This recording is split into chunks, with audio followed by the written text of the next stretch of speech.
Lin Yang, a former Astartes warrior who served for over 4 centuries, perished in the battle against the Tyranid swarm and returned his soul to the Golden Throne.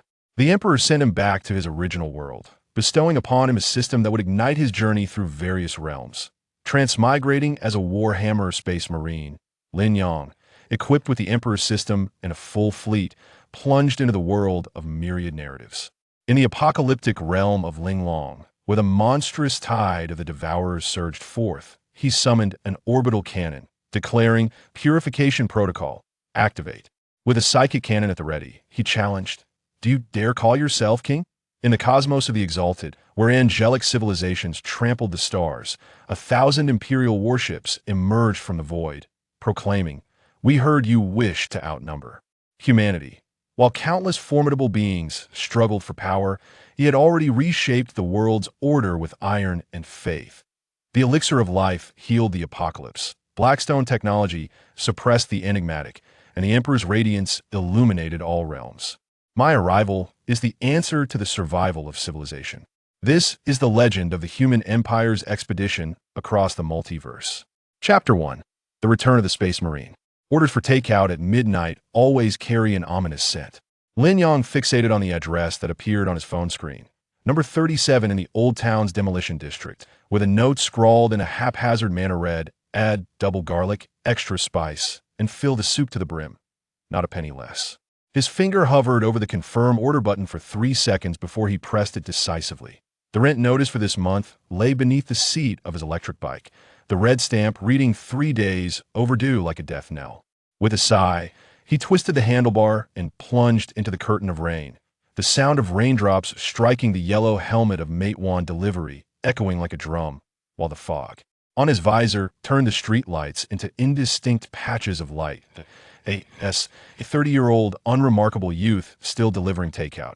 His only solace resided in the display cabinet of his rented room, filled with Warhammer models, especially that 1:6 scale Primaris Astartes, whose blue power armor he had polished repeatedly with enamel paint, the Emperor's eagle emblem glistening with a cold light. As he rounded a dilapidated brick wall in the demolition area, calamity struck. An out-of-control, earth-moving vehicle, accompanied by the shriek of brakes, barreled toward him, the high beams blinding him. Instinctively, Lin Yang clutched his helmet, and in the next moment, rather than pain, he felt weightlessness. He saw his body soar through the air like a rag doll, the spicy hot pot in his delivery box scattering across the ground, the yellow broth blooming in the puddles. Yet, more bizarrely, he sensed himself passing through a viscous membrane, a cacophony of whispers enveloping him, as if 1,000 monks were chanting simultaneously. Then, his vision exploded, and he found himself standing in a vast metallic hall where countless giants clad in blue power armor knelt, gazing up at a throne ablaze with golden flames. New recruit Lin Yang, a voice like thunder reverberated within his very soul. Your loyalty is witnessed by the Emperor. 412 years, 7 months, and 3 days. Lin Yang, or rather, he must now be addressed as Anvil Lin Yang of the 3rd Company of the Primaris, wielded a chain word to cleave the bone blade of a Tyranid executioner. The explosive gun at his waist spewed flames, each projectile precisely shattering the heads of the oncoming Hormagaunts. The servos of his power armor emitted a strained whine.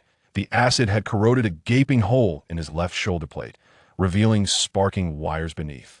For the Emperor, he roared, thrusting the chain's word into the executioner's chest, the serrated teeth shredding its insides, dark green blood splattering across his visor. Yet, more Tyranids surged from the hive fleet, overwhelming his comrades like a relentless tide. The last command from his captain crackled through the comms. Lin Yang, detonate the melt-a-bomb and seal the Tyranid passage. By time for the fleet. Understood, Captain. Lin Yang pressed the detonator on his waist while drawing his combat knife to sever the head of a lictor lunging for his throat.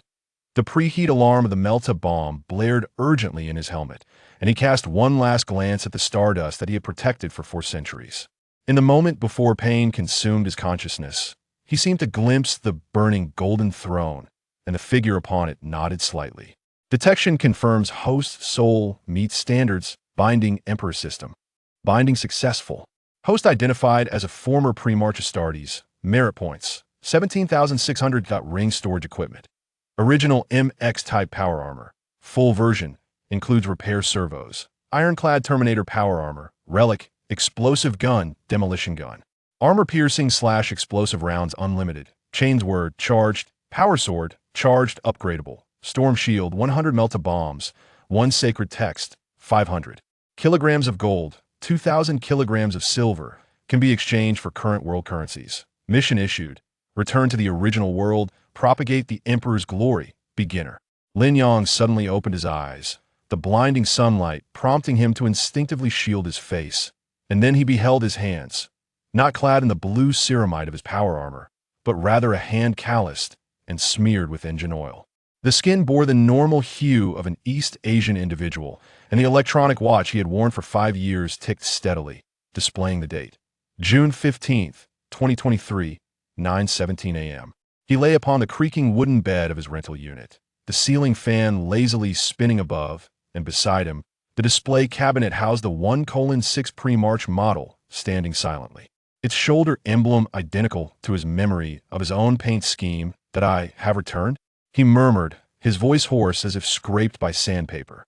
The system's voice reverberated once more. "Host has returned to the original world. Current world assessment. No significant subspace interference detected. Unknown supernatural factors present. Probability less than 0.01. Lin Yang shot up, noticing a ring on his finger. With a thought, he instantly transformed back into the pre-March Astartes, donning his familiar MX power armor, the grip of the explosive gun still bearing the imprint of his palm. The chainsword's teeth revealing the faint scratches from his last battle. He then checked his arsenal. The demolition gun, power sword, 100 melta bombs, which could be purchased with merit later, and even the ironclad Terminator relic. With another thought, he reverted to his ordinary height of 6 feet, realizing it was a psychic disguise. This isn't a dream. He picked up a boot of the power armor, its ceramite weight pressing down on his wrist, and the anti-slip tread still embedded with fragments of Tyranid chitin. At that moment, his phone rang, the screen displaying landlord. Taking a deep breath, he pressed the answer button. Shaolin, the landlord's gravelly voice crackled through the receiver. "It's time for this month's rent, isn't it? Just so you know, prices have gone up around here. Your rent will increase by 300, or I might have to rent it to someone else." Lin Yang clutched the phone, gazing at the explosive gun capable of effortlessly piercing tank armor, momentarily lost in thought. Over 4 centuries of interstellar warfare, close combat with Chaos Astartes, carving a bloody path through the High Fleet, and yet he still had to fret over 500 yuan in. "Rent? Understood, Sister Zhang," he replied softly. "I'll transfer it to you this afternoon." After hanging up, he let out a bitter smile, preparing to rise and wash up when his peripheral vision caught sight of something outside the window. In the still unfinished demolition zone of the old town, on the balcony of a half-constructed building across the street, stood a man clad in a black trench coat. He wore a wide-brimmed hat, pulled low, motionless as he observed his surroundings, oblivious to Lin Yang's gaze. Lin Yang's pupils suddenly constricted. As a seasoned interstellar warrior who had endured countless ambushes, he was acutely sensitive to the feeling of being observed. The stance of the man before him appeared nonchalant, yet his weight was shifted forward, and his right hand concealed within his trench coat, clearly indicating a state of vigilance.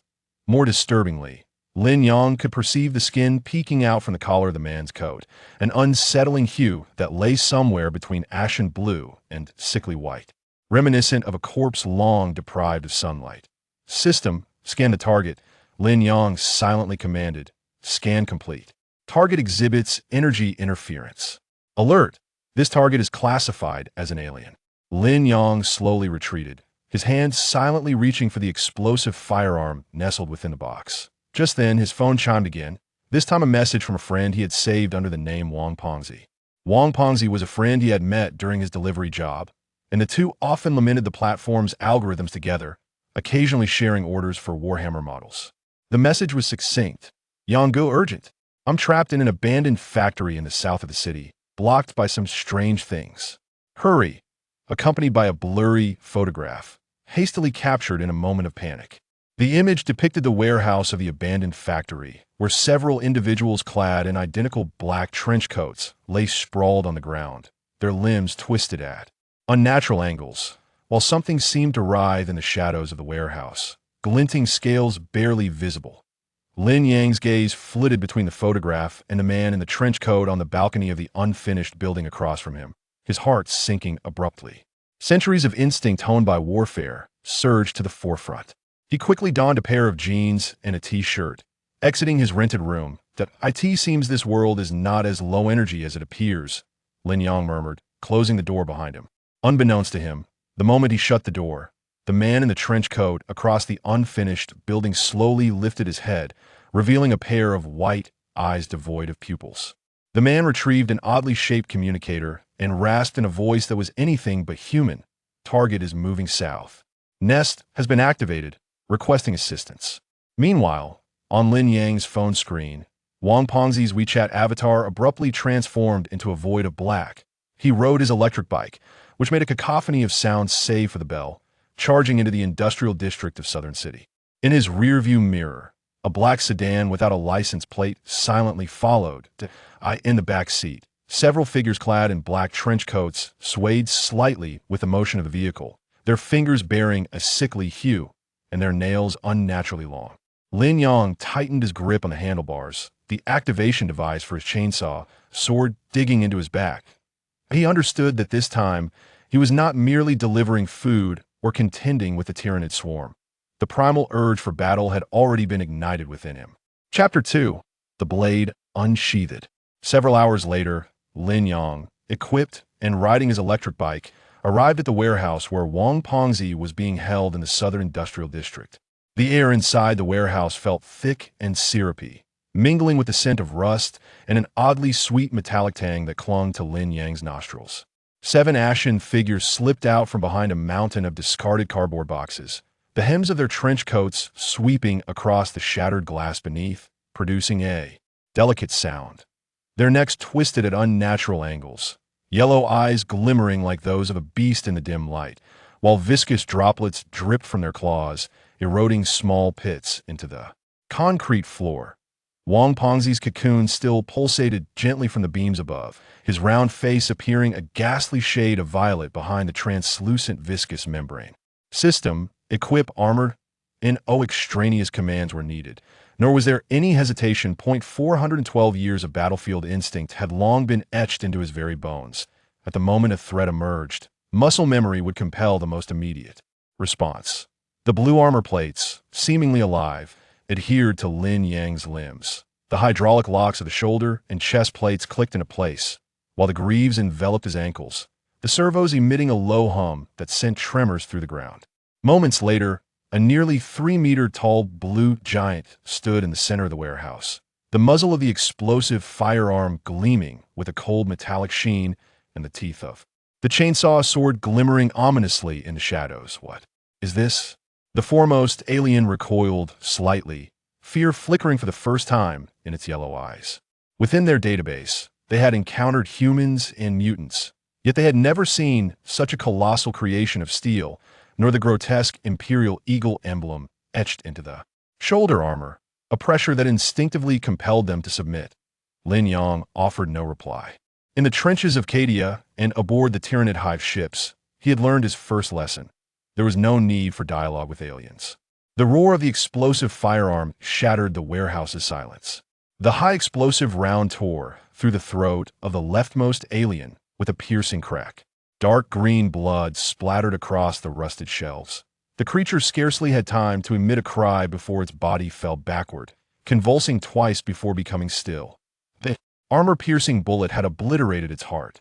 The remaining 6 aliens erupted into a frenzy, their claws arcing towards Lin Yang with corrosive intent. They moved with astonishing speed, weaving through the cluttered warehouse as their claws scraped against the armored exterior, producing a jarring screech. Lin Yang's helmet display flickered with 6 rapidly moving red trajectories. He sidestepped to evade the 2 lunging directly at him, swinging his left arm's armored gauntlet with precision to strike one alien's knee. A sharp crack echoed as its knee bent at an unnatural angle, eliciting a piercing shriek of agony. Seizing the opportunity, Lin Yang raised his boot, the tread crushing through its skull, shattering it like a watermelon. At that moment, the chainsaw sword roared to life. The whirring teeth spun rapidly, stirring up a cloud of dust as Lin Yang swept the blade horizontally, effortlessly cleaving through the torsos of two aliens. Dark green entrails mixed with scales erupted forth, a putrid liquid steaming on the ground. Yet these two aliens did not succumb immediately. Their upper bodies writhed on the ground, claws futilely clawing at the concrete. Regenerative abilities? Lin Yang furrowed his brow, redirecting the explosive firearm toward their heads, unleashing two more shots. The last two aliens had already reached the beams overhead. One even leapt, claws reaching for the suspended cocoon, intent on destroying Wang Pengzi. In a sudden surge, Lin Yang's jetpack activated, propelling him like a blue projectile toward the alien.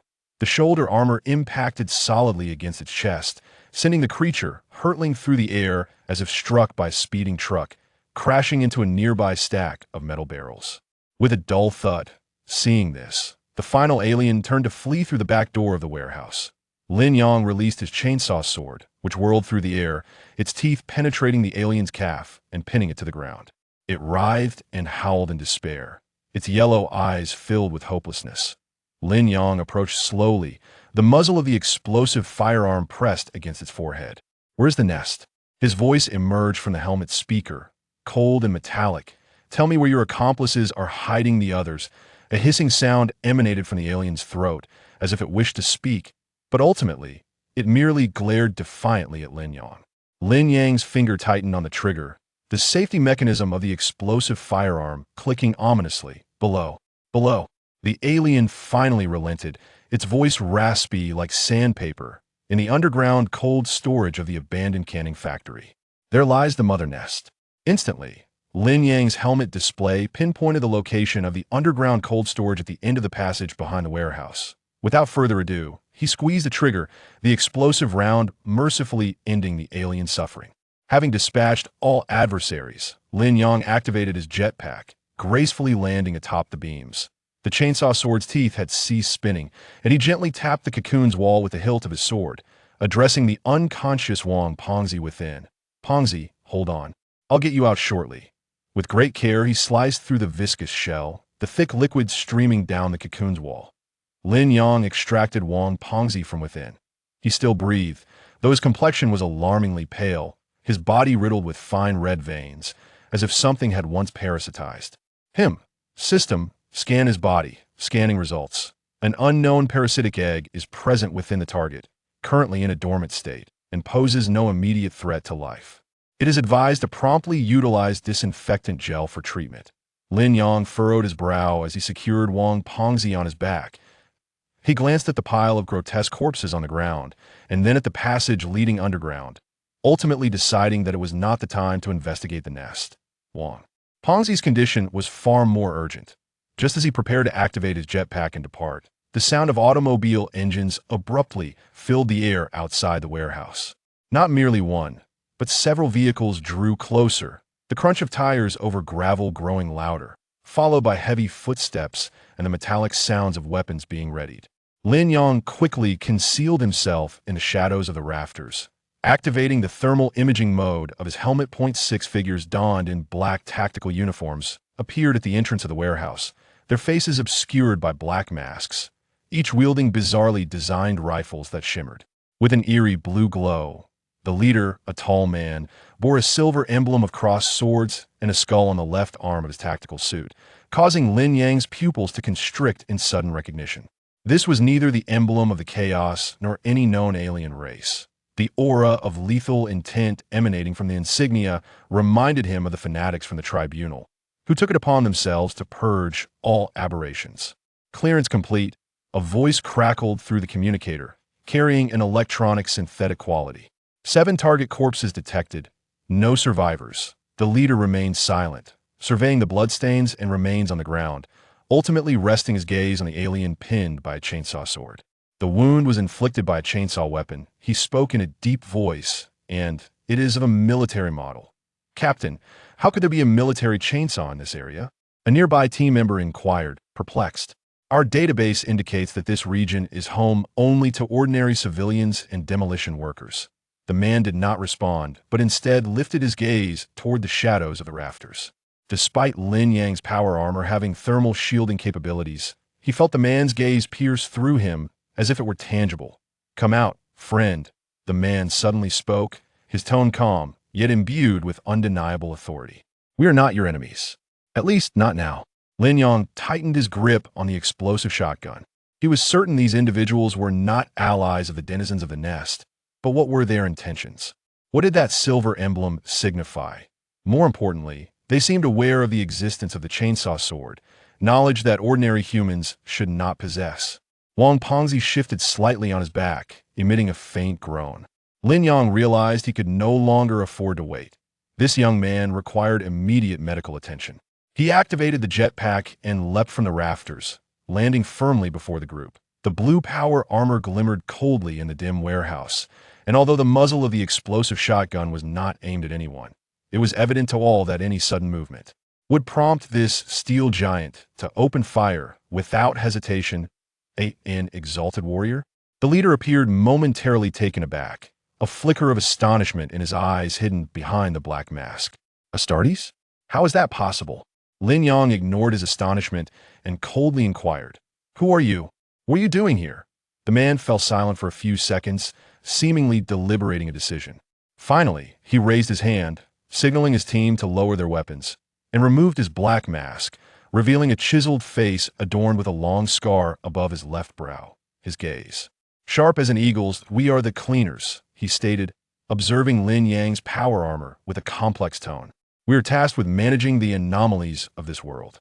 As for how we recognize your equipment," he paused, retrieving a book from the pocket of his tactical suit, which was indeed about Warhammer. The man jested, "You thought I had never seen Warhammer? Nearly 3 meters tall? And it's the original casting. I once believed this was merely a fictional tale." Lin Yang felt a twinge of embarrassment, realizing this man was also a fan. After a moment of silence, he cleared his throat. "That's not important. So, you cleaners, of course, we exist to maintain the balance of the world."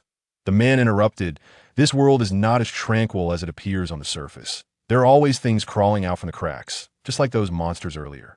We are responsible for eliminating them and protecting ordinary people." Lin Yang regarded him, then surveyed the armed team members surrounding them, suddenly feeling that this world was far more complex than he had imagined. The presence of lizard-like aliens, the cleaners, everything seemed to weave an invisible web that ensnared him tightly. "Why friend requires treatment," Lin Yang finally stated, indicating Wang Pengzi on his back. "He has a parasitic egg within him." The man's gaze shifted to Wang Pengzi, and he nodded. "Come with us. We have the equipment to handle this situation." Lin Yang remained unmoved. He did not trust these individuals, at least not yet. The man seemed to see through his doubts and produced a black communicator from his pocket, tossing it to Lin Yang. "This is a secure channel. If you wish to learn more about the cracks and aliens, call this channel at this time tomorrow. You choose the location." Lin Yang caught the communicator, its cold metallic surface reminiscent of the tactical communicators used by exalted warriors. Additionally, the man added, "The abandoned church to the east of the city has recently been quite lively. The nest of those monsters may be located there." With that, he donned his mask once more and signaled his team. "Clean the scene. We withdraw." The team began to spray a white powder throughout the warehouse, and as the alien corpses came into contact with it, they swiftly dissolved, ultimately becoming a pool of colorless liquid. Lin Yang watched them methodically cleanse the area, then glanced at the unconscious Wang Pengzi in his arms before finally initiating the deactivation sequence of his power armor. The blue plates receded like a tide back into the metal box. Revealing Lin Yang clad in a t-shirt and jeans, he stored the metal box within the system's space, a convenience bestowed by the Emperor that allowed him to carry all his equipment. As he hoisted Wang Pengzi onto his back and exited the warehouse, the cleaner's convoy had vanished into the night. Only the pool of colorless liquid remained, faintly glowing, a testament that the preceding battle was no mere illusion. He rode the decrepit electric bike, carrying Wang Pengzi towards the city center. In the night breeze, he felt the black communicator in his pocket and recalled the man's mention of the abandoned church. Alien nest, the invitation from the cleaners. Lin Yang knew he could no longer return to the life of delivering takeout. As the only interstellar warrior in this world, he had to unravel these mysteries, not only for Wang Pengzi, but for the innocent bystanders caught in this turmoil. Just as he had once safeguarded the civilians on Cadia, as the electric bike crossed a bridge, Lin Yang looked up at the night sky. There were no starships, no sounds of war, only a waning moon hanging in the heavens. Tomorrow, he would meet with those cleaners, and that abandoned church would eventually see his presence as well. That he glanced down at the unconscious Wang Pengzi on the back seat, who was still mumbling about wanting 2 more skewers of kidneys. Lin Yang couldn't help but chuckle as he tightened his grip on the handlebars. Chapter 3. The Universal Remedy and the New Interface. After rescuing Wang Pengzi, Lin Yang settled him in his rented room. At that moment, the ceiling fan continued to creak, and as Lin Yang discarded the last cloth stained with dark green blood into the trash, the dawn began to break outside the window. Wang Pengzi lay on his squeaky wooden bed, his complexion still pale, yet his breathing had steadied significantly compared to the previous night, the rise and fall of his chest, marked by a rhythmic cadence. The metal box lay hidden beneath the bed, the ceramic steel exterior of the MX power armor glimmering coldly in the shadows. Lin Yang sat on a small stool beside the bed, his fingertips unconsciously grazing the peculiar black communicator given to him by the cleaners. Its design was odd, somewhat reminiscent of the Imperial Guard's standard communicator from Warhammer 40,000, albeit lighter and featuring a finely textured anti-slip surface. System: does Wang Pengzi's parasitic egg still exhibit activity? He silently pondered, scanning. The parasitic eggs are in a state of deep dormancy, with an activity level of 0.3, and have not yet caused any organic damage to the host. Warning: should the eggs awaken, they may induce genetic disorder in the host. Lin Yang furrowed his brow. Genetic disorder? This term sounded like a harbinger of chaos and decay. He glanced at the metallic box beneath the bed, the serrated edge of the chainsaw sword flickering in the shadows. Should it come to that, he was uncertain whether he could take action. At that moment, the wooden bed suddenly emitted a faint creaking sound.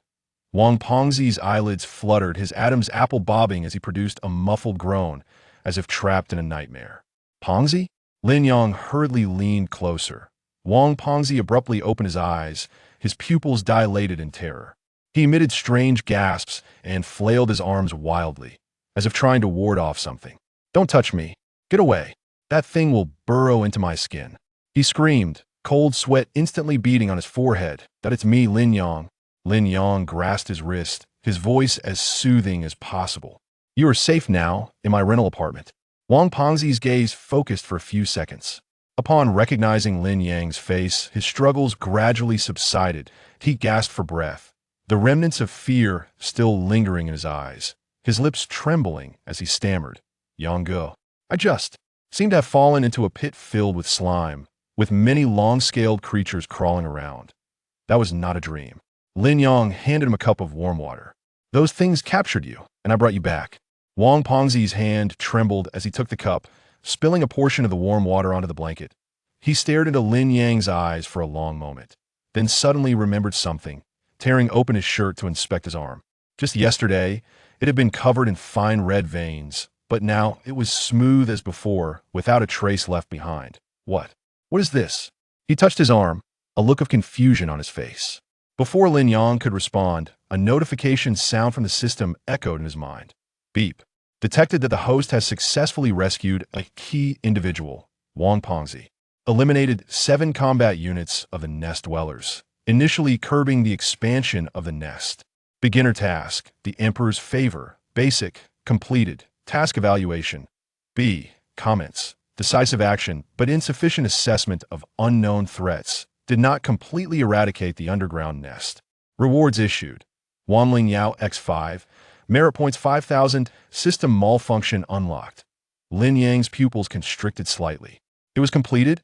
He had thought that he would need to destroy the mother nest for the task to be deemed complete, but it turned out that rescuing Wang Pengzi and dealing with those few aberrations sufficed.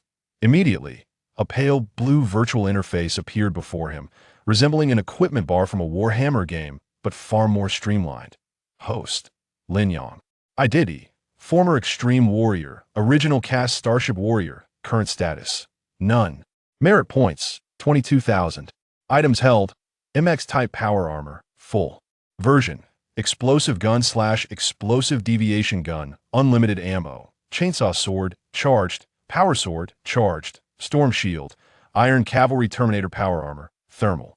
Detonator X100, Holy Codex X1, Wanling Yao X5. Unlocked functions, System Mall. In the lower right corner of the interface was a mall icon. Lin Yang focused his thoughts, and a new interface immediately sprang forth. The array of goods was dazzling, yet many were grayed out, indicating insufficient permissions or insufficient merit points. The only basic items visible were Power Armor Repair Kit, basic 1,000 merit points. Wanling Yao, supplemental 1,500 merit points / unit. Thermal Detonator, 500 merit points / unit. Lin Yang's gaze lingered on the Wanling Yao. This was actually a potion from the era of the Old Knight Federation, capable of repairing genetic defects, hastening wound healing, neutralizing toxins, suppressing rejection, reactions to genetic seeds, and even cleansing chaotic contamination. The old man Huang indeed concealed remarkable treasures. To deal with the parasitic eggs within Wang Pengzi, this should suffice.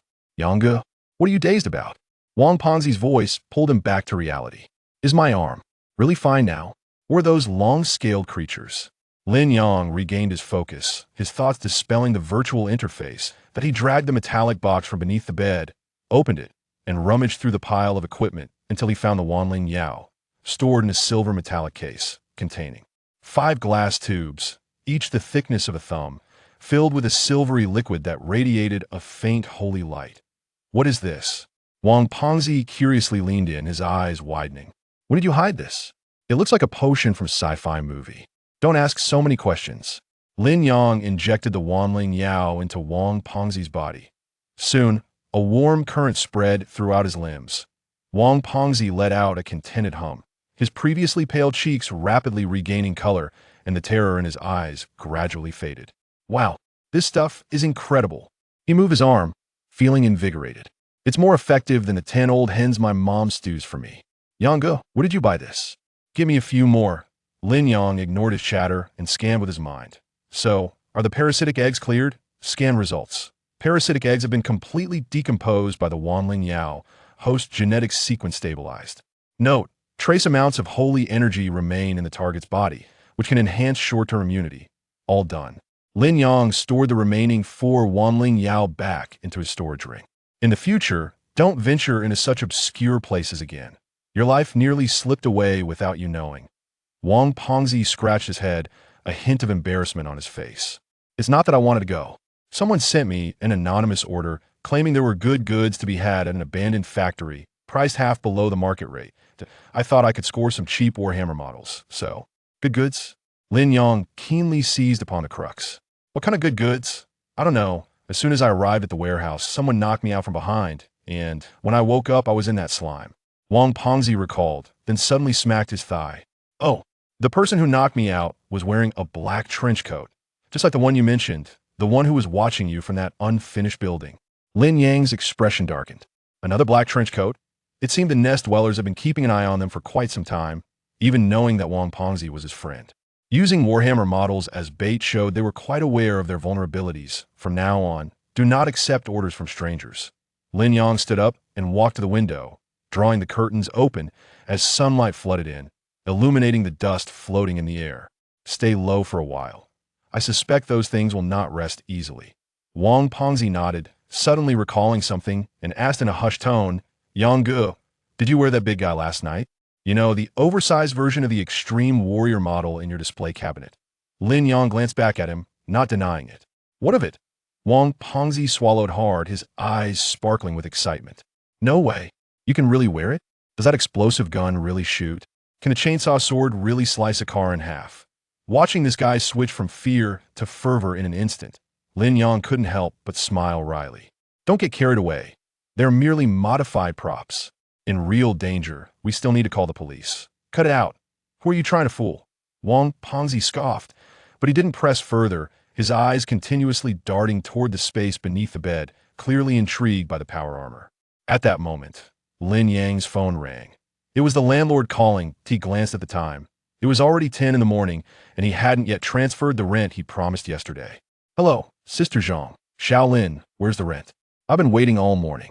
The landlord's voice was laced with impatience that I'm telling you, if you don't pay today, I'll really send someone to collect.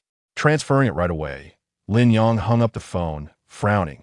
The money he had saved for delivering takeout these past few months, minus living expenses and model purchases, was just enough to cover the rent. However, given Wang Pengzi's current situation, he would likely need to take a few days off, and his income would be interrupted once more that he opened the system marketplace, staring at the value of 2,000 kilograms of silver for a few moments. Attempting to manipulate it with his thoughts, a prompt indeed appeared on the interface.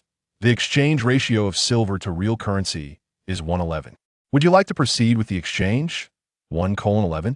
This means 1 gram of silver can be exchanged for 11 yuan?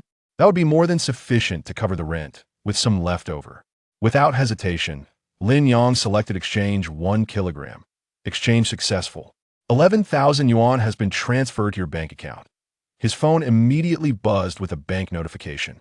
Lin Yang exhaled in relief and quickly forwarded the rent to his landlord, adding an extra 300 yuan to help her purchase some vegetables and meat for Wang Pengzi. The system is quite convenient, Lin Yang mused, reopening the system marketplace.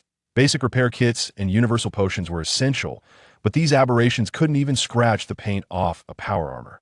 Wang Pengzi watched Lin Yang nodding at thin air, puzzled.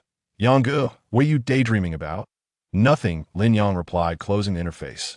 You rest a bit longer. I'm going to buy some breakfast. By the way, don't go out today. Stay at home. Got it, Wang Pengzi replied, lying on the bed, yet his eyes were darting under it. Oh, Yang, when you saved me last night, did you shout for the emperor? Lin Yang's footsteps faltered momentarily, but he did not turn back. You must have misheard. He thought to himself that he could only erase this part of Wang Pengzi's memory with psychic energy later. As he closed the door, he heard his landlord greeting a neighbor in the hallway. Leaning against the wall, Lin Yang took a deep breath. The sunlight streamed through the corridor window, warming him, yet it could not dispel the gravity in his heart. The nest of the Chao Ji Min still existed. The scavenger's invitation had yet to be acknowledged, and the figure in the black trench coat, lurking in the shadows with a camera, remained unfound. Now, another question arose. How did the Chao Ji Min know their preferences and use models as bait? It seemed as though a pair of eyes were watching them from the shadows. Lin Yang fished out the black communicator from his pocket. The scavenger had mentioned they could contact them today. Perhaps it was time to meet these scavenger individuals.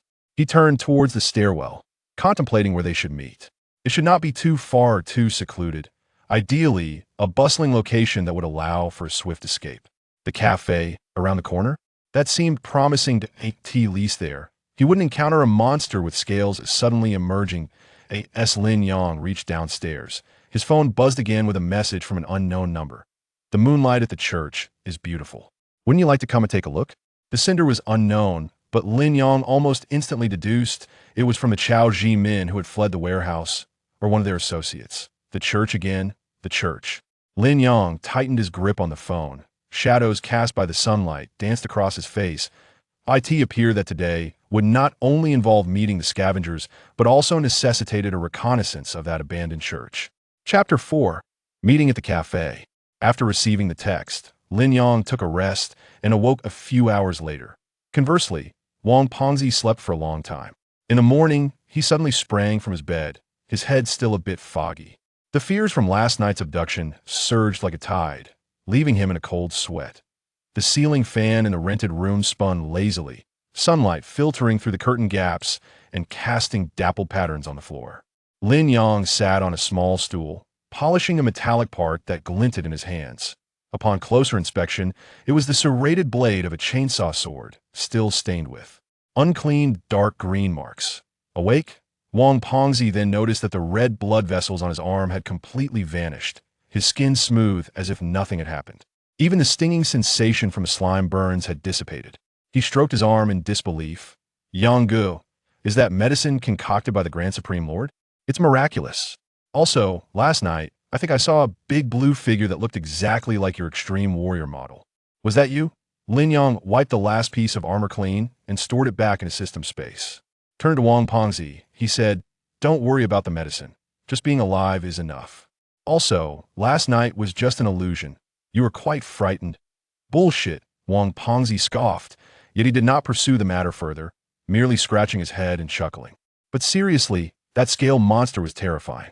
Its claws were like steel blades, and thankfully you arrived in time. By the way, where's my phone? Lin Yang tossed over a cracked phone he had picked up from the warehouse. Found it at the warehouse. It's probably junk now. Wang Pengzi let out a lament, just as Lin Yang's phone rang. It was the encrypted communicator from the scavenger that a message appeared on the screen. 10 o'clock, Old Mill Cafe. Come alone. Lin Yang glanced at the time. It was 9:30. He tucked a dagger behind his waist and checked his backpack. I'll step out for a bit, stay at home, and lock the door. Grabbing his coat, he added, I'll bring you some steam buns at noon. Wait a minute. Wang Pengzi suddenly remembered something. The person who bound me yesterday was wearing a black trench coat, just like the one you mentioned was watching you at that unfinished building. They even knew I liked Warhammer models, using a limited edition original figure as bait. Lin Yang halted. Knowing their preferences and precisely setting bait indicated that their adversaries were not acting blindly, but had been monitoring them for some time. Understood, he opened the door. Stop overthinking. I'll be back soon. The Old Mill Cafe was tucked away in an alley of the old district, its wooden sign bleached by the sun. As Lin Yang pushed open the door, a wind chime jingled softly.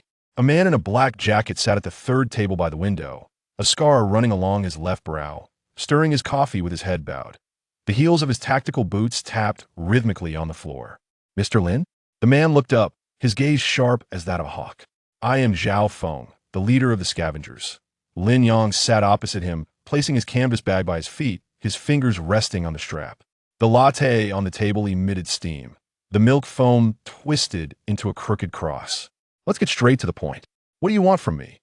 Lin Yang did not touch the coffee. He was wary of these suddenly emerging aberration handlers, much like he had been on the battlefield, never trusting the sudden goodwill of alien mercenaries. Zhao Feng set down his coffee spoon, producing a tablet from his pocket and sliding it across the table. IT displayed several photographs, close-ups of Chao Ji Min corpses, red dots marked on a city map, and a distant view of the abandoned church in the eastern part of the city. A blurred shadow standing atop its spire. These red dots signify zones of energy anomalies. Zhao Feng indicated on the map. Each point has been the site of alien attacks, tripling in frequency over the last month. The church is the most recent, exhibiting the strongest energy response. Our personnel experienced dizziness upon approaching, and all surveillance fails. Lin Yang's gaze fixated on the church photo, which mirrored the scene from the anonymous text he had received. What exactly are you scavengers? Lin Yang inquired. Ordinary people cannot contend with these creatures. Zhao Feng traced the edge of the tablet with his fingers, as if weighing his words. A few years ago, similar monsters began appearing across various regions, resulting in numerous fatalities. The scavengers are a newly established department formed by veterans. He pointed to the scar on his brow. This was left from a confrontation with a scaled monster last year. It nearly cost me my life. Lin Yang scrutinized his eyes, finding no signs of deceit. That a group of ordinary individuals wielding makeshift weapons against aliens did resemble the Imperial Guard style. Awkward yet imbued with resilience. Looking for my cooperation? Lin Yang sipped his latte, which had a hint of sweetness in the milk foam. Indeed, Zhao Feng leaned forward. We possess an intelligence network capable of tracking these creatures, and we can acquire explosives and modified weapons. However, we lack the combat strength to confront them directly. The surveillance from last night captured your equipment. With a single shot, you could obliterate their heads. Suddenly, a video clip popped up on the tablet, showcasing footage from the warehouse. The blue power armor glimmered in the shadows. The muzzle flash of the explosive gun illuminated Lin Yang's profile, and the chainsaw sword sliced through the alien's body, splattering dark green blood across the lens. Lin Yang's expression darkened. They had indeed captured evidence of his actions. Collaboration is feasible. Lin Yang set down his coffee cup. But I have conditions.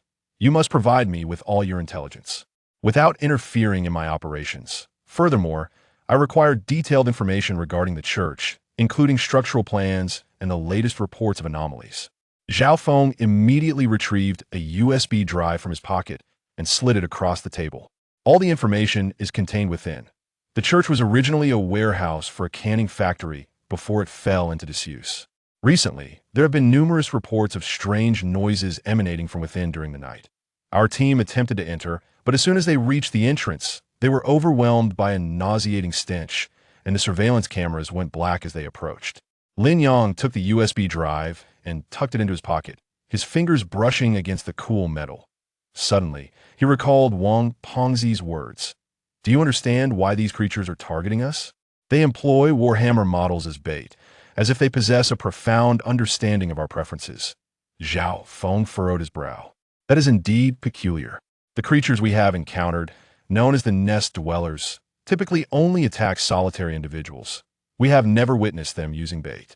Perhaps they're testing us? Or is there something more intelligent directing their actions? Something more intelligent. Lin Yang's thoughts drifted to the figure clad in a black trench coat he had seen photographing at the abandoned building, as well as the enigmatic individual sending anonymous text messages. By the way, Zhao Feng seemed to suddenly recall something. These creatures are not uniform. We have captured living specimens, from which we learn they're called nest dwellers, obeying the mother nest. There's also a type referred to as messengers who wear black trench coats. They're significantly more intelligent and swift than the ordinary nest dwellers. Messengers in black trench coats? Such characters do indeed exist. Lin Yang rose from his seat, adjusting the strap of his canvas bag against his shoulder. If the information proves useful, I shall contact you again. As he approached the cafe's entrance, Zhao Feng spoke abruptly. Mr. Lin, exercise caution. The church is a most sinister place. Our personnel have reported seeing silhouettes standing motionless atop the spire at night, as if on guard. Lin Yang did not look back but pushed open the wooden door and stepped into the sunlight. The breakfast stall in the alley was still open, the aroma of deep-fried dough sticks mingling with that of soy milk wafted through the air. Elderly men and women sat on small stools chatting, oblivious to the fact that during the time it took to drink that cup of coffee, two warriors from disparate worlds had forged an agreement of sorts. He did not return home directly, but took a circuitous route toward the church in the eastern part of the city. From a distance, the dilapidated structure loomed amidst the demolition zone, its spire leaning askew, the surrounding walls cloaked in vines, while the warning tape flapped in the wind, resembling a tattered ribbon. Lin Yang lingered in the shade of a tree at the street corner, failing to spot any suspicious figures, yet the hairs on the back of his neck stood on end, a sensation he only experienced on the battlefield when targeted by a sniper, indicating that someone was observing him. He abruptly turned his head, scanning the second-floor windows of the church. They appeared empty, save for the shadows cast by the wind stirring the curtains. System, initiate a scan of the church's interior. Scan unsuccessful. Energy interference detected in the target area, with the interference source matching the residual energy signatures of the nest dwellers. Indeed, there was an issue. Lin Yang grazed the USB drive in his pocket, preparing to depart when his phone vibrated unexpectedly. It was an unfamiliar text message containing only a photograph. A close-up of the church's spire, where a shadowy figure clad in a trench coat seemed to be gazing directly at the camera. Sender unknown. Lin Yang tightened his grip on the device, the phone case creaking under the pressure. He raised his gaze to the church's partially ajar door, its iron hinges glinting in the sunlight like a set of fangs. Should he enter or wait for Zhao Feng's information? The system's prompt echoed in his mind. Side quest triggered. Exploration of the nest. Enter the abandoned church in the eastern city. Acquire information related to the mother nest. Reward 2,000 merit points. Unlock blueprint for basic scanning drone. Taking a deep breath, Lin Yang pushed open the creaking door. Sunlight flooded into the church, illuminating the dust-covered pews, the peeling frescoes, and the cobwebs adorning the altar. The air was thick with the scent of decaying wood, intermingled with a faint, sweet metallic odor reminiscent of the corpses of nest dwellers in the warehouse. His gaze swept across the depths of the church, where an iron door leading to the underground lay ajar. The doorknob was ensnared by iron chains, the lock having been pried open, and several scraps of black fabric littered the ground. Lin Yang's hand rested on the dagger at his waist. The components of the explosive firearm in his canvas bag felt as if they were radiating heat. What lay beneath? The mother nest? Or that mysterious figure in the black trench coat? He took a step forward, the sound of his boots echoing across the vastness of the church, startling a few sparrows concealed in the rafters. Upon reaching the iron door, Lin Yang paused. In the shadows beyond the door, something seemed to shift. Was it merely an illusion? He gripped his dagger tightly and slowly pushed open the door leading to the underground. Chapter 5. Cleansing the church, Lin Yang was gathering intelligence within the church. As he passed through the iron gate, a chill wind enveloped him, carrying an unsettling aroma of rust and decayed fruit. Standing in the center of the church, he observed the colorful patterns of light cast by the stained glass. Dancing upon the floor, his right hand instinctively moved to his waist, where a dagger should have been sheathed. However, at this moment, he required something far more dependable. System. Keep. The silhouette of a metallic box flickered in the system space, and in an instant, components of the MX-type power armor surged forth like a tidal wave. The hydraulic locks of the shoulder plates clicked into place, and the chest armor conformed to his body, delivering a familiar sense of pressure. As the greaves locked around his ankles, the soft hum of the servo system caused the wooden floor beneath him to tremble slightly. Moments later, a towering blue figure stood before the altar, the chainsaw sword in his right hand thrumming to life. The serrated airflow dispersing the dust that had settled upon the holy statue. Scanning area. Lin Yang's voice resonated through the helmet's speakers, imbued with a metallic coldness. A pale blue scanning line unfurled across the helmet's display, revealing 170 thermal signatures throughout the church, concentrated near the confessionals on either side and the subterranean entrance. Their energy responses surpassed those of the inhabitants in the warehouse, indicating a significant stronghold. Strong biological signal detected on the lower level, suspected core of a nest. The system informed him. Lin Yang directed his gaze towards the iron door leading underground. The hinges were heavily rusted, and a stronger, more pungent sweetness seeped through the gaps, accompanied by faint bubbling sounds, reminiscent of some liquid fermenting. Gripping the chainsaw sword tightly, he stepped over shards of glass scattered on the floor, deliberately generating a sharp scraping sound. Suddenly, the curtain of the west confessional quivered violently. A grayish claw pierced through the fabric, reaching for Lin Yang's knee, oozing with corrosive slime. This inhabitant was more robust than those in the warehouse, its scales a deep brown, and the muscles visible beneath its trench coat were clearly indicative of a guardian unit. Lin Yang sidestepped, sweeping the chainsaw sword in response. The sound of the serrated blade slicing through scales was akin to tearing fabric, dark green blood splattering onto the power armor with a hissing, corrosive sound. He did not allow the creature a moment's respite. With his left hand, he seized its head, pressing the explosive pistol against its throat and pulling the trigger. The armor-piercing round exiting through the back of its skull, creating a gaping hole in the confessional's wooden panels. The gunshot echoed like a struck hornet's nest. Instantly, more inhabitants surged forth from the shadows of the church, howling as they lunged at him, their claws scraping against the power armor with a piercing spark. A few even clambered onto the dome, attempting to crush the blue titan beneath their weight.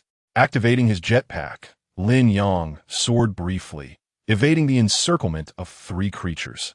As he landed, he vertically cleaved the chainsaw sword, splitting one of the airborne inhabitants from head to groin, dark green entrails splattering across the decaying pews. His left hand continued its assault with the explosive pistol, flames erupting from its muzzle as it harvested lives, high explosive rounds detonating within the horde, shattering ancient plaster statues into fragments. 9 remaining. Lin Yang's boot ground over an inhabitant's skull, noting the underground entrance. They were concealing something. Indeed, the remaining inhabitants began retreating towards the iron door, 3 of them halting at the threshold, extracting tubular weapons from their trench coats, each tip coalescing with a viscous green liquid, clearly an acid sprayer. Lin Yang swiftly concealed himself behind a stone pillar, and as the acid was unleashed, it corroded the ground where he had just stood, creating 3 steaming pits. Suddenly, he activated his jetpack, crashing towards the stained glass window on the right side. As the ceramic steel armor shattered the glass, he pivoted mid-air, aiming the explosive pistol at the 3 creatures by the iron door. Bang! Bang! Bang! The armor-piercing rounds struck true, detonating the acid sprayer in the hands of the creatures, the corrosive liquid melting them away. The remaining inhabitants emitted furious shrieks, yet they halted their charge, using their bodies to block the iron door, seemingly attempting to buy time.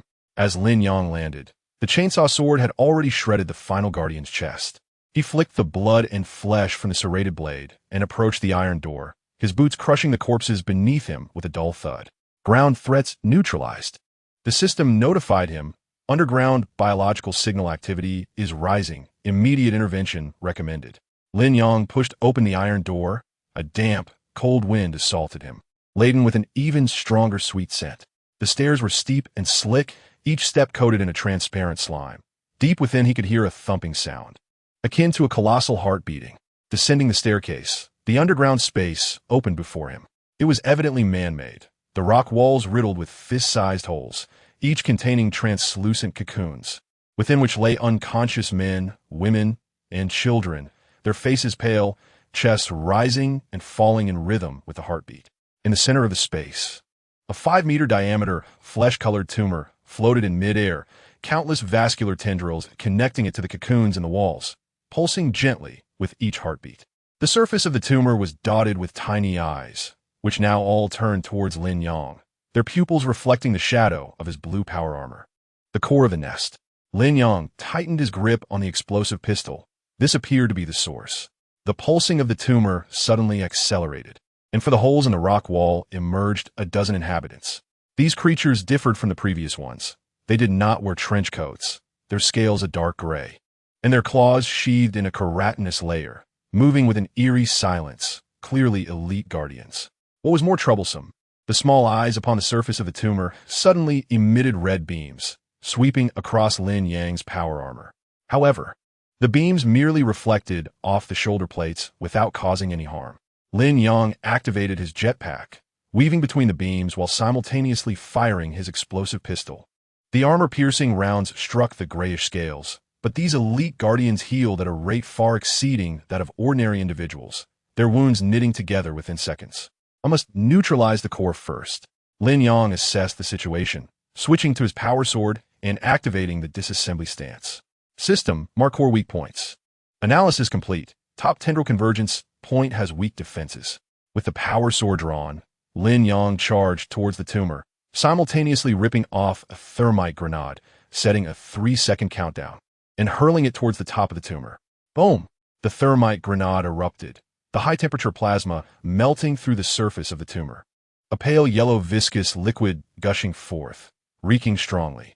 The tumor emitted a piercing scream, its pulsing frequency abruptly disordered. The cocoons in the rock wall began to tremble violently, and the individuals within groaned in agony. The movements of the elite guardians noticeably slowed, their scales losing luster. Seizing the opportunity, Lin Yang wielded the power sword in conjunction with the explosive pistol, maneuvering like a blue tempest through the ranks of guardians. The sound of serrated blades slicing through flesh intertwining with the thundering explosions, transforming the underground space into a bloody slaughterhouse. When the final guardian's skull was shattered by an explosive round, the tumor's pulsations had weakened to nearly imperceptible levels, the tiny eyes on its surface closing one by one, and its tendrils drooping like kites with severed strings. The cocoons on the rock wall lost their luster.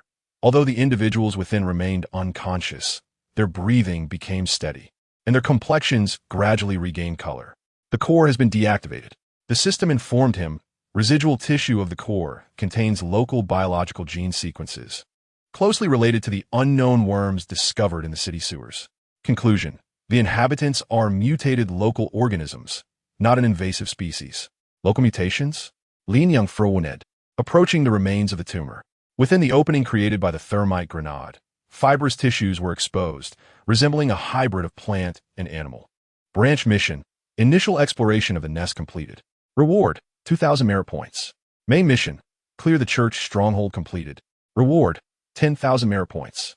Lin Yang sheathed his weapons, gazing at the cocoons on the rock wall. He carefully cut open the nearest one with the chainsaw sword, revealing a teenage boy wrapped in transparent slime, breathing steadily. He checked the boy's carotid artery. The pulse was stable. There is still hope. Lin Yang sighed in relief. System: mark all survivor locations and notify the cleaners to handle the situation. Just as he prepared to depart, his attention was suddenly drawn to a larger cocoon beside the remains of the tumor. This cocoon was noticeably larger than the others, and the figure within, clad in a black trench coat, bore an uncanny resemblance to the observer from the abandoned building. Lin Yang approached and gently sliced open the cocoon with his chainsaw sword. Inside lay a man clad in a black trench coat, his complexion a sallow gray, eyes tightly shut, yet a peculiar smile lingered at the corners of his mouth. Around his neck hung a silver emblem depicting crossed swords and a skull, identical to that of the scavenger Zhao Feng. A scavenger? Lin Yang furrowed his brow and reached toward the man's carotid artery. There was no pulse. Suddenly, the man's eyes snapped open, revealing pure yellow pupils, reminiscent of the nest dwellers. He opened his mouth, emitting an inhuman shriek, attempting to lunge at Lin Yang, but his body remained ensnared by residual slime, writhing futilely. Lin Yang's explosive bullet gun was instantly pressed against his forehead. "What is your relationship?" The man, or rather, the infected scavenger, let out a series of guttural sounds. His yellow pupils fixated on Lin Yang, eventually managing to utter a few indistinct syllables. "The traitors are the same." Before he could finish, his body began to convulse violently, something writhing beneath his skin. Moments later, he fell still, entirely devoid of life. Lin Yang's gaze lingered on the emblem around his neck. Recalling the scar on Zhao Feng's brow, his heart sinking abruptly. Was there a traitor among the scavengers? Or had someone among them already been infected by the nest dwellers? He picked up the emblem, its metallic surface still warm to the touch. The back bore a faint engraving, 07. System, analyze the emblem. Analysis result.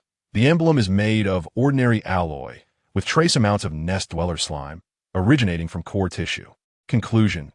This individual has had prolonged contact with the nest dwellers and is deeply infected. Prolonged contact?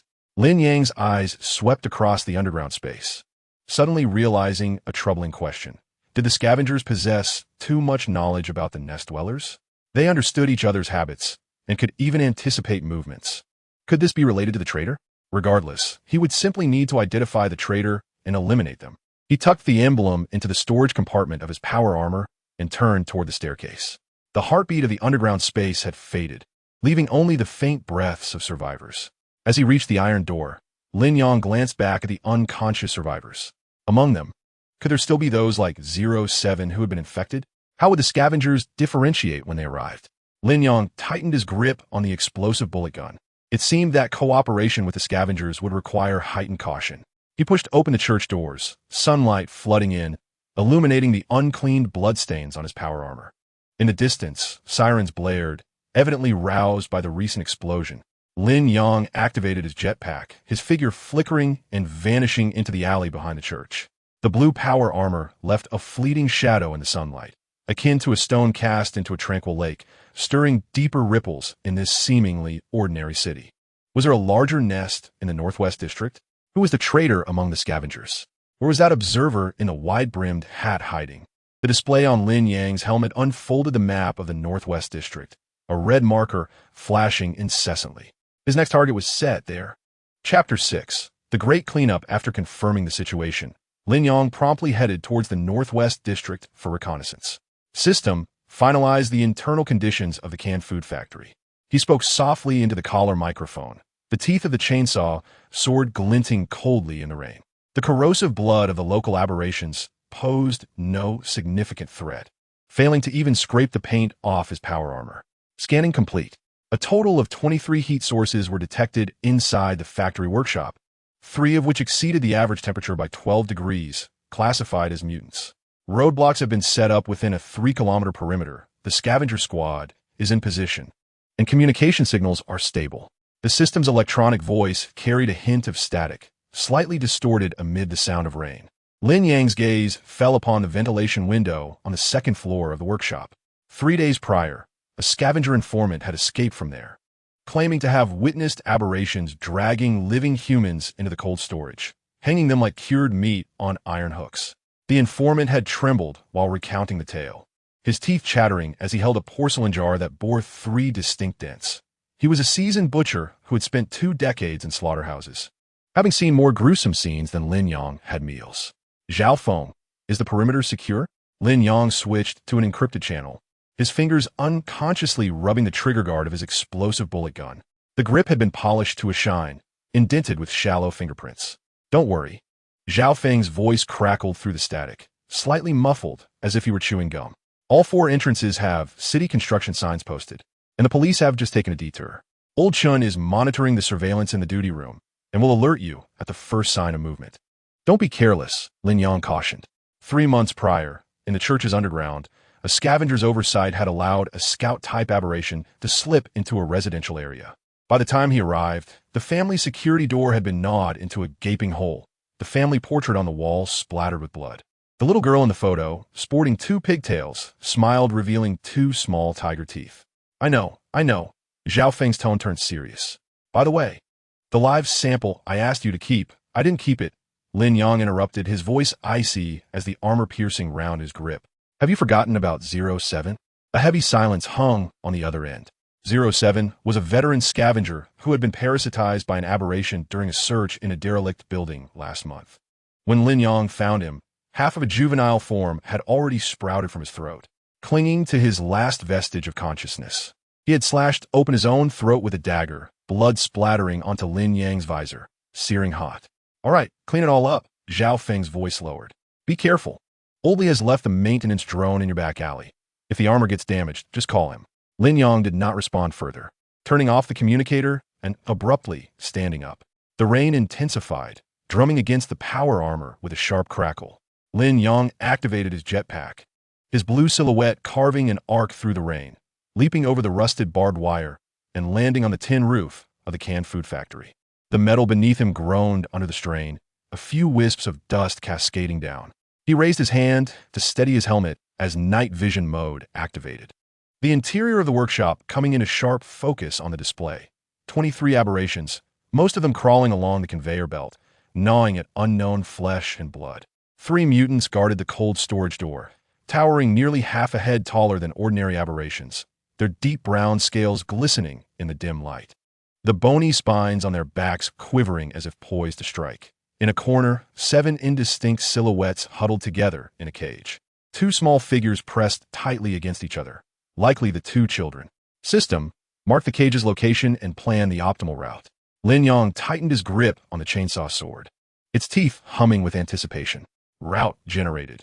Cross through the raw material rack on the right. Turn left to avoid the mutant's line of sight. Straight distance to the cage is 17 meters. Estimated time is 47 seconds. Caution. Metal cans stacked on the 3rd layer of the raw material rack contain flammable and explosive gases. Avoid violent collisions. Lin Yang inhaled deeply, then suddenly kicked against the tin beneath him. The loud crash echoed as he leapt through the opening, sweeping the chainsaw sword to sever 2 aberrations that had their backs turned to him. Dark green blood splattered against the wall, hissing as it corroded the surface. The air thick with a pungent, sweet odor reminiscent of spilled rotten fruit from a can. The remaining aberrations were startled, turning their attention to him, their multifaceted eyes gleaming with an eerie green light. The 3 mutants let out ear-splitting screeches, charging forward, their claws whipping up a wind that stung against Lin Yang's visor. He sidestepped the first mutant's attack, the chainsaw sword slicing accurately into the gap between its shoulder blades. This was the weak point marked by the system. The sound of serrated teeth grinding through bone was jarring. The mutant emitted a pained wail, its massive form crashing to the ground, toppling a nearby workbench. Wrenches and screwdrivers scattering across the floor in a cacophony of clattering. 2 more mutants remaining. Watch out for their bony spines. The system's alarm blared urgently. Lin Yang had no time to look back. Raising his explosive bullet gun, he fired 3 precise shots at the knee joint of the 2nd mutant. As the armor-piercing round penetrated the scales, he propelled himself backward using the recoil, narrowly evading the 3rd tail that swung toward him. The bony spikes at the tail's end glimmered ominously, evidently coated with venom.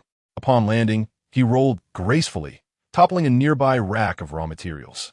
Metal cans clattered to the ground, several shattering and releasing a pungent scent of gasoline that quickly filled the air. Lin Yang's gaze sharpened as he seized an intact can and hurled it at the struggling 2nd mutant. With a resounding crash, the chainsaw sword struck the can with precision, igniting a blaze that engulfed the creature. It emitted a piercing scream, thrashing wildly on the ground, inadvertently igniting more gasoline, the flames spreading rapidly with the wind. A warning from the system indicated that the mutant on the left had circled around. Lin Yang spun around abruptly, swinging his chainsaw sword just in time to deflect the incoming bony spike. The tremendous force left his right arm numb, and he staggered back 2 steps before regaining his balance. This mutant was evidently more cunning, opting not to engage directly, but instead using the machinery in the workshop as cover, circling around to harass him, its claws occasionally emerging from behind steel pillars, sparking as they scraped against the metal. Lin Yang's eyes flicked toward the terrified individuals inside the iron cage. A woman clutching a child even covered the child's eyes. A pang of dread gripped his heart as he recalled the young boy he had failed to save in the church, held tightly by his mother, only to meet a tragic fate. Damn it! Lin Yang cursed under his breath, suddenly seizing a nearby fire axe and throwing it in the opposite direction. The axe collided with the iron frame, producing a jarring noise. The mutant was indeed drawn to the sound. As it leaned in to investigate, Lin Yang activated his jetpack. The chainsaw soared, slicing downwards, piercing through its neck and into its abdomen. Having dispatched the last mutant, Lin Yang gasped for breath, the exhaust vents of his powered armor releasing plumes of white mist. Approaching the iron cage, he noted that the lock was an antiquated crescent type, twisted and deformed from brute force. "Step back," Lin Yang instructed, raising his weapon and firing at the lock. With a loud bang, the lock shattered. As the cage door swung open, the woman with the child stumbled out, collapsing to her knees before Lin Yang, bowing repeatedly. Thank you, benefactor. My husband. He didn't escape. Those monsters dragged him inside." She pointed towards the cold storage, her voice choked with emotion. "Please, don't go there. It's too dangerous." Following her gesture, Lin Yang observed the cold storage door firmly shut, a faint red glow seeping through the cracks, as if something within was writhing. He gently placed a hand on her shoulder. "You all need to exit through the back door. There are scavenger personnel waiting 3 kilometers away. Just mention my name." "And you?" A timid voice piped up. It was a boy of about 10, clutching half a biscuit tightly, its packaging adorned with cartoon characters. "I have other matters to attend to," Lin Yang replied, offering a reassuring smile as he tried to soften his tone. "Take this." He removed a signal transmitter from his waist and placed it in the boy's hands. "Press the red button if you encounter danger. Help will come." The children, guided by the woman, hurried towards the back door, glancing back repeatedly. Lin Yang watched them disappear around the corner before turning his attention back to the ominous cold storage door. It was marred with claw marks, the deepest ones nearly piercing through the metal, the edges adorned with torn fabric and dried blood. Lin Yang reached out, feeling the door's unusual warmth. It was hot to the touch. "System, scan the interior of the cold storage." "Scan obstructed. Strong energy field detected. Suspected shielding device."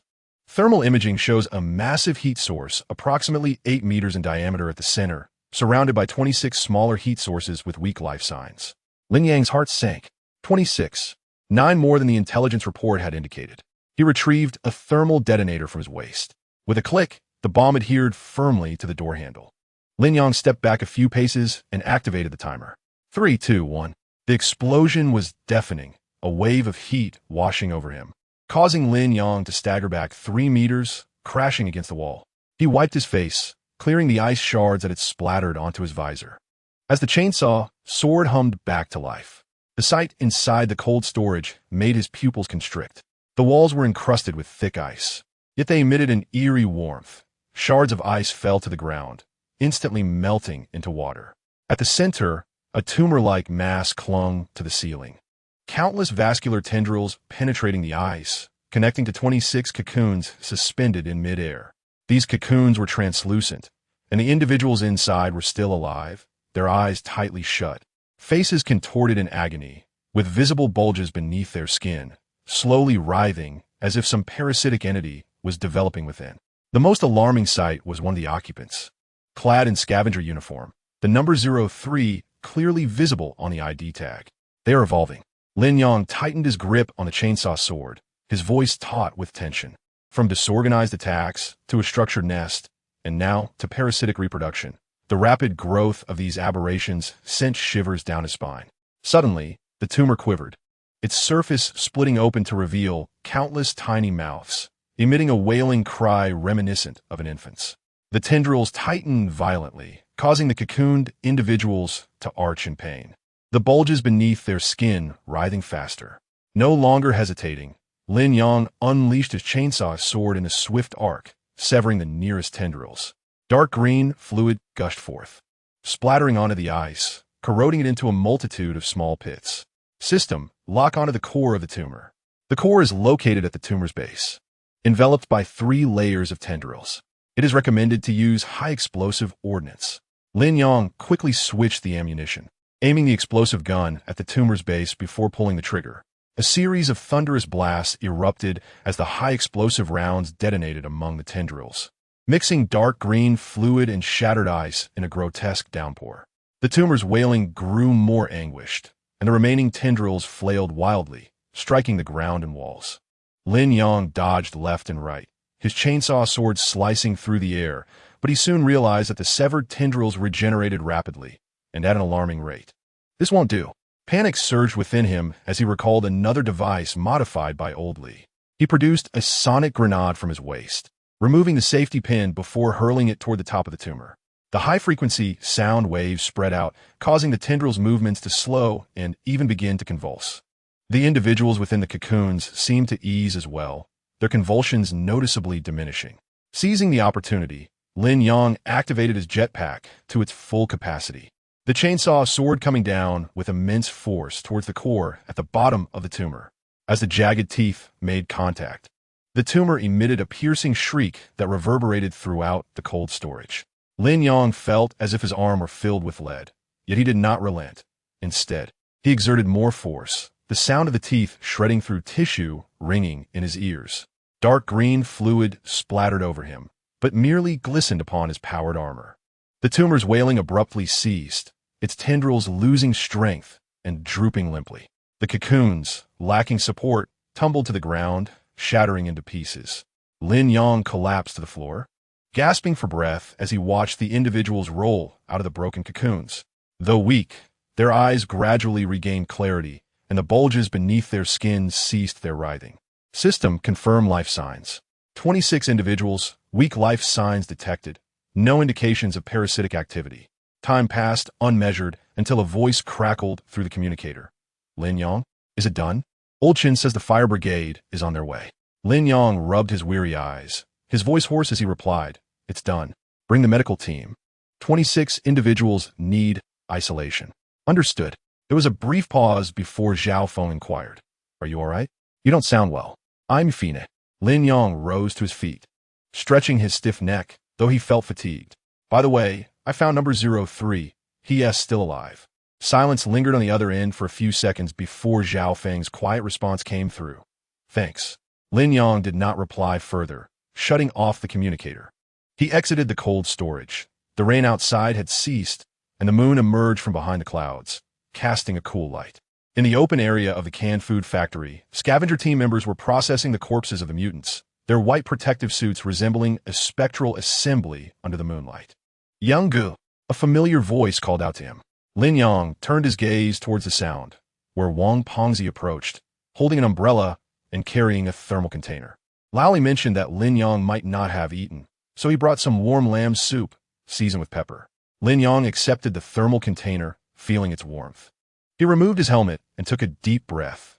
The air after the rain was imbued with the sense of earth and grass, remarkably refreshing. Pongzi, Lin Yang said after sipping the lamb soup, warmth spreading through his stomach. Accompany me to the suburbs tomorrow. Chapter 7. Confronting the final boss the following day. Lin Yang took Wang Pongzi to the outskirts, donning the Iron Rider's Terminator suit. Lin Yang's voice emanated through the mask, carrying an undeniable resolve. The armor components were loading.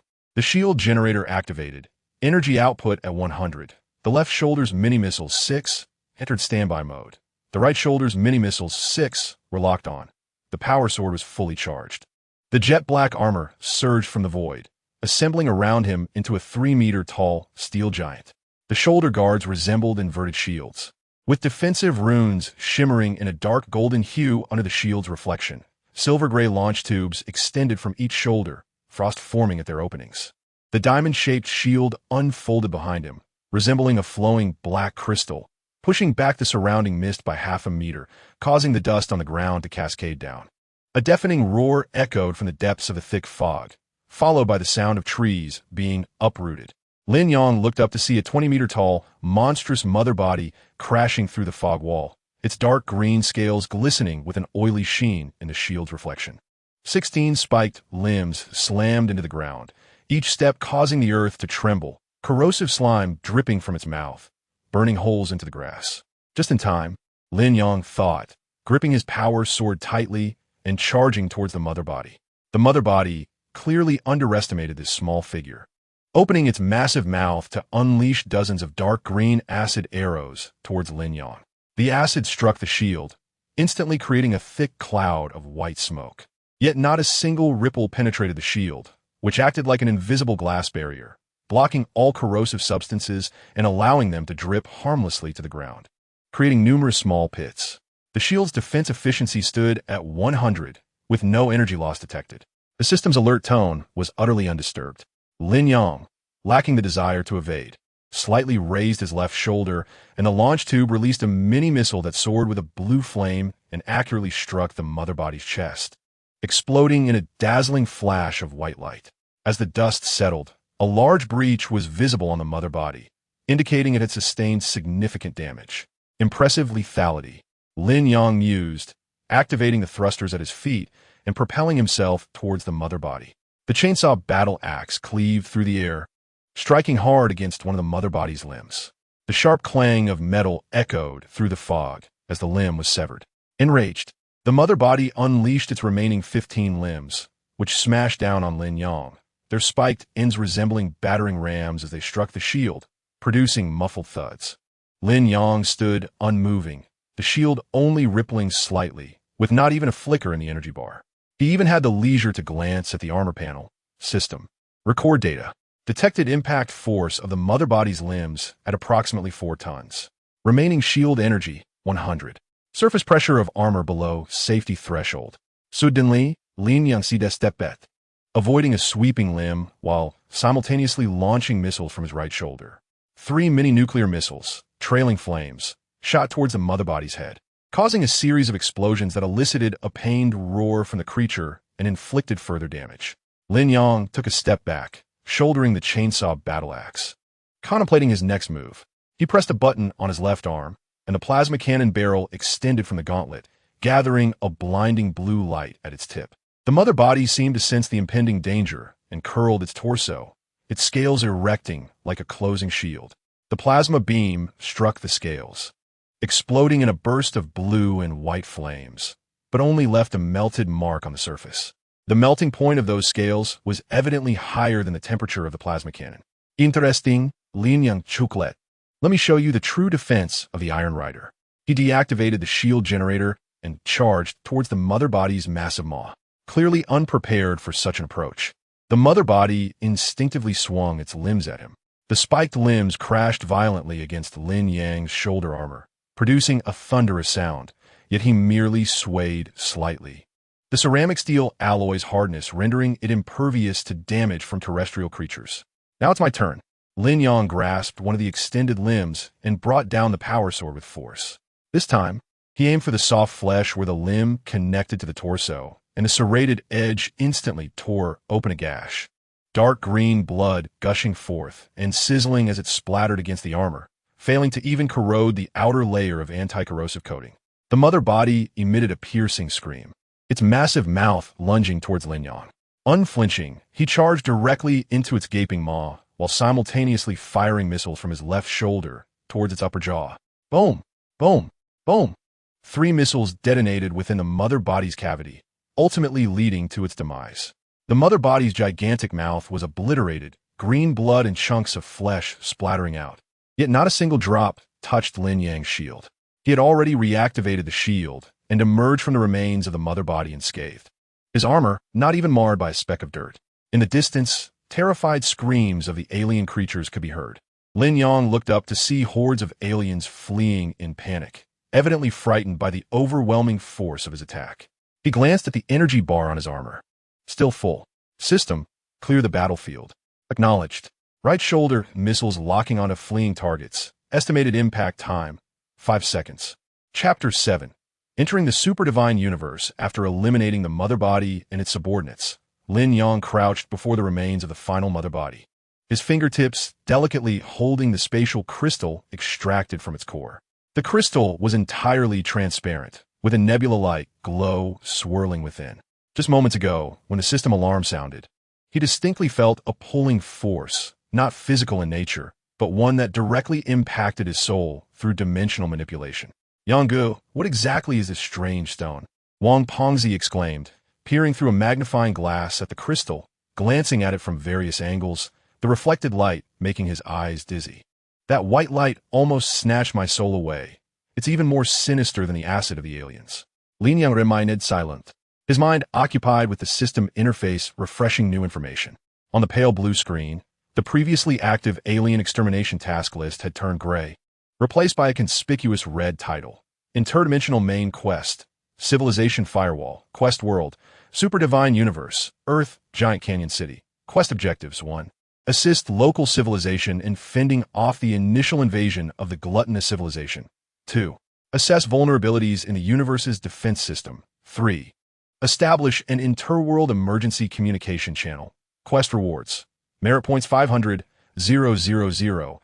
Unlock permission to pilot standard starships of the Star Realm Army. Super Divine Universe Universal Currency X10. 000. Special note. Can bring no more than 2 companions into the quest world. Current available slots.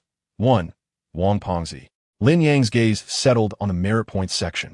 During the 3 months spent exterminating aliens locally, he had amassed his initial 5,000 merit points to a staggering 703 for 152. The number still flickering on the screen as the rewards for the final elimination of the mother body were still being calculated. 700,000 merit points were sufficient to exchange for a small assault craft or an entirely new set of heavy equipment in the system's shop. System. Confirm bringing Wang Pengzi. Lin Yang stood up, feeling the crystal grow slightly warm in his palm, with faint spatial rifts beginning to appear along its edges. Activating the spatial passage to locate the Super Divine Universe, Giant Canyon City. The spatial passage was being generated, energy at 100, coordinates locked to the uninhabited zone in the suburbs of Giant Canyon City, teleportation countdown. 10, 9, 8, wait. Wang Pengzi exclaimed, hurriedly stuffing the magnifying glass back into his pocket while grabbing the backpack, filled with alien scales from the ground. I haven't even sold this precious bag yet. Plus, Lally owes me repair fees, which amount to a whole 2,000. Once we get there, just 1 piece of alien alloy will be enough for you to buy 10 houses. Lin Yang seized his arm as the armor of the Iron Rider Terminator switched to portable mode, transforming into a layer of skin-tight black combat attire, with only the shoulder guards and wrist areas retaining their metallic sheen. This adaptation was a strategic adjustment made by the system to align with the technological standards of the Chaoshan universe, ensuring they would not be mistaken for extraterrestrial invaders upon arrival. 3, 2, 1. Teleportation initiated. The white light emitted by the crystal instantaneously engulfed the two of them. Wang Pengzi felt a flash before his eyes, accompanied by a cacophony of overlapping sounds, hissing akin to electrical currents, whispers seemingly emanating from the cosmos, and the distant rumble of artillery.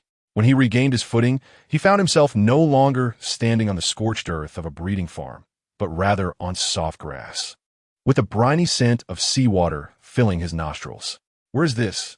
Wang Pengzi rubbed his eyes, realizing he stood at the edge of a cliff, with a sprawling city skyline in the distance, where silver-white flying vessels darted between towering skyscrapers, and a few oddly shaped ships were docked at a port emblazoned with the words Xiong Lian. Lin Yang activated the system scan, and the display illuminated with detailed environmental data. Current location: Chaoshan Universe, Earth, Huaxia, Juxia City Suburb. Atmospheric composition: oxygen 21, nitrogen 78. Trace unknown energy particles, presumed to be supergene radiation.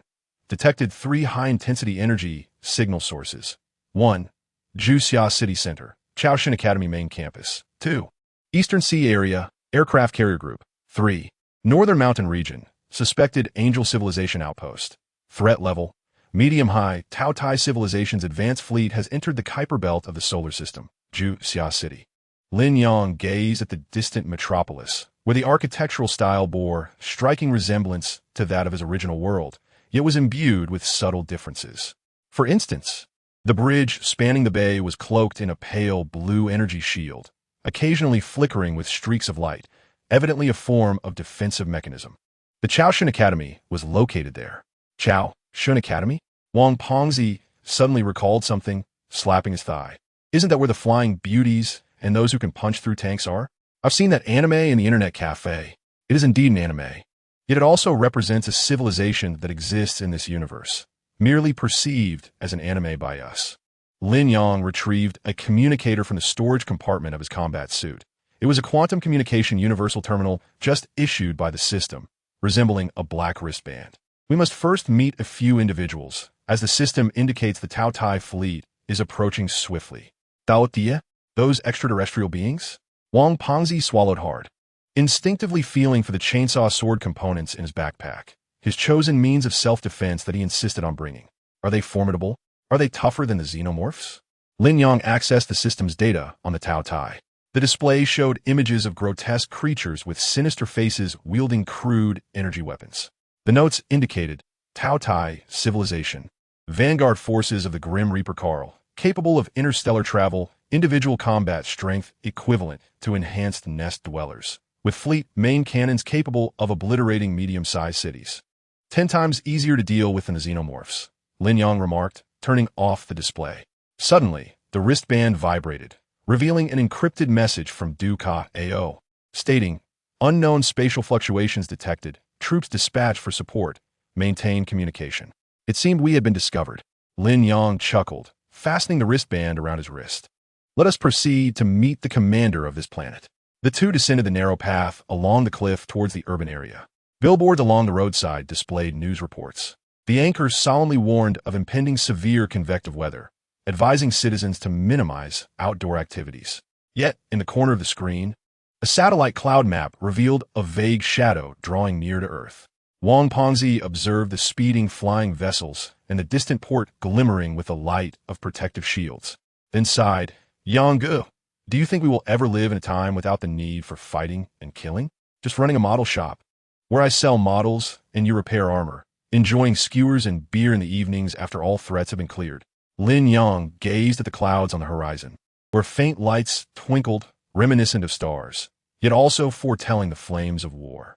With thousands of kilograms of gold and silver, we could purchase a seaside house. And then I would establish the largest model shop for you. Wang Pengzi's eyes brightened, his pace noticeably lighter. That would be called Yang Pengzi Model Flagship Store, with a 10-meter-high Iron Rider Terminator statue at the entrance to guard the place. In the distance, the roar of helicopters approached, as a black helicopter emblazoned with the Xiong Bing Lian insignia soared towards them. Lin Yang halted, looking up to see a man clad in black combat attire, scarred face, and hawk-like gaze standing at the helicopter's door. System, identify the target. Target, Ajia, National Security Bureau personnel. Lin Yang waved to the helicopter. Chapter 8. Encounter with the Tao Tai Vanguard. Lin Yang and Wang Pengzi met with Ajia, boarding the helicopter arranged for them. After flying a short distance, Lin Yang leaned against the back row of seats, while Wang Pengzi munched on bread, when suddenly a piercing shriek made him frown. Yanga, do you hear that noise? Wang Pengzi, it's an enemy attack. No sooner had the words left his lips than the skyline of the city below erupted in a flurry of red flares. Immediately, a wailing air raid siren shattered the clouds, piercing the eardrums like a multitude of steel needles. Lin Yang abruptly pushed open the cabin door. Cold wind filled with the stench of gunpowder rushed in, and he squinted as he beheld the once orderly flow of vehicles on the ring road at the edge of Juxia City transformed into twisted metal wreckage. Pale green particle beams, akin to the scythe of death, flickered with each explosion and scream. It's the Tao Tai. Wang Pengzi's bread fell onto the control panel as the screen displayed the satellite imagery rapidly covered in red markers. How did they arrive early? Lin Yang's tactical goggles activated automatically, data streaming frantically. 3 white figures hovered above the highway, their thrusters emitting ghostly blue flames. They fired their particle cannons every 3 seconds, piercing tank armor as if it were mere cardboard, while the Special Forces ballistic shields melted like butter under the energy impact. More bizarrely, their speed rendered conventional bullets ineffective. Even armor-piercing rounds would be deflected by the energy shield enveloping their bodies. The technological disparity was staggering. This was merely a probing attack by the Tao Tai's foot soldiers. Lin Yang's voice turned cold as the goggles captured a familiar figure. Qi Lin had been shot and lay unconscious, her left shoulder stained with a glaring red. Her body slumped to one side. That's Sister Qi Lin, Wang Pengzi urged, banging on the control panel. Lower the helicopter. I'm going to save her. Steady yourself. Lin Yang took over the controls, yanking the joystick upwards as the helicopter maneuvered erratically through the barrage, activating the emergency startup sequence of his power armor. The muscles beneath the combat suit tightened instantly, and micro-missile bays popped out from the shoulder guards with a distinct click. At that moment, when the Tao Tai seemed to sense the threat above, abruptly looking up. Its compound eyes shimmered with eerie light as its particle cannon pivoted towards the helicopter, unleashing a pale green beam directly at them. Damn it! Lin Yang swerved the controls, narrowly avoiding the beam as the helicopter tipped sideways. The tail rotor struck by the energy stream and erupted into black smoke. He shoved Wang Pengzi into the ejection seat. Go save Qi Lin. A palm-sized metallic disc was tossed his way. It was a portable shield generator from the Imperial Guard. Before Wang Pengzi could react, a powerful force propelled him into the ejection chamber, and with a whoosh, the seat and its parachute plummeted towards the rooftop. Lin Yang took a deep breath, unfastened his seatbelt, and equipped the chainsaw sword. As the helicopter spiraled out of control towards the ground, he gazed at the rapidly approaching surface and suddenly smirked into the tactical channel. Do you think having a shield makes you invincible? In the split second before impact, he shattered the cabin door and leaped out. The thrusters of his power armor overloaded, launching him like a cannonball towards the nearest Tao Tai. The creature, having just destroyed an armored vehicle, was preoccupied with playing with a human military badge in its grasp, utterly unprepared for the shadow that plummeted from above. The chainsaw sword, enveloped in plasma flames, cut into its body like a searing iron brand. The creature, resembling a gluttonous beast, burst apart like a punctured soap bubble, its jagged edges tearing through its form, and dark green blood splattered onto Lin Yang's visor. The beast emitted a piercing scream, and the particle cannon hastily redirected, only to be met head-on by Lin Yang's storm shield, which he held with his left arm. The impact sent a tingling sensation through his arm, yet he remained unfazed, drawing his explosive handgun from his waist and pressing it against the beast's chin before pulling the trigger. The shot rang out, the armor-piercing round penetrating from its jaw to the crown of its head, extinguishing its electronic eye in an instant. As Lin Yang landed atop its corpse, he intended to turn and assist Wang Pengzi, only to discover that two more beasts had set their sights on him. They approached in a pincer formation, the charging sound of their particle cannons growing louder. The surviving soldiers on the ground attempted to fire in cover, but one of the beasts retaliated, unleashing an energy wave that sent them tumbling. Young Gu, over here. Wang Pengzi's voice echoed from the rooftop as he dragged the unconscious Qilin toward the fire escape. A translucent shield generator hovered overhead, signaling, Qilin Jia has been hit by an armor-piercing round. We must get her to the hospital immediately. Lin Yang's tactical visor swept over Qilin's wound. His pupils constricted as he prepared to rush forward. Suddenly, the beast to his left accelerated, its particle cannon beam grazing his side and exploding into a charred pit on the ground. Can you escape? Lin Yang chuklet, with a thunderous mechanical whir. Two foldable missile launchers emerged behind him, locking onto the two beasts. Taste this. He dashed toward the office building, his chainsaw sword trailing behind him, just in time to sever the tail spike of one beast attempting a sneak attack. Explosions erupted behind him, but he did not turn back. Through his tactical visor, he saw one beast's shield shatter under the missile's assault. Its right arm twisted grotesquely, while the other remained unscathed, its compound eyes fixed intently on Lin Yang's retreating form, emitting an unintelligible growl. As Lin Yang burst into the fire escape, he heard Wang Pengzi shout, Yang Ge. Qilin Jia's temperature is dropping. His footsteps faltered momentarily. Even worse, the small map in the upper right corner of his visor displayed the icon of the intact beast rapidly ascending along the exterior of the office building, its thrusters flames leaving charred marks on the glass facade. Ajia, get them out of here. Lin Yang's voice reverberated against the metal walls of the fire escape, and before the echo faded, a massive force crushed the iron door into a twisted heap. The intact beast was wedged in the doorframe, its compound eyes glowing with a toxic green light. The barrel of its particle cannon aimed squarely at Lin Yang's chest, the eerie green energy aura expanding ominously. With a hum, the beam skimmed past Lin Yang's ribs, instantly melting the staircase railing into a puddle of molten iron. He rolled around the corner with the shockwave, retaliating with a chainsaw sword against the pursuing tail spike, the teeth biting into the dark green carapace, sending sparks flying. Young Ge, Qilin Jia, Lin Yang's heart tightened. Just as he prepared to rush forward, An unfamiliar symbol lit up on the communication channel, a cold, electronic voice penetrating. 40 seconds. It was a Jia. As the words settled, a heavy thud echoed from below. Lin Yang caught a glimpse of the beast dragging itself up the stairs. Now lying at an odd angle of the stairwell's entrance, its neck shell neatly split open, dark green blood trailing down the steps. 30 seconds. The voice in the communication channel remained unperturbed. The beast seemed to sense its companion's demise, releasing a sharp shriek as it raised its particle cannon once more. Lin Yang swiftly sidestepped. As he looked up, he saw a Jia crouched on the shoulder of the beast, his left hand pressing against its head shell, while his right hand blade plunged straight into its compound eye. The creature convulsed twice before collapsing heavily, crushing 3 steps. A Jia rose, shaking the viscous fluid from his blade. Clad in a drab combat suit, his visor obscured most of his face, revealing only a taut jawline. 2 short blades swaying lightly at his waist, appearing even less imposing than Lin Yang's chainsaw sword. "Let us go." Jia uttered a single word and turned to ascend the stairs. When Lin Yang caught up, he found Wang Pengzi huddled in a corner with Qilin, who was no longer in immediate danger.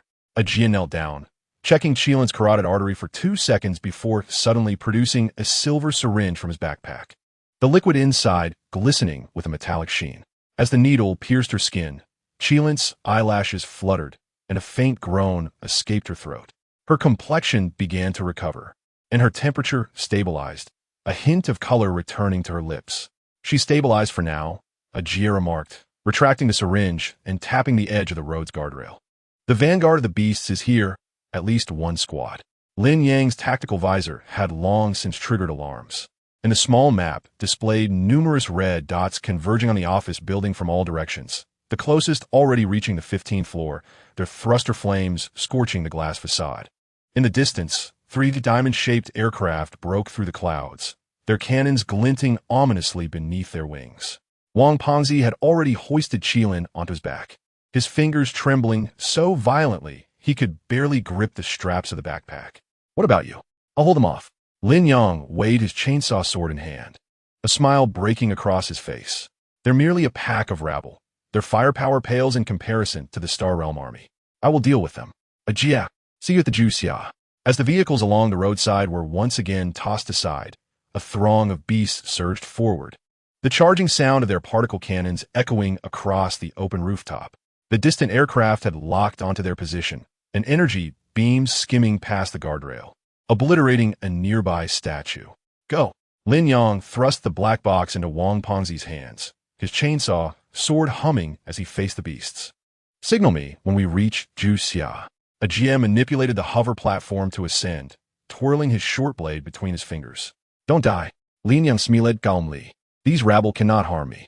In the instant the hover platform carried the 3 of them into the clouds, Lin Yang's chainsaw sword had already cleaved through several beasts.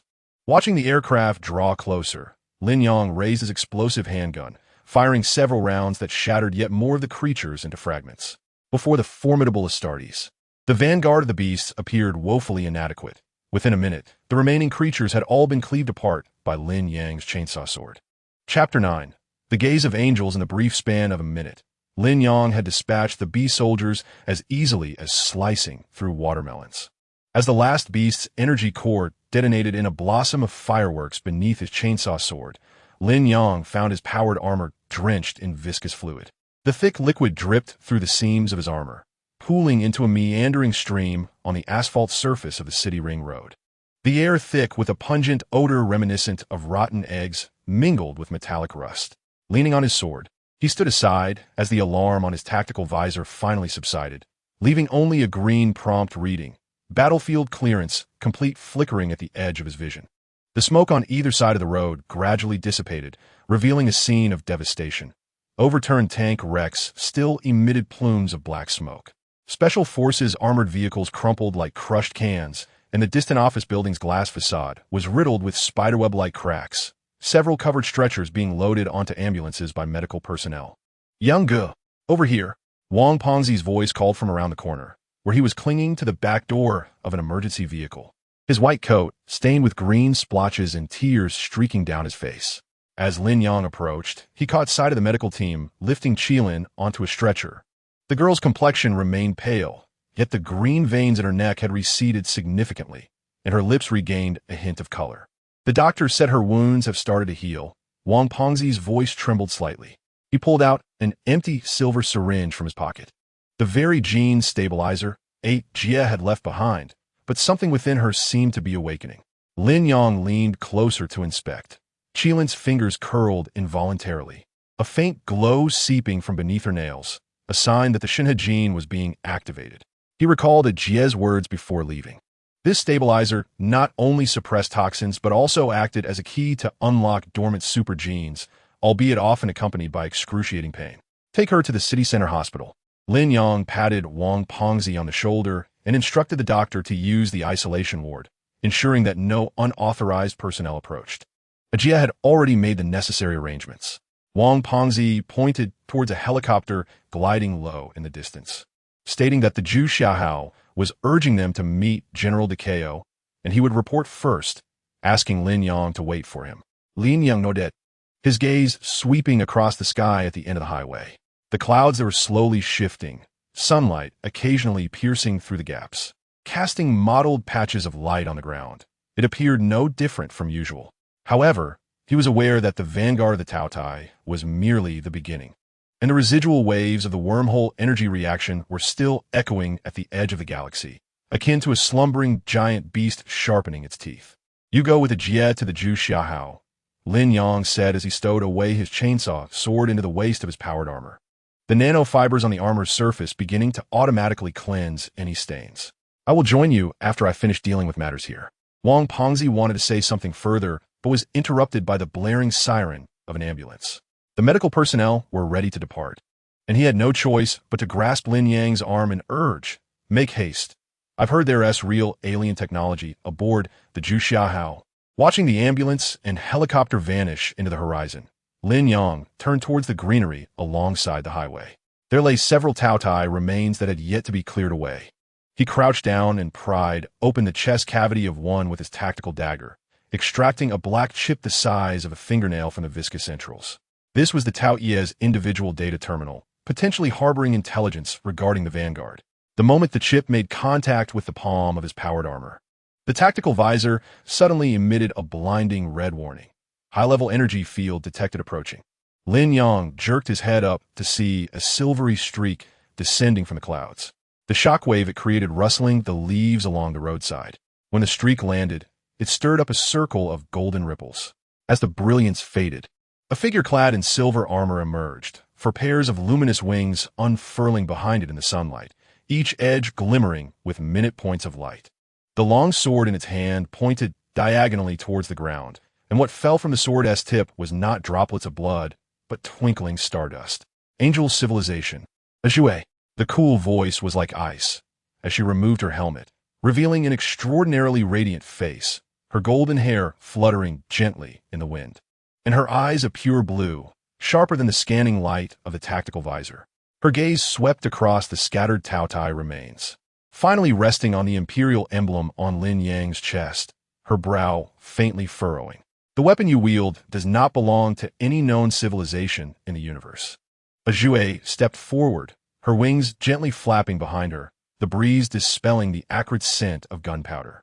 The chainsaw, sword powered by unknown energy. The powered armor, driven by nuclear fusion energy, and those unfamiliar explosives were all unrecorded in the known universe. Lin Yang's tactical visor automatically initiated a high-level scan, but the result was merely a string of garbled data. The system prompted, encountered unknown energy barrier, scan failed. This marked the first occasion he had encountered such a situation. The system capable of deciphering even the genetic sequences of the Tao Tai was now seemingly shrouded in an opaque film. If Call and Titus were to learn of this, they would undoubtedly mock him mercilessly for being unskilled. He straightened his posture, discreetly stowing the black chip into the storage compartment of his powered armor, resolving the matter conveniently as it arose. Ajue evidently did not believe his assertion. She raised her long sword, the tip hovering mere inches from Lin Yang's throat. Golden energy swirling along the blade and casting flickering reflections upon his armor visor. The energy shield of the Tao Tai Vanguard requires 3 shots from a microstar cannon of the Liang star to penetrate. Yet you managed to annihilate them all with a mere cold weapon within a minute. Her words were deliberate, each syllable striking like a hammer on metal. What is your relationship with Call? Call? Lin Yang frowned. The name sounded somewhat familiar, akin to that ultimate villain from an anime. Once my power sword is imbued with golden flames like the Imperial sword, I shall cleave him in two. Ajue's gaze turned even colder. Death God Call, the clandestine supporter of the Tautai civilization. Aside from his void engine, I cannot fathom what technology enables you to so effortlessly shred through the defenses of the Tautai. At that moment, Lin Yang's communication channel suddenly lit up. It was an encrypted message from Wang Pengzi. The Zhu Xiahao has arrived. General Decao awaits you in the command room. A GM mentioned that the angel is with you. Be cautious. Her flame sword is incredibly powerful. He glanced at the message, then back to Ajue's long sword. The flowing golden energy on the blade indeed harbored astonishing power, and the temperature sensors on his armor were already sounding alarms, indicating that the contact point's temperature was rapidly rising. I have no interest in your grievances. Lin Yang stepped back, evading the sword's point. I have matters to attend to at the Zhu Xiahao. If you wish to know something, we could discuss it later. Should you act as you did before, I shall cleave you in two. With that, the chainsaw sword transformed into a powered sword, activating the disassembly field. Ajue did not retract her sword.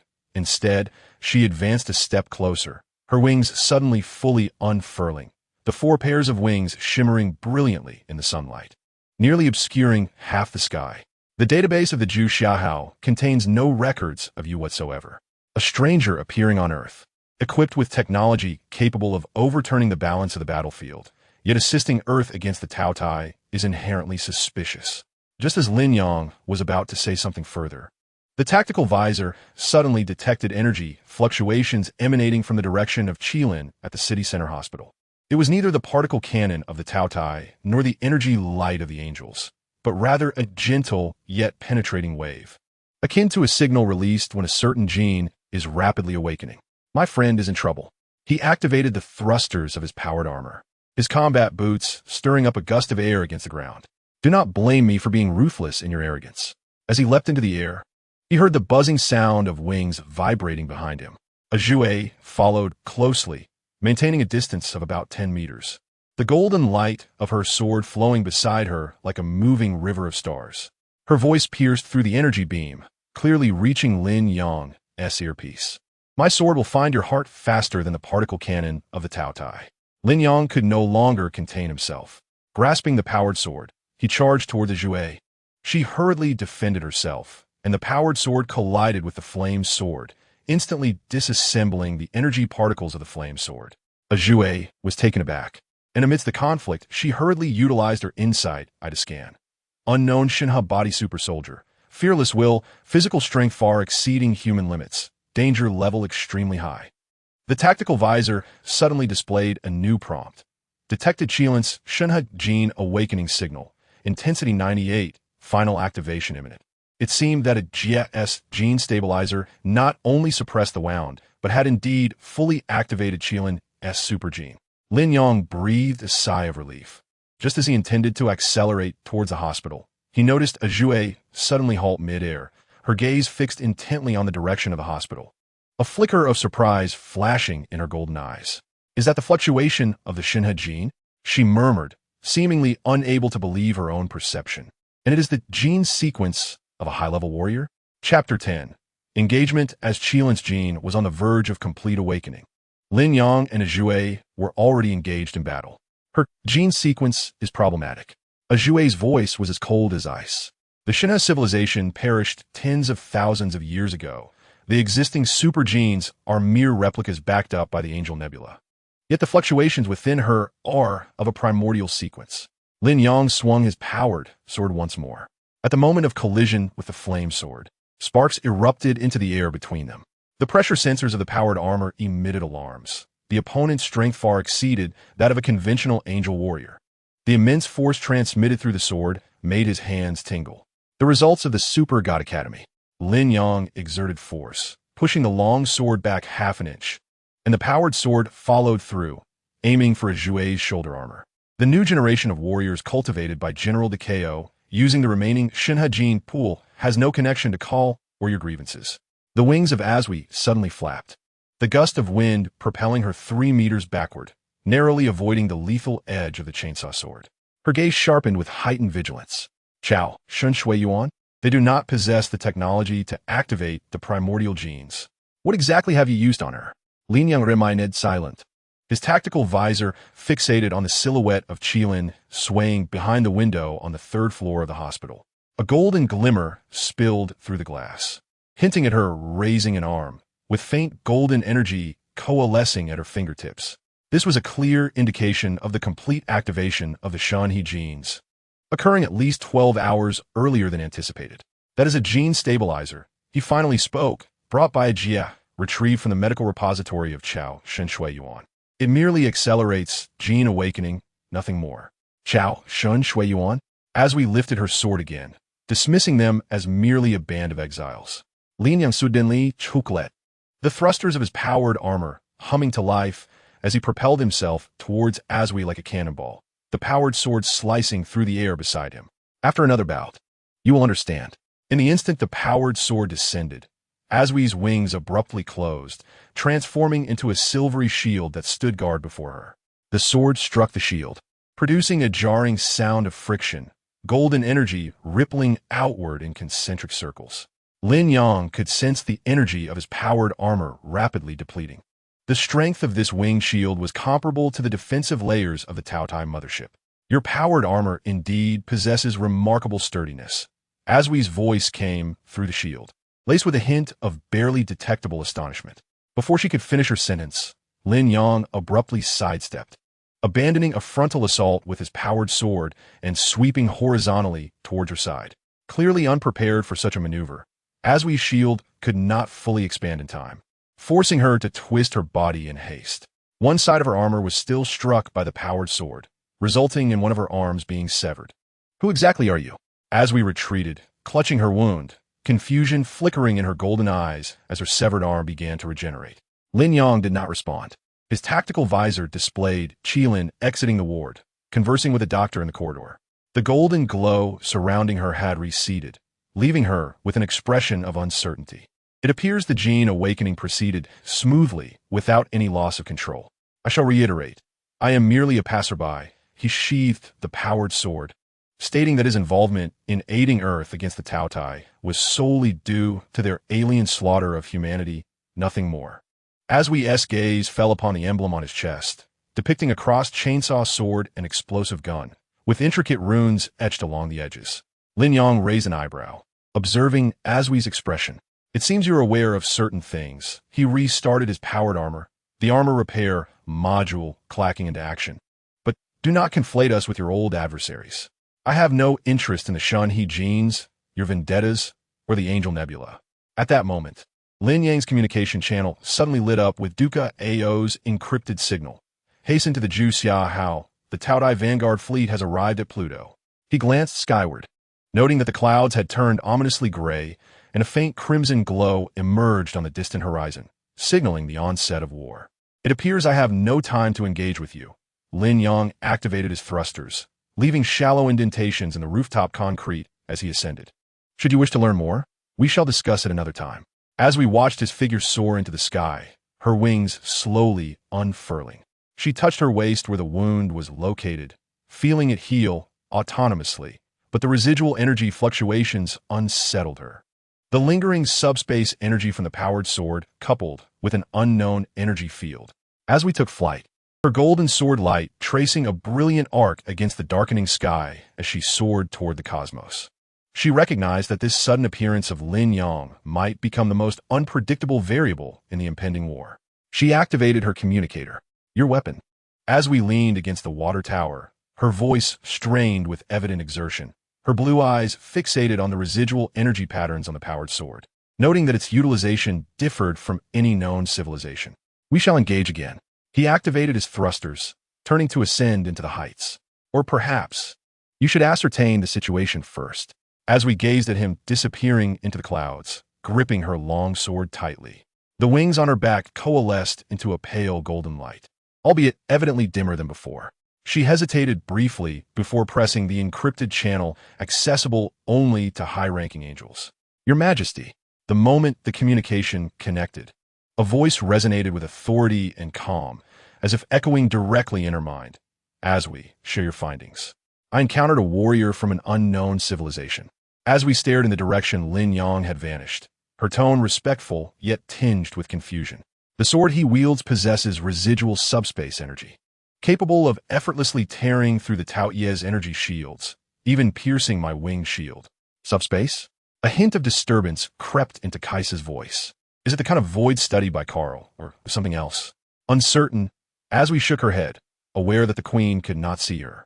The energy of his weapon is remarkably pure, lacking the corrosive aura of the void, more akin to tamed primal power. Also, the emblem on his chest seemed somewhat familiar, yet I cannot recall. The communication channel fell silent for a moment, long enough for Aswi to suspect a disconnection, until Kaisa's voice returned, tinged with a near sigh. I understand. Aswi was taken aback. Does your majesty know what civilization that is?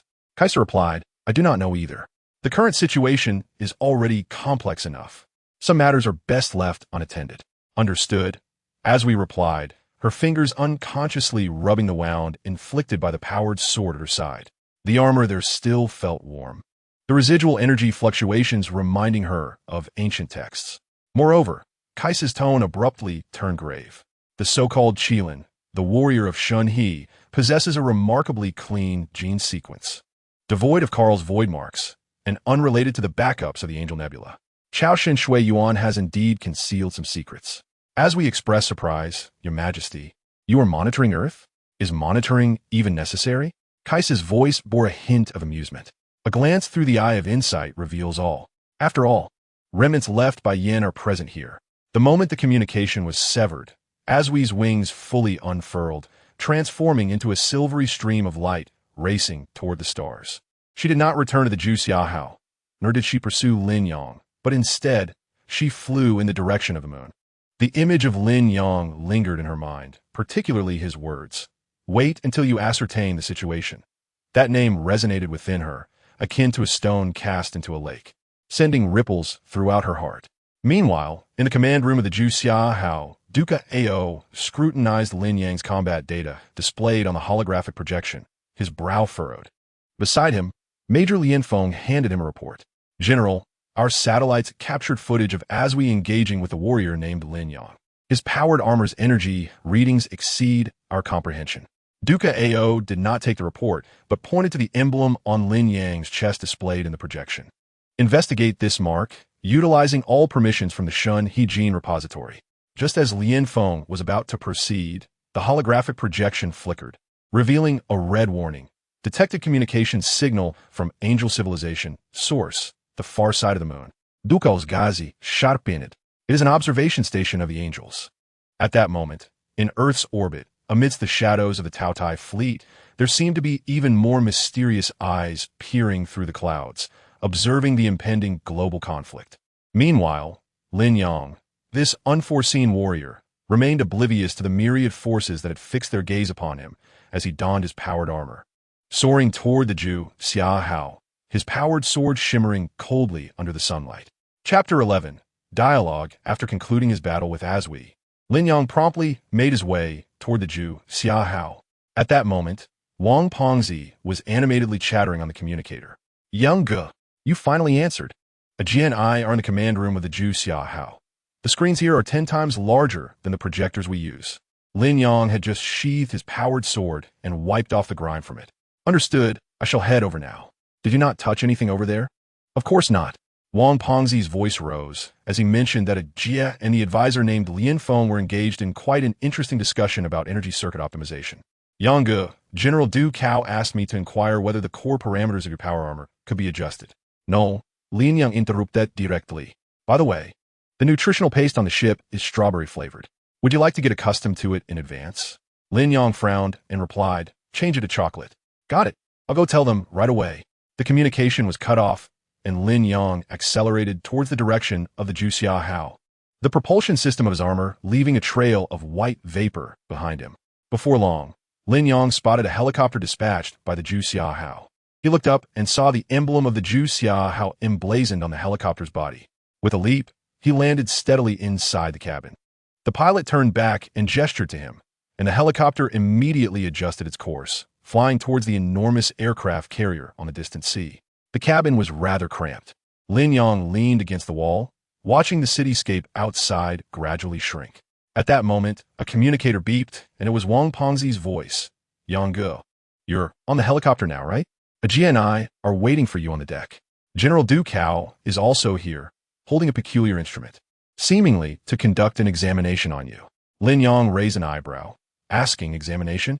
Tell him my power armor is not that delicate, and I do not require an examination. Ha ha ha, I knew you would say that. Wang Pengzi chuckled. By the way, I've changed the strawberry-flavored nutritional paste to chocolate, and it's on the table in the lounge. Plenty for you. As the helicopter passed through the clouds, the colossal silhouette of the Juxia how became increasingly clear. Personnel on the deck were busily directing landings and takeoffs. Lin Yang adjusted his collar, his gaze fixed on the steel beast, a smile of anticipation gracing his lips. Soon, the helicopter landed smoothly on the deck of the Juxia how. As the door opened, Lin Yang stepped out, just in time to meet Wang Pengzi and Ajia, who had come to greet him. Yang, this way, Wang Pengzi shouted, waving his hand. As Lin Yang steadied himself, the heavy armor gleamed with a cold metallic luster under the sunlight, standing nearly 3 meters tall like a small mountain on the deck. The seams of the armor faintly glimmered with energy flowing through them. The surroundings fell silent for a few seconds. Several crew members who had approached instinctively took half a step back, their eyes filled with astonishment. Stop staring, Wang Pengzi said nonchalantly, chewing on a stalk of grass as he patted Lin Yang's armored leg. This guy has toppled mechas in this suit. Your reactions are nothing. Lin Yang remained silent, merely raising his hand to remove his helmet, revealing a face with sharp, cold features. His gaze swept over the crowd. Are we moving or not? The sound, transmitted through the armor's amplifier, carried a mechanical dullness yet an undeniable urgency. The crew members who had just retreated finally snapped back to reality and hurriedly nodded. Let us go, let us go. Wang Pengzi winked at Lin Yang and leaned closer, whispering, your tactic works well. It really commands respect. Lin Yang shot him a glance, the visor of his helmet falling back into place, and the dull voice resounded again. Enough chatter. Lead the way. With each step Lin Yang took on the Juxia hao's deck, a heavy thud echoed, his nearly 3-meter frame exuding an overwhelming metallic presence. Soldiers passing by instinctively slowed their pace, their gazes lingering on the wear patterns of his shoulder armor and the chainsaw sword at his waist. Wang Pengzi wafed from afar. Yang, we've been waiting for you. You're about to leave footprints on this deck. Before he could finish, Lin Yang raised his hand to silence him. Lin Yang's gaze scanned over the crowd and landed on General Du Cao not far away. The old general, clad in a crisp uniform, nodded slightly upon noticing him. Lin Yang, we have reviewed your individual combat data. The Super God Academy requires a force like yours. I refuse. Lin Yang's voice, projected through the armor sound system, was cold and unyielding. My combat sequence is not subordinate to any academy. Du Cao is brow-furrowed slightly, his finger tapping on the dossier. Is it concern over restrictions? We can grant you access to the weaponry, even allow you to retain independent operational authority. It has nothing to do with authority, Lin Yang replied, stepping forward, the chainsaw sword clinking softly in its sheath. I only act against threats themselves and will not join any faction. He walked to the edge of the deck, gazing down at the swirling sea of clouds. The vanguard of the Taodai fleet had already surpassed Pluto. Rather than discussing joining, it would be more prudent to inform me of the enemy's coordinates. Wang Pengzi interjected to ease the tension. Old Du, that is just how Yang is. He responds better to soft approaches than hard ones. Suddenly, Lin Yang turned around, his gaze sweeping over everyone. Either provide me with the coordinates or step aside. The chainsaw sword buzzed to life, sparks flying from its teeth and landing on the deck. The chainsaw sword continued to hum ominously, the energy patterns on the teeth casting a cold light across the deck. Lin Yang leaned slightly forward, the pressure from his nearly 3-meter stature causing Du Cao's guards to instinctively reach for their sidearms. If it weren't for the fact that you are also human. Lin Yang's voice, emanating from the power armor, was rough like metal scraping against metal. Those drones you sent to scan my power armor core back in Juxia City, and the eyes hidden behind these monitors now, would be sufficient for me to cleave this ship in two. Du Cao's finger hesitated for half a second on the electronic dossier before he finally closed the terminal. Unknown technology compels us to be cautious. Your power armor technology exceeds the known civilization levels of the universe. Any force would. Then put away your caution. Lin Yang straightened up, the chainsaw sword sliding back into its sheath with a decisive click. I have no interest in your debts, nor do I care about your past with angels and demons. But should anyone set their sights on me or obstruct my path to slaying the Tao Tai, I will ensure that the next time, the teeth of the sword will not be aimed merely at empty space. Wang Pengzi quickly stepped between the two. Hey, we're all on the same side. Old Du, you need to stop investigating so thoroughly. Yang Gu is not an outsider. Lin Yang ignored Wang Pengzi's attempts to mediate, fixing his gaze on Du Cao. Now, give me the detailed coordinates of the Tao Tai fleet, or I'll go to Pluto myself. After a moment of silence, Du Cao finally raised his hand and nodded to Lin Feng behind him. The female advisor immediately operated the terminal, and a holographic star map suddenly appeared before Lin Yang, with pale blue dots marking the movement trajectories of the Tao Tai Vanguard ships, forming a sparse encirclement near Pluto's orbit. Their main ship is hidden within the asteroid belt of the Kuiper Belt. Du Cao's voice grew solemn. Data from Dino 3 indicates that at least 3 fleet clusters are detaching from the main force, with unknown objectives. Lin Yang's tactical visor automatically synchronized with the star map data, his pupils slightly constricting as he observed those detaching fleet clusters. Their trajectory was vaguely pointing towards Earth's synchronous orbit. It seems I need not go to Pluto, he mused, turning towards the deck's helipad as the propulsion system of his armor began to warm up. Inform your people to handle their weapons properly, and do not treat me as a target. The gust from the propulsion system created a whirlwind, and Wang Pengzi shouted, holding onto his hat, Yang Gu, do you need assistance? Yeah, and I can lend a hand.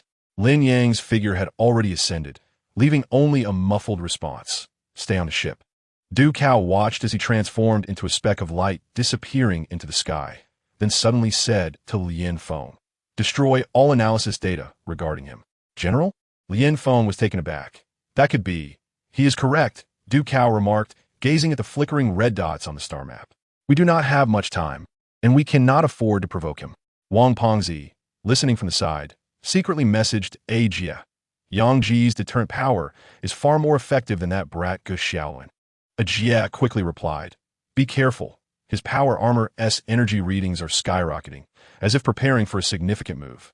Chapter 12. Journey to Huang, Siyuan having departed from the Juxia Hao. The hum of the chainsaw sword still echoed in Lin Yang's ears when a chilling mechanical voice suddenly resonated in his mind.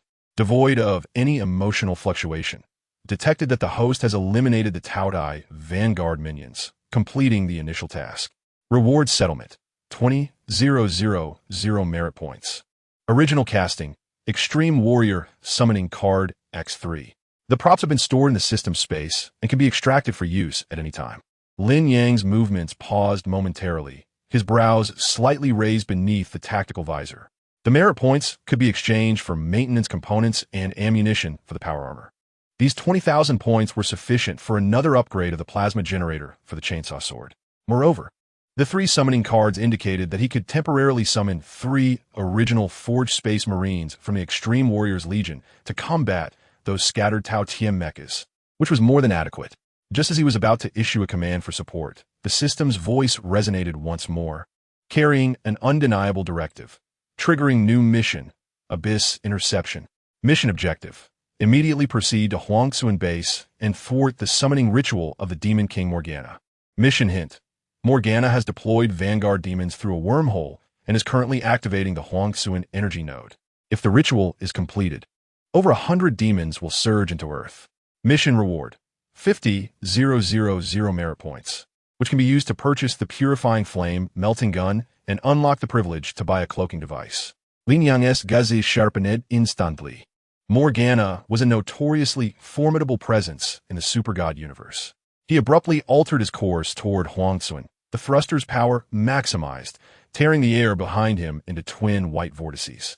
These wretches certainly knew when to strike. Just moments ago, while clearing the Tao Tiem minions in Juxia City, he had sensed faint energy fluctuations emanating from Huangxuan, but at the time, he had dismissed them as normal natural energy reactions. In retrospect, it was clearly a sign of energy accumulation. Morgana had likely set her sights on that location long ago. The communicator suddenly buzzed with the anxious voice of Wang Pengzi. Yang, why have you changed direction again? The radar of the Jiuxia had detected abnormal energy readings from Huangxuan, entirely different from the previous Tao Tia signals, resembling those of demons. Lin Yang interrupted him, his voice piercing through the power armor's amplifier with a chilling firmness, instructing Du Kaio to send capable reinforcements, not merely ordinary soldiers armed with real guns. Demons? Wang Pengzi's voice escalated in pitch. You mean those horned creatures from mythology? Yang, please be careful. Ajia mentioned that Morgana's abilities are particularly sinister. How sinister? Is she stronger than I am? Lin Yang's chainsaw sword roared to life once more, energy patterns on the serrated edges shifting from gold to blazing red. Prepare the medical pod. I'll need it upon my return to deal with any possible contamination. He severed the communication and accelerated his descent. The outlines of Huangxuan became increasingly distinct below him, the previously shattered streets now shadowed by distorted figures, entities with goat-like heads and bat wings. The air thick with a sulfuric stench, a hallmark of the Demon Legion.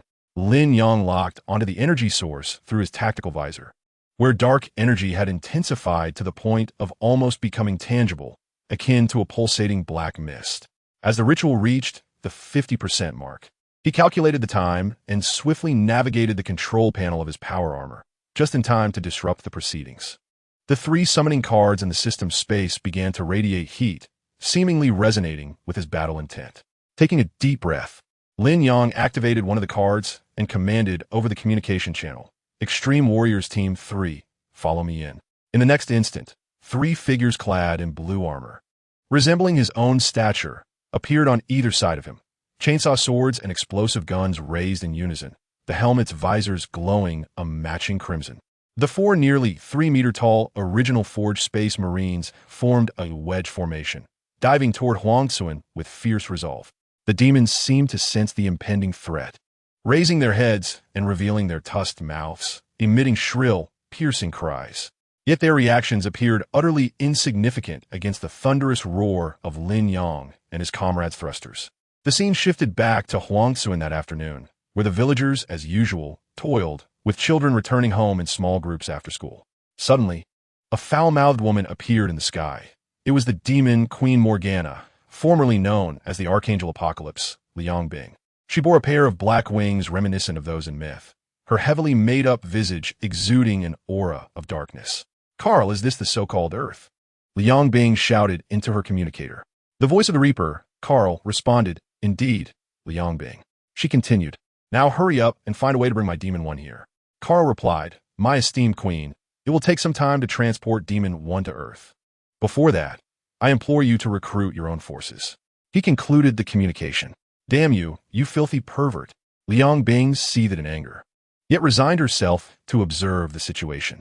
As she noticed the gathering crowd, her gaze fixed upon a young man carrying a hoe, and she approached him, saying, Otto, it has been too long. I've missed you dearly. The young man, terrified, replied, I am not Otto. My name is Yu Baosheng. Liang Bing exhaled a breath toward him, and immediately black mist enveloped the young man, who screamed in agony. Soon, the cries subsided, and Yu Baosheng vanished, replaced by a towering monster over 3 meters tall, Otto, the dark blade demon under Liang Bing. Otto gazed at Liang Bing and said, My queen, we have failed once more. Liang Bing reassured him, Fear not. We shall return next time, but you must survive. The surrounding villagers were paralyzed with fear. Some collapsed to the ground, while others fled, and a few stood frozen in place, whether from shock or audacity. At that moment, a police officer, holding a .92 pistol, pointed it at Liang Bing's back, trembling as he spoke. Who are you? Liang Bing turned, effortlessly lifting the officer, and said, Are you speaking to me? Is that weapon meant for attack? Oh, my apologies, I forgot. A pre-nuclear civilization. I am here to bring you evolution. I shan't preach. You will understand in time. With that, she performed the same transformation on the officer as she did on Yu Baosheng, who gradually morphed into an ugly demon. Liang Bing then addressed the newly formed demon. Feel your newfound power, the power to command the skies. Yes, yes. Ha ha ha, take flight. She then pointed to a nearby girl, instructing the demon, There's a lovely maiden. Let her join your body. Go forth. Ha ha ha. Subsequently, Liang being proclaimed to the onlookers, "You are all sentient beings. Upon seeing me, you shall realize that resisting this war is futile, a war that is about to erupt on Earth. All TMD aliens, follow me, and I shall grant you over 1,000 years of life, eternal youth without limits. But you must honor one woman, me, the demon queen, Morgana." After summoning the village chief, chaos and terror engulfed Huangxuan as Morgana began to exert her influence, attempting to convert more inhabitants into her demonic subordinates. At that moment, Lin Yang arrived with the three extreme warriors, shouting, "Abomination, your end, and that of your false god has come." Chapter 13. Fierce battle in Huangxuan. Lin Yang and his tactical squad reached Huangxuan, where the three original Forged Space Marines, led by him, stood like an iron fortress. The blue coating of their power armor glimmered with a cold sheen amidst the smoke of battle, the Ultramarines' insignia on their shoulder pads standing out prominently in the dwindling light.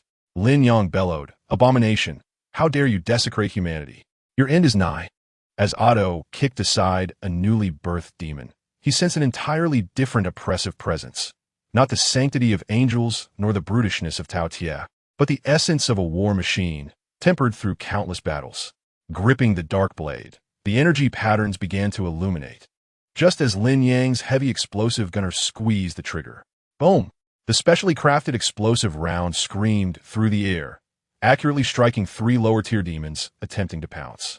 Unlike the ordinary penetrating injuries inflicted by conventional firearms, the explosive round detonates upon contact with the body, instantly transforming the contorted flesh into a mist of blood and shattered bones.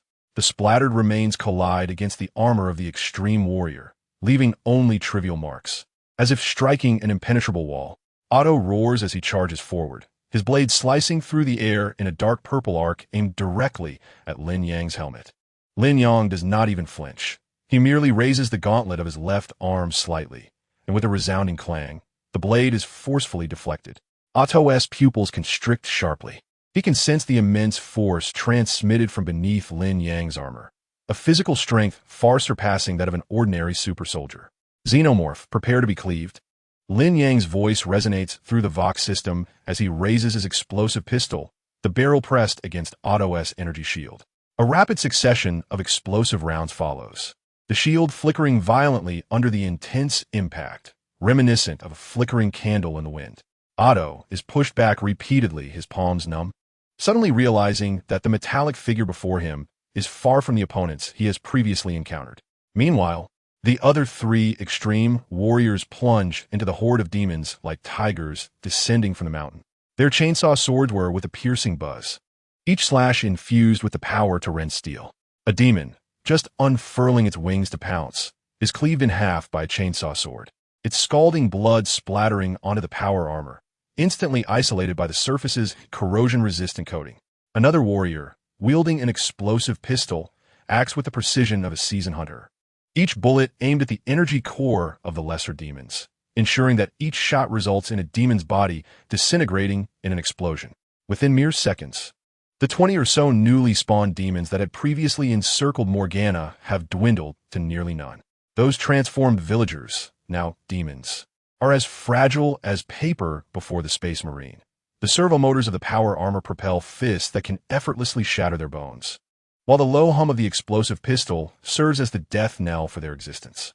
Witnessing this, Otto is filled with fury, charging once more, only to be met with a swift sidekick from Lin Yang that strikes him in the abdomen. The force, enhanced by the power armor, sends Otto flying like a ragdoll, crashing through half a wall. Struggling to rise, he tastes the metallic tang of black blood from the grievous wound inflicted by that blow. Otto retreat. Morgana finally dispels her spectator's demeanor, her fingertips gathering dark energy. She perceives the formidable nature of these armored figures, their unified tactical coordination, indomitable equipment, an unwavering intent to slay demons, particularly the one at the forefront, whose calm demeanor far exceeds that of an ordinary warrior. Lin Yang refrains from pursuing Otto, signaling his comrades to form a defensive formation. He understands that the energy level of the woman before him far surpasses that of the other demons, and the conventional ammunition of his explosive pistol would likely be ineffective. Yet, observing the remnants of demons strewn about in Otto's disheveled state, The corners of his mouth curl into a hardened arc. At least before these minions, the overwhelming force of the extreme warriors is the most direct response to the xenomorphs. At that moment, Lin Yang abruptly presses the conversion rune on his power armor's chest, and the Blue Mark X armor instantly unfolds and reorganizes. Hefty ceramite armor plates stack upon one another, the shoulder guards expand into a jagged shield form, and the servomotors emit a low rumble as the Iron Cavalry Terminator mode activates. The energy shield hums to life. The original chainsaw sword is reconfigured within the energy flow, transforming into a power sword that radiates a blue plasma blade, the sword's body causing the surrounding air to ripple with distortion under the influence of the disintegration field. Défensive formation. Lin Yang's voice reverberates through the Vox system. The two extreme warriors on the left immediately position their explosive pistols and plasma cannons, aiming at Morgana, weaving a web of firepower with concentrated explosive rounds and searing plasma beams, completely sealing off any possibility of her summoning reinforcements. On the right, another comrade unfolds the storm shield, the energy field of the shield resonating with Lin Yang's own, forming a dual-layer defense barrier. While the chainsaw sword whirs at the side of the shield, emitting a sharp sound of tearing metal, Morgana gazes at the suddenly transformed steel behemoth before her, her expression finally turning serious. Interesting, this contraption is far tougher than the black armor of the Heroic Legion. She unleashes the dark energy coalescing at her fingertips, and dozens of shadowy tendrils surge forth like living entities, carrying the intent to corrode all as they crash into the defensive barrier. A resounding hum fills the air as both layers of force fields illuminate with a brilliant glow. The shadowy tendrils strike against the shield, producing a sizzling sound of scorching. Yet they are firmly repelled, leaving not even a single crack. Seizing the moment of stagnation, Lin Yang activates the anti-gravity device at his feet, propelling himself like a cannonball towards Morgana, his power sword aimed directly at her face. Trying to get close? Morgana sneers, her figure dissipating into a cloud of black smoke, reappearing 10 meters away and unleashing a wave of dark energy. The Storm Shield warrior beside Lin Yang lunges forward, smashing his shield into the ground, barrier deployed. The energy field of the shield instantly expands, forming a semicircular energy dome. The shockwave strikes the dome, creating ripples of energy, yet fails to disturb it in the slightest. Lin Yang, taking advantage of the cover, charges again, sweeping the power sword in a wide arc. This time, the disintegration field directly contacts the residual energy left by Morgana's teleportation, resulting in a blinding explosion of light. Morgana lets out a muffled grunt as her teleportation is forcefully interrupted, her form materializing several meters away. A trace of dark red blood appearing at the corner of her mouth. This sword can pierce through space. The xenomorph's trick is feeble. Lin Yang steps forward, the power sword clashing against Morgana's coalescing dark energy claws, the energies of disintegration and dark energy annihilating each other, erupting into a shower of energy sparks. The overwhelming strength of the Iron Cavalry Terminator grants him absolute advantage in close-quarters combat. Each slash is imbued with the power to shatter mountains, forcing Morgana to retreat continuously, while her dark energy shield begins to fracture under the persistent assault of the power sword. The two warriors responsible for covering him immediately adjust their fire, aiming the plasma cannons at the ground beneath Morgana, creating scorched craters that compel her to evade within a confined space. The Storm Shield warrior remains steadfastly by Lin Yang's side. Every time Morgana attempts to flank, the Storm Shield interposes itself, allowing the chainsaw sword to counterattack, compelling her to face Lin Yang's onslaught head-on. After being grazed multiple times by the power sword's disintegration field, the robe woven from dark energy begins to tear, a flicker of annoyance flashing in her eyes. You tin cans are indeed troublesome. She suddenly spreads her arms wide, unleashing her dark energy without reservation. The ruins of Huang Village are enveloped in a shroud of dark purple energy, debris lifting off the ground, swirling around her with an aura of annihilation. Lin Yang's pupils constrict, and he promptly signals his teammates to consolidate their defense. Maximize the shield, share energy. The energy cores of the four power armors simultaneously enter overload, merging the dual-layered force fields with Lin Yang's personal shield to form a massive dome radiating blue and gold light. The dark energy storm crashes down like a tsunami, the dome quaking violently as the armor plates creak Yet the superlative defense of the Iron Cavalry Terminator and the shield's force field withstand this onslaught. As the energy dissipates, Morgana is left astonished, staring at Lin Yang's team, who remain unscathed. At that moment, news arrives from Demon One's Atai that reinforcements are on their way. Morgana licks the blood from the corner of her mouth. This is where it ends for today. Next time we meet, I will dismantle your shells. No sooner had she spoken than her figure melded entirely into the shadows, vanishing into the sky. Lin Yang, resting on his power sword, watches as steam billows from the heat vents of the Iron Cavalry Terminator, the glow of the shield gradually dimming. His gaze, sharp as an eagle's, follows the direction in which Morgana disappeared. At this moment, Morgana has finally returned with Otto to Demon One. Chapter 14. Complaints and Purification. Morgana, having disengaged from battle, brings Otto back to Demon One. The bridge of Demon One is enveloped in a dark purple energy aura. The holographic screens on the control panel flickering with chaotic streams of data. Morgana cast the semi-conscious Otto to the medical demon, then seated herself firmly in the main position. Raising her hand to tear off the smoke-stained gloves, she gritted her teeth into the communicator, addressing Carl. "Carl, you perverse fiend, what trouble have you brought upon me? Where did those 4 tin cans spring from?" Otto nearly met his demise.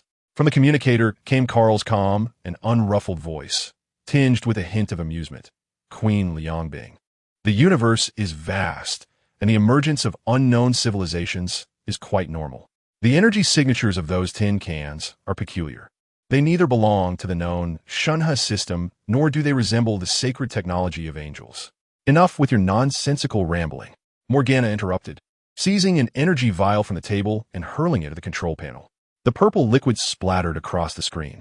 "Their weapons can pierce through my dark energy shield directly, and their armor is as tough as if embedded with starry stones. Otto's battle blade barely scratches them. This is called an unknown civilization? This is clearly a scourge sent to undermine my authority." At that moment, Atai hastened to the center of the bridge, where a holographic projection unfolded before him, displaying the combat footage and data analysis report of the Lin Yang squad, with glaring red, unreadable characters. "Your Majesty," Atai's mechanical voice bore a hint of gravity. "Demon One's database cannot decipher the target unit. Their powered armor exceeds known metallic strength parameters, and the munitions they fire contain nuclear fusion energy. Particularly, the heavy form switched by their leader exhibits a shield field with an interference resistance coefficient." "Enough, enough! Speak plainly." Morgana impatiently cut him off. In simple terms, Atai adjusted the data model. "Our current scanning technology cannot penetrate their defense mechanisms. Conventional weapons are ineffective, and we cannot even locate their energy core." Morgana rubbed her temples, a small cluster of dark energy igniting at her fingertips only to be extinguished in an instant. "Not even you can analyze them?" She glanced at Otto, who was being repaired in the medical chamber, the energy in his chest still crackling, a remnant of the close-range blast. "It seems I must allow Otto's dark bloodline to evolve once more, and keep a close watch on Earth, especially the Huangsun area. I am eager to see how long these tin cans can frolic around." Carl's voice on the other end chuckled softly. "Do you require my assistance? Perhaps I could divert some attention from Huaya? Get lost." Morgana severed the communication, leaving only the hum of the control panel in the bridge. She gazed into the profound universe outside the viewport, a fierce smile curling at the corners of her lips. No matter where those tin cans hail from, anyone daring to obstruct her path must be prepared to be reduced to scrap metal. On the ruins of Huangsun, the lingering dark energy twisted the air, mingling the remains of low-level demons with contaminated debris, exuding a nauseating aura. Lin Yang removed his helmet, revealing short hair damp with sweat, his gaze sweeping across the desolate land as he commanded into the communicator in a deep voice, "Execute the purification protocol. Eliminate all alien contamination." The 3 extreme warriors immediately sprang into action. The demolitionist retrieved a cobalt fire thrower from his backpack, and, as he pressed the switch, a torrent of purifying flames surged forth, licking the ground with an orange-red tongue imbued with sacred energy. The soil, corroded by dark energy, crackled under the flames, the black stains gradually receding to reveal the original yellow earth beneath. The remains of low-level demons burned swiftly in the purifying flames, reduced to harmless ash, leaving not a trace of demonic energy behind. The warrior wielding the storm shield held a thermal bomb, accurately tossing it towards the heavily contaminated building debris. The extreme heat generated by the explosion instantly melted diamonds, evaporating the remnants of dark energy hidden within.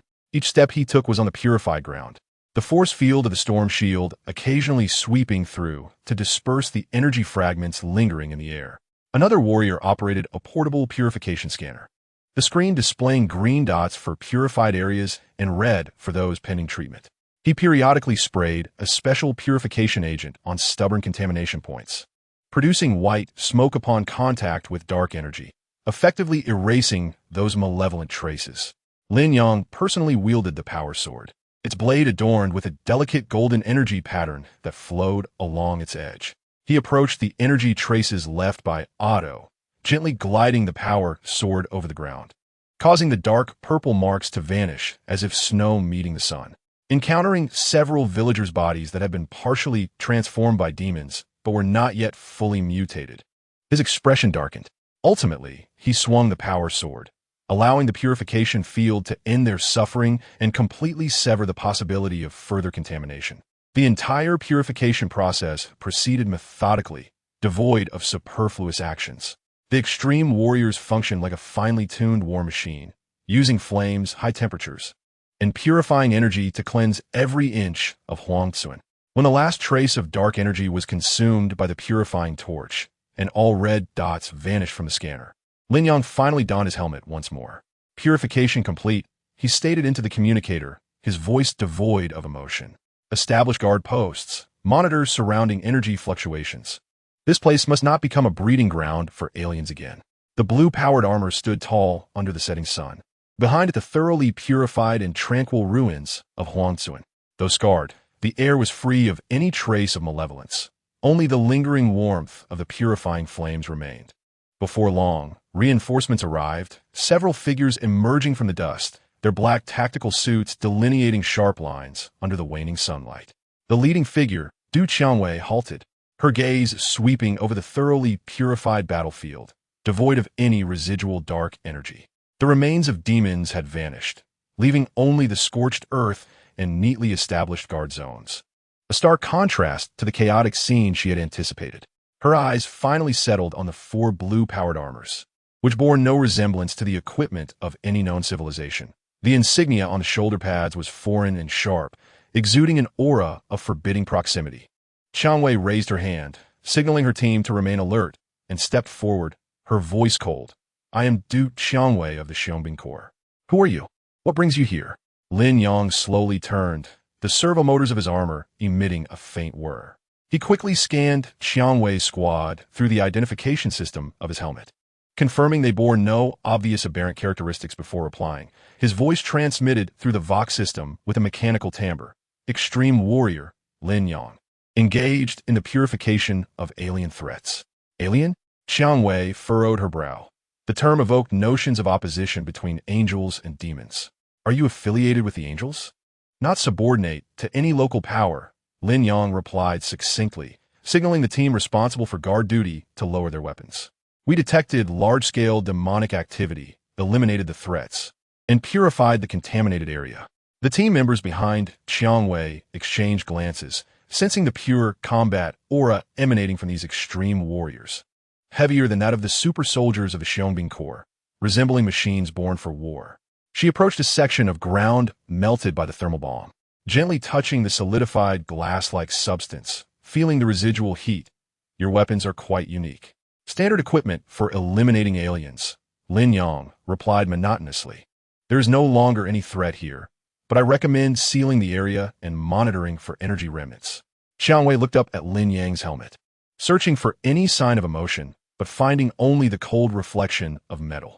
She understood, well, that the battle that had transpired here far exceeded conventional understanding, and these suddenly appearing extreme warriors likely possessed strength rivaling that of known super soldiers. The Xiongbing Corps will take over subsequent operations. Qiangwei finally nodded, her tone softening somewhat.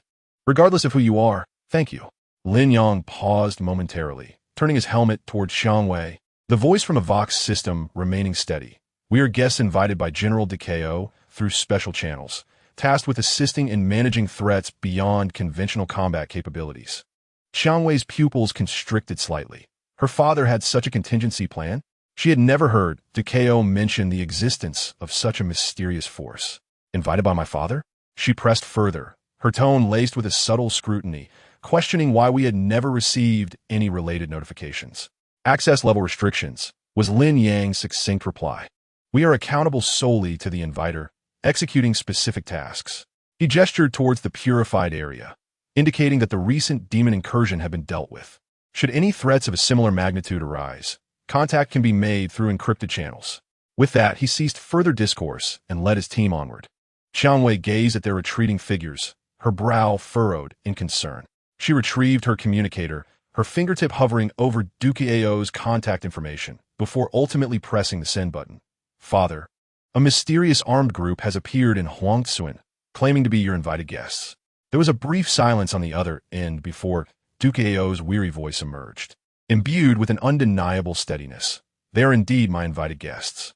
They operate by their own code of conduct and possess strength on par with our elite forces. Just as Xiangwei was about to inquire further, Dukeao interrupted her. Xiangwei, do not delve into their origins, nor attempt to engage or command them. Their presence is intended to confront threats we are currently ill-equipped to handle, much like Morgana's recent assault.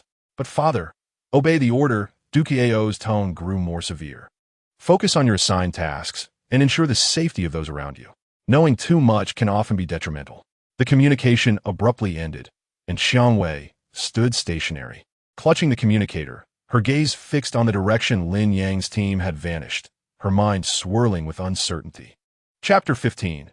Equipment update. After Lin Yang and the others departed from Huangtsuan, they arrived at the outskirts of Juxia City, establishing a temporary base. This makeshift stronghold was nestled within an abandoned underground air raid shelter, the heavy lead steel alloy door shielding them from the clamor of the outside world, with only the low hum of the ventilation system breaking the silence. Standing before the central holographic command platform, Lin Yang observed the cascading blue data streams before him, the air thick with a mingled sense of ozone and metallic coolant. 3 elite warriors stood at attention beside him, their Mark X power armor, though battle-worn, still bore its striking blue paint, the Ultramarines' insignia on their shoulder plates glimmering softly under the emergency lights. Commence equipment updates. Lin Yang's voice resonated through the Vox system, imbued with the electronic timbre characteristic of the power armor's built-in speakers. He gestured on the holographic interface, accessing the equipment exchange list, where a multitude of weaponry and armor models shimmered in the blue light. His finger eventually settled on the icon for the Iron Rider Terminator power armor, a superlative piece designed specifically for heavy assault, boasting nearly triple the thickness of standard power armor, with shoulder plates extending into angular shield forms, and an energy core radiating a ghostly blue glow, each joint encased in layers of ceramide armor, capable of withstanding direct fire from heavy weaponry. Exchanged for 3 sets of Iron Rider Terminator power armor, tactical designations Iron Anvil 2, Iron Anvil 3, Iron Anvil 4. Lin Yang's command was clear and resolute. Instantly, a confirmation box appeared on the holographic interface, red numbers pulsating. Iron Rider Terminator Power Armor X3, unit price 100,000 merit points. Total consumption 300,000 merit points. Current remaining merit points 775, 800, 475, 800. Confirm exchange? Confirm. As the command was issued, the energy transmission array beneath the command platform suddenly illuminated. Pale blue plasma streams swirling like living entities, coalescing into 3 translucent, cocoon-like spheres on the ground. Within these spheres, countless tiny metallic particles spun rapidly within the energy field. Dark blue armor plates extending outward layer by layer from the core, golden decorative patterns spreading across the surface like veins. The sound of servo motors emanated from spheres. Initially a faint hum that gradually grew heavier and more powerful, as if 3 slumbering behemoths were awakening. 3 minutes later, the energy spheres dissipated, revealing 3 complete sets of Iron Rider Terminator power armor. Iron Anvil 2's armor featured an additional missile launcher mounted on its left shoulder, the dark launch tube contrasting sharply with the blue armor. Iron Anvil 3 was equipped with a dual-mounted heavy explosive launcher on its back, the belt-fed ammunition system clearly visible. Iron Anvil 4's right arm integrated a thermite cutter, frost clinging to the nozzle where energy had cooled. Each set of armor bore the emblem of the elite warriors on its chest plate, a golden giant hand grasping a lightning bolt, symbolizing the indomitable pledge of their legion. "Begin the donning process," Lin Yang commanded. The three elite warriors simultaneously shed their old armor, movements synchronized like finely tuned machinery. The locks of their original power armor sprang open under hydraulic force, the plates detaching in succession to reveal the black tactical suits underneath. As the last shoulder plate clattered to the ground, they approached their designated Iron Rider Terminator armor, the armor's sensor system instantly activating, the waist connection rings ejecting hydraulic rods, and the leg armor automatically unfolding, as if greeting their masters like loyal hounds. Iron Anvil 2 was the first to step into the armor frame, the servo system responding instantaneously, the leg armor closing around him with a definitive click. He bent slightly, aligning his back with the power armor's spinal support mechanism. The neural interface connecting to the port at the base of his neck, data streams flooding into the tactical interface of his helmet. Skeletal synchronization, rate 98. Muscle load, adaptation complete, energy core output stable. As the chest armor plates sealed shut from both sides, he grasped the handle of the heavy explosive launcher, the weapon magnetically adhering to the armor with a resonant hum. The other two donned their armor with equal efficiency, and as their helmets descended, the optical lenses illuminated with a ghostly blue light, relaying real-time, three-dimensional data of their surroundings to the retinal displays. The three elite warriors stood shoulder to shoulder, their height increased by nearly half a meter, the heavy armor rendering them as three moving blue fortresses, each breath causing steam to vent from the heat exhausts, the ground trembling slightly beneath their weight. "System self-check," Lin Yang inquired. "Iron Anvil 2. All systems nominal. Shield strength increased by 300. Iron Anvil 3. Heavy explosive ammunition system adapted. Rate of fire increased by 50. Iron Anvil 4. Thermite cutter preheated. Capable of reaching temperatures sufficient to penetrate 10 meters of steel within 3 seconds." The clear reports echoed within the air raid shelter, prompting a satisfied nod from Lin Yang as his gaze returned to the holographic interface. This exchange was not merely for enhancing combat prowess, but rather to prepare for the impending high-intensity confrontations. Morgana's dark energy assaults posed a threat to standard power armor, while the Iron Rider Terminator's multi-layered shields and energy deflection capabilities were essential to navigate such circumstances. His finger glided to the bottom of the list, pausing on a special entry, Stormtrooper Power Armor, Mortal Adaptation. This lightweight armor was specifically designed for non-Astartes warriors, eliminating the neural interface in favor of manual controls and voice commands. Though its armor thickness did not compare to that of the Iron Rider Terminator, it could still withstand light weapon fire and energy shocks, and its built-in life support system could maintain oxygen for 72 hours in nuclear biochemical environments, making it ideal for auxiliary personnel like Wang Pengzi, who lacked superhuman genes. Wang Pengzi's role was logistics and technical support, necessitating assurance of his survival on the battlefield. Lin Yang recalled that individual, perpetually smoking yet capable of deciphering enemy encrypted communications within 3 minutes, and involuntarily tightened his lips. Exchange for 1 set of Stormtrooper Power Armor, Mortal Adaptation. Designate recipient, Wang Pengzi. Confirm exchange, Stormtrooper Power Armor X1. Consumption 20,000 merit points. Current remaining merit points, 475. 800, 455, 800. Confirm exchange? Confirm. The energy transmission array activated once more, this time producing an armor that was noticeably more compact. The blue armor plates sleek and fluid in design, devoid of the Iron Rider Terminator's ruggedness, the helmet streamlined, with visors capable of switching between night vision and thermal imaging modes. The left arm of the armor is equipped with a compact energy shield generator, while the right arm integrates a data interface that allows direct connection to various terminal devices. These details were meticulously selected by Lin Yang as customized options, perfectly tailored to meet Wang Pengzi's work requirements. Once the power armor is formed, it automatically folds into a compact storage box measuring half a meter on each side, with a QR code label emerging from its surface. Lin Yang picks up the storage box and approaches the teleportation device in the corner. placing it into the teleportation pod and entering the coordinates of Wang Pengzi's safe house. Encrypted transmission. Additional information. The basic operation manual has been synchronized to the built-in terminal of the power armor, with the voice command keyword being loyalty. The indicator light of the teleportation device shifts from red to green, and the storage box vanishes in a flash of white light. Lin Yang knows that when Wang Pengzi receives this gift, he will likely exclaim that this item is far more impressive than the black armor of the Xiong Lian. However, he is acutely aware that in a world where demon attacks may occur at any moment, a reliable set of power armor provides a sense of security that far outweighs any jest. Remaining merit points, 455, 800. Lin Yang calls up the balance interface and taps on the virtual keyboard, reserving 200,000 points as an emergency reserve for exchanging tactical nuclear bombs or emergency evacuation beacons. Emergency reserve has been set. Remaining disposable merit points, 255, 800. He allocates 150,000 points to upgrade the explosive round for the bomb gun, prioritizing the exchange for Hellfire armor-piercing warheads, aiming to raise the critical threshold for penetrating demon energy shields to 80. Lin Yang continues issuing orders. The remaining 800 points are exchanged for 10 RA high-explosive grenades, 5 purification torches, and 2 portable energy scanners. The merit point numbers on the holographic interface steadily decrease, and various equipment icons take shape in the teleportation array. The Hellfire warheads are adorned with spiral engravings, and the built-in antimatter coating shimmers with an eerie purple hue under the light. The shells of the RA grenades bear a skull emblem, and their detonation devices have been modified to complete ignition within 0.5 seconds. The fuel tanks of the purification torches contain an orange-red purifying agent that bubbles like liquid fire.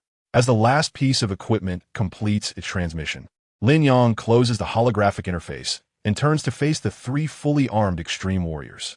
The emergency lights in the air raid shelter cast flickering shadows on their blue armor, the barrel of the heavy explosive gun reflecting a cold, hard sheen, and the serrated edges of the chainsaw sword glimmering in the dim light. The equipment update is complete.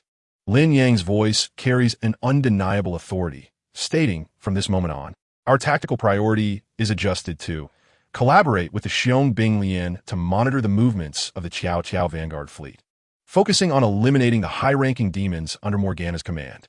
Remember, the duty of the extreme warriors is to protect humanity and exterminate aberrations, and merit is only carved upon the battlefield of victory. For the Emperor, the 3 team members simultaneously raise their hands to strike their chest armor, the sound of metal clashing resonating like thunder within the air raid shelter.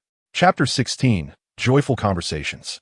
After Lin Yang and the others shouted their rallying cry, they transmitted the storage box of the Storm Soldier power armor.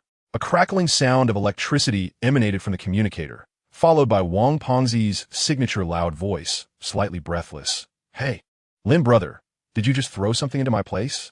It nearly shook my shabby sofa apart. Leaning against the command platform, Lin Yang removed his helmet and tapped the communicator. Open it and take a look. What should I look for? I hope it's not the shells left over from your demon hunt. I have no place to pile up junk here, Wang Pengzi muttered, and from the sounds, it seemed he was moving things around. Hey, this box looks pretty cool, blue and all, and there's even a skull on it? Just like your tin can. After a series of rustling sounds of unboxing, silence suddenly fell on the other end of the communicator. Lin Yang raised an eyebrow. Lost your voice? What the heck? Wang Pengzi's voice suddenly shot up, resembling a cat whose tail had been stepped on. Is this power armor? It's almost the same as the one you're wearing, just smaller. To be precise, it's the Storm Soldier model, meant for mortals. Lin Yang picked up the purification agent from the table and glanced at it. Want to give it a try? Try? How do I try? This thing looks heavy. Can my little frame handle it? Wang Pengzi exclaimed, hey. It moved on its own. Whoa, my arm just lifted up. Wait, I didn't move. Imagining Wang Pengzi startled by the power armor-S sensing system, Lin Yang couldn't help but smirk. Voice command, say loyalty. Loyalty? Wang Pengzi paused. What kind of code is that? Is this something you soldiers are into? Despite his grumbling, he complied. Loyalty. A crisp sound echoed from the communicator, followed by Wang Pengzi's astonished exclamation. Wow. It activated. Just like Transformers. Hey, this helmet has goggles that can change colors. Green, red. Oh my, it even has night vision. Lin Yang. This thing is way cooler than the black armor of the Xiong Lian. Don't just admire its appearance. Check its functions, Lin Yang reminded. The left arm has a shield, the right arm can connect to data terminals, and there's a life support system on the back, capable of withstanding small-caliber bullets. Withstand bullets? Wang Pengzi's voice trembled. Linga, you just sent me a metal shell. I've only ever taken apart computers. Are you expecting me to go cut down demons with this? You're overthinking it.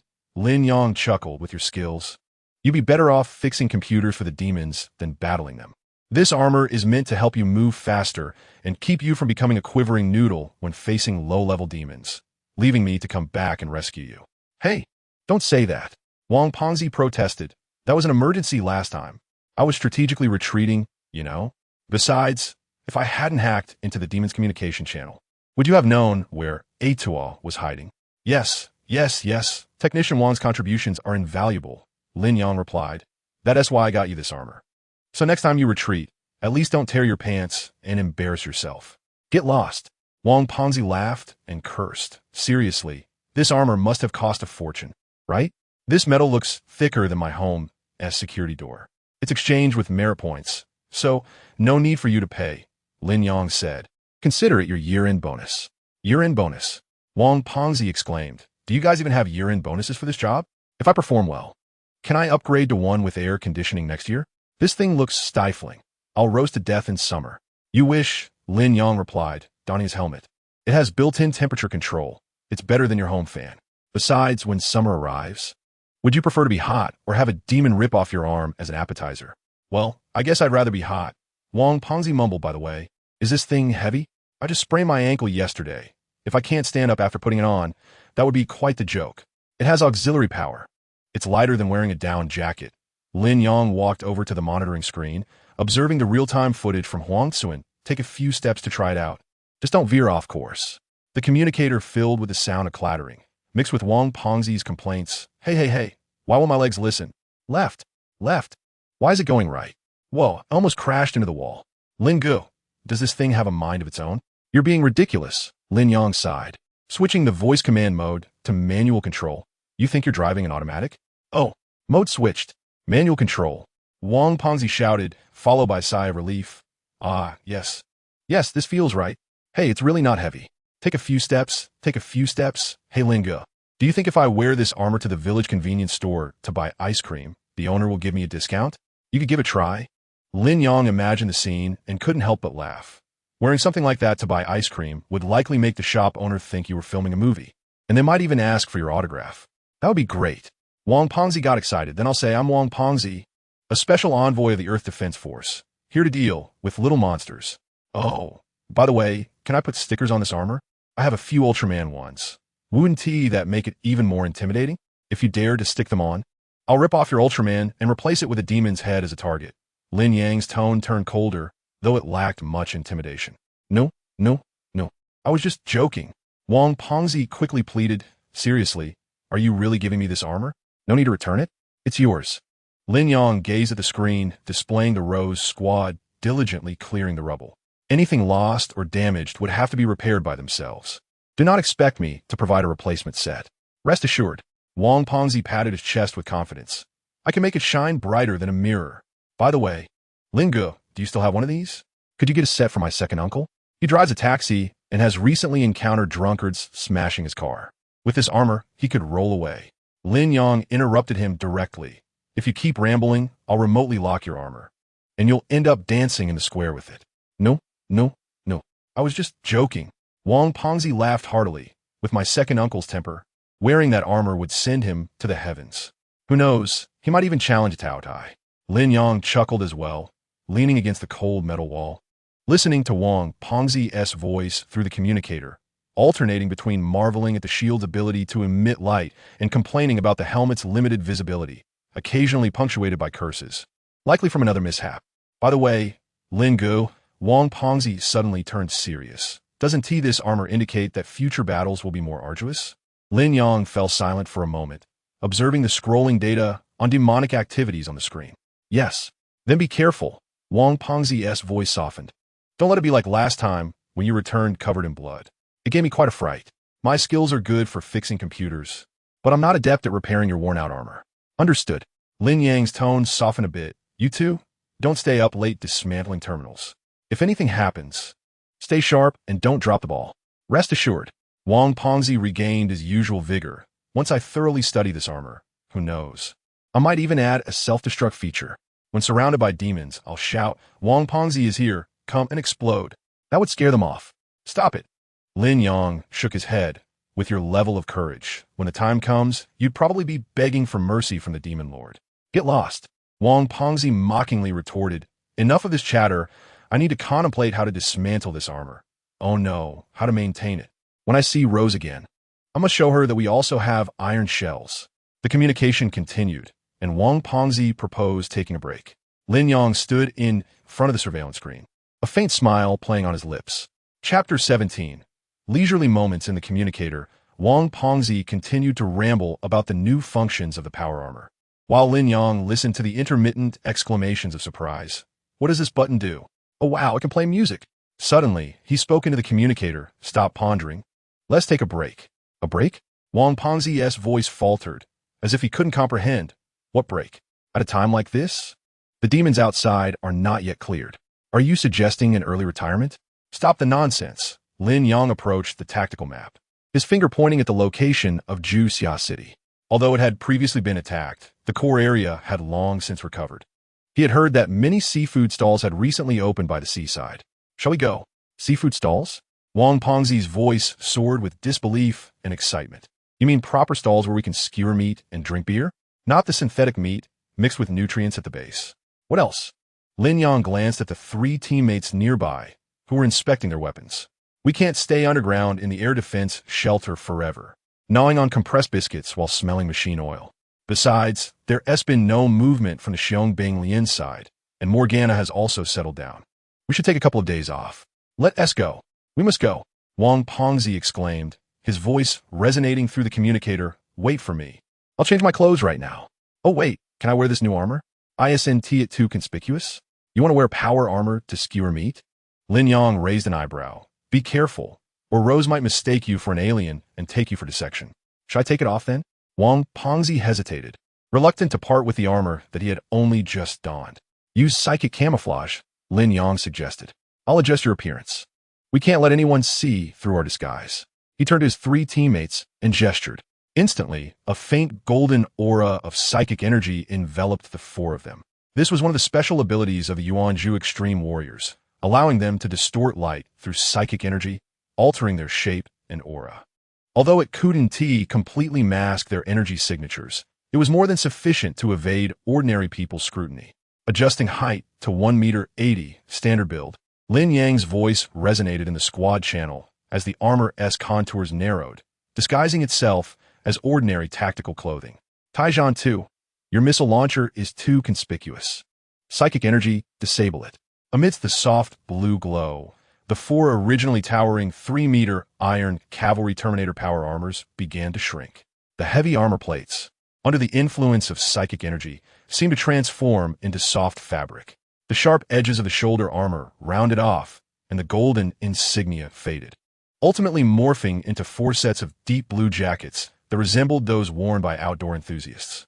Only upon close inspection could one discern the faint metallic sheen beneath the fabric and the subtle energy patterns at the cuffs.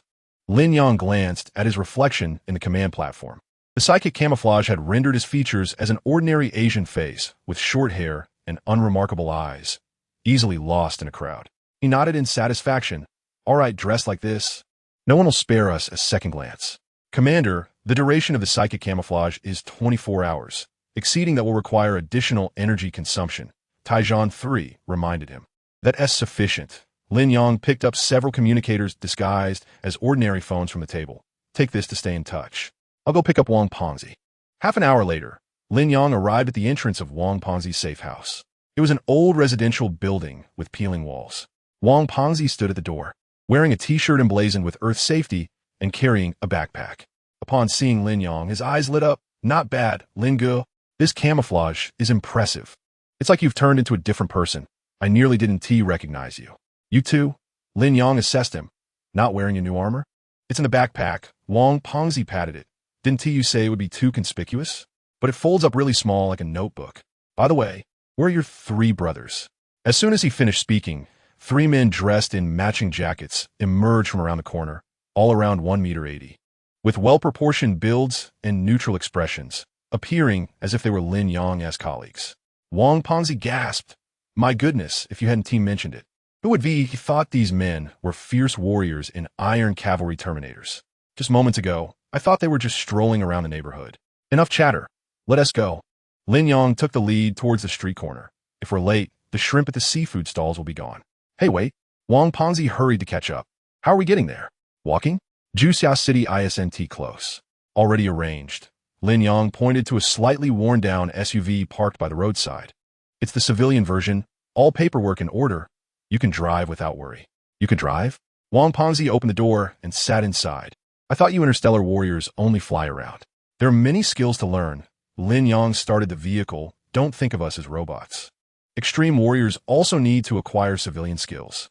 As the vehicle drove onto the highway, the scenery outside gradually transformed from ruins to normal city streets. Juxiao City, a coastal hub, had indeed recovered rapidly despite the war. Skyscrapers stood tall in succession, and the streets bustled with pedestrians, with children flying kites in the parks. Wang Ponzi leaned against the window, marveling. I never expected it could be this lively. Just a while ago, I saw satellite images, and this place was still scorched earth. Someone is watching over it. It will eventually improve, Lin Yang replied, his tone flat. True, Wang Ponzi sighed. But it's also thanks to you and those from Xiong. By the way, do Rose and the others know we are here to relax? Should we invite them along? No need. Lin Yang shook his head. Let them take a break too. They shouldn't always be on edge. As the vehicle approached the seaside, it was evening. The setting sun bathed the sea in a golden-red hue, and the beach was teeming with people. The lights of the seafood stalls illuminated the area in vibrant colors, and the air was fragrant with the scent of grilled seafood. Lin Yang parked the vehicle in the lot, and the four followed Wang Ponzi towards the seafood stalls, drawing glances from many passers-by who likely found the sight of 4 men in tactical jackets somewhat out of place in the relaxed atmosphere. Look, I told you. Wearing this is too eye-catching, Wang Ponzi murmured, regretting his choice of a floral shirt. Shut up, Lin Yang retorted, settling down at a seaside table. Waiter, the menu please. A proprietor clad in a floral apron hurried over, menu in hand, inquiring, what would you like to eat? Our fresh mantis shrimp has just come ashore, along with oysters and grilled squid, all fresh. Let us start with 5 pounds of mantis shrimp, spicy, Wang Ponzi interjected, snatching the menu. Also, 2 dozen grilled oysters and 10 skewers of grilled squid, plus 5 skewers of kidney. Do you have beer? Chilled. Yes. The proprietor replied, cheerfully, Qingdao beer. Just taken out of the freezer. As Lin Yang observed Wang Ponzi enthusiastically ordering, he turned to his 3 companions and said, feel free to order. Don't hold back. Taijan too glanced at the menu and pointed to the roasted whole lamb. This one, we'll take one. The proprietor appeared taken aback. Brother, there are just 5 of you. You can't possibly finish a whole lamb. No problem. We'll take it to go. Taijan too replied expressionlessly. Wang Ponzi chuckled. I say, big brother, are you planning to take your breakfast for tomorrow too? Taijan too ignored him, simply waiting for Lin Yang as confirmation. Lin Yang nodded, I'll reek. Let us have one, cooked well. The proprietor quickly noted it down and asked, how many bottles of beer? Let us start with a case. Wang Ponzi waved his hand grandly. We'll order more if it's not enough. As they awaited their food, Wang Ponzi kicked off his shoes and, barefoot on the sand, shouted towards the sea, attracting many curious gazes. Undeterred, he returned to his seat and poured drinks for Lin Yang and the others. Cheers. Let us celebrate that we don't have to fight demons today. Lin Yang raised his beer bottle and clinked it with Wang Ponzi's, taking a sip. The icy liquid slid down his throat, slightly bitter, a stark contrast to the synthetic nutrient liquid back at the base. He glanced at his 3 companions, who were awkwardly trying to use chopsticks to pick up peanuts, their movements stiff, clearly unaccustomed to such utensils. Just use your hands, Lin Yang suggested. There aren't so many rules here. Taijan 3 immediately put down the chopsticks, grabbed a peanut, and popped it into his mouth, crunching away with a glimmer of novelty in his eyes. Wang Ponzi laughed heartily. I say, brothers, what do you usually eat? Surely it's not just compressed biscuits at every meal? Mainly nutrient paste, occasionally combat rations, Taijan 4 replied. The taste is standardized. So, it's flavorless then? Wang Ponzi shook his head sympathetically. How pitiful. You must eat a lot today. As they spoke, the skewers and mantis shrimp arrived. The vibrant red mantis shrimp piled on the plate, sprinkled with chili powder and cumin, exuding a tantalizing aroma. Wang Ponzi donned gloves and grabbed one to peel. Hey look, you twist it off from the tail like this. Lin Yang mimicked him, peeling one, the shrimp meat tender and juicy, spicy yet delightful, far superior to nutrient paste. The three teammates followed suit, initially clumsy, ruining several shrimp, but gradually becoming adept as the plate visibly emptied. Slow down, there's no rush. Wang Ponzi chuckled as he watched them devour their food. We have the roasted whole lamb coming. Delicious, Taijian too mumbled, mouth full. Lin Yang sipped his beer, gazing at the distant waves, listening to the surrounding clamor, suddenly realizing how rare this tranquility was. Ever since crossing into this world, he had been embroiled in battles, purging Huangtsuan, confronting Otto, clashing with Morgana, never having a moment to relax. Now, with the sea breeze blowing, enjoying skewers, and with the boisterous Wang Ponzi nearby, it felt reminiscent of the peaceful days of yore. Lingo, what are you thinking about? Wang Ponzi nudged him with his elbow. Do you think peaceful days are better? MHM, Lin Yang nodded. That's why we must protect it. Indeed, Wang Ponzi took a swig of beer. Once we've driven the demons away, I'll open a computer store, fixing computers and selling models, never dismantling demon communication devices again. If you're free then, come by my shop. I'll treat you to mantis shrimp, all you can eat. Deal, Lin Yang smiled. I'll support you then. When the roasted whole lamb arrived, the atmosphere reached its zenith.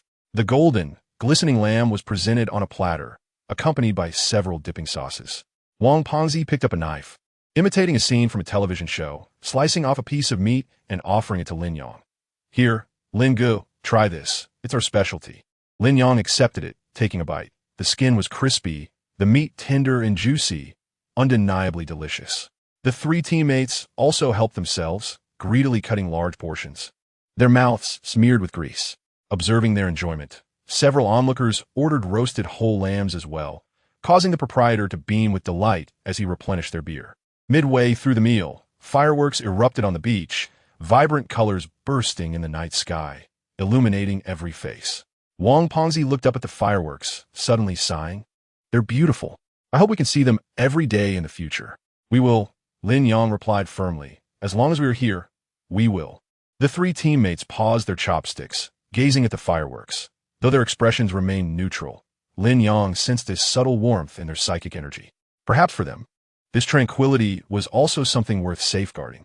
Around 10 o'clock, the five of them finally left the bustling eatery, satiated. Wang Ponzi, unable to walk, lamented. I can't take it anymore. I'm stuffed. That whole lamb was too substantial. Lin Yang instructed Taijian, too, to place the leftover lamb in the car. Supporting Wang Ponzi. Are you all right? Do you want me to use psychic energy to help you digest? No. Wang Ponzi waved his hands. I'll digest normally. Slowly savor this rare good meal. As the car departed from Juxia City, Wang Ponzi had already fallen asleep in the back seat, mumbling about wanting another skewer of mantis shrimp. Lin Yang gazed out at the darkening cityscape, then glanced at Taijian 3 in the passenger seat, wiping grease from his mouth, suddenly thinking that occasionally relaxing like this wasn't so bad. Chapter 18. The Trials of Xiong Lian, while Lin Yang and the others were enjoying hot pot and barbecue. In the spacious yet slightly disorganized operations meeting room of the Super God Academy, the lighting was dim and various strategic maps and data analysis charts adorned the walls. A massive conference table displayed a holographic projection illustrating the situation of a universe surrounding Earth, with flickering points and lines representing the distribution of various forces.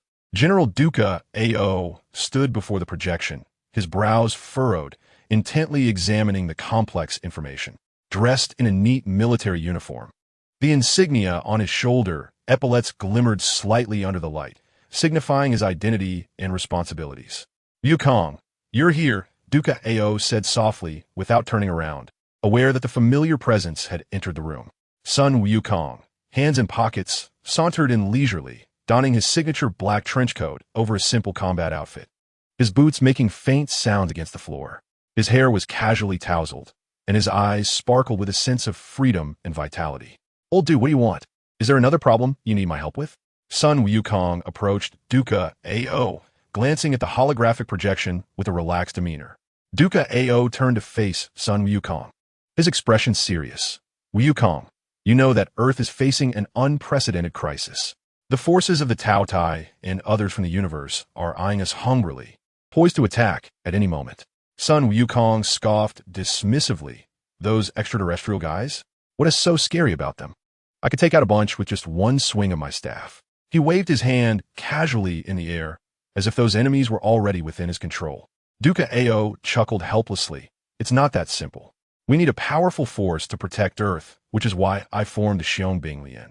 However, they're still too young and lack real combat experience. They need training. Sun Wukong scratched his head, looking at Duca Ao. You want me to help you train them? Duca Ao nodded in agreement. Indeed, your prowess and combat experience are unparalleled. Throughout the entire Xinhe civilization, you are renowned as a formidable god of war. I hope you can provide the Xiong Lian with a trial, allowing them to recognize their shortcomings and grow expeditiously. Sun Wukong, pulling a chair from nearby, sat down with an air of confidence, crossing his legs. Very well then, for your sake, I shall indulge them. However, I assure you, I will not hold back. They must understand what true combat entails. Du Cao patted Sun Wukong on the shoulder. I need you to be stringent. Only then can they truly develop. But do not be overly harsh. These youngsters are promising talents. We must not instill fear in them or undermine their confidence. Sun Wukong laughed heartily. Haha, I'll do. Rest assured, I know what to do. I will make it clear to them that, in the presence of genuine strength, their journey is still long. I will maintain the right balance. Du Cao returned to the projection screen, pointing at some markers. This trial will take place at Liangshan, a relatively open area suitable for large-scale combat exercises. Although the Xiong Lian possesses various superpowers, they lack coordination and often fight independently. You must make them understand the significance of teamwork. Sun Wukong nodded. Indeed, teamwork is crucial. In my journey to obtain the scriptures, I also collaborated closely with my fellow disciples to achieve success. I will find a way to convey this to them. Du Cao looked at Sun Wukong, his gaze filled with trust. Also, Lu Chuang is a child who previously led a reckless life, prone to impulsivity. You must discipline him to cultivate a sense of responsibility and accountability. Sun Wukong's lips curled into a slight smile. Haha, I've heard of this Lu Chuang. He is quite the fearless character. Fear not. I will teach him the essence of discipline. After Du Cao outlined a few precautions, Sun Wukong stood up. All right, old Du, enough of your chatter. I know what needs to be done. I will ensure these children of Xiong Lian receive a proper lesson. Du Cao looked at Sun Wukong earnestly. Wukong, the future of Earth depends on them, and on you. With arms crossed and a confident demeanor, Sun Wukong replied, Old Du, you can rest assured. With me around, Earth will be safe. I shall prepare to showcase my prowess to these youngsters. With that, Sun Wukong vanished from the room in a flash. Du Cao sighed softly, gazing at the spot where Sun Wukong had disappeared, murmuring to himself, I hope this trial will truly foster their growth. In the Liangshan training ground, moonlight filtered through the dense foliage, casting dappled shadows on the ground. A gentle breeze rustled the leaves, whispering tales of the forest's tranquility. Yet, this serene atmosphere was about to be disrupted. The members of Xiong Lian, clad in uniform combat attire, stood nervously yet excitedly in an open area. Their gear glimmered in the sunlight, and each person's eyes reflected a mix of anticipation and apprehension for the impending battle. Ge Xiaoluan tightened his grip on the large sword, his knuckles whitening from the exertion. He glanced at Lu Chuang beside him and whispered, Chuangzi, do you think we can handle this? I've heard that Sun Wukong is incredibly formidable. Lu Chuang scoffed dismissively, slapping his axe. What are you afraid of? We, the Xiong Lian, are no pushovers. He is just a monkey. I doubt he is as powerful as they say. Watch me use my axe to send him flying. Lin rolled her eyes. Stop boasting, Lu Chuang. Sun Wukong is not an ordinary opponent. We must approach with caution. Just then, a sudden whistle echoed from the sky, and a golden light flashed as Sun Wukong appeared before them, perched atop a tree branch. He gazed down at the Xiong Lian, twirling his golden staff with a mocking smile. Well, little ones, are you ready? Today, I shall demonstrate what true strength looks like. Sun Wukong's voice resonated through the forest, imbued with an overwhelming aura. Ge Xiaoluan took a deep breath and stepped forward. Sun Wukong, we are prepared. Bring it on. With a grin, Sun Wukong vanished from the branch, reappearing in front of Gu Xiaolun in an instant, so swift that the others barely had time to react. He swung his golden staff lightly, an ostensibly casual strike that concealed immense power. Gu Xiaolun hastily raised his sword in defense, but with a resounding clang, the force sent him flying, skidding across the ground for several meters before coming to a halt. Xiaolun, Zhao Exan shouted, attempting to rush to his aid. But Sun Wukong appeared in front of him as well. Want to save him? You must first get past me, Sun Wukong declared, sweeping his staff toward Zhao Exan. Zhao Exan sidestepped just in time, narrowly avoiding the blow, but Sun Wukong followed up with another strike, forcing Zhao Exan to retreat continuously. Seeing this, Lu Chuang roared, "Monkey, watch me." He charged at Sun Wukong, axe raised, slicing through the air toward Sun Wukong's head. Unfazed, Sun Wukong leaped lightly, evading Lu Chuang's attack, flipping midair to strike Lu Chuang's back with his staff. Lu Chuang, sensing the wind behind him, attempted to turn and defend, but it was too late. The golden staff struck him, sending him crashing to the ground. Lu Chuang, Qi Lin cried out, raising her gun and firing repeatedly at Sun Wukong. The bullets whistled through the air, but were effortlessly deflected by Sun Wukong's staff, sparks flying as they impacted. "Is this all you've got?" Sun Wukong chuckled, weaving through the barrage of bullets, as if in a realm devoid of obstacles. Rosa furrowed her brow, activating her spatial abilities to ensnare Sun Wukong in a spatial trap. Sensing the shift in space, Sun Wukong hesitated briefly, but quickly regained his composure, stomping the ground with immense force, shattering the trap and charging toward Rosa. She quickly retreated, launching spatial attacks incessantly, but Sun Wukong's speed made it nearly impossible for her to hit him. As Sun Wukong closed in on Rosa, Cheng Yaowen shouted, "Watch me." He summoned the power of the earth, causing massive stone pillars to erupt from the ground, thrusting towards Sun Wukong. Sun Wukong spun in midair, his staff swinging to shatter each pillar as they approached. Yet Cheng Yaowen persisted, attempting to ensnare Sun Wukong with the force of the earth. "Everyone, attack together. Don't let him escape," Gu Xiaolun yelled as he climbed to his feet. The others rallied, unleashing their abilities in unison. In a dazzling array of lights and energies flickered throughout the forest, the battle intensifying dramatically. Sun Wukong maneuvered effortlessly through the onslaught, his staff a whirlwind of defense. Repelling every assault, seizing the opportunity, he darted toward Cheng Yaowen, who had yet to react, and struck him on the shoulder with his staff, sending him tumbling to the ground. Lu Chuang charged once more, his axe fueled by anger and defiance as he swung at Sun Wukong with ferocity. Sun Wukong sidestepped the attack, delivering a powerful punch to Lu Chuang's abdomen, causing him to double over in pain. Taking advantage of the moment, Sun Wukong struck Lu Chuang's back with his staff, leaving him sprawled on the ground, unable to rise. "Haha, with such feeble skills, you dare challenge me?" Sun Wukong laughed heartily, his eyes glimmering with disdain. Gu Xiaolun gritted his teeth, channeling his galactic power as his sword blazed with brilliance. He charged at Sun Wukong, shouting, "Sun Wukong, I will fight you to the end." Sun Wukong regarded Gu Xiaolun's advance with a glint of appreciation. Interesting. He raised his golden staff to meet Gu Xiaolun's charge. The weapons of the two combatants clashed with a thunderous sound, sending powerful waves of energy that caused the surrounding trees to tremble. Gu Xiaolun felt an immense force emanating from the Jingu Bang, his arm nearly dislocating. Yet he resolutely gripped the great sword, refusing to retreat. Sun Wukong glanced at Gu Xiaolun and nodded slightly, acknowledging his tenacity, yet remarked, "You are still not strong enough." With that, he exerted force, sending Gu Xiaolun flying away. Qi Lin and Chong Wei hurried to Gu Xiaolun's side, helping him to his feet. "Do not lose heart. We still have a chance," Chong Wei said, her gaze filled with determination. Zhao Exan and Cheng Yaowen also stood once more, bearing injuries yet showing no signs of retreat. "Yes, let us unite our strength. We will surely defeat him," Zhao Exan declared.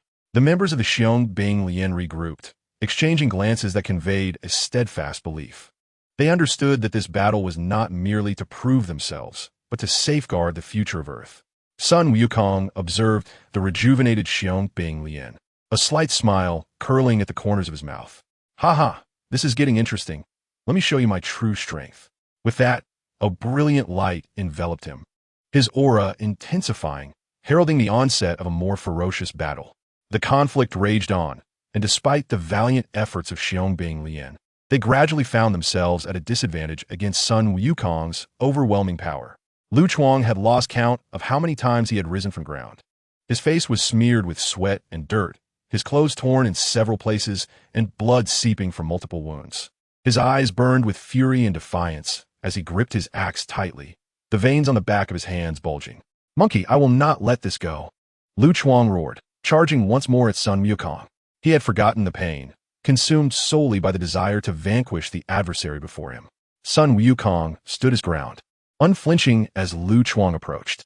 Just as the axe was about to strike him, he swiftly reached out and grasped the blade.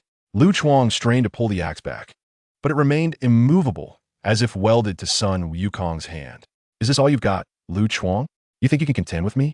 Sun Wukong taunted, a hint of mockery in his eyes. Lu Chuang gritted his teeth, exerting every ounce of strength, yet he could not break free from Sun Wukong's grip. His face flushed crimson from the effort as beads of sweat rolled down his forehead. "I will not give up. I will defeat you," Lu Chuang shouted, his voice hoarse. Suddenly, Sun Wukong flung Lu Chuang aside, sending him crashing to the ground like a rag doll. He tumbled several times before coming to a halt. "You are no match for me. Spare yourself the effort," Sun Wukong said, walking slowly to Lu Chuang's side. Lu Chuang struggled to rise, but his body was utterly spent, and despite several attempts, he could not succeed. Sun Wukong towered over him, looking down with a condescending gaze. "Lu Chuang, do you think victory in battle comes from brute force alone? Look at you, possessing strength but lacking any combat skills or team awareness, recklessly charging like a headless fly." Lu Chuang lay on the ground, gasping for breath, a flicker of confusion and despair crossing his eyes. "I know, I have shortcomings, but I will strive to improve. I will become a powerful warrior," he said, his voice weak yet resolute.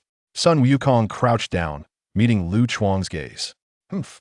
Aspiring to be a strong warrior does not merely rely on shouting slogans.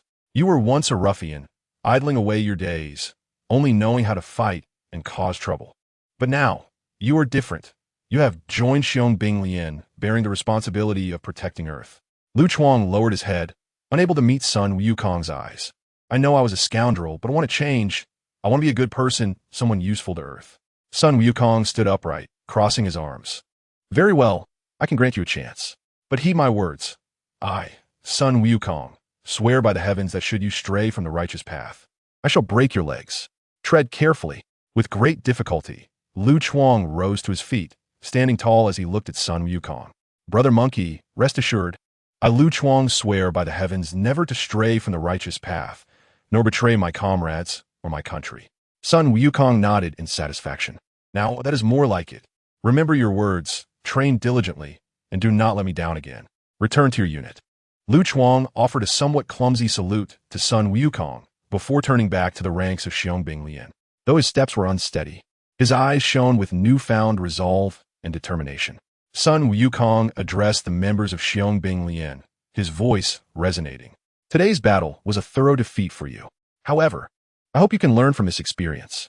Combat is not an individual endeavor. Teamwork, combat skills, and a calm mind are all crucial. You have much ground to cover." Gu Xiaolun stepped forward, gazing at Sun Wukong. "Sun Wukong, we will strive to improve. We will become stronger." Sun Wukong smiled slightly. "Ah, excellent, y bienvenido. But remember, the future of Earth relies on you. Do not disappoint everyone. Let today's trial conclude here. Go back and reflect on your experiences." With that, Sun Wukong vanished into the woods in a flash. The members of Xiangbing Lian stood silently, watching the direction in which he had disappeared. "All right, everyone, stop dawdling. Let us return and train diligently," Gu Xiaolun urged, his voice echoing through the forest. Chapter 19. Inquiry. After concluding the trials of Xiangbing Lian, Sun Wukong, riding on his cloud, descended angrily onto the deck of the Zhuxia ship. He had just returned from the outskirts of Tianhe City, his heart ablaze with fury. Reina approached to inquire, but Sun Wukong ignored her and marched straight to the command center. Upon entering the command center, he spotted Du Kaio and strode over, confronting him with an unfriendly demeanor. "Old Du, why did you not allow me to participate? Am I to stand idly by?" Watching those warriors charge into battle without taking any action, Sun Wukong's outburst startled Du Kaio's guards, who instinctively reached for their weapons. Seeing this, Jess hurried over, placing a hand on the guards' arms to signal them to stand down, while saying, "Wukong, let us discuss this calmly." Sun Wukong turned to Jess, roaring calmly discuss. He then fixed his gaze back on Du Kaio.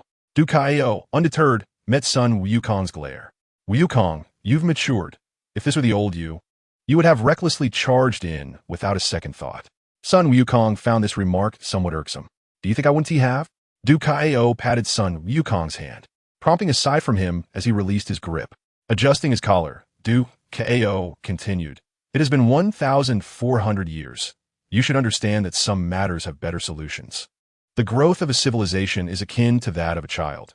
Certain experiences are essential for growth. If a civilization does not strive for harmony on its own, but rather relies on our more advanced technology to enforce it, then examples like De, Nua, and Lin Yang serve as cautionary tales. Excessively advanced scientific technology, if accompanied by insufficient levels of civilization, can only lead to devastation." Du Kao once again engaged in conversation with Sun Wukong regarding the current situation on Earth and the state of the Xiong Lian. He looked at Sun Wukong and said, "Wukong, I can entrust Xiong Lian to you and Reina with complete confidence. Please don your exclusive black armor first." As he spoke, he gestured for someone to take Sun Wukong to view the specially customized black armor. Upon arriving at the location where the armor was stored, Sun Wukong beheld the entirely black battle suit. Du Kao introduced, "This has been tailored specifically for you based on your circumstances. The current combat landscape has shifted. Your equipment must keep pace with the times." Sun Wukong rolled his eyes and remarked, "It's quite astonishing how things have changed. This is what old Du had promised to design for me earlier.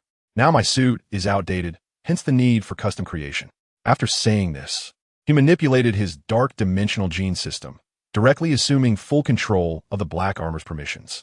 Once adorned in the black armor, Sun Wukong and Du Kao returned to the group. Du Kao addressed the Xiong Lian, stating, "Reina, henceforth, your daily provisions and training will take place aboard the Juxia, how to prevent the enemy from executing decapitation strikes against you." Sun Wukong surveyed the crowd and said, "Perhaps many of you only remember my imposing demeanor and bad temper from the movies, but no one truly knows the real me. I never aspired to be the captain, nor do I seek to defy authority, so I won't hold too much against Reina. We are all warriors united against extraterrestrial threats. Nothing is more important than that." Du Kao looked at Sun Wukong and nodded slightly, knowing that with Sun Wukong and Reina leading the Xiong Lian, Earth would gain a formidable strength in its battle against the Taotai. Sun Wukong was also prepared to fight alongside the Xiong Lian to safeguard Earth. Suddenly, Sun Wukong recalled something and said to Du Kao, "Old Du, how are the other similar battle armors I asked you to prepare coming along?" Du Kao replied, "They are currently being rushed into production, but the quality may be somewhat inferior as Earth's technology can only achieve this level at present." Sun Wukong nodded. "All right, take me to see them." The two proceeded to the laboratory, where they observed the black armors floating within the experimental chamber. Sun Wukong activated his fiery eyes, absorbing all the data of the armors in sight. "Indeed, they fall a little short, but they are still acceptable," Sun Wukong remarked after reviewing them. "Du Kao shook helplessly. There's nothing we can do. Our technology on Earth is limited." After a brief moment, Sun Wukong retracted his fiery eyes and turned to Du Kao, saying, "Let us go with this then." Du Kao nodded and hesitated before asking, "Wukong, if you don't mind, could you tell me how you intend to utilize these armors?" Sun Wukong gazed at the armors quietly floating in the chamber and replied without hesitation, "I, old Sun, plan to unleash all my abilities and simultaneously control these several armors to execute a high-level clone technique." Du Kao was somewhat intrigued and wished to inquire further. But Sun Wukong continued, "I may not understand the technology, but I can certainly accomplish it." Seeing this, Du Kao refrained from pressing for more details. Subsequently, the two discussed various matters concerning Earth's defense and the training of the Xiong Lian. Du Kao mentioned Reina, saying to Sun Wukong, "Wukong, Reina is actually quite adorable. You might consider interacting with her more." Sun Wukong, however, scoffed dismissively and replied, "I, old Sun, have no time for such trifles. Let's first deal with the immediate enemies." After conversing for a while longer, Sun Wukong felt there was nothing else to discuss and prepared to take his leave. He said to Du Cao, "Old Du, I'll head to Tian's city to assess the situation. Feel free to contact me if anything arises." Du Cao nodded, "Alright. Take care of yourself." Sun Wukong then leaped onto his cloud and soared towards Tian's city, leaving Du Cao standing aboard the Zhu Hao, contemplating the forthcoming battles and the future of Earth. Chapter 20. Quarreling. As Sun Wukong made his way to Tian's city, the energy lights at the temporary stronghold flickered intermittently. Lin Yang focused intently on the holographic map depicting the coordinates of Tian's city, his fingertips tapping a rapid rhythm on the table. Just as the system's notification tone echoed in his mind, he could no longer contain his irritation and exclaimed, "There are only 9 days remaining." Indeed, host. Countdown to the Battle of Tian's City. 9 days, 23 hours, and 17 minutes. The system's mechanical voice replied monotonously. "Just the 4 of us?" Lin Yang tugged at the collar of his tactical jacket, revealing the patterns of his combat suit beneath. The last skirmish in Huang Village was already quite taxing. If the main forces of the Tao Dai were to advance, could the Iron Rider Terminator's shield withstand multiple salvos? Current available combat strength. Extreme Warrior Original Squad of 4. Equipped with 4 sets of Iron Rider Terminator power armor, 1 set of Storm Soldier power armor, already gifted to Wang Pengzi. Comprehensive assessment. Capable of responding to small-scale raids. Unable to counter fleet-level offensives. I know. Lin Yang abruptly stood, the metal legs of his chair screeching against the floor. So I ask you, can we not open some permissions? Summon some reinforcements, perhaps the entire Extreme Warrior team? Or at least a couple of companies, even if they are fresh recruits. Insufficient permissions. Cross-dimensional summoning of unit-level forces requires a cost of 10 million merit points. Current total merit points, 255, 800. Deficit, 9, 744, 200 points. If I lack merit, I can earn it. Lin Yang strode to the weapons rack, picking up an explosive gun to check its magazine. But you must give me a chance, right? Once the battle in Tian's city begins, even if I take down 10 Tao Dai kings, I'll have enough merit, but it might be too late. Rule stipulation. Merit redemption must be settled in real time. Overdrawing is not permitted. The system remained cold, adding that troop mobilization involves spatial navigation planning, gene seed registration, and 17 approval processes.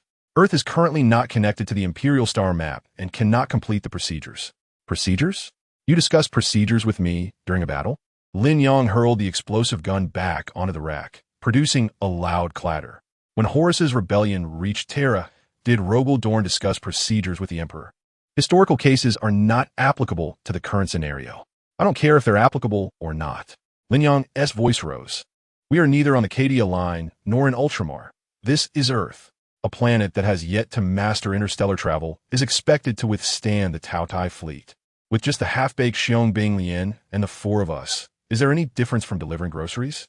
He approached the communicator and pulled up the deployment map of the Tao Dai fleet sent by Wang Pengzi, pointing at the dense array of red dots. Do you see this? This is captured by reconnaissance satellites, at least 3 main fleets equipped with planetary orbital cannons. Our heavy explosive rounds 1T even suffice. Recommendation. Optimize tactics by utilizing psychic camouflage infiltration to destroy the enemy command center. Infiltration? Lin Yang scoffed.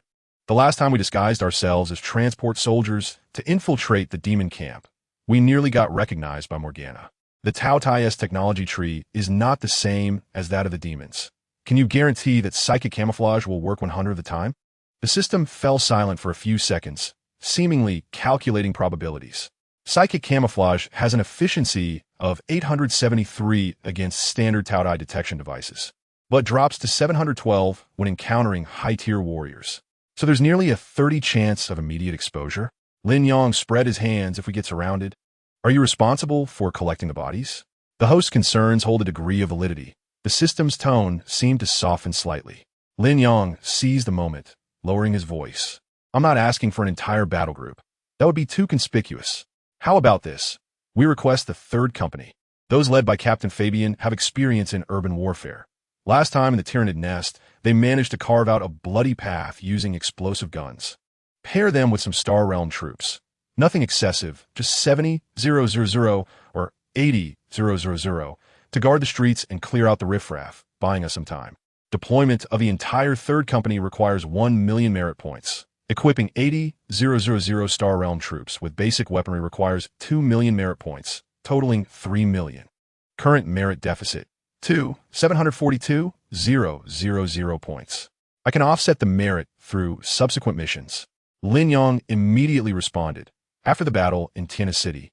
Regardless of whether it was the purification of the war zone or the decapitation of enemy generals, the merits earned should be prioritized for repayment, with interest calculated at the highest rate. Is that acceptable? The system replied, credit transactions are not supported. What do you suggest then? Lin Yang felt so molhat de Tyranid, leaning against the wall, watching helplessly as Tyranid City was reduced to rubble. Are we, the so-called guardians, to cower in the air raid shelters waiting for news?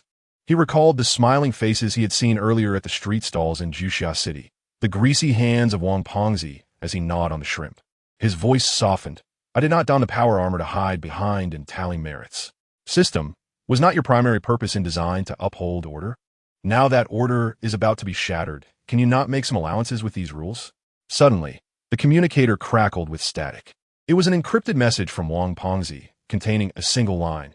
Tao Dai has begun airdropping the advance team into Tyranid City, and gunfire has already erupted in the streets. Lin Yang projected the message onto the holographic screen, fixing his gaze on the system. Do you see? It has already commenced. If we delay any longer, let alone the third company, not even an organic unit would be able to rescue the situation.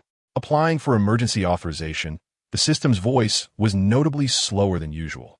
The interstellar transport restrictions would be lifted for 24 hours, allowing the third company and the Star Realm Army's 80,000 heavy weaponry to be deployed through the spatial channel, but would require the deduction of all current merits and binding of the total proceeds from the subsequent 10 battles. Lin Yang's eyes lit up. Deal. Confirm? Current merits of 255,800 points will be reset to 0, and the revenues from the next 10 battles will be fully deducted to settle the debt. Confirmed. Lin Yang did not hesitate, disregarding any debts, urging them to come swiftly. I will send you the coordinates. Drop them in the abandoned industrial area on the outskirts of Tyranid City, and provide some psionic shielding to avoid being obliterated by the railgun upon landing. Command received.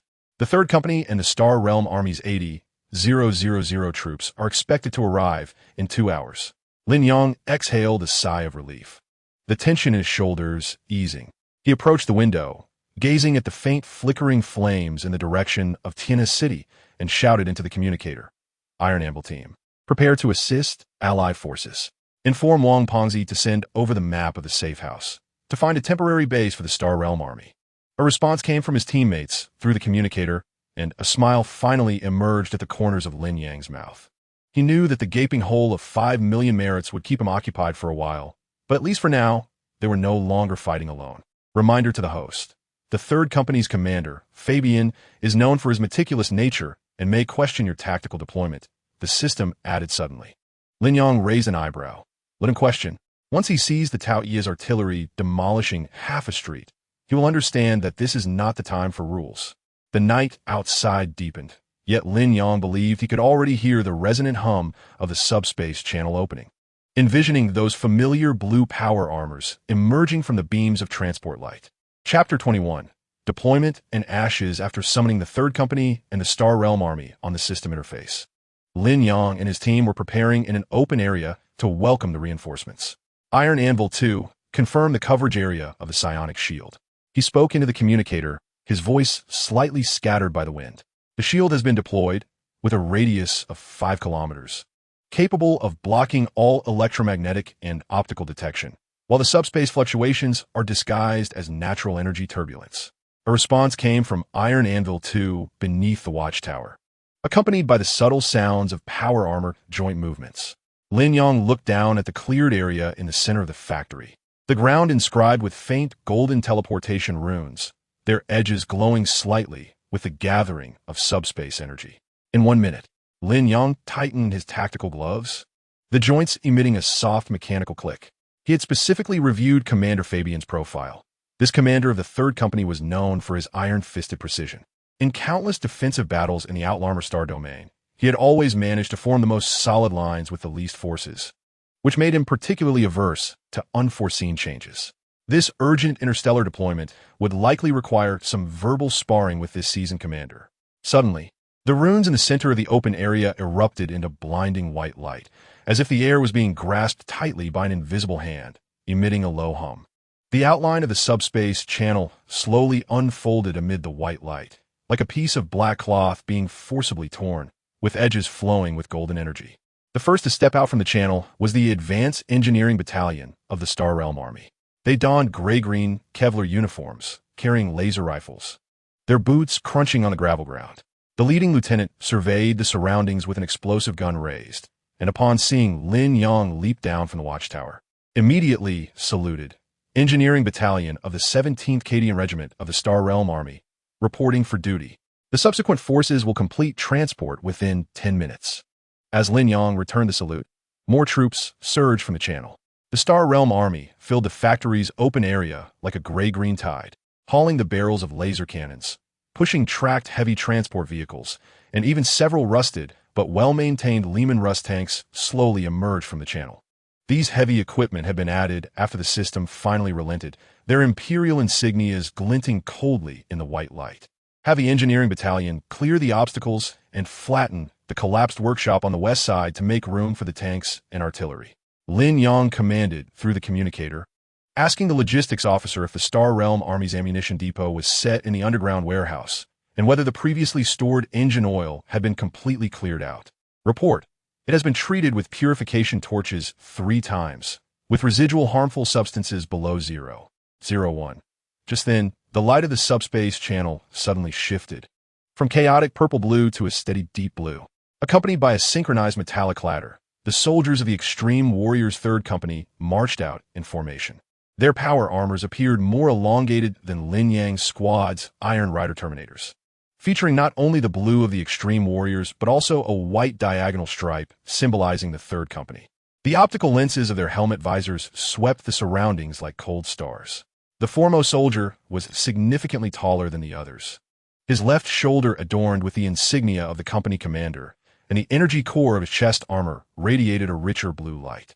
Upon removing his helmet, he revealed a chiseled face, a scar running from his brow bone to his jaw, an emblem left by the talons of the tyrant Zerg. Fabian, long time no see. Lin Yang stepped forward, extending his hand. Fabian grasped his wrist with a firmness characteristic of a soldier. Lin Yang, your psionic communication nearly burned out my tactical terminal. His voice was low, imbued with the distinctive accent of the Outlarmer Star domain, adding, the interstellar deployment was not filed with the military department. Do you know what that implies? It implies we have a tough battle to fight. Lin Yang sidestepped, pointing towards the distant direction of Juxia City, where 30 kilometers away, the advanced fleet of Taotai had begun tentative shelling, and this land beneath our feet would be their first landing site. Fabian looked in the direction he indicated, his brow furrowing slightly. This star system is not marked on the star charts. The indigenous technology level has not even achieved faster-than-light travel. Lin Yang stared blindly. But the enemy is the Taotai fleet, equipped with antimatter torpedoes and planetary orbital cannons. We must construct defensive positions capable of withstanding saturation strikes within 72 hours. By this time, the bulk of the Star Realm Army had nearly completed their transport. 80,000 soldiers quickly formed ranks around the factory, the gray-green formations stretching endlessly. Heavy laser cannons disassembled into parts, being carried by the engineers to their designated installation points, while the Lehman Russ tanks rolled along pre-planned routes towards the factory's western bunkers, their treads crushing gravel with a dull roar. My soldiers need clearly defined defensive zones. Fabian donned his helmet, the optical lenses illuminating with data streams. Where are the heavy weapon deployments of the Star Realm Army? I need the artillery table data. Follow me.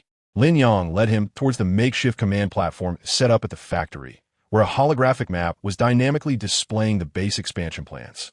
3 laser artillery battalions were deployed on the western high ground, covering the 3 main roads leading from Juxia City to the eastern suburbs.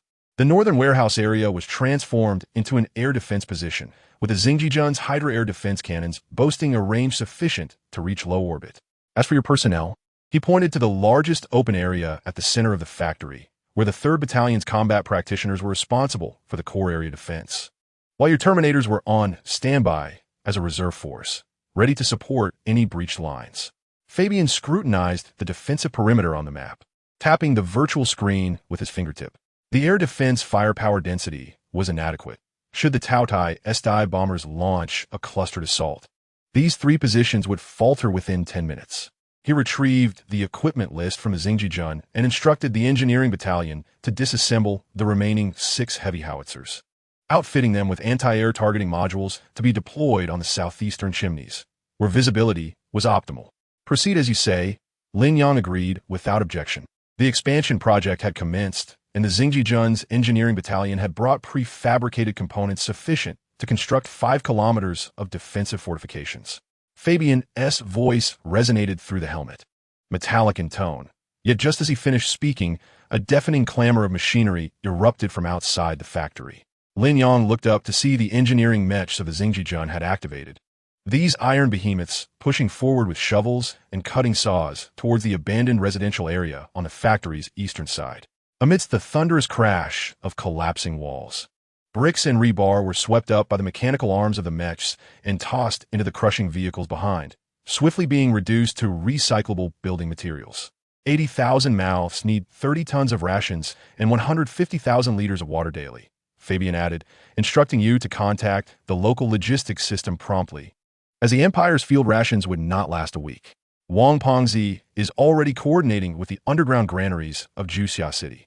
Lin Yang accessed another set of data, stating he could procure ample supplies of compressed biscuits and canned goods, though their taste might resemble that of machine oil. Fabian scoffed, seemingly lacking faith in the native food. He turned to the communicator, commanding 3rd Battalion, deploy according to your designated areas. 1st Squad, follow me to inspect the air defense positions. 2nd Squad, assist the Xingjijun in constructing fortifications. Terminators, take position in the underground shelters on standby. The blue power armor began to move immediately, their actions precise as clockwork, contrasting sharply with the gray-green ranks of the Xingjijun, yet strangely blending together against their common foe. 2 military systems from different star realms were weaving a defense network with utmost speed. Standing on the command platform, Lin Yang observed the engineering mechs continually pushing outward, gradually extending the boundaries of the abandoned factory. New defenses were rising at a visible pace. Chest walls made of prefabricated armor plates spread along the contours. Laser cannons emerged from their shelters. Xingjijun soldiers were buried in the mud laying explosives, while the technical sergeants of the extreme warriors were tuning the communication towers brought from the subspace to integrate the base's command network with the underground fiber optics of Juxia City. Iron Anvil 3. Inform Wang Pengzi to send some technicians over, Lin Yang instructed through the communicator, as the Xingjijun's encrypted channels were incompatible with Earth's signal frequencies, necessitating assistance from this Earth liaison. Understood, Captain. In the distant sky, the clouds were stained gold and crimson by the setting sun. While the expansion project within the factory was just beginning, Lin Yang knew that in the next 72 hours, there would be no night here. The Xingjijun's searchlights would illuminate the night sky as if it were day. The rumble of engineering mechs would drown out the wind, and he and Fabian's tactical maneuvers would determine whether this temporary base could withstand the iron hooves of the Tautai. Fabian, he called out to the 3rd Battalion commander, inspecting the laser cannon positions. Shall we sample the Earth's specialty canned goods tonight? Wang Pengzi mentioned something about fermented black bean fish. Fabian turned, and though the expression behind his helmet seemed tinged with resignation, it also concealed a hint of subtle relaxation. I hope it's better than the synthetic protein from Cardia. Lin Yang chuckled and turned towards the expanding command center, where the holographic map indicated the base's area was continuously enlarging. Chapter 22. The attention of major powers after the deployment of the 3rd Battalion and the Xingjijun. The mechanical roar in the eastern suburbs of Juxia City persisted for 3 days and nights. When the first rays of morning light pierced through the clouds, the once abandoned factory had undergone a complete transformation. 5 kilometers of prefabricated armored fortifications spanned the plains like a steel spine. The energy conduits of the laser artillery arrays glowed with a ghostly blue in the sunlight, and the cannon muzzles of the Lehman-Lussen tanks pointed towards the sky. The gray-green tents of the Xingjijun unfurled in patches behind the fortifications, while the blue power armor of the extreme warriors' 3rd Battalion lay like scattered rocks, silently guarding the core area. This sudden emergence of a steel fortress could not remain concealed. In the command center of the Juxia Alarms blared in the early morning as Rose was engaged in strategizing the defense plan for Tianhe City on the tactical sand table. The holographic screen suddenly erupted with a multitude of red dots representing the eastern suburbs. The energy readings indicated a concentration comparable to an armored core, yet there were no identifying codes. What is happening? Gu Xiaoluan leaned closer, pointing at the expanding red area. Is Tao Tai attacking? Not likely. Rose retrieved satellite imagery, but the screen displayed only a blurred white light obscured by some form of energy barrier, rendering the satellite unable to penetrate. Yet this energy signature was neither from the Tao Tai's antimatter engines nor the demon's dark energy. Du Cao's fingers danced rapidly across the console, his brow furrowing deeper. It's an unknown energy barrier, a type of energy field capable of distorting space. It bears some resemblance to Sun Wukong's aura, but is more orderly and exhibits clear military characteristics. Suddenly, he looked up. Contact Lin Yang. He's in Juxia City. When the communication connected, Lin Yang stood atop the newly constructed command tower, observing the Xingjijun engineers calibrating the air defense radar. Hello, old Du. His voice was accompanied by background noise, the humming of laser cannons charging. What exactly is going on over there? Du Cao demanded, his tone heavy with concern. The energy readings from the eastern suburbs are nearly frying our radar. What are those 80,000 life signals? Lin Yang glanced at the orderly ranks of the Xingjijun below and replied, nonchalantly, reinforcements. They're for fighting the Tao Tai. Regular troops, so no need to worry. Regular troops? Which country's regular army can generate such a massive energy barrier? Rose seized the communicator, insisting, we need to understand their background. Lin Yang, this is Earth's battlefield. The extreme warriors and the Xingjijun are all allied forces. Lin Yang stated firmly. The LL open for observation in 3 days. Right now, we're busy digging fortifications and don't have time for hospitality. He paused, adding, inform Gu Xiaoluan that if he wants to test the recoil of the laser cannons, he is welcome at any time, and don't forget to ensure our logistics are secure. As the communication ended, Gu Xiaoluan continued to mumble, extreme warriors? Sounds more impressive than the Shongbinglan. In the Tao Tai's flagship, the Devourer, which had already reached Mars, Feng Lei glared at the tactical screen filled with flashing warning indicators, irritably smashing the energy crystal beside him. The coordinates for the eastern suburbs of Juxia City were marked in blinding red, annotated with unknown high energy cluster, and a threat level of extremely high. Find out what that is. He roared into the communicator. 3 days ago, it was just a wasteland, and now the energy readings surpass our forward fleet. The reconnaissance drones returned with images of only a distorted white light, and the accompanying data analysis revealed that the spatial curvature of that area had been forcibly altered, causing any probing waves to be reflected or absorbed. The Tao Tai officer in charge of intelligence trembled as he reported, we cannot penetrate. The opposing energy field resembles some form of cosmic-level defensive technology. Cosmic level? Fing Lai scolded. Aside from angels and demons, who else could create such technology in this backward star system? He slammed his hand on the console. Keep a close watch on that area. If it is the angelic reinforcements, then let us obliterate them with orbital cannons. If it is something else, a bloodthirsty glint flashed in his eyes. It is precisely the moment for them to experience the might of Tao Tia, and to report this intelligence back to my king. Within the asteroid belt at the edge of the solar system, the formidable fleet of Tao Tia lurked like phantoms. Inside the flagship, the expansive yet oppressive space was illuminated by dim light, casting eerie shadows upon the metallic walls. The king of Tao Tia, Shi Hao, loomed above on an immense throne. Exuding a Shidinyoha, towering over 4 meters, he was clad in sinister blue and white armor, with horn-like protrusions on his head and a silver facial mask that rendered him cold and ruthless. Only his electronic eyes, emanating a haunting blue glow, betrayed an essence of endless frost and brutality. Beneath the throne sat a cadre of similarly adorned blue and white armored commanders of Tao Tia. Their grotesque faces, resembling beasts, were seated around a massive, circular conference table, awaiting the king's command. The tabletop displayed a holographic projection, constantly shifting with star maps and data, currently showcasing detailed information about Earth. Sherhaus' electronic eyes flickered with blue light as he spoke.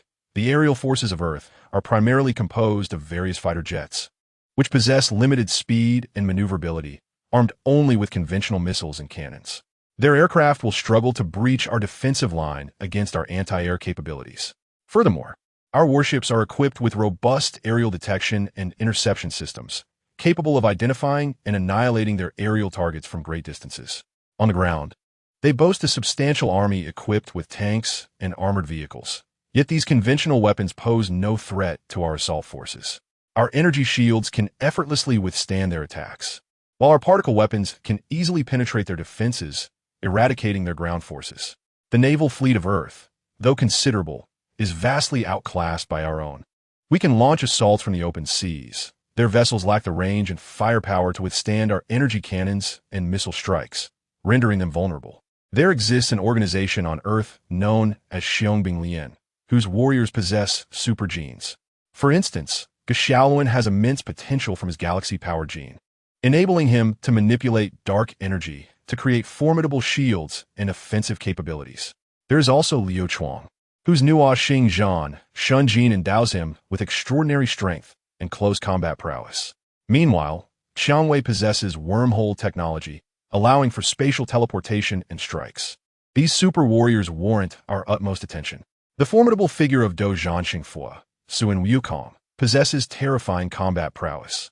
With unparalleled, close combat abilities and an indestructible physique, his golden staff can inflict tremendous damage, rendering our ordinary soldiers and warships akin to ants in his presence.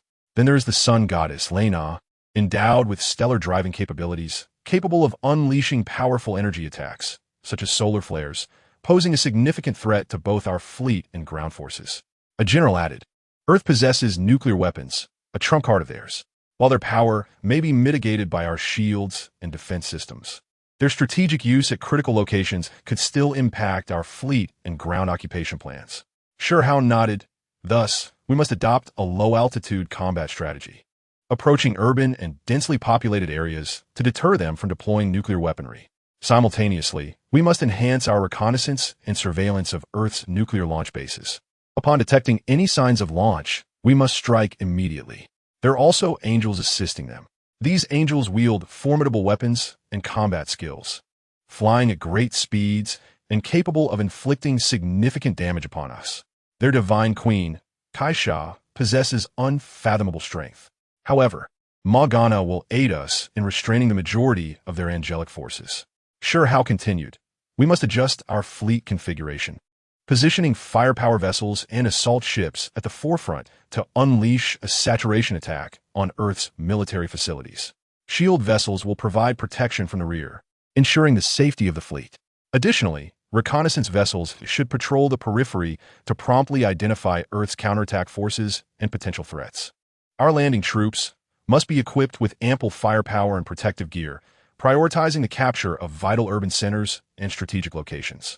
When confronted with super warriors and special powers, we should avoid direct confrontation, utilizing terrain and tactics for flanking maneuvers or calling for aerial support.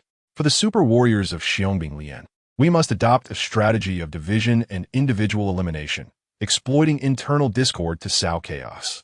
Concurrently, we can dispatch specialized hunting squads to ambush and encircle individual super warriors. Against formidable foes like Suin Wukong and Lin, we must concentrate our firepower for a decisive strike, employing long-range missiles and energy cannons for saturation attacks to deplete their energy. If the opportunity arises, we may also set traps, utilizing specialized weapons and devices to seal or weaken them. Hao rose, his towering figure casting a vast shadow over the entire conference table. Though Earth possesses certain defensive capabilities, they shall ultimately be conquered before our Tao Tia civilization.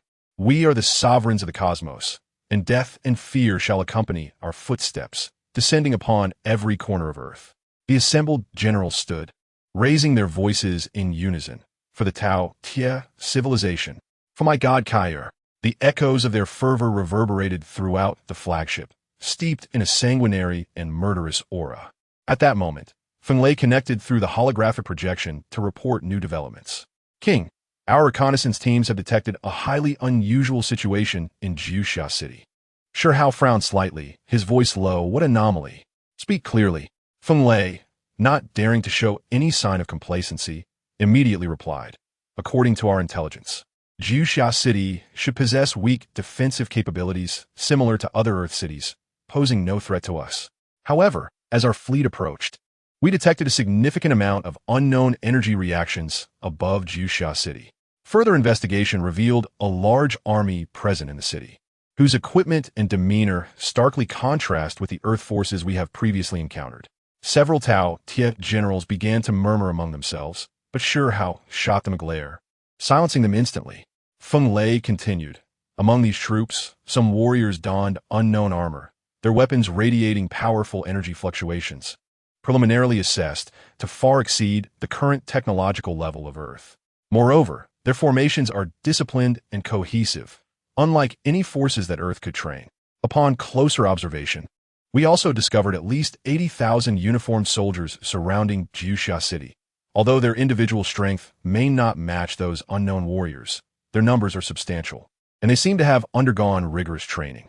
Sure Hao clenched his fists and inquired, "Have you ascertained the origins of these forces?" Feng Lei lowered his head, responding, "My king, we have yet to fully determine their origins. However, based on our intelligence analysis and certain clues, it is speculated that this may be linked to an individual named Lin Yang, who has brought forth such a vast army." One general could not contain himself, exclaiming, "My king, how is this possible?" Sure Hao glared at him before turning back to Feng Lei. "Continue. What other anomalies have you observed?" Feng Lei swallowed hard and continued. "In addition to these forces, the defensive systems of Jiuxia City appear to have been significantly enhanced. Energy shield devices have emerged around the city, and while their specific strength and principles remain unclear, it is certain that they can withstand attacks from some of our conventional weapons, even from our fleet's main cannons. Furthermore, we have detected unknown energy projection devices within the city, whose purpose is unknown, yet they are presumably intended for defending against our assaults. Moreover, our detector has uncovered what appears to be a large-scale energy reaction beneath the city of Jiuxia, potentially indicating the charging of some formidable weapon or the preparation of other defensive measures." Upon hearing this, Sure Hao rose to his feet, pacing before the throne. After a moment of contemplation, he remarked, "It seems the Earthlings have received assistance from some unknown force, which has led to such arrangements in Jiuxia. Lin Yang and his army must be taken seriously." Feng Lei immediately organized the fleet to conduct a comprehensive scan and reconnaissance of Jiuxia. "It is imperative that I understand the specifics of these troop strength and identify their weaknesses." Feng Lei promptly responded, "Yes, my king. I will make the arrangements at once." Sure Hao then addressed the other generals, "You must not remain idle. Strengthen the fleet's defenses to prevent any surprise attacks from the enemy. Simultaneously, prepare the battle deployment. As soon as Feng Lei's reconnaissance yields results, we shall launch an immediate offensive. I am eager to observe what tricks these Earthlings have up their sleeves." The generals replied in unison, "Yes, my king." In the observation room of the Meluo Heavenly Court, Kaisha gazed intently at the image of the eastern suburbs of Jiuxia displayed in the crystal sphere, her fingers gently tapping against the armrest of the throne. Within the crystal, the area enveloped by a spiritual energy barrier was steadily expanding, revealing runes intertwined within the energy flow, a system she had never encountered before, yet exuding a sense of rigor and order distinctly different from that of angelic civilization. "Your Majesty, should we dispatch a guard team to investigate?" Yin, standing nearby, inquired gravely, aware of the formidable power that did not belong to any known civilization. Kaisha shook her head as the image within the crystal suddenly magnified, focusing on a starry soldier adjusting a laser cannon. Clad in a gray-green uniform with standardized equipment, he emanated the unmistakable aura of a soldier. A smirk of intrigue crept onto her lips, for it was neither the chaos of demons nor the savagery of gluttony, but rather reminiscent of some ancient military empire. She raised her hand to tap the crystal sphere, switching the image to a scene of extreme warriors in training, where a soldier in blue power armor was executing precise shots with an explosive gun, his movements impeccably synchronized as if copied and pasted. "Interesting," Kaisha remarked with a hint of amusement. "A planet that has yet to master interstellar travel suddenly unveils such a formidable army. Yin, make a note of this. They shall be classified as a key observation target." As a shadow of demon wings loomed over Jiuxia, Morgana, with a cigar clenched between her teeth, scrutinized the data stream from the dark energy detector. The screen revealed that the dark energy index in the eastern suburbs was alarmingly low, instead filled with another form of stable energy flow, resembling an impermeable wall that repelled all dark energy. What on earth is this? She exhaled a smoke ring, finding it even more detestable than the sacred power of angels, effectively sealing off the very fabric of space. Otto emerged from the shadows, kneeling on one knee. Your Majesty, shall I take a team to probe further? Not yet. Morgana waved her hand dismissively as the detector suddenly picked up a flicker of spiritual energy, revealing the outline of a blue power armor. Ah, still clad in metal. She licked her lips, sensing a resemblance to the unknown technology studied by that fellow Carl, albeit distinctly different. A cunning smile spread across her face, her eyes glinting with mischief. Let the gluttons go and test the waters first. Once they've both exhausted themselves, I shall swoop in to collect some toys. That blue metal armor looks quite sturdy. Dismantling it for research should prove worthwhile. Within the base, the defensive line continued to expand. Lin Yang stood atop the command tower, observing the reconnaissance drones zipping past the energy barrier, some belonging to the gluttons, others to the Xiongbing Lian, and even one marked with wing insignia, which had been diverted from its course by the Starry Army's anti-aircraft fire. Squad leader, it's becoming a veritable zoo out there. The voice of Tieji, too, crackled through the communicator. Fabian wants to know if we should take down those flies. Lin Yang gazed at the distant silhouette of Juxia, where the morning mist had yet to dissipate. No need, he replied. Let them see that Earth is not without its defenders. Below, the engineering mechs of the Starry Army continued their advance. The boundaries of the defensive works expanding at a rate of 500 meters per hour, while new laser cannon positions were being laid with concrete bases. The Terminator squad of extreme warriors, armed with heavy explosive guns, ventured into the freshly excavated underground hideouts. Though the open day was still 3 days away, this silent deterrence had already commenced. Chapter 23. The visit. The engineering troops of the Starry Army worked tirelessly day and night, until the morning of the day when the spiritual barrier would be lifted. The air in the eastern suburbs of Juxia was tinged with a faint scent of machine oil. Lin Yang stood by the armored gate at the entrance of the base, watching the convoy approach, a trio of military SUVs emblazoned with the insignia of the Xiongbing Lian, their machine guns still draped in dust covers. Nervous? Fabian's voice chimed in from beside him, having just completed a check of the sentries. A hint of morning dew glistening on the shoulder armor of his blue power suit. Lin Yang tugged at the zipper of his jacket. Afraid your laser cannons might frighten the children. The soldiers of the Starry Army have undergone 3 etiquette trainings. Fabian replied casually, they will not aim their guns at guests. As they spoke, the convoy halted 10 meters from the gate. The doors swung open, and Takeo stepped out, accompanied by Qiangwei, Guxiaolun, Lu Chuang, followed closely by Zhao Exin, Qi Lin, and a young woman in a white lab coat. Lin Yang recognized her as Lian Feng. The last to alight was Sun Wukong, who, with his golden staff slung over his shoulder, surveyed the visible cannon barrels within the base and smirked. Quite the spectacle. The gate slowly ascended, revealing the scene behind it. Soldiers of the Starry Army stood in formation along the sides of the road, their gray-green uniforms impeccably tailored, laser rifles slung across their shoulders. With a sentry stationed every 10 steps, their gazes fixed ahead, yet no one dared to glance askew.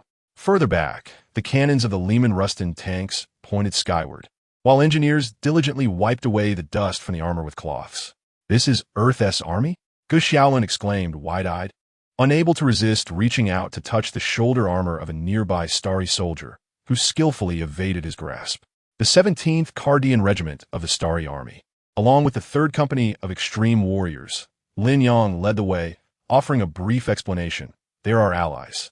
Qiangwei's gaze swept across the defensive works lining the road, her fingertips swiftly documenting on the tactical terminal, prefabricated armor plates, composite structures, capable of withstanding penetration of at least 120 millimeters from tank shells. Where did you acquire so many materials? Through subspace delivery. Lin Yang gestured upwards, simplifying it as a delivery from space. Lu Chuang fixated on the laser cannon positions in the distance, which appeared more sci-fi than any heavy weapon he had ever seen. The barrel was semi-transparent crystal, with a soft purple glow coursing through its energy conduits. How far can that shoot? He pondered. Is it more powerful than our base's anti-aircraft guns? A Starry Army artillery officer overheard him, turning to answer in broken Chinese. Effective range is 80 kilometers, capable of penetrating 3 meters of alloy armor, sir. Lu Chuang whistled, impressive. Fabian walked alongside Dikeo. The two engaged in a low conversation. Dikeo pointed at the corner of the defensive works. There's a blind spot in the shooting angle. If the Glutton's airborne troops descend from the eastern hillside, we have already deployed automated turrets, Fabian interrupted, pulling up a holographic map on his wrist armor. You see, these 3 points create overlapping fire zones, with a dead zone coverage rate of 100%. Dikeo scrutinized the densely packed red dots on the map, his expression complex. Your command system is incompatible with ours, isn't it? Currently being debugged, Lin Yang replied, glancing back. Fat Wong has brought the tech team over. We should establish a communications channel by this afternoon. As they passed through the infantry defensive line, the scene before them opened up. What had once been an abandoned factory lot had been transformed into a training ground, where the Starry Army was engaged in combat training. Their movements synchronized, the battle cries reverberating through the ground. On the opposite side of the training field, several extreme warriors clad in blue power armor were disassembling heavy explosive guns, parts strewn across the ground. One of them looked up upon seeing Gu Xiaoluan, raising a gun barrel in hand. Want to give it a try? The recoil could dislocate your arm. Gu Xiaoluan felt his cheeks flush, about to reply with a challenge when Xiang Wei pulled him back. This area is for logistics. Lin Yang led them into a makeshift passage flanked by the tents of the Xingjia army, with crates of canned goods and ammunition piled at the entrance. A cook was crouched on the ground, preparing something in a field stove, the savory aroma wafting towards Lu Chuang, who sniffed the air. Is that braised pork? The cook nodded with a smile. It's pork from the underground granary of Juxia City, seasoned with some imperial spices. Would you like to try? He offered a metal bowl. Lu Chuang accepted it, blowing on the steam, taking a big bite, his eyes lighting up. This is 10 times better than the synthetic meat at the base cafeteria. Sun Wukong, not joining in the revelry, approached a battle-hardened warrior maintaining his power armor, tapping on the chest plate. This metal is thinner than your Iron Rider Terminator. The soldier looked up. It was Taijan 3. This is the Mark X model, focusing on mobility. Would you like to give it a try? It can fly. No thanks, Sun Wukong waved his hand. I can cover 100,000 miles on my cloud without this contraption. Nevertheless, he circled the power armor twice. Tapping at the joints, the materials were decent, but the energy circuits were too rigid, lacking the flexibility of dark energy. Taijan 3 replied, each has its strengths. What astonished everyone the most was the command center.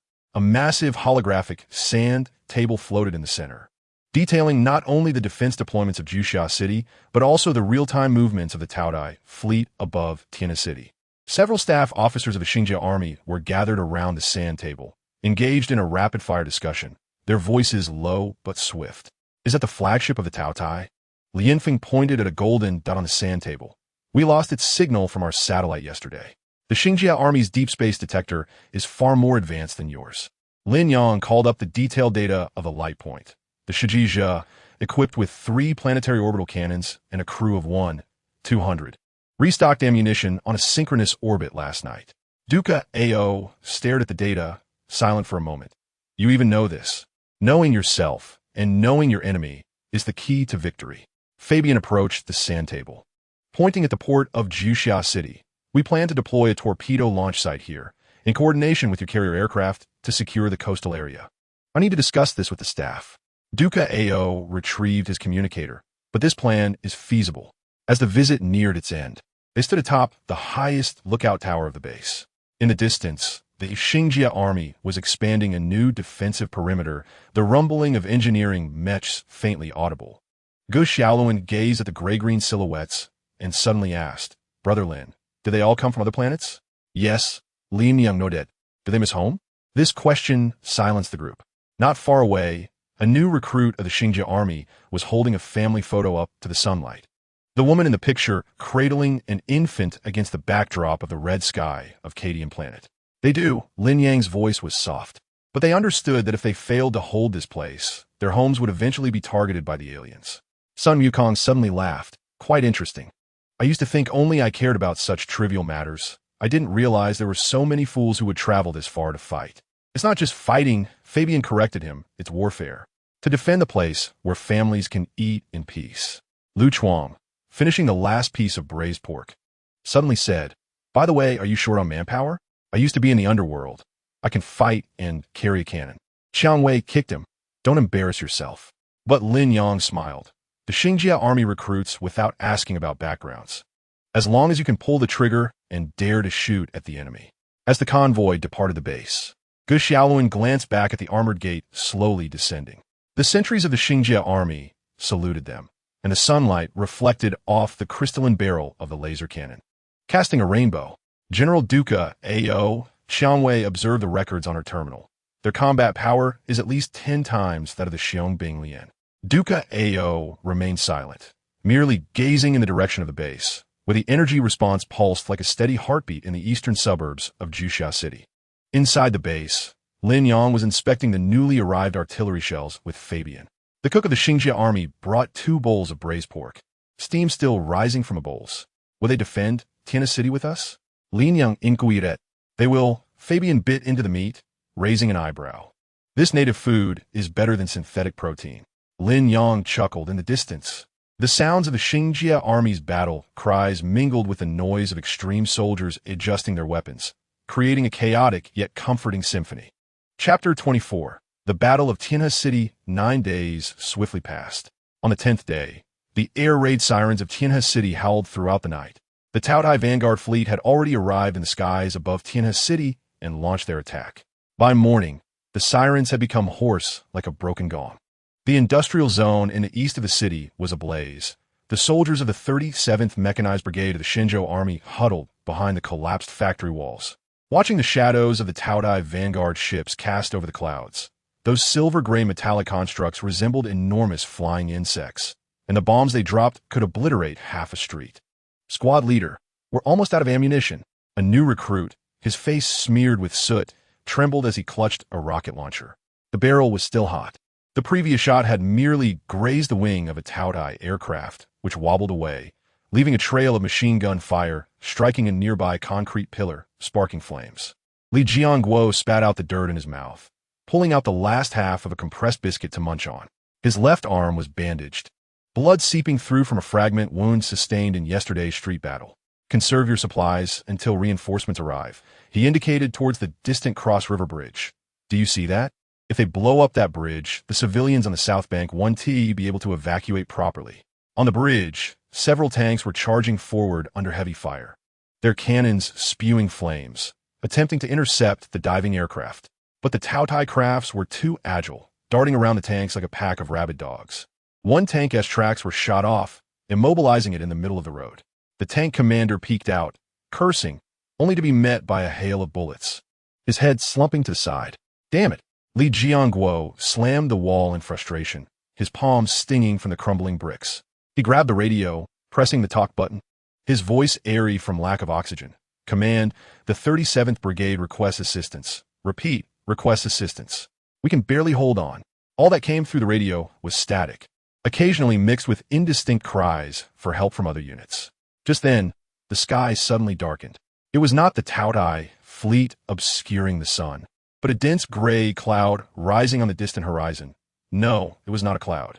Li Jiangguo squinted, spotting countless black dots moving towards them, the wings reflecting the morning light like scattered gold.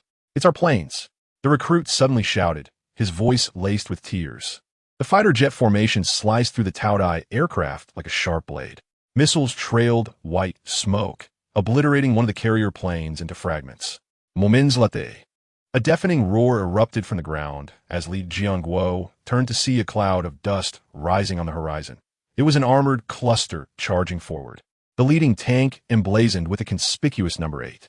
"Reinforcements are here," someone yelled, and a hoarse cheer erupted from the ruins. Zhang Yong sat in the cockpit of an infantry fighting vehicle, gripping the control stick tightly with his left hand and swiftly switching channels on the dashboard with his right. The brigade commander's orders crackled through the headset. "2nd Battalion, advance along Liberation Road, assist the 37th Brigade in clearing the remaining enemies, and ensure the engineers can build a bridge." "Roger that." He slammed down on the accelerator, the fighting vehicle rolling over the debris on the roadside, charging towards the Cross River Bridge. The machine gun on the vehicle's roof rattled as it shot down a carrier plane attempting a low-altitude assault. The infantry fighting vehicle beside them opened fire in sync, the debris kicked up by the tracks striking the armor with a sharp crackle. "Do you see that dilapidated building ahead?" The tank commander's voice came through the communicator. "The 37th Brigade is over there. Go and join them." Zhang Yong veered the vehicle sharply, narrowly avoiding a gas canister at the wall corner. He poked his head out and cursed, only to see several soldiers clad in the uniforms of the 37th Brigade rushing out of the building, with a man in the lead, Li Jiangguo, his arm bandaged. "Get in the vehicle," Zhang Yong shouted as he opened the hatch and pulled Li Jiangguo inside. The armored vehicle jolted slightly before surging forward. "You finally made it." Li Jiangguo slumped into his seat, gasping for breath. The vanguard ship of the Tao Tai was setting up an energy cannon on the television tower across the river, having already demolished 3 bridges. Zhang Yong glanced at the commander, who was frowning at the map. "The engineer battalion is building a floating bridge downstream. We must hold them back, at least until the civilians have evacuated." He picked up the radio. "All units, attention. Target the television tower. Provide fire cover. Infantry dismount to clear the streets." The armored vehicle suddenly slowed, and the rear door clanged open. The infantrymen rushed out, their guns clutched tightly, bullets whizzing past their heads. Zhang Yong operated the machine gun, aiming at a Tao Tai infantryman who was firing from around the corner. The creature resembled a large scorpion, its metallic shell glinting coldly in the sunlight, which he promptly riddled with bullets, turning it into a sieve. "To the left. There's a big one." Li Jiangwu suddenly shota. Zhang Yong turned to see a heavy Tao Tai mech emerging from the shopping mall, shouldering an energy cannon with its barrel already charging. Suddenly tense, he intended to adjust his aim when a loud boom erupted in the distance as a tank fired, its armor-piercing round hitting the mech's joint with precision, causing it to stagger and crash to the ground. "Well done," Zhang Yong whistled. The battle continued until noon, finally clearing Liberation Road. The armored units of the 8th Army surged across the Jianghe Bridge like a tide, beginning to eliminate the remaining Tao Tai forces on the opposite bank. Li Jiangguo stood at the bridge's edge, watching the engineers repair the surface while smoke billowed from the television tower in the distance, a result of the Army's rocket artillery barrage. "Care for smoke?" Zhang Yong offered a cigarette, lighting one for himself. The scent of tobacco mingled with gunpowder, choking them into coughs. Li Jiangguo took the cigarette, tucking it behind his ear. "No thanks, I've got an injury. The doctor forbade me." He gazed at the speedboats moving across the river, civilians evacuating in batches to the southern bank. "So you 8th Army came from the north?" "Yes. We received orders at midnight and rushed over." Zhang Yong exhaled a smoke ring. "We didn't stop on the way. The drivers took turns, and the vehicle is nearly falling apart." In the distant sky, another wave of J-20s roared past, this time escorting a transport plane emblazoned with a red cross for medical purposes. Li Jiangguo chuckled. "If my son saw this, he'd be over the moon. He adores planes and says he wants to be a pilot when he grows up." Zhang Yong laughed as well. "Once this battle is over, I'll take him to an air show. I know someone." Suddenly, the vehicle's intercom crackled to life with the voice of the brigade commander, weary yet resolute. "All units, consolidate the defense line and prepare for the main Tao Tai forces. Inform the brothers that we have held the bridge." Zhang Yong stubbed out his cigarette and patted Li Jiangguo's shoulder. "Let's go check on your men and distribute some ammunition. This afternoon might get even more intense." The two walked side by side into the ruins, sunlight piercing through the smoke, casting mottled shadows on the ground. The distant sounds of gunfire continued, but Li Jiangguo felt a different essence within those echoes. The roar of the 8th Army's tanks, the shouts of the infantry charging forward, the determination to hold the line, even if it meant using the last bullet. On the river, the last speedboat reached the shore. A little boy clutching a toy plane looking back at the burning city, pulled away by his mother, disappearing into the crowd on the southern bank.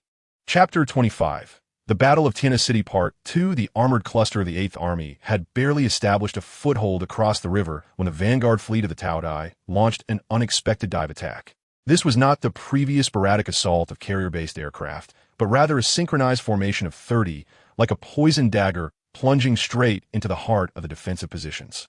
Zhang Yong watched helplessly as the leading infantry fighting vehicle was struck by an energy beam, its armor melting away like butter.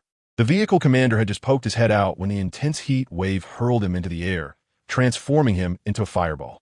"Scatter! Quickly scatter!" He roared into the intercom, violently steering the vehicle as it slithered through the ruins, energy beams whizzing past the turret, obliterating nearby residential buildings. Their weapons can penetrate composite armor. Li Jiangwo's voice exploded through the headphones, tinged with desperation. The entire tank company of the 37th Brigade is gone. Zhang Yong gritted his teeth, firing the machine gun wildly at the sky, but the bullets merely rippled against the energy shields of the Taotai aircraft. Those silver-gray monstrosities hovered lazily, unfazed, as their energy cannons glowed ominously, each flash heralding the collapse of a building or the turning of a tank into scrap. "Rocket launcher! I need a rocket launcher!" shouted a private, sprinting forward with the weapon, aiming at the nearest aircraft and pulling the trigger. The rocket surged forth, trailing flame, but was deflected by the shield just 10 meters from the target, exploding on a rooftop nearby. Infuriated, the aircraft turned its cannon, a white flash erupting, obliterating the private and half a building, leaving only a smoking crater. "It's futile." Li Jiangwo grasped Zhang Yong's arm, his nails digging into his flesh. "We cannot breach their shields." The floating bridge on the river had already broken. Moments ago, a carrier aircraft had swooped down, its energy cannons sweeping across the bridge, twisting and shattering the steel structure like noodles, sending a platoon of infantry falling into the river, helmets and rifles drifting on the surface. Their cries for help drowned by the explosions. Civilians on the southern bank crowded the docks, watching the flames across the river, wailing. Yet no one dared to take a step forward. "Command post, requesting air support. We need air support." Zhang Yong shouted into the radio, his voice hoarse. "The aircraft formations are entangled." The brigade commander's voice crackled with static. "The main fleet of the Taotai has arrived. Our radar is jammed above the cloud cover. We cannot contact them." Zhang Yong's heart sank. He glanced at the dashboard. Fuel was down to a quarter, and ammunition was running low. Outside the window, the army's defense line was crumbling, soldiers retreating like frightened ducks, pursued by the aircraft's gunfire. A new recruit fell behind, his legs shattered, howling on the ground. Zhang Yong wanted to drive over to rescue him, but was firmly held back by Li Jiangwo. "Don't go. It's a death sentence." Li Jiangwo pointed to the sky. "Look."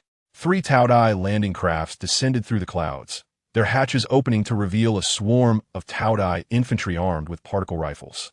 Their movements were far quicker than humans, metallic joints clattering as particle beams swept down the streets, blasting basketball-sized holes in the walls.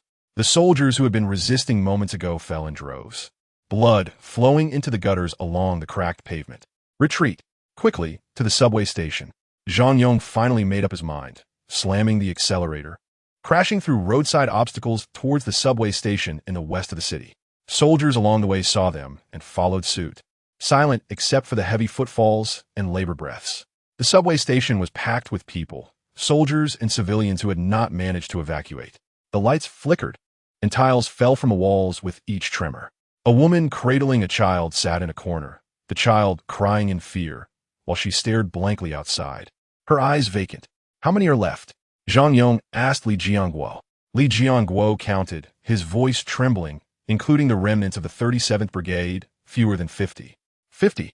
Zhang Yong recalled the imposing armored cluster from this morning as they crossed the river, remembered the brigade commander's orders to hold the bridge, a lump forming in his throat. He approached the edge of the platform, glancing outside, where Taotai infantry had begun clearing the streets, the white light of particle beams flashing intermittently from the alleyways.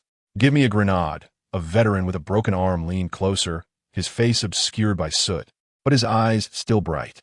Zhang Yong handed him a grenade, and the veteran took it, biting off the safety pin and tucking it into his pocket. "When they come in, I'll pull the string. We can take a few more down with us." Silence enveloped the subway station, an eerie stillness punctuated only by the cries of children and the distant sounds of explosions. Zhang Yong rummaged through a cigarette case, finding only one last cigarette remaining. He attempted to light it, but discovered that his lighter had been damaged during the earlier commotion. "Use this," Jiangwo offered, producing a Molotov cocktail and pulling the safety pin. The flames leapt up, casting flickering light. Zhang Yong lit his cigarette with the fire and took a drag, choking on the smoke. "Do you think we are going to lose?" Li Jiangwu inquired souffly. Zhang Yong gazed at the faces of the soldiers illuminated by the flame. Most were young, barely in their 20s, their youthful features now marred by dirt and fear, yet none suggested surrender. "I don't know," Zhang Yong replied, discarding the cigarette and extinguishing it with his foot. "But as long as there's one of us left, They cannot cross this street. He picked up the walkie-talkie, pressed the talk button, and shouted, "All able-bodied fighters, come to me. We will guard the subway station entrance and blow up the passage with explosives, buying us some time." The soldiers silently rose to their feet. Some picked up weapons from the ground, while others hobbled over with injuries. A woman cradling a child handed the child to another and picked up a fallen bayonet, gripping it tightly. The sound of heavy footsteps grew nearer, accompanied by the harsh screech of metal scraping. Zhang Yong inhaled deeply and pulled the pin from the grenade. He remembered his wife's words before departure. "Stay safe. Our child, and I will wait for you to come back for dumplings." It seemed an eternity since he last enjoyed dumplings. Suddenly, the light at the subway station entrance was blocked, cast in a shadow by a massive figure. Zhang Yong looked up to see the metallic head of a Taotai infantryman peering in, its compound eyes glowing ominously red. "Damn it!" he roared with all his strength, hurling the grenade into the fray. Chapter 26: The Battle of Tianhe City. As the defenders of Tianhe City engaged in fierce combat with the Taotai forces, the deck of the South China Sea fleet still glistened with moisture. Ge Xiaoluan crouched at the edge of the Jiangxia, gazing at his reflection in the water. His blue armor was smeared with oil from last week's drills, and the scratches on his sheath were from sparring with Lu Chuan. Footsteps approached from behind. It was Qi Lin, carrying her sniper rifle, the soles of her boots clanging against the steel deck. "What are you daydreaming about?" she asked, handing him a half bottle of mineral water. "We board in half an hour. Cheng Yaowen said the helicopter is waiting in the hangar." Ge Xiaoluan twisted off the cap and took a couple of swigs, water dripping from his chin into the sea. "What do you think Tianhe City looks like now? What do you think it looks like?" Lu Chuang's booming voice exploded from behind as he swaggered over, wielding a massive axe, a cleaning cloth still wrapped around the blade. "Our Xiong Binglian is here to hold the line." Cheng Yaowen followed at the back, a map in hand, his brow furrowed with concern. "The latest satellite images just came in. Tianhe City's air defense system is completely down, and the Taoyes mecha soldiers have taken 3 districts. Our mission is to assist the 8th Group Army in securing the subway station in the west of the city, buying time for the civilians to evacuate." He paused, pointing to a red dot on the map. "Once the helicopter reaches Tianhe City's airspace, we may encounter interceptors, so prepare for combat." Zhao Exine suddenly jumped down from a nearby container, a lit cigarette dangling from his mouth. "What is there to fear? Last time in Huangsuan, those tin cans were nothing but a sieve after I was done with them." He patted Cheng Yaowen on the shoulder. "Don't worry with me around. You'll land safely." Cheng Yaowen smiled without replying, his fingers tracing the contours of the map, which pointed towards Tianhe City, the direction of his hometown. Though his parents had long moved to Jiangxia, every time he heard the name Tianhe, his heart tightened. The hangar's rolling door slowly lifted, revealing 3G-20 helicopters inside, their rotors warming up with a low hum. A pilot standing by the door was smoking. Upon seeing them approach, he stubbed out his cigarette in a metal bucket. "All equipment has been checked, weapons are secured in the tail, and fasten your seatbelts. It might get bumpy." The last to enter the hangar was Chong Wei, who had just finished a conversation with Du Kaio, her expression grim. "The Taoyes advance fleet is patrolling the outskirts of Tianhe City, and radar has detected 12 ships. The helicopter formation might be treated as live targets." She glanced at everyone. "If we come under attack, don't engage. Break through the defensive line first." "Understood."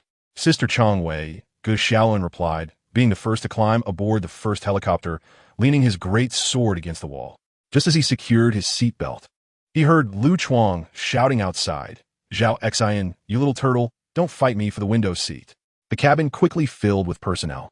Ge Xiaoluan stared out at the sea, the waves a deep gray-black in the dawn light, while a distant lighthouse flickered weakly. Cheng Yaowen sat opposite him, intently checking the communicator on his wrist, his fingers flying over the buttons. "Nervous?" Ge Xiaoluan asked. Cheng Yaowen looked up and smiled. "A bit. After all, it's my first time facing the Taoyes mecha soldiers head-on." He paused. "Do you think we can win?" "Of course," Ge Xiaoluan replied, patting his great sword. "We are Xiong Binglian." As the helicopter formation took off, the first light of dawn broke. The 3G-20 helicopters flew in a triangular formation through the clouds, the coastline below gradually transforming into the silhouette of a city. Qi Lin sat beside the door of the second helicopter, her sniper rifle resting on her knees. The skyline of Tianhe City coming into view, with a few high-rise buildings emitting plumes of black smoke, resembling dark chimneys embedded in the urban landscape. 10 minutes until we enter Tianhe City's airspace. The pilot's voice crackled through the headset. Be cautious. There's an air defense network ahead. No sooner had he finished speaking than the cabin shook violently, as if struck by something. Lu Chuang cursed under his breath, peering out the door. It's the Tao Ye's mecha soldiers. On the wings. Gu Xiaoluan sprang to his feet, his great sword clattering against the cabin ceiling. He spotted two silver-gray figures clinging to the helicopter's landing gear, their metallic claws embedded deep within the alloy shell, particle rifles aimed at the cockpit. Chang Wei, he shouted. Chang Wei's figure flickered within the cabin, her spatial abilities tearing open a rift that caught the mecha soldier at its waist. The creature was sliced in half before it could react, green fluid splattering against the window. Yet more mecha soldiers emerged from the clouds. Unlike the infantry they had previously encountered, these were leaner, equipped with thrusters on their backs, swirling around the helicopter like metallic locusts. One helicopter's tail was swept by a particle beam, causing it to tilt dangerously, the rotor's speed diminishing. That is Cheng Yaowen's helicopter. Qilin's voice was frantic as she fired her sniper rifle, bullets striking the mecha soldier's shield, leaving only faint white marks. Cheng Yaowen's helicopter was plummeting. He clung to the swaying door, witnessing Zhao Xian attempting to pry off the mecha soldier clinging to the fuselage with his long rifle, only to have the creature's claws ensnare the barrel. Let go! Cheng Yaowen shouted as he lunged forward, his alloy shield smashing into the mecha soldier's optical lens. The monster recoiled in pain, releasing its grip, and Zhao Xian seized the chance to withdraw his long rifle, piercing its core. But it was too late. The helicopter's tail completely broke off, and the fuselage spiraled downward like a leaf. Cheng Yaowen suddenly grasped Zhao Xian's arm, pushing him toward the open cabin. Jump! Use your thrusters. What about you? Zhao Xian's voice trembled. I'll cover you. Cheng Yaowen's wrist suddenly launched a rope, entangling the landing gear of an adjacent helicopter. Hurry! As Zhao Xian was propelled into the air, he saw Cheng Yaowen turning to the cockpit, where a pilot had not yet jumped. Moments later, the helicopter crashed onto the roof of an office building with a deafening explosion, flames erupting into the sky. Cheng Yaowen. Zhao Xian's scream was swallowed by the wind as his thrusters propelled him toward the nearest mecha soldier, his long rifle piercing its thruster, igniting a burst of flames. Gu Xiaoluan's helicopter was also descending. He severed the last mech soldier clinging to the hatch, gazing down at the rapidly approaching city, and suddenly shouted into the communicator. Chang Wei, open the rift. Let the helicopter pass through. Chang Wei's face was pale, clearly indicating the immense toll maintaining her spatial abilities was taking on her. Yet, she gritted her teeth and raised her hand, a massive rift unfurling before the helicopter, its edges glowing with a perilous violet light. The pilot sharply turned the wheel, the aircraft skimming the edge of the rift as it passed through, reappearing above the western part of Tianhe City. Below, the streets were alive with the clash of Huaxia soldiers engaging in urban warfare against the Taotai infantry. A tank was struck by a particle beam, its turret emitting black smoke as crew members scrambled out through the hatch. Drop here. Gu Xiaoluan unbuckled his seatbelt and was the first to leap out. The blue armor stirred up a cloud of dust upon landing, his great sword sweeping through the air, cleaving several attacking Taotai infantry in two. Lu Chuang followed closely behind, swinging his massive axe down upon a mech soldier's knee. Although it did not breach the shield, it forced the machine to kneel. Damn it! How dare you harm my brother? His eyes burned with a fierce intensity, the edge of his axe scraping against the ground, sending sparks flying. Qilin landed atop a building, swiftly setting up her sniper rifle. Her scope locked onto a signal tower directing the enemy mech soldiers.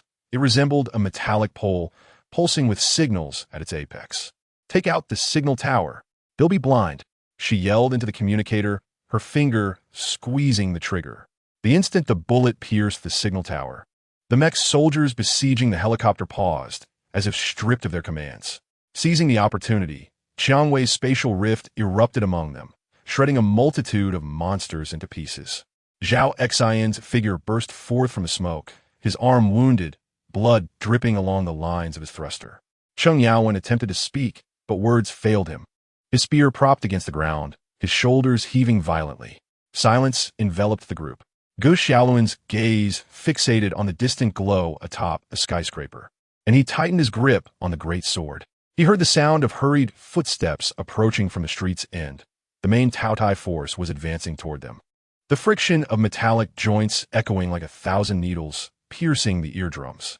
Revenge can wait. Xiangwei's voice came through the communicator, barely concealing her tremor. For now, hold the subway station. Her figure appeared around the corner, spatial rifts cascading behind her like a violet wall. Lu Chuang hefted his axe to her left, while Zhao Xian stood to her right, gripping his spear tightly. Qilin's sniper rifle fired a dull shot from the rooftop. Ngu Xiaoluan planted his great sword into the ground, the blue light spreading along the blade, illuminating his bloodshot eyes. In the distant sky, Taoqia's landing crafts continued to airdrop mech soldiers, a metallic tide surging toward the western part of the city. Yet the figures of the Xiongбing Lian stood resolutely, like a dam holding back the oncoming flood. Gu Xiaoluan recalled Cheng Yaowen's words in the helicopter. Do you think we can win? Now, he had his answer. Winning or losing was secondary. As long as they stood, they could not allow these metallic monstrosities to advance another step.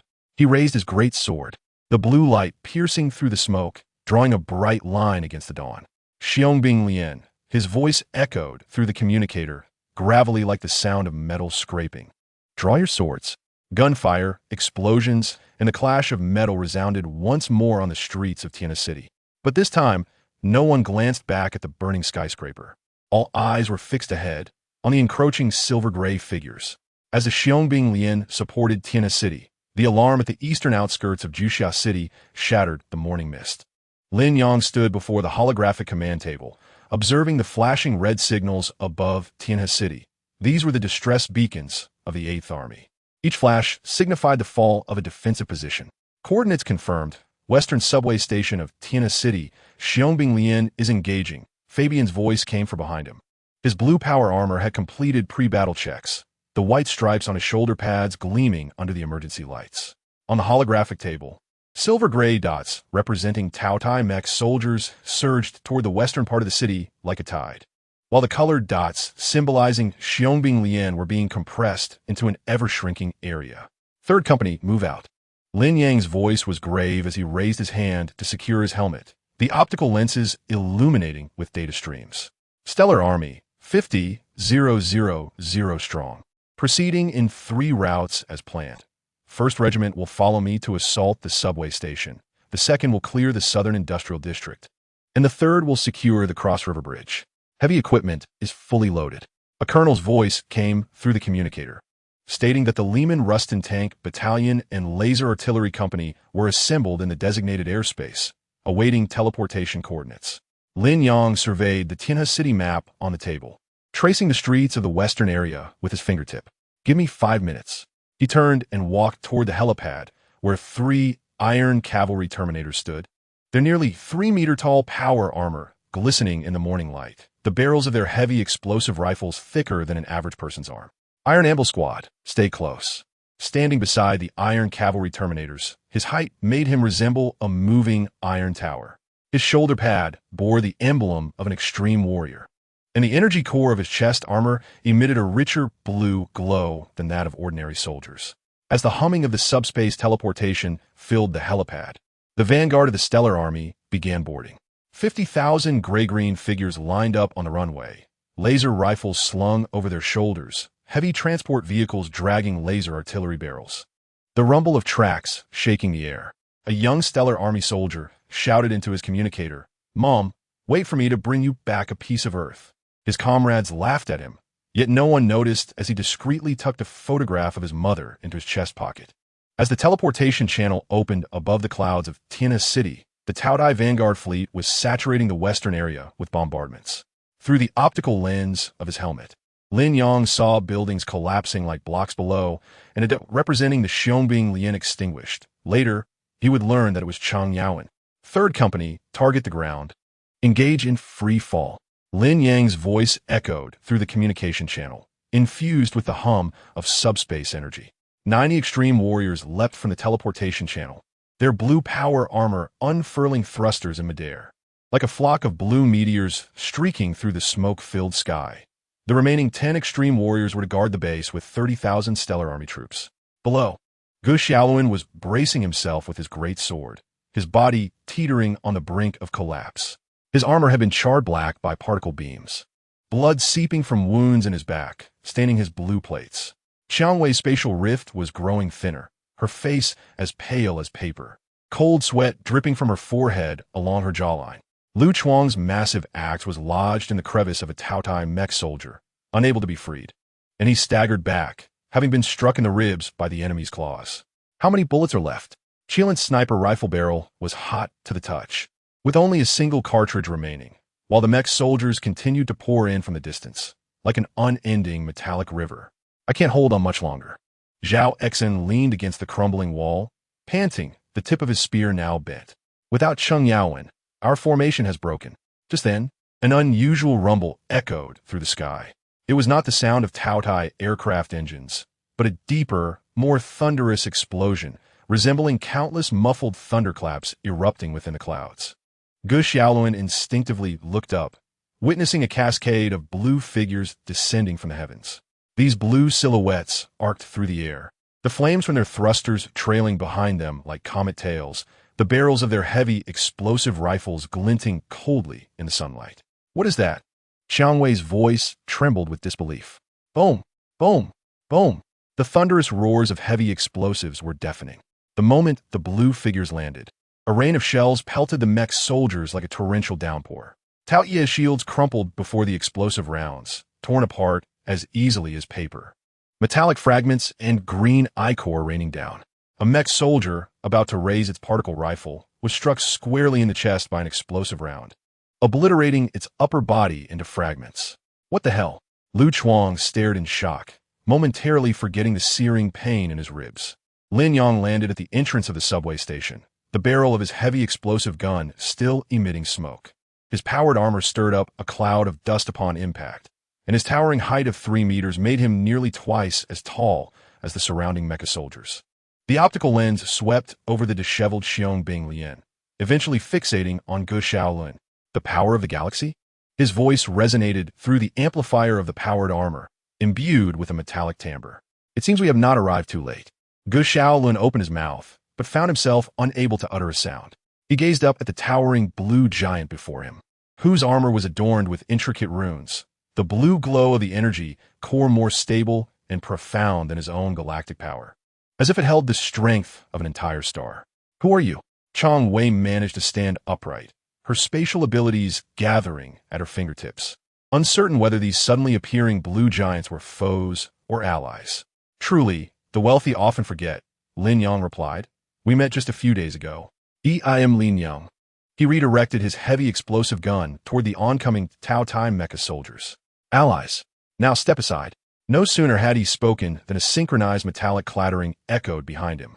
90 extreme warriors had formed ranks, their heavy explosive guns, plasma cannons, and chainsaw swords gleaming menacingly in their hands.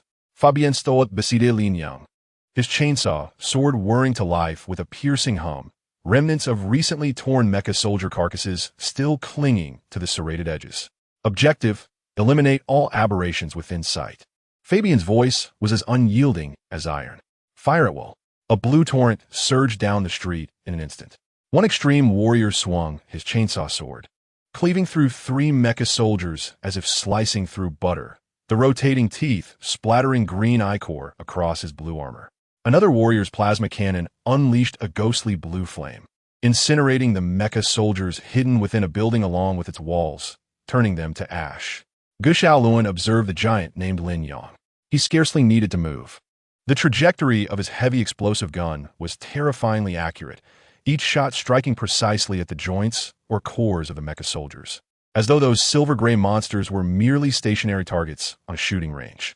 One mecha soldier attempted a sneak attack from the side, its claws slicing through the air toward his neck, only to be met with a swift elbow to its optical lens, causing the creature to emit a piercing shriek as it collapsed to the ground, convulsing. Is he cheating? Zhao Exine rubbed his eyes, doubting the reality before him. What astonished them further was the subsequent arrival of the Star Realm army. 50,000 gray-green figures surged from 3 directions into the western part of the city. Laser cannon arrays set up along the streets, their barrels glowing with searing red light. The Primaris tanks' treads rolled over the ruins, The thunderous roar of its main cannon shattering glass as armor-piercing shells accurately struck a distant signal tower, leaving many mecha soldiers disoriented, flailing about like headless flies. All units, maintain advanced speed. The voice of the Star Realm Army Colonel echoed through the communication channel. The 1st Brigade will cover the extreme warriors as they clear the subway station. The 2nd Brigade, follow me to the south of the city. The 3rd Brigade, secure the bridge. A Star Realm soldier, clutching a laser rifle, charged into a narrow alley with the main force. His helmet bore a photograph of his mother.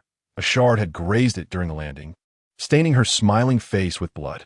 Gritting his teeth, he pulled the trigger, the laser beam striking the joint of a mecha soldier's leg, watching it stumble to the ground, only to be finished off by an advancing comrade. Did you see that? Now, this is what you call a regular army, Lu Chuang muttered to himself, suddenly feeling a bit ridiculous. Lin Yang's heavy explosive gun finally ran out of ammunition. Casually tossing the empty weapon to Anvil 1 behind him, he drew his chainsaw sword. As the teeth began to rotate, he surged into the densest cluster of mecha soldiers like a bolt of blue lightning, the chainsaw sword dancing through the air, each swing accompanied by the ear-piercing sound of metal tearing. A particularly massive mecha soldier, presumably a commander model, aimed an energy cannon at him. Lin Yang did not even turn around.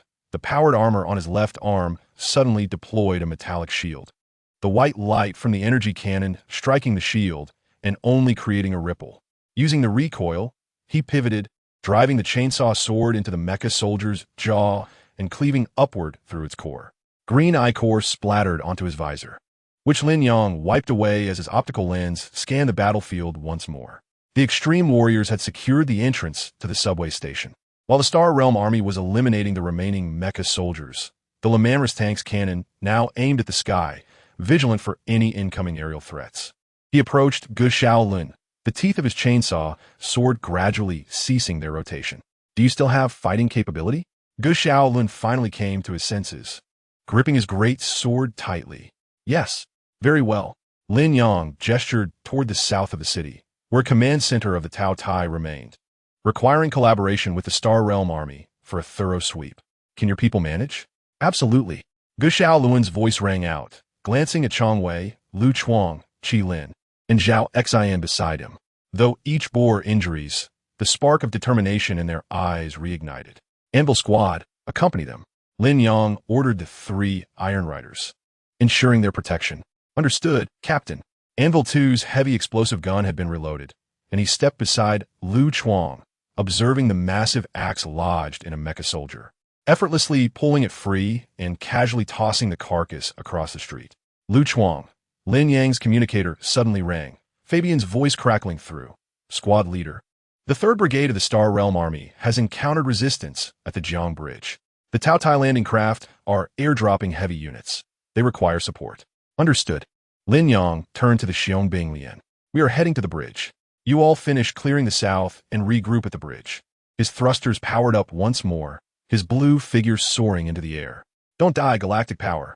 Gu Shaolin watched as Lin Yang's silhouette vanished into the smoke, then turned to observe the orderly advance of the Star Realm Army.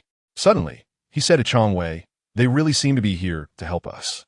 Chang Wei remained silent, merely watching as a Star Realm medic knelt on the ground, tending to a soldier holding a child.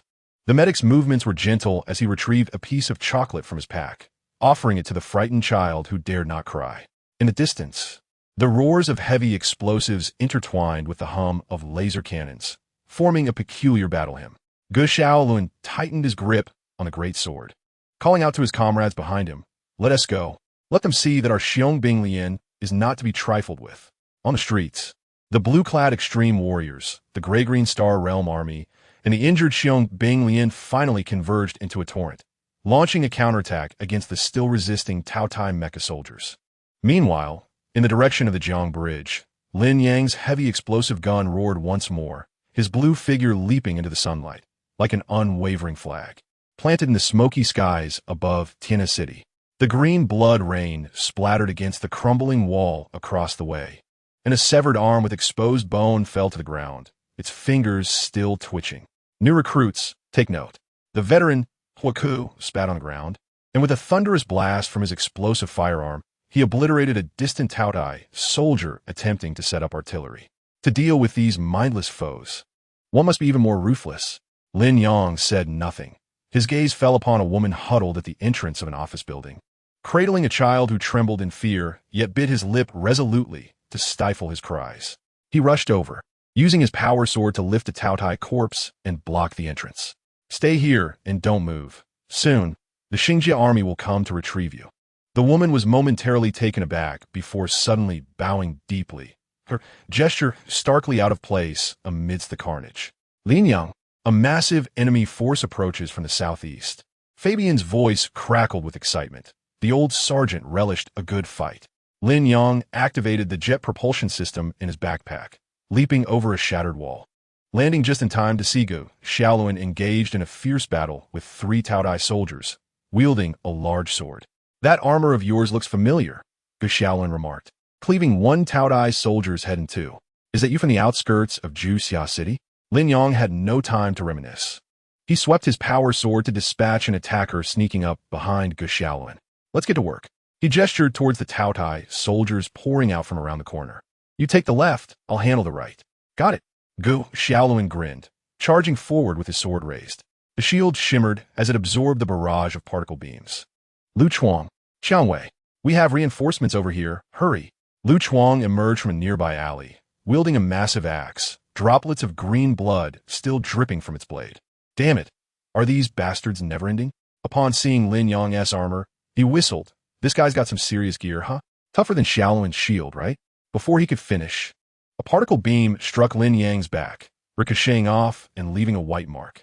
Lin Yang turned, his power sword flying from his hand, accurately impaling the throat of the Taotai soldier who had fired. What do you think? He asked Lu Chuang, nodding towards his sword. Xiangwei appeared atop an advertisement board, utilizing her micro-wormhole sniper rifle to eliminate the distant Taotai snipers one by one. Their tactics are peculiar. She communicated, it seems they are stalling for time, and their retreat route is quite organized, converging towards the landing ships in the west of the city. Trying to escape? Fabian's voice boomed over the comms. Third company. Follow me. Let's dismantle their landing ships.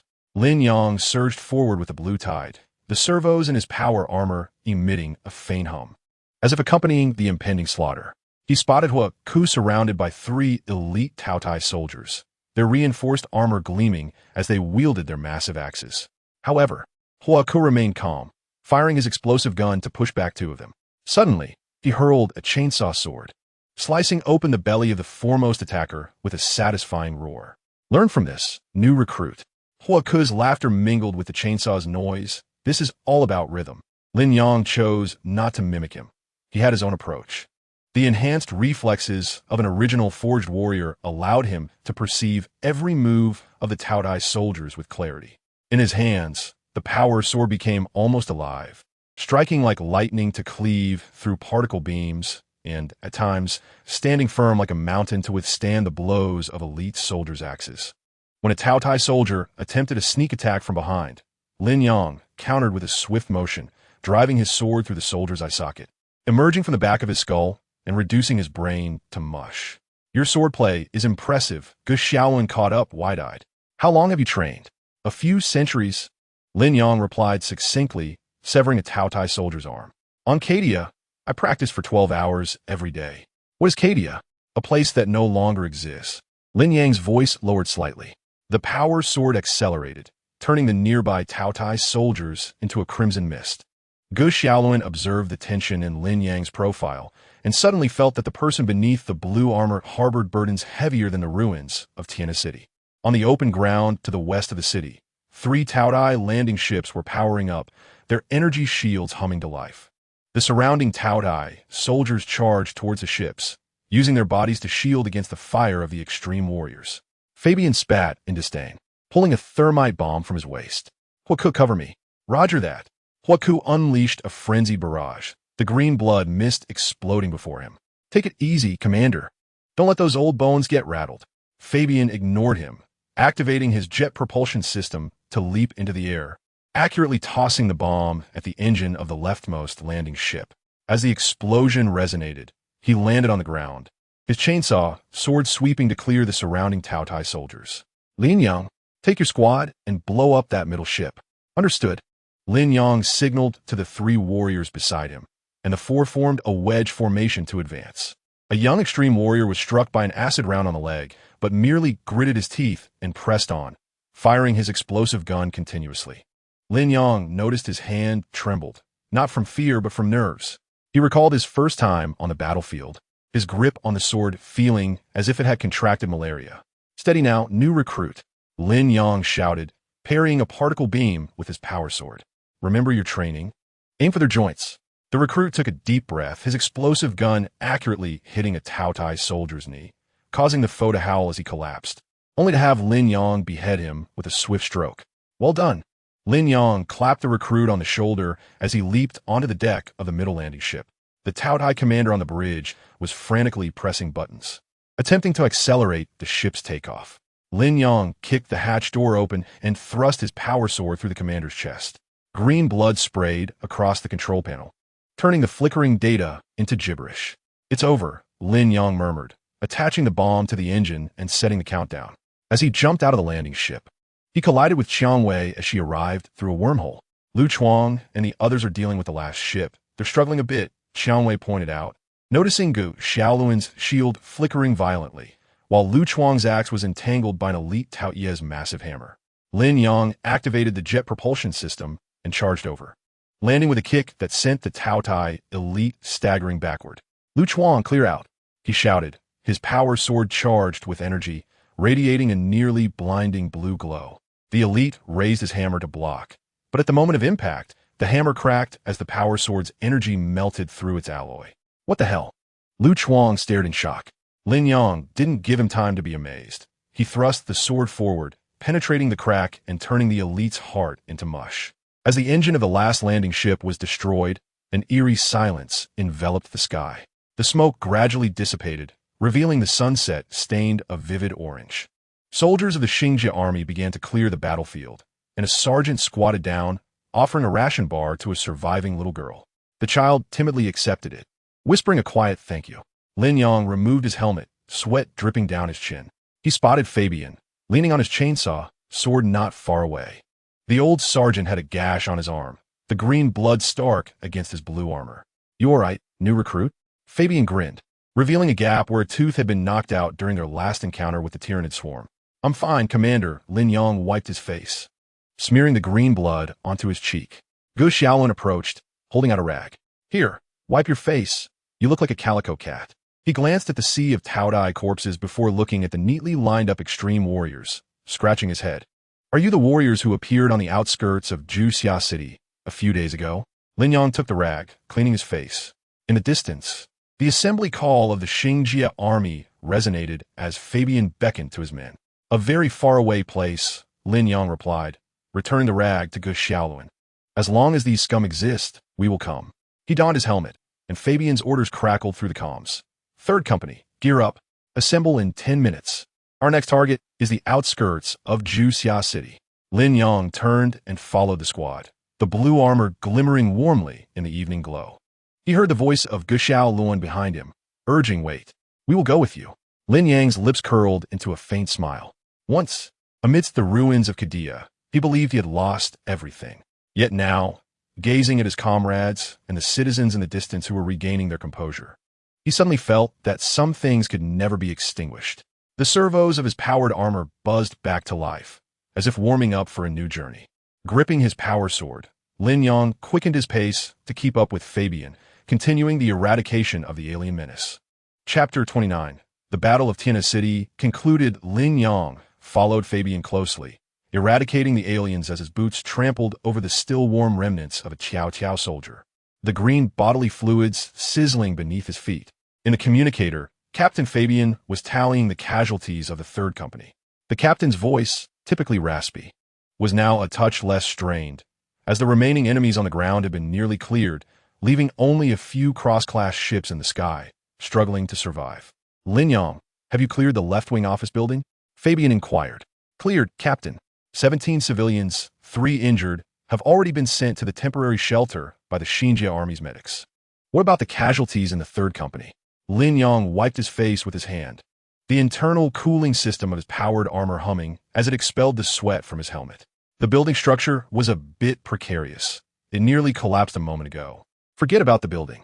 The third company has no casualties. Fabian's voice paused, the muffled sounds of explosive firearms echoing in the background. Look at those metal lumps in the sky. We need to find a way to drain their blood. Lin Yang looked up at the sky. 3 Qiao cross-class ships, swirling while trailing black smoke, their cannons intermittently firing. The heavy explosive firearms of the Xinjia army formed a web of firepower on the ground, but could only stir faint ripples on the energy shields of the ships. It's tough going, he frowned, noting that their shields were not yet fully compromised. At that moment, the spare communicator on his wrist suddenly emitted a rapid beeping sound. This was a secure channel he had set up for Wang Pengzi at the Juxia city base. Lin Yang felt a stir in his heart as he stepped behind a crumbled wall and pressed the answer button. Young Ge, is it you? Wang Pengzi's loud voice nearly shattered the receiver, the background filled with the clatter of metal scraping. We just detected a massive energy reaction in Tianhe City.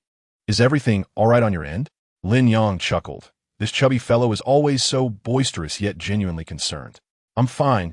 He leaned against the broken wall, feeling the vibrations of bricks as the Xinjia army transported heavy weaponry in the distance. What's the situation on your end? Has the base's defense system been calibrated? All done. The charging efficiency of the light spear array is 7% higher than the design specs, and the trajectory calibration of the macro cannon is controlled within 0.3 of a meter. The plasma cannon, well, I know you wouldn't understand, but in short, reliable. Lin Yang raised an eyebrow. He certainly understood. The light spear macro cannon Wang Pengzi spoke of was a weapon they had crafted together through countless nights using Imperial technology.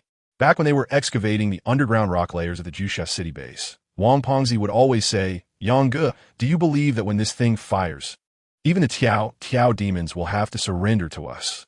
As long as it's reliable. Lin Yang's gaze shifted back to the sky, where the shields of the cross-class ships flickered, clearly affected by the earlier assaults of the elite warriors.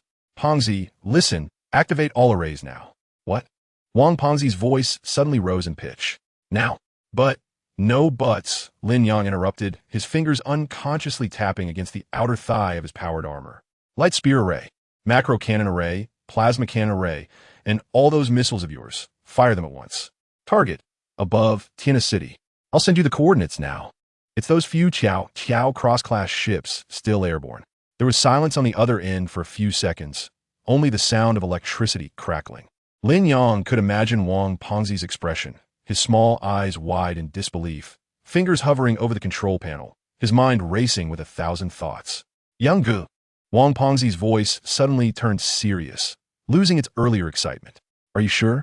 Those things we tested once penetrated 3 layers of rock. There are still many civilians on the ground in Tianhe City. Lin Yang's heart sank as he realized he had momentarily overlooked that fact. The sound of a child crying came from behind the wall. It was the little girl rescued by the Xinjia army, likely frightened by the distant explosions. I know. He softened his tone, peering through the gap in the wall and seeing Huoko crouch down, awkwardly offering candy to the little girl, which he had extracted from his supply pack, the packaging still bearing the emblem of Kadia. The Xinjia army had already set up a perimeter within a 2-kilometer radius, and the civilians were all in underground shelters. Moreover, the current altitude of those cross-class ships meant the shock waves would have limited impact on the ground. Limited doesn't mean none. Wang Pengzi's voice carried a hint of urgency. What if? There's no what if. Lin Yang's voice grew stern, directed not at Wang Pengzi, but at the cross-class ship now pivoting in the sky, its cannon aimed at the office building where the little girl had hidden. Pengzi, look at the monitoring screen. Those ships are adjusting their positions. They intend to bomb the ground shelters. The sound of fingers typing on a keyboard crackled through the communicator. After several seconds, Wang Pengzi's voice bore a mixture of fear and realization. Damn, they really are those sons of dogs. Thus, Lin Yang tightened his grip on the hilt of his power sword, the metal gauntlet pressing painfully into his palm. We must strike now. The light spear will pierce their shields. The macro cannon will dismantle their hulls. The plasma cannon will incinerate their internal structures, and the missiles will clear the debris. This combination of strikes, you've practiced it no less than 50 times. You won't falter, will you? Falter? Wang Pengzi sounded ignited, the heavy machinery in the background signifying the charging of the arrays. Yang Ge, that question is unnecessary. Back in the day, when I was welding rebar on the construction site, I didn't even blink. This task is trivial. Lin Yang smiled. This was the Wang Pengzi he knew. Back at the underground workshop in Jiuxia City base, this chubby fellow had been battling against the wreckage of Qiao drones with a welding gun. Sparks flying everywhere while he grinned and said, Yanggu, look at this thing's circuit design. It's a mess. We can modify it to make it a bomb. Have you received the coordinates? Lin Yang asked. Received, with an error margin of no more than 5 meters, Wang Pengzi replied. Light spear array charging at 98%. Macro cannon calibrated. Plasma cannon preheating complete. Yanggu, we're just waiting on your command. Lin Yang looked up to see Fabian and his squad approaching. The old captain gestured, asking him whom he was communicating with. Lin Yang returned a gesture to wait, then spoke into the communicator, Pengzi. Remember our first test fire of the light spear? How could I forget? Wang Pengzi's voice softened, tinged with nostalgia. That thing's recoil nearly incapacitated the base S-power system. And when you yanked me out from behind the console, my pants were soaked. That moment, Lin Yang's gaze drifted over the distant ruins. Landing on the blue Ultramarines flag the Xinjia army was planting, alongside a tattered national flag of Earth, fluttering in the wind despite its damage.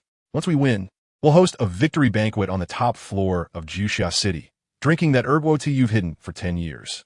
Absolutely. Wang Pengzi laughed. The mechanical sounds in the background growing louder, akin to a beast's roar. I buried that wine jar in the corner of the base warehouse, waiting for this day. Then let us strike, Lin Yang said, his voice laced with a hint of mirth yet firm as any command. After this battle, I'll join you for a drink. All right. Wang Pengzi's voice brimmed with determination. Yanggu, watch closely. Let these alien scum witness that our Earth-S artillery is far superior to their pitiful armaments. The moment the communication was severed, Lin Yang signaled Fabian to retreat while simultaneously shouting on the public channel. Third Company, Xinjia Army, all ground units retreat 3 kilometers. Move quickly. The azure torrent surged forth in an instant as the elite warriors hoisted their injured comrade, while the Xinjia army dragged heavy weaponry into the shelter. Gu Xiaoluan rushed over, shield in hand, asking, What happened, Lin Yang? What's going on? Just watch, Lin Yang replied, patting his shoulder and nudging him toward the still-standing mall, suggesting they find a sturdy spot to take cover, as things were bound to get chaotic shortly. Lu Chuang, axe in hand, wore an expression of exhilaration. Is there a grand spectacle? Count me in. Lin Yang pointed to the smoking wound on his arm. You need to see a medic first, or you might bleed out before you get a chance to enjoy the show. Song Wei had already pulled several surviving civilians towards the underground parking lot. Hearing this, she turned back with a smile. If he could die, Earth would have ceased to exist long ago. Lin Yang was the last to dash into the mall, taking refuge behind a reinforced concrete pillar. Through the shattered glass, he observed the cross-shaped vessel circling in the sky. As if sensing something amiss, it began accelerating into the clouds. It was too late. He glanced at his watch. Barely a minute had passed since communications had ended. In the next moment, the entire world erupted in brilliance. A dazzling white beam emanated from the direction of Jiuxia City, fast as lightning, instantly tearing through the clouds.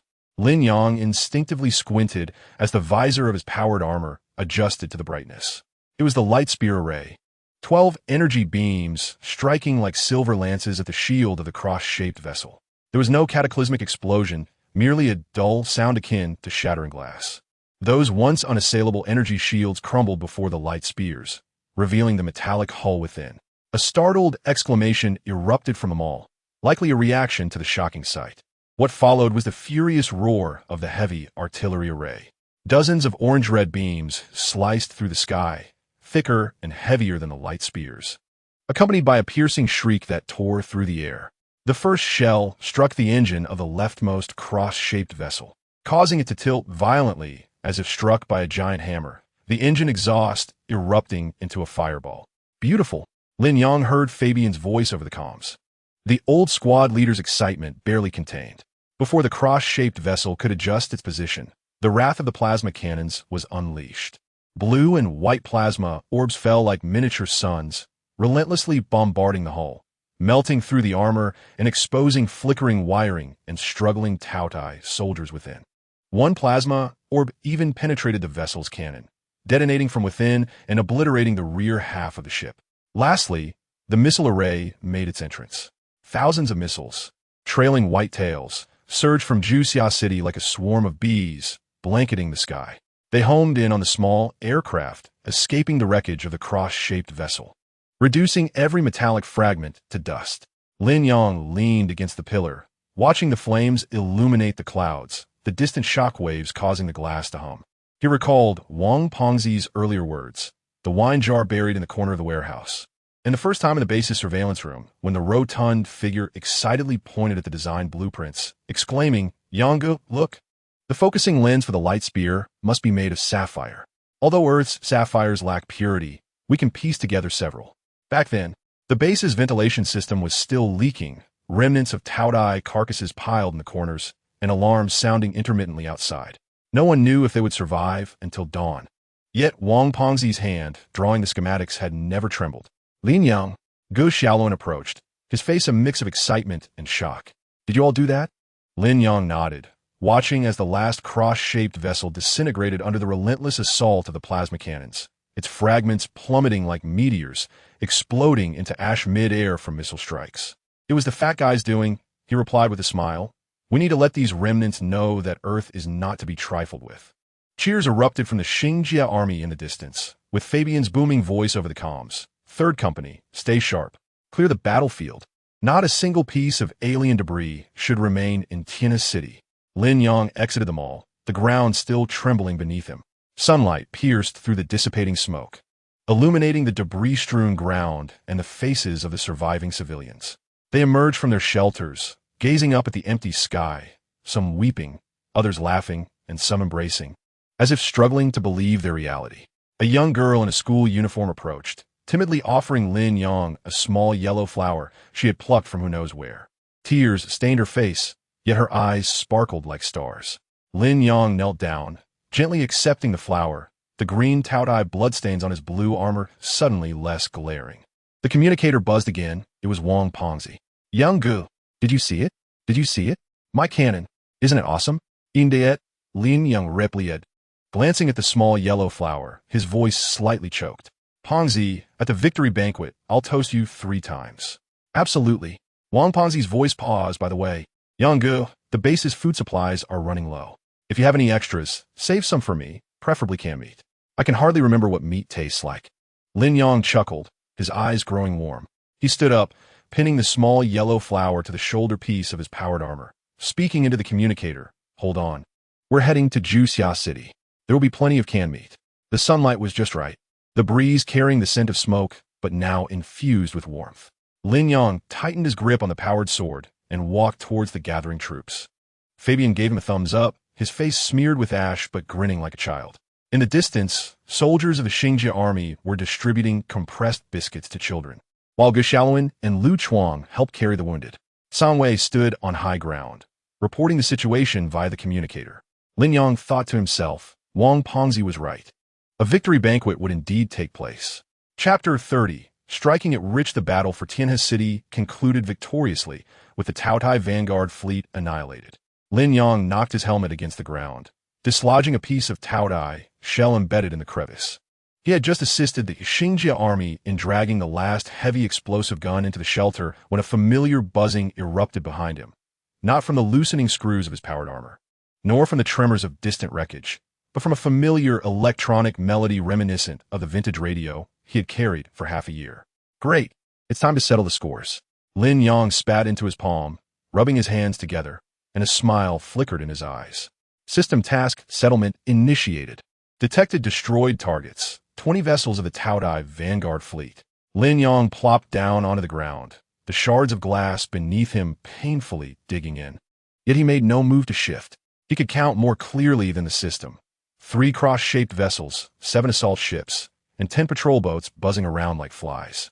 The most thrilling moment was when he knocked down the central cross-shaped vessel, with Wang Pengzi shouting over the comms louder than the cannon fire, "Yanggu, look how accurate my light spear is.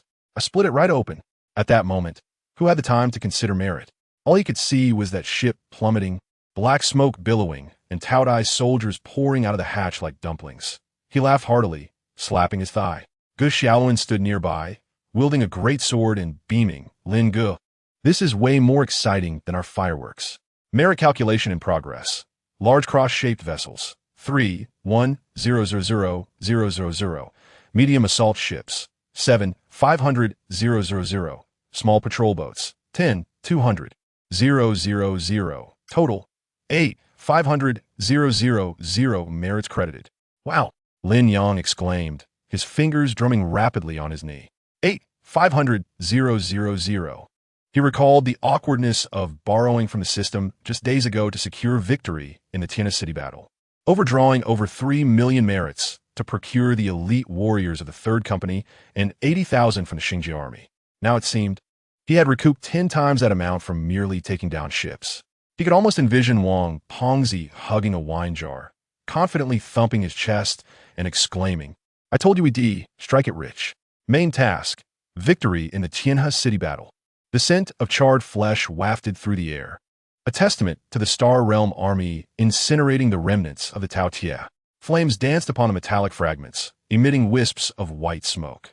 Lin Yang turned his gaze to the corner of the street where a group of children gathered, eagerly vying for sweets from Huoke. The leading boy, an arm wrapped in bandages from a stray bullet wound sustained the previous day, clutched a piece of fruit candy, proudly proclaiming that it was a gift from Uncle Anjia. Huoke, crouched on the ground, was being tugged and jostled by the children, his beard smeared with traces of green blood. Yet his smile radiated warmth and joy. This veteran had shielded the children from harm, bravely enduring a caustic round that had left a gaping hole in his armor, now adorned with medical gel. Criteria met. Defeated the main force of the Vanguard fleet. Criteria met. Reclaimed the core urban area. Criteria met. Civilian casualty rate at 21, below 30. Lin Yang felt a tightening in his throat. He recalled 3 days prior, when the battle had just begun and these children had hidden in a supermarket freezer, the cacophony of explosions outside resembling thunder. They stifled their cries. Fearing to make a sound, Lin Yang had rescued them, the smallest girl clutching a half-frozen piece of bread, her tiny, frostbitten fingers leaving damp imprints on his armor. At that moment, his sole thought was to ensure these young souls would witness the dawn of another day. Result: perfect victory. Reward: 15 million merit points. 15 million. Lin Yang sprang to his feet, nearly toppling an empty can beside him. This staggering number conjured not visions of a reward list in his mind, but rather the mouth-watering aroma of the braised pork that Wang Pengzi had incessantly raved about. The rotund fellow often lamented that the base's storeroom hid jars of Ergua 2 liquor, waiting to be savored alongside the braised pork after a victorious battle, capable of downing 3 bowls in one go. Then there was Gu Xiaoluan, who incessantly complained about his flimsy black armor, which emitted smoke whenever struck by a particle beam. With 15 million, he could afford a suit thicker than his current armor, sparing him the need to bear the brunt of attacks with a shield. Lu Chuang's axe was also due for an upgrade. The last time he struck a Tao Tia elite, the blade had dulled, leaving him infuriated as he hacked away at the stone. Special operation, deducting 3 million merit points for prior overdraw. Deduct away. Lin Yang wafed dismissively. What was 3 million? He recalled the most significant overdraw, spent repairing the focusing lens of the light spear array. Wang Pengzi had sat on the ground, tears streaming as he lamented that without it, they would be like toothless tigers. Lin Yang clenched his teeth, confirming the deduction on the system panel, his heart aching at the loss. Yet now he felt that the 3 million had been worth it. Where else could he experience the thrill of sinking 20 enemy ships? Final settlement: 22 million merit points. Congratulations, host, on your newfound wealth. Riches at last. Lin Yang shouted towards the sky, startling a flock of crows into flight. In the distance, Captain Fabian's booming voice called out, "Lin Yang, what are you up to? Come help with the ammunition count." "Coming," Lin Yang replied, donning his helmet with a decisive click. He heard the system chattering away in his mind. Merit points can be exchanged for annihilation cannons, gene potions, interstellar cruise ships. Exchange for what? Lin Yang thought to himself, his steps light and buoyant as though he were dancing upon the wind. What did 7 million merit points matter? What could compare to Gu Xiaoluan's reckless bravery charging forward with a giant sword? Or Lu Chuang's grumbling yet steadfast protection of his comrades? Upon reaching the assembly point, he found Gu Xiaoluan holding a piece of metal as a mirror, and upon spotting Lin Yang, he exclaimed, "Lin Gu, what are you smiling about? Your face is about to crack from grinning. We're rich. Lin Yang clapped his shoulder with such force that Gu Xiaolun winced. When we reach Juxia City, I'll treat you to braised pork. All you can eat. Really? Gu Xiaolun's eyes sparkled like searchlights. Then I'll need 3 bowls of rice. And me. Lu Chuang chimed in, his bandaged arms still seeping blood, yet his face beaming with delight. I can eat 4 bowls. Rosa, standing nearby, rolled her eyes, but couldn't suppress a smile. All you think about is food. We still have battles to fight. Let them come. Lin Yang tightened his grip on his power sword, the warmth of the hilt seeping through his gloves. I have a grand gift prepared for the main force of the Tao Tia and the lurking forces eyeing Earth. They shall learn that humanity is not to be trifled with. Captain Fabian strolled over, a lit cigarette dangling from his lips. He playfully tapped Lin Yang on the back of the head. Enough boasting. Hurry and gather your things. The Star Realm Army's porridge is nearly ready. If you dawdle, all that will be left is the bottom of the pot. Coming. Lin Yang laughed as he sprinted ahead, the servo system of his power armor humming joyfully as if it were humming a merry tune. He glanced back, watching the sunset break through the smoke, casting a golden hue over the ruins. Gu Xiaolun and Lu Chuang walked shoulder to shoulder, bickering about who had slain more Tao Tia, while Rosa trailed behind, discreetly wiping the faces of the children with a clean cloth. The system continued its incessant chatter in his mind, but Lin Yang paid it no heed. He knew that 22 million merit points could procure innumerable treasures, the most powerful cannons, the sturdiest armor, or even a spaceship to escape Earth. Yet, what he yearned for most was to return to Juxia City, savor a bowl of the wild vegetable porridge prepared by Wang Pengzi. Listen to him boast about the precision of his cannons. Watch Gu Xiaolun devour the braised pork and clink glasses with Captain Fabian using Wang Pengzi's treasured ergua too. As for those over 20 million merit points, they could wait. After all, there was plenty of time ahead, more battles to fight. In the company of friends, what need was there to rush? Lin Yang quickened his pace, his blue armor glinting in the sunset, resembling a piece of candy soaked in honey, sweet and radiant. The burnt odor in the air seemed to fade, mingling with the fragrant aroma of rice wafting from the Star Realm Army's porridge pot, warm and inviting. Hurry up, Lin Yang called back.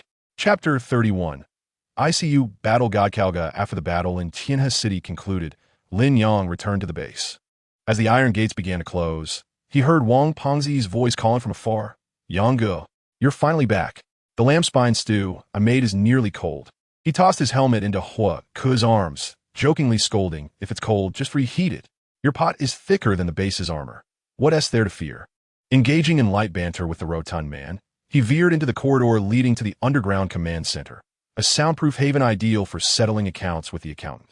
As the lights in the command room flickered to life, Lin Yang slumped into a swivel chair, which protested with a creak. He tilted his chin towards the air, commanding, "Come out, don't hide. Ah, isn't this the newly crowned hero of the battle?"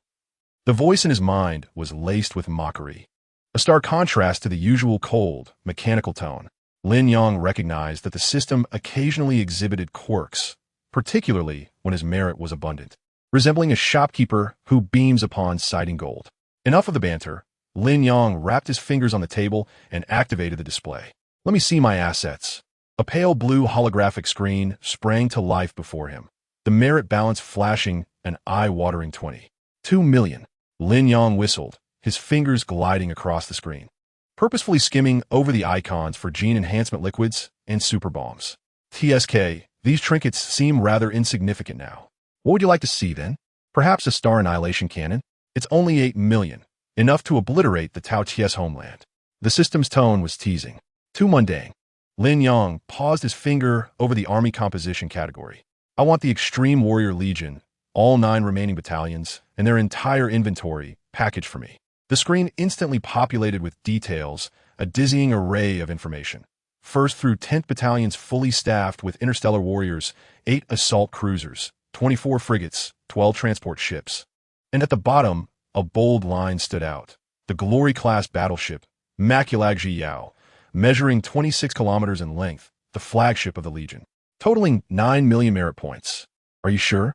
The system's tone shifted to seriousness, noting that this would deplete a significant portion of your assets, leaving you with only 12 million. Will you mourn for me? Lin Yang smiled, his fingertips hovering over the confirmation button. Let me ask you, when I first arrived here, Did you not think I was all alone, only able to collaborate with the Chaoshan Academy? Not at all. I knew you were a person destined for great things. The system's voice responded somewhat ambiguously. Enough of that. Lin Yang pressed the button, watching as the numbers on the holographic display plummeted, feeling unexpectedly relieved. Back then, when you assigned me a task, killing a bug earned only 30 merit points, while exchanging for a compressed biscuit was counted as interest. And now, 9 million to acquire a complete battle group. Is it worth it? Absolutely. It is immensely valuable. The system's voice perked up again. The synchronized orbit has opened a temporary subspace channel. The Maculag Ji Yao is launching now. You should look up. Oh wait, the top of your shabby base is too hard. You can't see it. Lin Yang chuckled, rising and moving to the observation window of the command room. The glass was specially made to display the images of the synchronized orbit. Against the pitch-black backdrop, a few distorted light trails flashed by, and then the imposing silhouette of the Maculag Ji Yao gradually emerged. Its 26-kilometer-long hull resembled a floating mountain of steel, the Ultramarine's emblem on its bow gleaming dazzlingly under the starlight, surrounded by over 30 ships, like a loyal guardian entourage. See that? Lin Yang gently tapped the glass where the colossal ship loomed. Back in Maculag, I only saw it from afar once. And now it belongs to me. You have exchanged a bird gun for a cannon. No, it's a cannon for a planet-level fortress, the system exclaimed in amazement. With 9 companies of Space Marines, plus your original 3rd company, that makes a standard battle group of 10 companies. It's all set. All set, Lin Yang echoed, a smile slowly fading from his lips. Yet his eyes shone with extraordinary brilliance.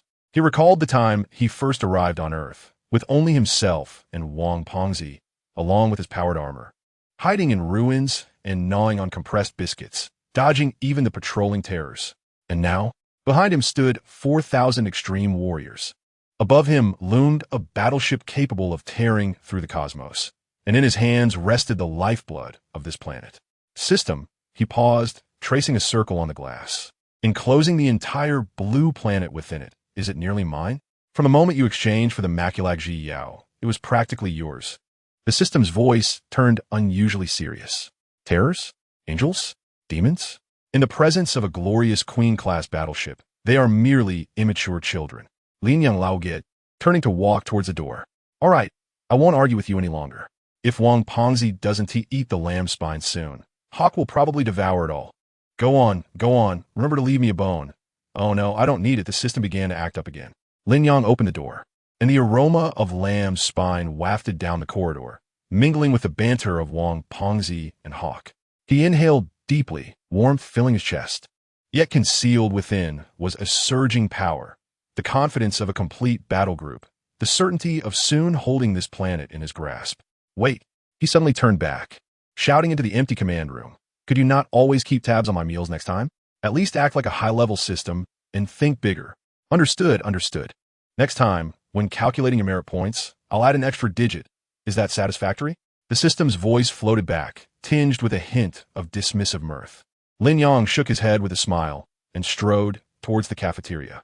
The sunlight outside was just right. Soldiers in the base busied themselves with equipment maintenance, and laughter from children echoed in the distance. Those were the kids rescued from Tianhe City, now playing in the open space.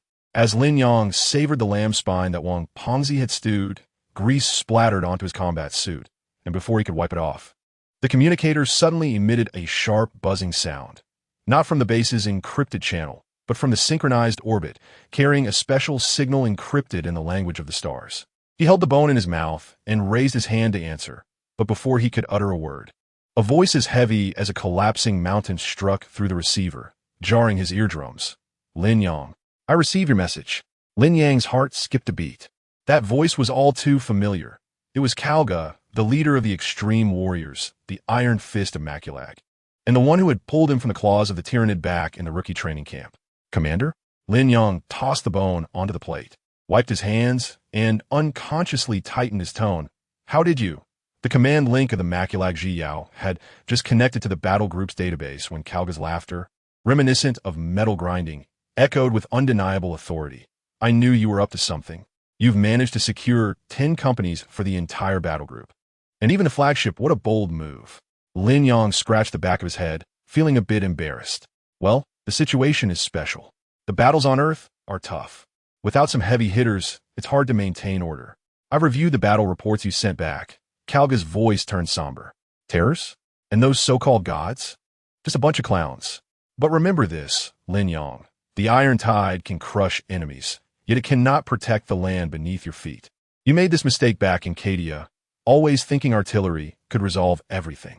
Lin Yang's face flushed slightly.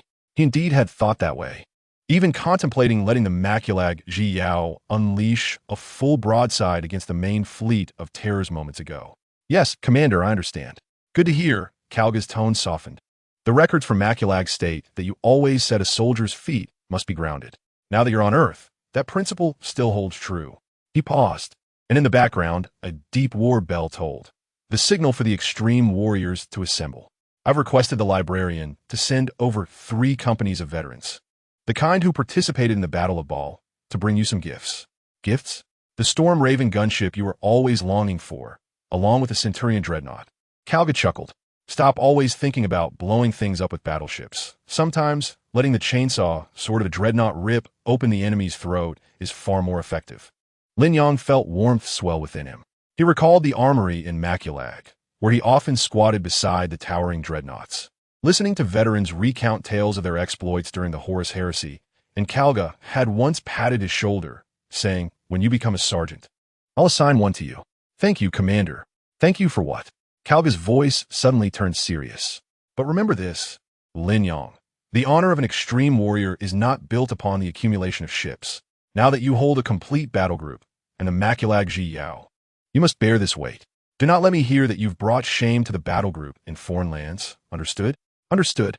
Lin Yang stood up straight, as if saluting Kalga's battle standard across countless light years. "I will ensure that Earth knows the blue of the extreme warriors is the hardest shield here. Now that S my soldier," Kalga's voice brimmed with satisfaction. "All right, I want to keep you from battling the aliens. Once you've cleared the debris from this planet, return to port with the Maculag Ji Yao, and I'll have the brewmaster save you a barrel of 30-year-old ale." In the instant the communication cut off, Lin Yang snatched the helmet from the table and dashed towards the command center. Wang Pengzi, who was busy calculating with a cigarette in his mouth, was startled by Lin Yang's sudden rush. "What is up, Yangge? Is there not enough lamb spine to eat?" "There's more than enough." Lin Yang slapped the tactical table, pointing at the star map of the synchronized orbit, his eyes sparkling with excitement. "Pengzi, send coordinates to the Maculag Ji Yao. Let those veterans see that the battles on Earth are fought with even more fervor than on Cadia." Wang Pengzi jumped at Lin Yang's shoot, dropping 2 beads from his abacus, but soon broke into a grin. "All right, let them see the might of Earth's men."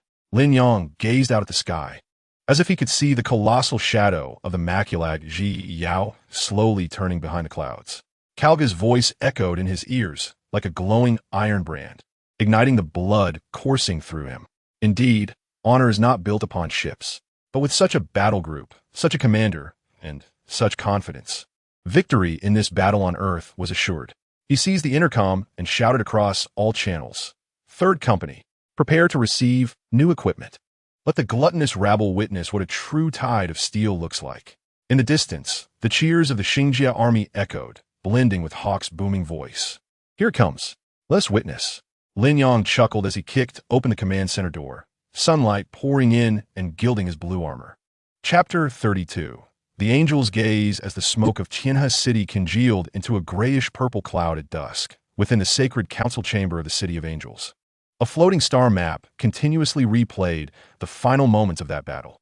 The blue torrent of the Third Company tore through the gluttonous formation, the white light of the energy spears colliding with the shadow of the Makurij Zhao Yao emerging from subspace, causing even the angelic divine vision to experience a momentary distortion of 0.3 seconds. The intensity of the energy shielding exceeded expectations. Ishi traced the edge of the star map with her fingertips, the distorted halo erupting with faint purple analytical data streams in her palm. It was not merely a refractive principle of void technology. Rather, it seemed to be an erasure of information from a multidimensional perspective. Our detectors could only capture residual energy. It could not trace its source. Kaisa sat regally upon her throne, her silver hair cascading into the crevices of her shoulder armor. the holy crystal atop her scepter flickering subtly with her breath. Her gaze fixed upon the most glaring node within the star map, the moment Lin Yang cleaved through the engine of a gluttonous assault ship. The golden emblem on his blue armor shone brilliantly amidst the explosive fire, and surrounding the emblem was an almost imperceptible energy membrane that silently deflected all probing waves attempting to analyze its civilizational characteristics. Even the angelic database cannot match it. Kaisa's voice was soft, yet it seemed to freeze the flowing particles of light within the council chamber. Unable to match, she summoned a deeper analytical report, each line of data marked with unknown. The alloy composition of the power armor included titanium, ceramite, and a type of blue crystal never before encountered, actually blue paint, that could adapt its hardness to environmental temperature. Their weapon's energy source was neither dark matter nor stellar radiation, but rather an energy akin to the embodiment of belief. The closer one was to the commander, the more stable the energy fluctuations became. The angelic guards below exchanged glances. They had witnessed Karl's void creations, dissected Morgana's demonic engines, and even encountered technologies capable of reshaping star systems within the ruins of the Shuna civilization. Yet they had never seen such an existence. A group of blue warriors, disciplined to the point of rigidity, employing primitive yet efficient tactics to roll over the gluttonous fleet. Each piece of their equipment and every energy release seemed to be shrouded by an invisible hand, clearly within sight, yet utterly unfathomable. At this moment, Yan's communication came through. Her youthful voice tinged with uncontainable curiosity. "Queen, I just attempted to scan the Juxia city base with sacred coding, but was rebuffed. That layer of shielding is quite intriguing. It does not consume energy like Karl's void barrier, but rather acts like a mirror, returning the probing waves intact, accompanied by a hint of mocking fluctuation." Kaisa's lips curled into a faint smile, mocking, like a child making faces at a mirror, only to be startled by their own reflection. Yan's voice brimmed with mirth as she perched atop the clock tower in Juxia City, her disguise as a human school uniform fluttering in the wind. Just then, Lin Yang had emerged from a base, clutching a bag of freshly purchased oranges, bargaining with a fruit vendor's matron, all while still clad in his armor, the blue shoulder plate nearly crushing the electronic scale. Laughter resonated within the council chamber, the tense atmosphere easing slightly. She displayed the real-time footage sent by Yan. Lin Yang was crouched by the roadside, distributing oranges to a group of children who had emerged from the ruins. One little girl with braids stood on tiptoe, trying to reach for the emblem on his armor, only to be playfully stopped by him, who then pulled a milk candy from his pocket and gave it to her. There was no divine arrogance nor demonic madness about him. Ishi's gaze softened, resembling a soldier wielding weapons far beyond his civilization, yet still unversed in their use. But his fleet had learned. Kaisa's scepter lightly tapped the ground, redirecting the star map to a synchronized trajectory. The Makurij Zhaoyao loomed like a silent behemoth above the clouds. With over 30 ships fanned out in a battle formation around it, the charging halos of the ship's cannons faintly visible through the cloud gaps. Each trajectory precisely evading Earth's satellite orbits, exuding a disquieting restraint. Such a fleet could annihilate an average spacefaring civilization, yet willingly coiled within Earth's orbit. Kaisa's voice grew somber. What are they waiting for? No one could answer that question. Within the angelic database, all civilizations commanding interstellar fleets either sought to subvert order like Karl or maintain balance like the angels.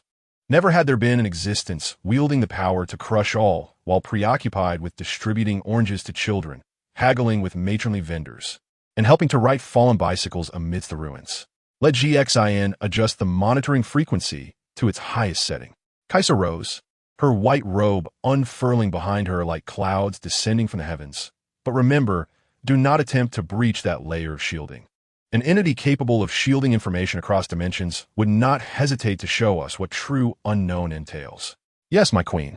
Once the communication was severed, Yin leapt down from the clock tower, observing Lin Yang walking back to the base with an empty orange bag, his blue silhouette elongated in the sunset.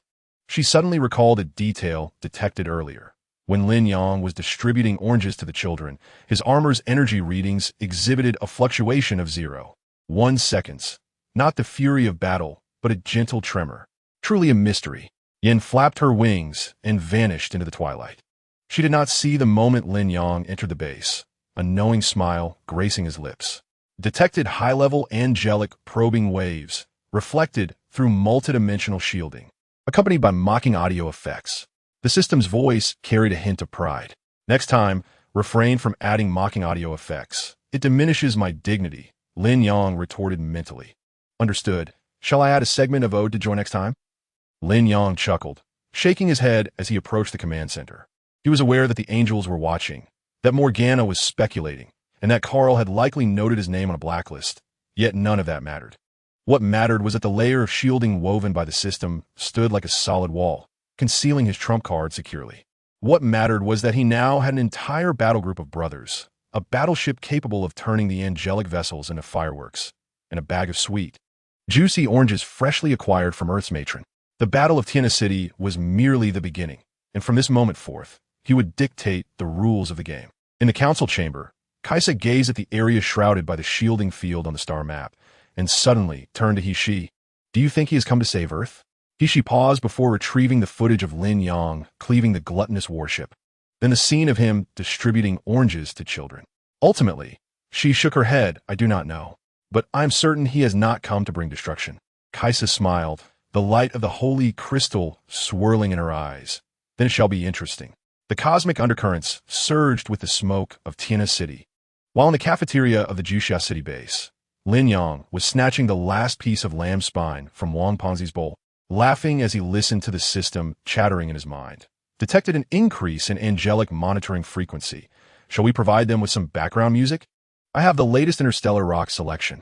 Play Jasmine Flower. Lin Yang mumbled through a mouthful of lamb spine. Let them hear that Earth songs are more melodious than the angels' hymns. Chapter 33, The Fury of the King of Taotia. The news of the complete annihilation of the Vanguard fleet reached the flagship Xi'an. Suddenly, the ship's walls trembled violently, not from external assault, but from a furious roar of Shihao Wang that reverberated through the command center, causing the metallic structure to quiver. His stout mechanical fingers gripped the edge of the command console tightly, turning his knuckles a deep shade of blue as the energy crystals embedded in the surface crackled and sparked. The battle report from Tianhe Shi flickered on the holographic display, the wreckage of 30 vessels piercing his vision like needles. A bunch of useless fools. Shihao Wang suddenly raised his foot and smashed a tactical terminal, sending it crashing to the floor in a shower of sparks that hissed and corroded the surface. 3 Vanguard battalions. I dispatched 3 battalions equipped with light energy shields, and they were crushed by a bunch of ragged armored primitives. The generals kneeling below buried their heads even lower, none daring to meet the gaze of his bulging electronic eyes.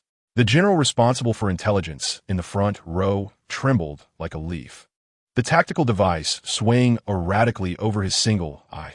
Your Majesty, those Earthlings are not ordinary. Their weapons can penetrate energy shields directly, and their energy response is like stuffing a miniature star into the barrel. A star. Shihao Wang suddenly leaned forward, his massive claw grasping the neck of the general, lifting him into the air. The general's armor crumpled like paper in his grip, and amidst the suffocating whimpers, Shihao Wang's voice chilled the air. The intelligence provided by my Lord Karer stated that Earth only possesses some primitive thermal weapons. Does he dare deceive me? The hatch slid open with a hiss, and a communications officer, wrapped in bandages, stumbled in, smoke rising from the data pad in his hands. Your Majesty. Urgent news from Juxia Shi. Our flanking fleet sent for the ambush has been entirely wiped out. What? Shihao Wang abruptly released his grip, the general crashing heavily to the floor. He snatched the data pad, the screen frozen on a blinding blue light before it went completely dark. How many vessels? 2. 20 vessels. The communications officer's voice quivered with despair. They destroyed us with a single shot. Shihao Wang slammed his fist onto the command console, causing the entire surface to collapse inward, sparks flying from the energy circuits and splattering across his face. Yet he did not blink. He turned to glare out of the viewport into the pitch-black cosmos, where the faint glow of the solar system could be discerned. In the pupils of his electronic eye churned with furious magma. Relay my orders. His voice rasped like sandpaper, commanding the Yin Mihao to immediately break formation and crash through Earth's atmosphere. I want those blue scum to know that the fangs of Taotia can shatter stars. Your Majesty, you mustn't. An old general, missing his left arm, struggled to rise, the empty sleeve flapping in the airflow. If the main cannon of Yimi Hal fires, the entire Earth will become a wasteland. At that time, the resources we need, resources? Shi Hao Wang turned abruptly, his claw pointing at the projection of Earth on the screen. His nails tracing ghostly arcs in the air. Right now, I only want them dead. Drag those blue-armored scum out one by one and let them taste the agony of being torn apart by void energy. Let them know that to provoke Taotia comes at a cost 100-fold. He suddenly seized a communicator, pressing it fiercely to his ear, the casing cracking under his grip. Morgana, did you not wish to throw a party on Earth? Now a group of blind scum has ruined your plans. Bring your demon spawn and crush them with me. What isn't it for you? The ruins of Earth belong to you, their bones to me. On the other end of the communicator, Morgana's languid laughter echoed, dripping with mockery. Oh, ISNT this Shi Hao Wang? What's wrong? Have you been beaten so badly that you can't even threaten? Those bluekins turned your surprise into fireworks. I just watched it, quite beautiful. You, Shi Hao Wang's roar nearly shattered the communicator. Do you intend to help or not? Of course, I will help. Morgana's voice suddenly took on a light, airy tone. But I must first inform you that among those little fellows, there's one named Lin Yang. That sword of his can cut through energy shields. Are you certain you want to confront him head-on? The communication was abruptly severed, and Shi Hao Wang glared at the darkened communicator, his chest heaving violently, the mechanical eye flaring with light. The command center fell silent, the only sound the moaning of the ventilation system, reminiscent of the wails of Taotia soldiers who died in Tianhe. Cut through energy shields? He suddenly chuckled, the laughter growing louder, shaking the walls with a resounding echo. Then let me see whether his sword is harder or my fist. He spun around fiercely, his claw pointing toward the solar system, his roar piercing through the command center, reaching every Taotia vessel. All forces heed my command. Target Earth. Grind those blue scum's bones to dust. Dismantle their ships into scrap metal. Let the entire universe know the consequences of provoking Taotia. In an instant, thousands of Taotia ships simultaneously ignited their engines, the crimson trails weaving a deadly net around Pluto's orbit, charging toward the blue planet. Meanwhile, in geostationary orbit, the main cannon of Immaculate Xiao had already illuminated with energy. Lin Yang stood by the observation window, lightly tapping the ledge with his fingertips, watching the red dot grow nearer on the screen, a faint smile gracing his lips. It seems someone is eager to offer their heads. Shall we send them a welcome gift first? The system's voice chimed with excitement. No hurry, Lin Yang replied, picking up the coffee on the table, the steam forming white mist before his eyes. Let them come a little closer, so they can't say we are bullying them. The blood-red lights of the Shihin Bridge flickered in sync with Shi Hao Wang's wrath. He had just ordered the Yimi Hawk's main cannon to enter preheating mode when the encrypted communicator on his wrist suddenly emitted a low, buzzing sound. It was KR's exclusive channel, encrypted to the point that even Taotia's chief engineer could not decipher it. Shi Hao Wang's fury was doused like cold water. His eyes fixed on the cold, sinuous code displayed on the communicator, his knuckles turning white from the strain. KR's people seldom communicated lightly. When they did, it was either to deliver a command of destruction or a far more unsettling warning. Connect, he growled, his voice still tinged with lingering ferocity. The holographic projection of the communicator sprang to life, revealing Sinuo's face, pale as paper, cloaked in shadows, leaving only his temperature-less eyes visible. He seemed entirely oblivious to Shi Hao Wang's fury, speaking in a tone as flat as a weather report. Shi Hao Wang, I advise you to immediately cease your attack and retreat the fleet back to Pluto's orbit. What did you say? Shi Hao Wang roared in rage, his massive claw slamming down on the command console, instantly indenting the alloy surface. My 3 Vanguard battalions have been crushed, dozens of ships turned to fireworks. And you want me to retreat? Is KR suggesting I retreat like a turtle? Lord KR's intent is... Sinuo's voice remained devoid of emotion. As if stating an established fact, the variables concerning Earth have exceeded expectations. The weapon systems of those blue warriors do not belong to any known civilization. Their flagship Immaculate Xiao is equipped with a main cannon whose energy level approaches that of void creations, yet possesses the rigidity of the material universe. This technology cannot even be deciphered by the sacred Kai Sha of the angels. So what? Shi Hao Wang bellowed, his green pupils bloodshot. A single shot from the Taotia Yimi Hall can obliterate several major cities. I have thousands of ships. Should I fear a bunch of blue tin cans? You can certainly try.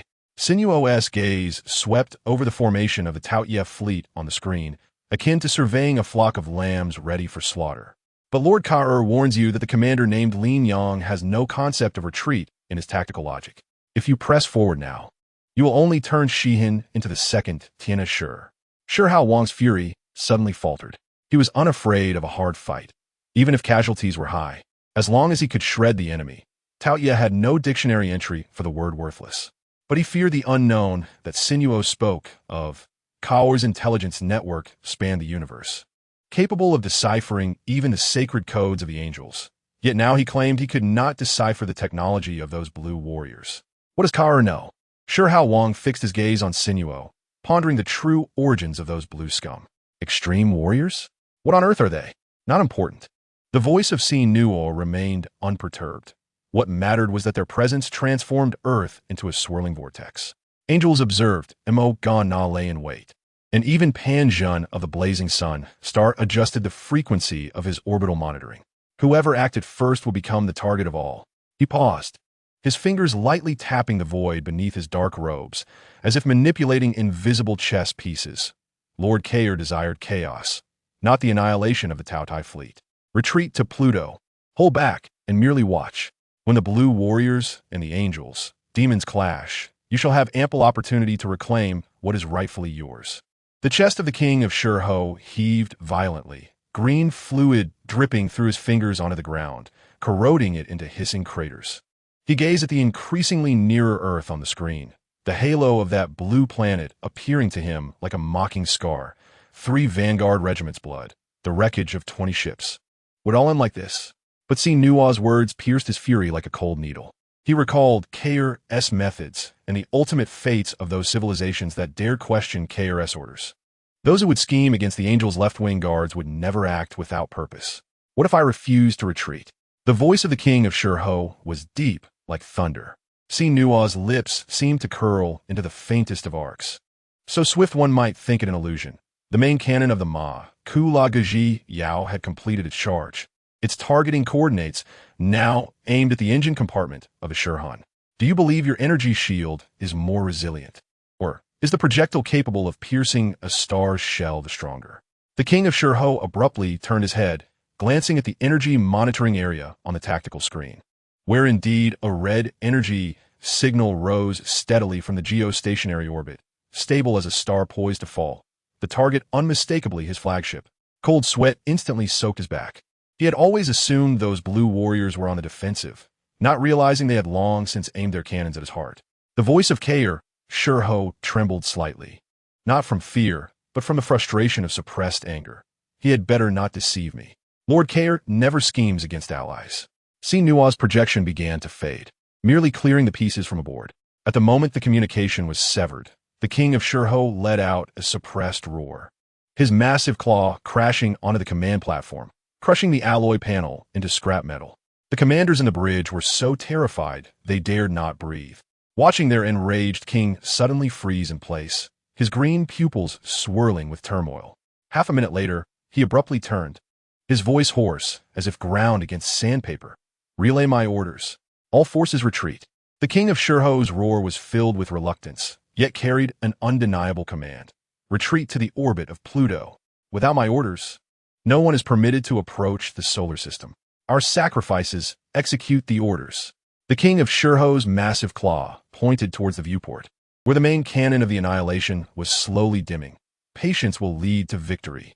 A flurry of urgent relay commands echoed within the bridge, as thousands of Taotie vessels began to change course, their crimson exhaust trails carving reluctant arcs through the cosmos, retreating towards Pluto. The engine of the Shur-Hun restarted, its massive body filled with suppressed rage, gradually disappearing at the edge of the solar system. The king of Shurho stood before the viewport, watching that blue planet grow more distant, his fists clenched tightly. He understood that Sinuo spoke the truth. To charge forward now would be tantamount to suicide, but he would eventually seek retribution for the blood debt of the Taotie. Lin Yang. He whispered the name as if savoring a searing iron. I shall return.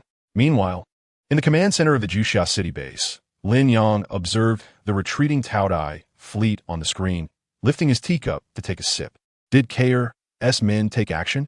The system's voice carried a hint of surprise. As expected, Lin Yang smiled. He needed chaos, but did not wish for it to spiral out of control. The Taotai charging forward now would disrupt his plans. What shall we do now? Wait. Lin Yang gazed towards the direction of the geostationary orbit, awaiting the moment when that enraged beast could no longer contain itself. When the patience of angels and demons would wear thin, and when K.R. deemed the time ripe. His fingertips lightly tapped the table, his gaze profound. At that moment, the true spectacle would unfold. Chapter 34. Formulating the jump plan as the Taotai main force retreated to Pluto. A heavy clang resonated as the alloy door of the underground operations room in the Juxia city base locked, intertwining with the low hum of the dark dimension shield generator, forming the only background sound in the sealed space. A pale blue energy field flowed along the walls, silently devouring any attempts to penetrate the information waves, signifying that every word and tactical marker within this room would not leak to the outside world, including Mo Gan Na, who was hiding inside Demon Number 1, sipping wine. Lin Yang's fingertips glided across the holographic sand table, causing the three-dimensional projection of Demon Number 1 to rotate, illuminating every hatch, energy conduit, and defense node on the ship's surface with a pearly glow.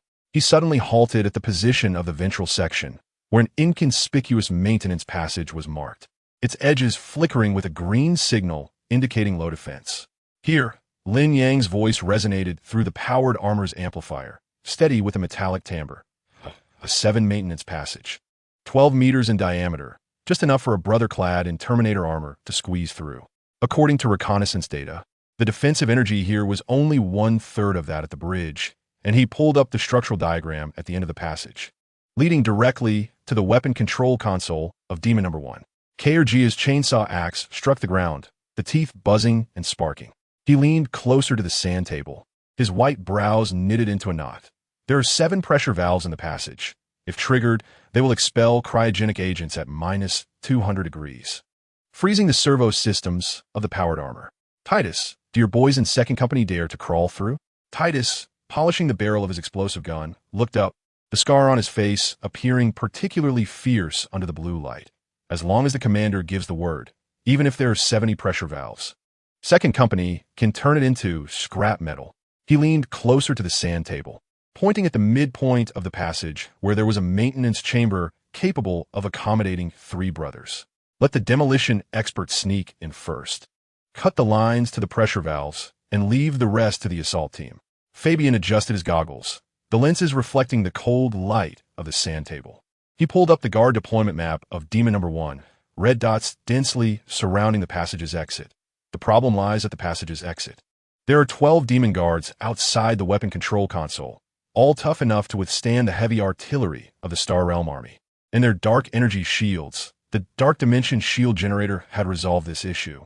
Lin Yang interrupted him, pulling up the real-time data stream of the shield generator. From the moment it started until now, the dark energy fluctuations of Demon Number 1 had decreased by 72. Those shields were now as fragile as paper and could be breached with thermal explosive bombs. He paused, looking towards K.R. Commander, you lead the First Company to assault the bridge, drawing their main forces. Commander K.R. grinned, revealing teeth blackened by smoke. Just as I wish. Does that woman Mo Gan Na not enjoy watching a spectacle? This time, let her see if the chainsaw axe of the extreme warriors can cleave her throne. He traced an arc on the sand table as the First Company of Terminator soldiers surged in through the main cabin entrance, suppressing fire with heavy explosive guns. They must secure the forward deck within 5 minutes. Your signal is Ma Kula Go. Upon hearing it, immediately advance towards the bridge. I have an idea. Titus suddenly wrapped the edge of the sand table, suggesting the brothers from the Third Company bring some surprises. He referred to the newly arrived sonic grenades in the base S warehouse, which could disrupt the demon's auditory nerves. Those demon guards communicated through shouts, and tossing grenades into their midst would ensure chaos. Fabian nodded in agreement. I'll have the assault team carry purification field generators. Although the shield generator has suppressed the dark energy, just in case, there are always a few underlings of Mo Gan Na who play with underhanded tricks, such as one named Otto, who is said to summon meteorites. The shield generator would delay his summons by at least a few minutes. Lin Yang accessed the data on Otto. The demon in the photograph wielded a massive axe, and 30 seconds was ample time for the troops of Titus to subdue him. He cleared his throat and repositioned the markers on the tactical map, outlining the steps. First, the Dark Dimension shield must operate at maximum power to sever all communications of Demon 1 with the outside world. Second, Titus would lead the 2nd Special Forces unit to infiltrate through the A7 corridor, seizing control of the weapon control console to deactivate the main cannon. Third, Calga would lead the 1st unit to assault the bridge, drawing the main force's attention. Fourth, Fabian and I would take the auxiliary passage and head straight for the engine room. Once we control the engine, Demon 1 would be trapped. He looked at the others, his gaze sharp as a blade, and reminded them, remember, we seek the intact Demon 1, not a pile of scrap metal. Unless absolutely necessary, do not employ weapons that could destroy the structural integrity of the ship. Furthermore, we must force Morgana to abandon ship. Are we not capturing her alive? Titus raised an eyebrow. Lin Yang frowned. Capturing her alive was impossible, as Cal would undoubtedly intervene. Thus, forcing her to abandon ship would suffice to achieve their objective.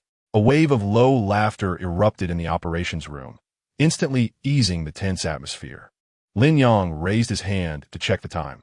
The shield's energy reading stabilized at 98, and the position of Demon 1 was 370 kilometers away in synchronous orbit, the optimal distance for their assault. He checked the equipment, grabbing the power sword leaning against the table, its runes shimmering in the blue light. In 10 minutes, the landing pod will assemble. Remember, the Dark Dimension shield can only maintain its effect for up to 2 hours. After that, Morgana's forces will regain communication, and retreat will be difficult. For the Emperor, Calga roared first, the roar of the chainsaw axe causing the projection on the tactical map to tremble slightly. For the Emperor, Titus and Fabian echoed in unison, the safety catches of their explosive guns clicking in rapid succession, the crisp metallic sounds resonating distinctly amidst the low hum of the shield. As the alloy doors slid open once more, the red alarm lights outside had already illuminated, and the sound of power armor marching in unison approached the landing pod. Lin Yang led the way, his blue armor reflecting a harsh gleam in the red light, followed closely by the 3 commanders. The buzz of the chainsaw axe, the sound of guns being loaded, and the whispers of tactical communicators coalesced into a torrent of energy within the base S corridors. The Dark Dimension shield continued to operate silently, concealing the impending ambush within its energy field. Meanwhile, in the distant synchronous orbit at the bar of Demon 1, Morgana lounged with her legs crossed, sipping her drink, blissfully unaware of the impending steel tide approaching her doorstep. On her dark energy detector, only a facade of tranquility, fabricated by the shield, appeared. Chapter 35. A beautiful day begins with a jump at this moment, within the shadow chamber of Demon 1. Ethereal blue data streams wove a web between Cal and Morgana. Morgana reclined in her throne, twirling a cigarette between her fingers, the flickering crimson flame illuminating her face. I say, Cal, you've been spouting that ultimate fear nonsense for thousands of years. Why don't you show me something of substance? If you want to deal with Kaisha, stop hiding behind your words. Cal's specter floated opposite her, his face shrouded in the shadows of his hood, his voice rasping like sandpaper against metal. Kaisha's sacred ship, the Kaisa, is known to be the most robust battleship in the universe. Her angelic escort commands the ultimate form of secondary biological engines. A direct confrontation will be tantamount to suicide. So all you do is hide on your death planet and draw blueprints? Morgana scoffed, exhaling a smoke ring that collided with Cal's specter, dissipating into particles. For 30,000 years, aside from figuring out how to disassemble yourself into atoms, what else have you accomplished? If it weren't for your prodding, I would still be sipping afternoon tea in the Merlot Celestial Court.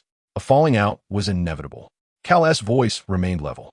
Kaisha's order is stifling the universe's diversity. Her essence of justice amounts to the slaughter of all anomalies, including you and me. Enough with that. Morgana suddenly sat upright, crushing the cigarette in her palm. I care not for your order or chaos. All I know is that as long as that old crone Kaisha lives, I shall never know peace. Now tell me, what's your plan? Don't tell me you want me to lead the Demon Legion to confront her angel fleet head-on. Cal extended his hand, revealing a rotating model of a galaxy within his palm, where a gray-black planet was slowly collapsing. I have located the Emerald Star.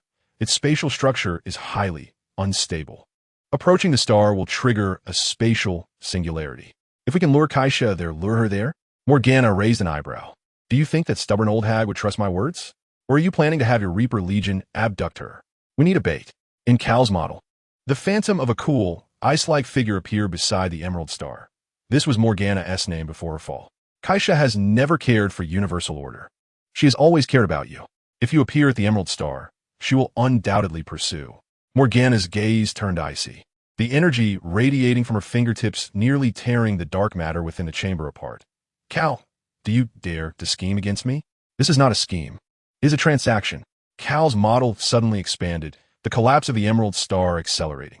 I will deploy antimatter bombs on the Emerald Star.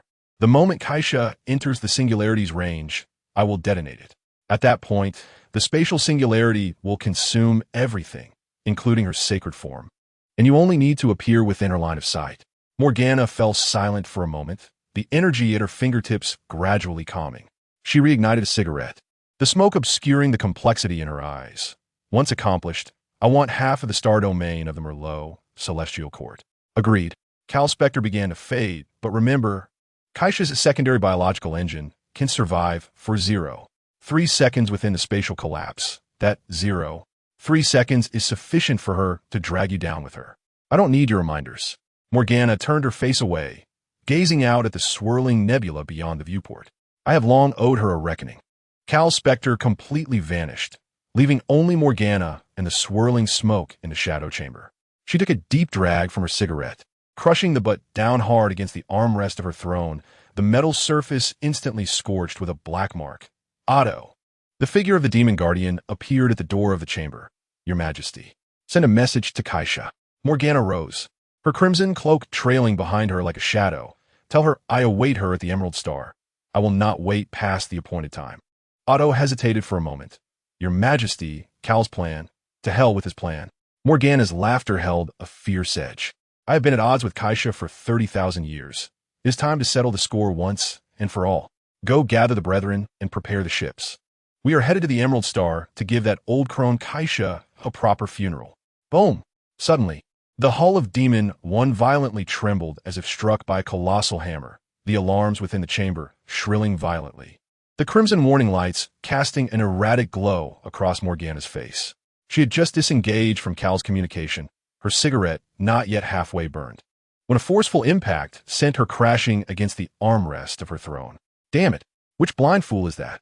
Morgana cursed, the energy at her fingertips surging instantaneously, sending sparks flying from the control console beside her. Otto rushed into the shadow chamber, metal debris still clinging to his armor from being hurled by the shockwave. Your Majesty. It's those blue cans. They have jumped. Blue cans? Morgana frowned as the sound of rapid explosions erupted outside. The explosive guns were tearing through the alloy plating, mingled with the roars of the demon guards and the heavy clang of metal impacts, resembling a herd of rampaging bulls in a porcelain shop. Leading the charge is Lin Yang, and Kalga, Titus, and the others. Otto's voice trembled. They broke in through Cargo Bay 3, using a thermal cutting tool to burn open the door, and now they're storming towards the command center. The brethren can't withstand their heavy armor. Can't withstand? Morgana kicked her throne aside, her crimson cloak sweeping across the debris on the ground. What the hell are you useless fools for? With my pay, you can't even stop a few tin cans? She seized the broad-bladed sword hanging beside her throne, its blade glinting coldly under the warning lights. Tell every able-bodied brother to arm themselves. Let us rip the heads off those blue cans and use them as night pots. Otto, take the elite guard to block their path and bombard them with the plasma cannon. Do not concern yourself with the structural integrity of the hull. I can afford the damages. Yes, Otto, feeling as if granted a reprieve, dashed out, but as he reached the hatch, a deafening explosion reverberated from outside. The alloy door of Passage 3 was violently breached, accompanied by the anguished cries of the demon sentinels. A figure clad in blue heavy armor stormed in, wielding a chainsaw sword that buzzed ominously, sending a spray of blood glimmering in the light. Where's Morgana? It was Titus's roar, echoing like thunder through the corridor. Morgana ground her molars, twirling her broad sword in her palm, cursing, "Dare to smash my ship? Otto, break their legs for me. I shall personally tear off their armor to see if they are filled with stones." She kicked open the door to the shadow chamber and saw at the end of the corridor Lin Yang aiming his explosive gun at a demon sentinel's face. Pulling the trigger, the blue heavy armor was splattered with dark green blood, yet showed no sign of slowing down as it barreled toward the command room. "Come on." Morgana raised her sword, her voice laced with frost. "Today, either you will lie here to feed the maggots, or I shall blow this ship to pieces. Taking you bastards with me." The demon sentinels behind her howled, raising their weapons, the charging sound of the plasma cannon mixing with the booming of the explosive guns, creating a hellish symphony. Meanwhile, Lin Yang wiped the grime from his visor, nodding to Kalga behind him. "The command room is just ahead. Take down Morgana, and this ship will be ours." In another area, the engine room's high temperature distorted the air, steam hissing from the metallic pipes, mingling with the roars of the demon guardians and the booming of explosive guns, transforming it into a boiling furnace. Fabian's blue heavy armor was already soaked with sweat. Having just torn open the throat of the last guardian, the dark green blood splattered onto the searing pipes, instantly evaporating into acrid white smoke. "Team 3, hold the entrance," he bellowed, his voice trembling slightly amidst the cacophony. "Team 4, follow me. The virus program must be implanted into the main console within 3 minutes." The massive energy core in the center of the engine room glowed with a ghostly purple light, surrounded by writhing biocables, a hallmark of the demon warship, enhancing engine power with living tissue, rendering ordinary physical attacks ineffective. Fabian shook the remnants of flesh from his chainsaw sword, his gaze sweeping over the twitching biocable interfaces beside the console, a cold, hard smile forming on his lips. "This is the spot." He crouched down, the heavy knee armor thudding against the metal floor as he retrieved a palm-sized black device from his tactical pack, its interface flickering with fine red light. The captain of Team 4 immediately used a hot melt gun to slice through the slime membrane, encasing the biocable, revealing the silvery conductive fibers within. "Be careful. These fibers will retaliate." As soon as Fabian's fingertip brushed the fibers, he was repelled by a faint electric shock. The console screen erupted with a dense array of demon script, twisting and writhing in warning. "Afraid of it?" The team leader laughed heartily, tossing an EMP grenade toward the distant backup unit. The explosion temporarily disrupted the biocable's defense mechanisms. Seizing this moment, Fabian forcefully inserted the virus device into the interface. The red light on the device began to flicker rapidly, voraciously consuming the data stream from the console. Implantation successful. He quickly recoiled, narrowly avoiding a biocable that suddenly lashed out. The lights in the engine room began to flicker wildly, the ghostly purple glow of the energy core dimming abruptly, and the entire ship emitted a gut-wrenching metallic groan, signaling a catastrophic drop in engine power. The virus was taking effect. The demon script on the console screen was being overwritten by lines of blue code, like a beach submerged by a rising tide, the biocables losing vitality. The main engine's shutdown countdown began. 10, 9, 8. Fabian leaned against the scorching pipe, gasping for breath, watching as the energy core extinguished completely. The temperature in the engine room gradually decreased, and the previously roaring mechanical sounds were replaced by intermittent electrical noises. Suddenly, Lin Yang's voice crackled in the communicator, laced with evident amusement. "Fabian, splendid work. The engine of Demon 1 is completely silenced. Morgana now resembles a wild dog with its teeth pulled, just waiting for us to reel her in." "Received, Captain." Fabian wiped the steam from his visor, the hum of the chainsaw sword gradually subsiding. Team 3 secured the engine room, ensuring she could not escape. From the distant command room, Morgana's furious roars could be faintly heard.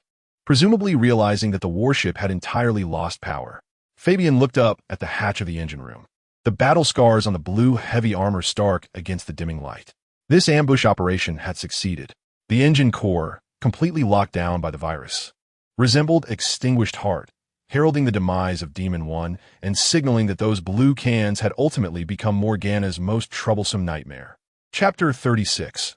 A fierce battle in the command room, and Kalga's intervention in the corridor was littered with chunks of flesh and spent shells as Lin Yang, Titus, and others launched a relentless assault, the Demon Guardian's roars being cut short by the resounding blasts of explosive guns. A demon squad leader, wielding the Godslayer 1, charged forward with bloodshot eyes.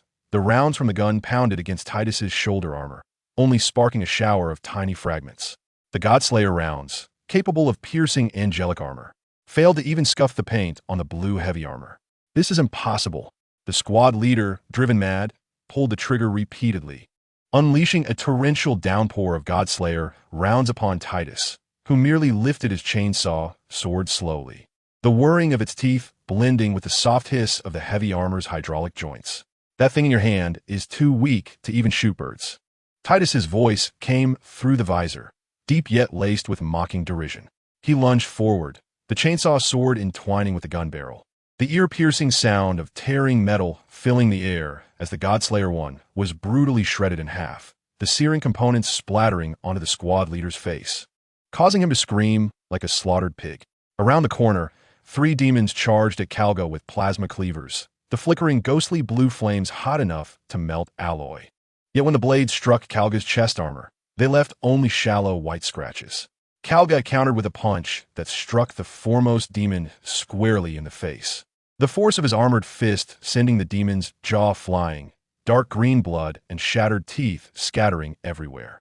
Put in some effort, Kalga kicked the second demon down, the anti-slip tread of his boot leaving a clear blood imprint on its chest.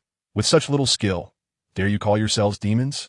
The most unfortunate were the guards stationed outside the command room, wielding the so-called siege cannon capable of penetrating starship armor, aiming at the charging elite warriors and pulling the trigger.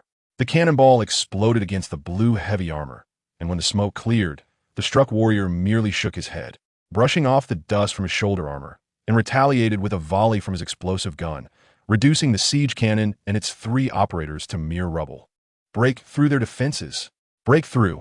One demon frantically stabbed at a downed warrior's armor seam with an energy dagger, the brittle sound of the dagger bending mingling with his desperate screams. Suddenly, the warrior seized the demon's wrist, the fingers of his armored hand tightening slowly, with a crack. The demon's wrist bone was crushed to powder, followed swiftly by the explosive gun's muzzle pressed against his temple. Save your strength. The warrior's voice was devoid of emotion. Your weapons are inferior to our training blanks. The explosions resounded once more, the stench of blood thickening in the corridor. The demons watched as those blue figures advanced steadily through the hail of bullets, their own weapons either shattered or proving utterly ineffective against their foes. The Godslayer 1 became a mere fire stick, the plasma, swords dull, iron scraps, and even the siege cannon was rendered useless. They are not human. They are iron clumps. They are monsters. Some demons began to panic and flee, only to be cleaved in half by the chainsaw sword pursuing from behind. Fear spread like a pestilence, more suffocating than death itself, for it was the despair of knowing that the adversary stood right before one, yet one could not even inflict a scratch upon them. Lin Yang treaded over the remnants of shattered bodies as he traversed the corridor, the barrel of his explosive gun still emitting smoke. He glanced towards the tightly shut door of the command chamber, where he could hear Morgana's furious curses, likely having witnessed the grim scene outside through the communicator. Tell her. Lin Yang spoke into the communicator, his voice resonating through the heavy armor-S amplifier and echoing along the corridor. Either open the door and surrender, or we shall force it open, allowing her to witness firsthand how her demonic legion is disposed of like refuse. The angry shouts from within the chamber abruptly ceased, leaving only a deathly silence. In the corridor, the last demon's wail was silenced by the chainsaw sword, blood from the blue heavy armor glinting coldly under the warning lights. Those once fearsome demon weapons that had instilled terror across the cosmos now lay scattered like worthless scrap metal. Kalga delivered a powerful punch, forcibly prying open the command chamber's alloy door. The shrill sound of metal scraping against metal pierced the air painfully. As Lin Yang stepped inside, the crunch of shattered glass echoed beneath his combat boots, with Kalga and Titus closely following, their eyes cold behind tactical helmets, reminiscent of ice. Morgana leaned against the edge of the main control console, her luxurious black robe torn by the recent shockwave, revealing a shoulder plate embedded with a deformed metal shard. She regarded the blue cans that had breached her final defense, a sinister smile curling at the corners of her mouth, tightly gripping the dark energy dagger that had accompanied her for many years, though its energy patterns now flickered dimly, struggling to maintain even the most basic of energy fluctuations under the strong magnetic field interference.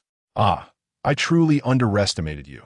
Her voice rasped with a metallic friction, her gaze sweeping over the fallen guards at her feet, their chests still oozing dark green blood. That fool Addo couldn't even last half an hour, yet here you are, intruding upon my domain. Lin Yang remained silent, raising his explosive gun, its barrel steadily aimed at her brow. Through the tactical scope, he beheld her disheveled state. Her meticulously groomed silver hair now clung messily to her sweat-drenched cheeks, a wound on her left cheek still seeping blood, and her once gleaming eyes now filled with a mixture of fury and despair. "Do not point that wretched thing at me." Morgana straightened her back defiantly, though her right boot had deformed and trembled as she stood. "If you have the courage, remove your helmets and face me in a fair fight, hiding behind metal shells. What kind of heroism is that?" Kalga stepped forward, his heavy power armor thudding against the ground. "Enough of this nonsense. Your dark energy core has been suppressed. Your divine defense crumbles like paper before the impending collapse. Surrender now, and you may retain a complete corpse." "Surrender?" Morgana erupted in laughter, the sound echoing within the confined command chamber, laced with unspeakable sorrow and madness. "I, Morgana, have roamed the cosmos for 10,000 years, slaughtering my way from the Angel Nebula to the Styx system. Well, have I ever bowed my head to anyone? Do you think your meager skills can confine me?" Suddenly, she stamped her foot, and the emergency weapon chamber beside the console sprang open. Yet, as the particle cannon emerged, Titus swiftly shot it to pieces. Sparks flew onto Morgana's face, yet she did not flinch. Instead, she retrieved a high-explosive grenade from her waist, her finger already on the pin. "You think I'll surrender?" "In your dreams," she screamed, raising the grenade high, prepared to take them all down with her. Before she could finish, Lin Yang surged forward, not firing his weapon, but deftly grasping her wrist that held the grenade with his left hand while his right elbow struck fiercely at her joint. A sharp crack echoed as Morgana's arm bent at a grotesque angle, the grenade clattering to the ground. Titus, quick on his feet, kicked the grenade into the corner while activating the magnetic lock on his tactical wristband, an energy net enveloping Morgana securely. The dark energy within her thrashed violently against the net, only to create futile ripples.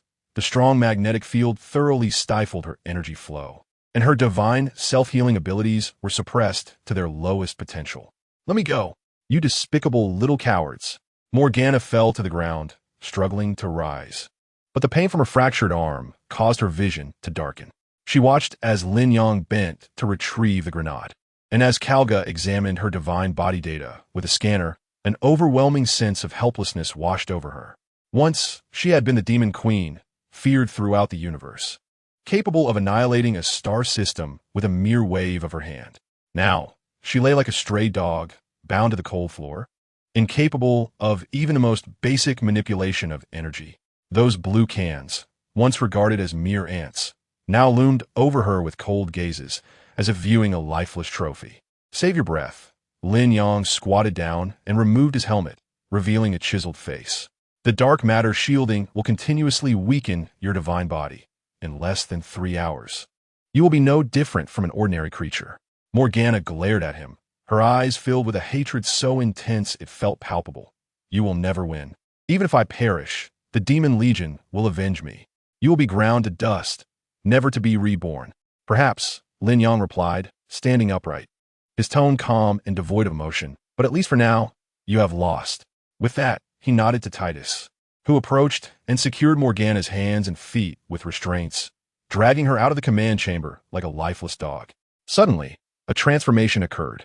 A dark purple mist seeped from the metallic floor of the command chamber, not the foul energy of demons, but rather akin to crushed stardust sprinkled in the air, chillingly seeping into the very bones. Just as Lin Yang was about to order Morgana to be removed, the mist exploded with a hum, coalescing into a tall shadow. The black robe trailed silently on the ground, revealing half of a pale face beneath the hood, fingers thin as icicles delicately resting on the edge of the energy net. "Ah, quite the play." The voice was soft yet resonated like cold water dripping into hot oil, silencing the commotion. As Kalga's fingertips brushed against the net, it disintegrated like paper eaten by insects, the faint blue light fragments falling to the ground, vanishing in the blink of an eye. Morgana paused, then cursed as she broke free from the severed edge. "Kalga, you old schemer. You arrive now? Enjoying the show, are you?" Kalga ignored her, merely casting a glance at Lin Yang and the others, his expression akin to that of observing errant specimens in a lab. Your shielding does not work against the void. As soon as he finished speaking, the mist behind him began to swirl violently, as if countless hands were reaching out, grasping towards the nearest Titus. Titus fired his weapon, yet the bullets vanished into the mist without a sound. Kalga had already seized Morgana by the back of her collar.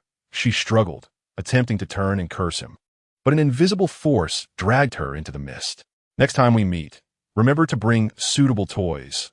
Kalga's voice floated from within the mist as the shadow faded, nearly indistinguishable. By the time Lin Yang rushed to disperse the mist, the command chamber was left with only evaporating light fragments and Morgana's half-boot that had been torn away, lying forlornly in the corner. Shall we pursue? Titus asked, clutching the arm that had brushed against the mist, now covered in a layer of white frost. Lin Yang stared at the empty space where the mist had dispersed, his knuckles whitening from clenching. No need. That is not something we can confront.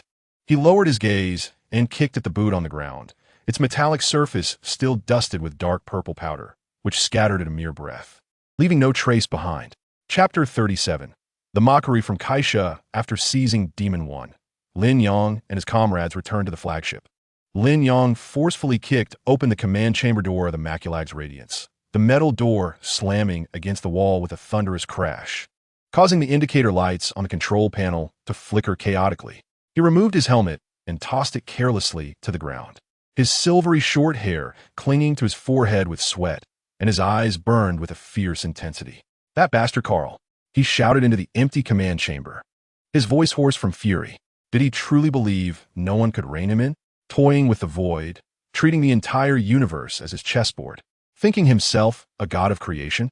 The communications officer jumped, nearly spilling coffee on the console. Sir, please be quiet. Lin Yang abruptly dismissed him, pacing irritably, the heavy thuds of his military boots echoing on the metal floor.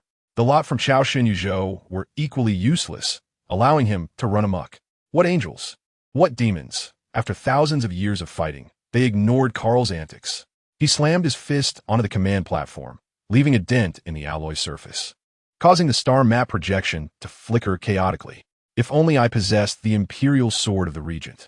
At this thought, he abruptly halted, a flicker of fervor igniting in his eyes. Just one strike. I need only one strike to shatter his wretched void engine. Let him understand the meaning of purification. Carl relished in playing with illusions, didn't he? He believed death was a form of transcendence. Lin Yang grew increasingly animated, gesturing towards the void projection above.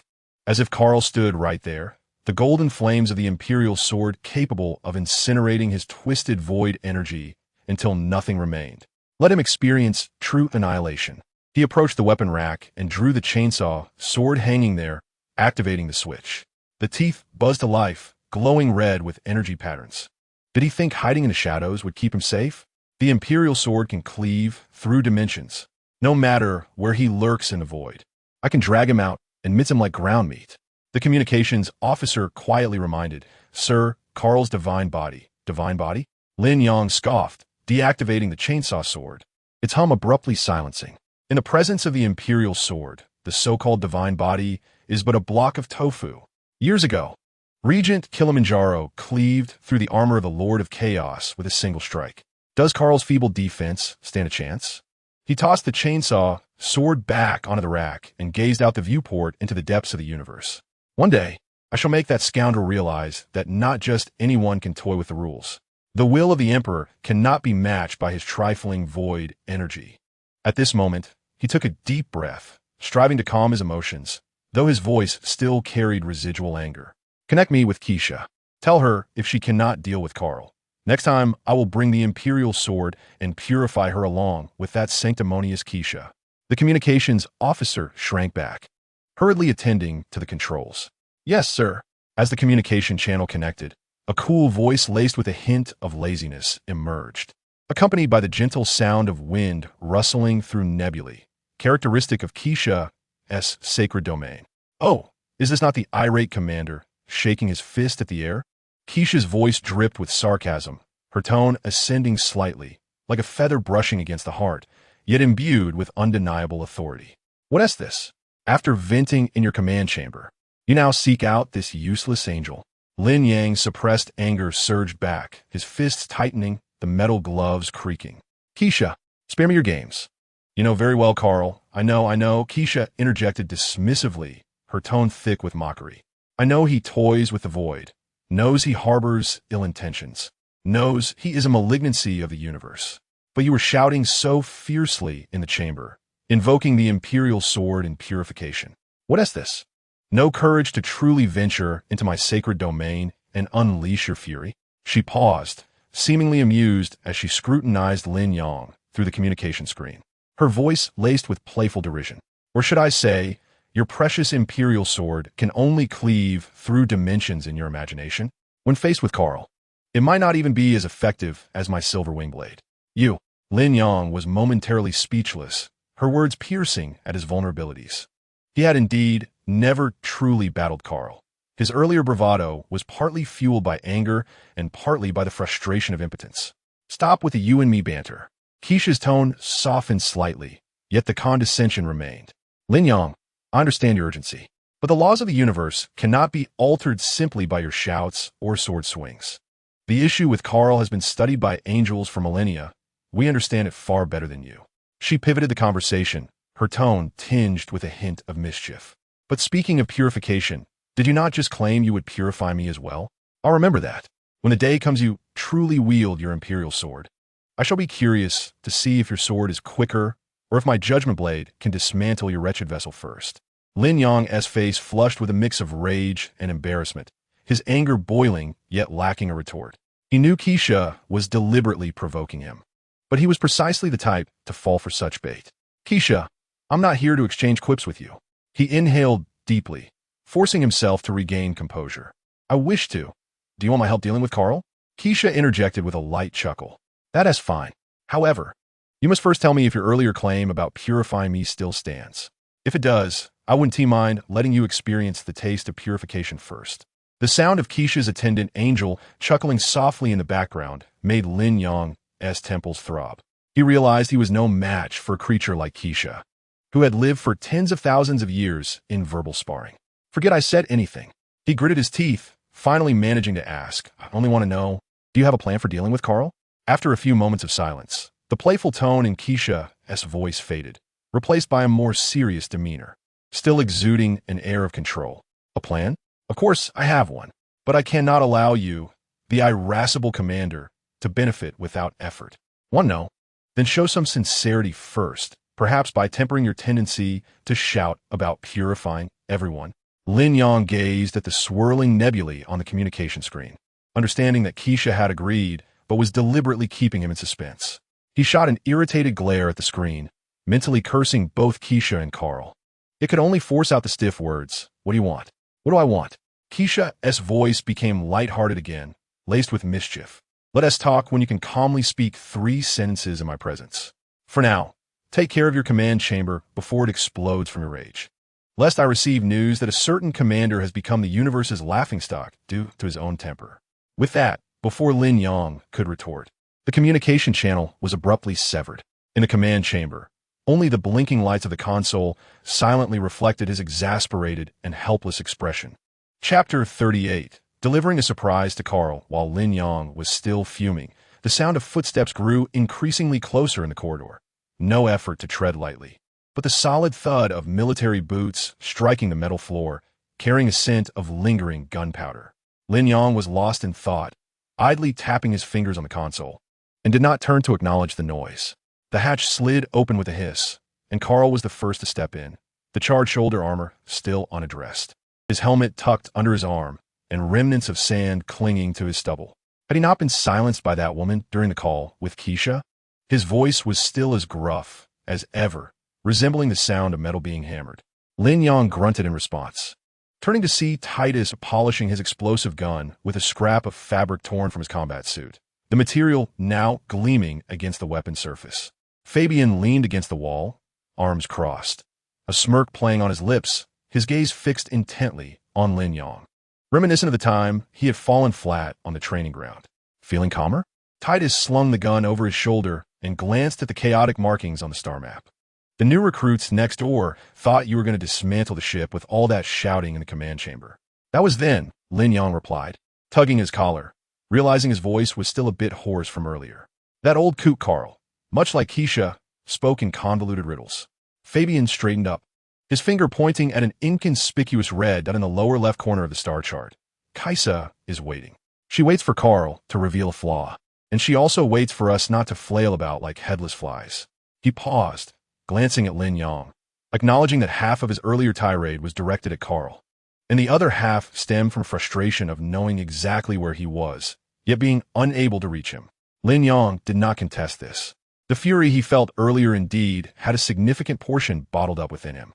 However, as he observed the three individuals, Carl, clad in armor, still bearing white traces, Titus with his gun polished to a reflective sheen, and Fabian, who feigned ignorance while seeing through everything, his irritation dissipated as if blown away by the wind. Waiting is futile. Carl slammed his fist against the control console, causing the indicator lights to flicker. We are Astartes, not fortune tellers sitting in a tent. The engines of the glorious Maculag are still warm. Are we to fear him? Titus touched the grenade at his waist, its metallic casing chilling to the touch. Fabian mentioned earlier that Carl has been stirring trouble in the fringe star systems, seemingly in pursuit of energy blocks. If we could intercept his supply convoy, he would have no choice but to emerge from that wretched void. Lin Yang's eyes brightened, his finger tracing a line across the star chart, connecting several points. The signals in the fringe star systems were chaotic and the detectors were unreliable, but our stealth ship could navigate there. We had already consulted with the Ghost Squad. Fabian produced a data slate, tossing it onto the console. Their captain stated he was simply awaiting your command. Carl patted Lin Yang on the back with enough force to nearly send him staggering. Do not be ensnared by Kaisa's convolutions. She loves to wait. Let her. We shall proceed with our own plans. Back in Outramar, when dealing with the Chaos Space Marines, did we ever achieve victory by waiting? Lin Yang gazed at the three of them and suddenly smiled. The earlier surge of malice had vanished without a trace, replaced by a sense of assurance reminiscent of the time when they were surrounded by Tyranids in the valley. And he turned to see the three standing in a line beside him. He pressed a few buttons on the console, reigniting the flight paths on the star chart, a straight line leading directly to the fringe star systems. Notify them. We will jump in half an hour. His voice steadied, devoid of the previous agitation. Inform the Ghost Squad to prepare, for we are about to deliver a grand gift to that old codger Carl. Carl grinned widely, revealing his white teeth. Titus adjusted his grip on his rifle, while Fabian bent down to retrieve the data slate, watching the light point shift along the plotted route.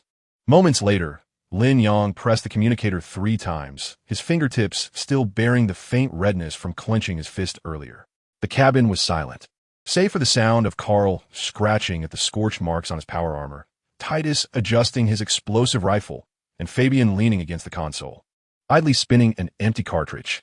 After a brief pause, the communicator emitted a gusty sound, clearer than before, as if Kaisa were standing amidst the nebulous speaking. What is this? Has her temper settled? Her voice carried a hint of amusement, not mocking, but more akin to a neighbor observing a child after a tantrum. Lin Yang cleared his throat, avoiding the amused gaze of Carl. I was hasty earlier. He paused, feeling the words too stiff, and added, what you mentioned about synergy, could you elaborate? Now that sounded more reasonable. It seemed Kaisa shifted slightly on her end, the wind sound softening. Carl has recently been collecting void shards in the fringe star systems. Such items can sustain his void domain, but they can also obliterate it. Titus interjected suddenly, his voice deep and resonant. On which ship are the shards located? The communicator fell silent for half a second before Kaisa replied with a laugh. And who might this be? Sounds like a talking hunk of iron. Titus, my comrade. Lin Yang said, he is more concerned with weaponry than with people. The shards are aboard the Shadow, Carl's personal vessel. Kaisa recited a series of coordinates, precise to the second, but that ship possesses a void shield. And your jump engine will be shattered if you approach too closely, unless you use your anti-void energy to breach the shield. Fabian seized the thread of conversation, the cartridge pausing at his fingertips. What do you require from us in exchange? Straightforward enough, Kaisa's tone grew serious. I can have the angelic escort deliver the anti-void device. But you must agree that once the shards are secured, half belongs to me. Carl scoffed, slamming his helmet against the ground. On what grounds? We risk our lives, and you reap the benefits? On the grounds that you cannot breach that shield, Kaisa retorted evenly. and your so-called regent's emperor's sword is not yet capable of reaching the void. Lin Yang rubbed his temples, understanding she was referencing his earlier outburst. He placed a hand on Carl's shoulder, signaling him to hold his tongue. Agreed. However, the device must arrive at least an hour in advance for us to calibrate. Additionally, how many guards are aboard the Shadow? TAT Void Warriors, Carl, S Elite Guards, Kaisa answered promptly. There's also a Void Hunter named Shadow Eater, adept at ambushing your ironclad comrade. Be wary of your rear. At this, Titus glanced back at the hatch, as if the hunter had already infiltrated, instinctively resting his hand on his holstered weapon. Furthermore, Kaisa added, Carl himself will not be aboard the Shadow, but his consciousness can remotely control the shield. The moment you breach it, he will certainly be alerted, and the time left for you to seize the shards will not exceed 10 minutes. Fabian tossed the cartridge into the recycling bin with a light clink. 10 minutes is sufficient. But how can we verify the shards are genuine? Upon contact with the anti-void device, the shards will emit a blue light, resembling the breath of a living creature, Kaisa explained. If they emit a purple light, that is a trap, detonate and flee. Lin Yang glanced at the three beside him. Although Carl still frowned, he remained silent. Titus nodded, indicating compliance. Fabian raised his chin at him, signifying that the decision was made. Very well, let be done. Lin Yang spoke into the communicator. Send the coordinates, and ensure the device reaches the Ghost Squad's stealth ship without incident. Rest assured, the Angels are far more reliable than your ship-breaking endeavors. Kaisa's voice chimed back, laced with amusement. Oh, and Lin Yang? Yes. When you acquire the shards, advise your ironclad comrade to refrain from using his rifle, but to smash them. They are quite fragile. The moment the communication was severed, Carl began cursing. That woman truly considers us mere laborers. Who does she think she is to dictate how we retrieve the shards? Better than blundering about aimlessly, Lin Yang retorted, pulling up the route map for the Shadow. Fabian, coordinate with the Ghost Squad and have them send over the interface parameters for the anti-void device. I need to adjust our scanners. Titus was already inspecting his magazine. The metallic clinks sharp and clear. Void Warriors? How do they compare to those we encountered in the River Styx system? Which are tougher? Kaisa mentioned they're likely more troublesome. Fabian said as he headed toward the hatch. I'll check on the engines. We cannot afford any missteps during the jump. Carl crouched down, sketching the outline of the Shadow in the dirt with his finger. We must make haste. 10 minutes is a race against time. I will lead a team to assault from the port side. Titus will cover the starboard, and Lin Yang, you will accompany Fabian to retrieve the shards. That won't do. Lin Yang interrupted. You guard the shield's entrance while I lead the charge. Your power armor can withstand hits. If Carl unleashes void energy remotely, you can endure it. Carl clicked his tongue, but offered no rebuttal, merely spat on the ground. Fine, but once we secure the shards, I'm launching a melt-a-bomb at that wretched ship to vent my frustration. Titus could not suppress a laugh. Your frustration won't even be enough to power a melt-a-bomb. Suddenly, the lights in the cabin flickered, the sound of the engine preheating reverberating through. Lin Yang zoomed in on the route map. The Shadow's position appeared as a mere speck on the star chart. He brushed his hand against the chain's word at his waist, the grip slick with sweat. Enough joking. Let us get to work. He stepped towards the control console, with 29 minutes remaining. Let that old coot Carl wait. This time, it was their turn to present a gift. The voice of Fabian crackled through the headset, accompanied by a hint of electrical static. The anti-vacuum device was preheated, and while the interface was aligned, it remained uncertain whether Kaisa had left any contingencies. Kalga stretched his neck nearby, the joints of his powered armor emitting a clicking sound. If she had a backup plan, he would dismantle her device. My thermal fusion projectile is indiscriminate. Titus had already positioned the explosive gun against the inner side of the hatch, its barrel aimed at the inky black docking corridor. The patrol had just passed, and the port side was currently unguarded. Lin Yang raised his hand to adjust the headset, tapping the tactical board with his fingertips to brighten the distribution map of the Shadow vessel's compartments. Remember the route. The fragments are in cargo hold 3. Kalga, take the 3-man team to guard the docking point. If we are not out in 5 minutes, below the corridor, do not concern yourself with us. Nonsense. Kalga tugged at his helmet, the visor snapping down. If you fail, I will dismantle this ship to accompany you in death. The docking device clicked into place, and as the hissing sound of depressurization began, Lin Yang kicked the hatch open. The corridor outside was narrower than the intel suggested, with dark purple pipelines crawling along the metallic walls, resembling the veins of that old man Kalga. Turn left. Fabian's voice followed closely behind. The thermal imaging indicated 2 sentinels around the corner, their backs turned to us. Crouching low, Titus darted out, his military boots silent on the metal floor. He held no firearm, gripping 2 high-frequency, vibrating daggers, their blue glow flickering in the dim light. The 2 void warriors fell without a sound, their necks slackening as dark green blood splattered against the wall like a bucket of rotten vegetable leaves. Clean. Lin Yang followed closely, the chainsaw sword jostling against his back, maintaining communication silence unless engaged in combat. The corridor was permeated with the scent of rust mixed with ozone, sporadic bursts of steam erupting from ruptured pipelines. Fabian trailed behind, the decoder buzzing in his hand. With each hatch they passed, he pressed it against the door, listening for a few seconds before deftly pressing buttons. Much more efficiently than during their last door lock breach on the Imperial warship. Ahead lay the cargo hold area. Suddenly, he halted, shrinking to the side as he detected 10 red dots in the thermal imaging, flitting about the cargo hatch like flies. Lin Yang peered around the corner. The hatch was made of alloy, embedded with an energy panel emitting a faint purple glow. The armor of the Void Warriors glinted coldly under the light, their spears occasionally thrusting into the ground, producing a dull thud. Titus, the third from the left, has a gap in his energy shield. You take him out first. Lin Yang lowered his voice. I will flank from the right. Fabian, look for an opportunity to decode the cargo hatch. Do not worry about us. Titus remained silent, merely spitting into his palm and tightening his grip on the dagger. Lin Yang seized the moment when the Void Warrior turned. Lunging forward as the chainsaw sword roared to life, its serrated edge biting into the closest warrior's armor with a shrill screech. Dark green blood sprayed onto him, and the Void Warrior howled, thrusting his spear, which Lin Yang narrowly dodged, rolling aside as the spear tip grazed his shoulder, embedding itself into the ground and sparking. The 2 nearby Void Warriors turned just in time to be dispatched by Titus's dagger, their bodies crashing to the ground, the noise alerting the remaining foes. Damn it. 7 more. Lin Yang severed a spear thrusting toward him, shaking the blood from his chainsaw sword. Fabian, hurry.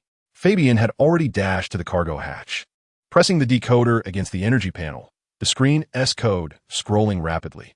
A fragment of armor shard grazed his arm, and he muttered a curse, his hand steady. The Void Warrior's spear, imbued with dark energy, left a smoking crater in the ground upon impact. As Lin Yang wrestled with a spear entwined around his chainsaw sword, he suddenly felt a chill behind him and caught a glimpse of a shadow gliding along the ceiling. Was it the Shadewalker that Kaisha mentioned? Titus, behind you. Titus reacted swiftly, pivoting to fire. The explosive struck the Shadewalker, but it felt as though it had penetrated water, merely splattering a trace of purple light. The hunter emitted a sinister laugh, its claws reaching for Lin Yang's neck, nails glimmering with dark green light. Lin Yang ducked, swinging his chainsaw sword but missing. The Shadewalker, like a wisp of smoke, instantly floated behind Titus, its claws poised to strike his armor. Get away. Titus elbowed back hard, colliding with the hunter's chest, which let out a piercing shriek, stumbling back as its purple glow dimmed significantly. This creature fears physical attacks, Titus shouted, switching to a heavy explosive gun. With a thunderous bang, the bullet tore through the hunter's leg, dark green blood splattering across the ground. Taking advantage of the distraction, Lin Yang dispatched the last 2 Void Warriors. Just as he caught his breath, Fabian shouted, "It's open." The cargo hatch slid open with a hiss, revealing a pile of metal boxes, the central one slightly ajar, revealing shards glowing faintly blue, just as Kaisha described, pulsating as if breathing. Grab it and go. Lin Yang rushed forward, reaching out, when Kalga's voice blared through the headset. Damn it. That old fool is unleashing void energy remotely. The docking point can barely hold. No sooner had he spoken than the cargo hold lights extinguished, leaving only the shard's blue glow flickering. Lin Yang felt the floor tremble beneath him, as if something outside the hull was colliding against it. Hurry! Fabian had already lifted a box, declaring, I've packed the shards. It's radiation-proof. Just as Lin Yang turned, his peripheral vision caught the ominous shadow of the Shadewalker, still alive, plummeting from the ceiling, claws lunging for the box in Fabian's hands. Watch out! He shoved Fabian aside, swinging the chainsaw sword at the shadow, the teeth snagging on the hunter's shoulder, emitting a deafening shriek as white smoke enveloped it. Likely scorched by the chainsaw, sword-s energy. Titus fired again, this time striking the hunter's head. The creature collapsed like a lump of clay, its purple glow extinguished. Let us go. Lin Yang hoisted the box, feeling its immense weight. Titus, cover our retreat. Fabian, follow me. The return route proved far more chaotic than their arrival, with numerous pipelines bursting in the corridor, steam obscuring their path. Lin Yang crashed into a corner, his ribs aching as the box nearly slipped from his grasp. The fragments inside were undoubtedly as fragile as Kaisha had claimed, numbing his palms upon impact. The docking point is still intact. Kalga's voice was breathless. But my powered armor is on the verge of failing. The void energy is incinerating the armor plates. Lin Yang rounded the last bend, spotting the docking point's door still ajar, with Kalga facing away from them, his thermal fusion gun aimed down the corridor. Black smoke billowing from his armor as if doused in boiling tar. The two warriors beside him had already fallen, dark green blood frozen on the ground. Move! Lin Yang shoved the box into the stealth vessel as hatch, then turned to assist Kalga, who was clearly suffering from the heat of his armor. Titus burst in last, swiftly pressing the door close button, not forgetting to toss a grenade down the corridor. The explosion echoed dully, shaking the stealth vessel. Engines on. Fabian had already flung himself into the pilot's seat, his fingers flying over the controls as the shadow vessel's shields began to retract. If they didn't leave soon, they would be enveloped. The stealth vessel jolted violently, breaking free from the shadow vessel. Lin Yang pressed against the observation window, witnessing flames erupting from the shadow vessel's hull. Likely Kalga's earlier threat to deliver a thermal fusion projectile, presumably executed by those he left behind at the docking point. Kalga removed his helmet, dripping with sweat, yet grinning. Did you see that? I told you I would blow it up. He coughed, probably from inhaling too much smoke. Titus cautiously opened the box, a narrow gap revealing the blue glow within, tranquil and unshattered. What did Kaisha say? Lin Yang wiped his face. A mixture of sweat and blood, the shards secured. It was time to share her half.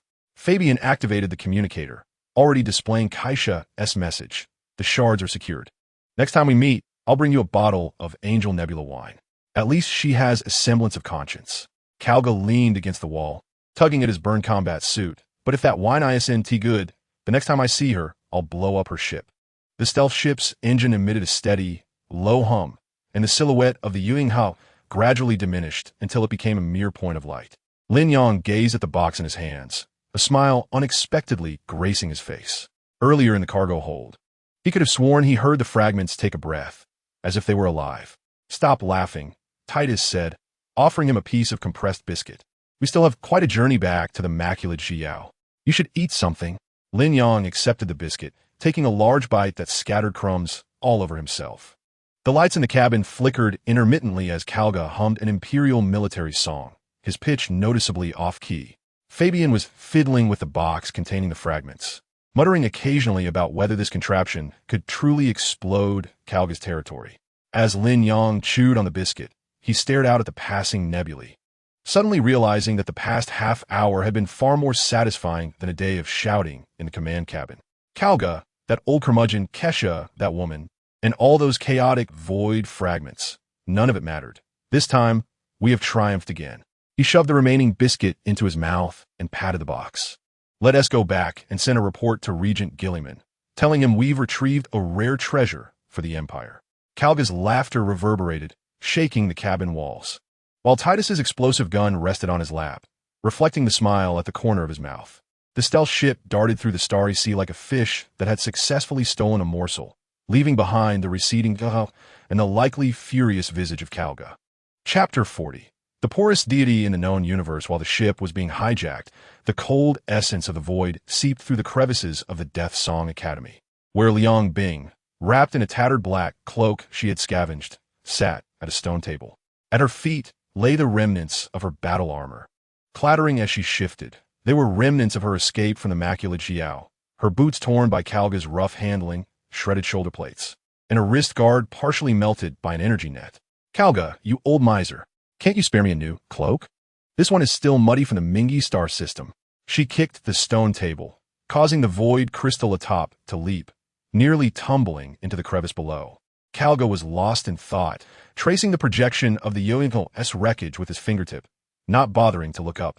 Your Demon Legion supply station at the edge of the star domain was easily dispatched by Lin Yang and his crew.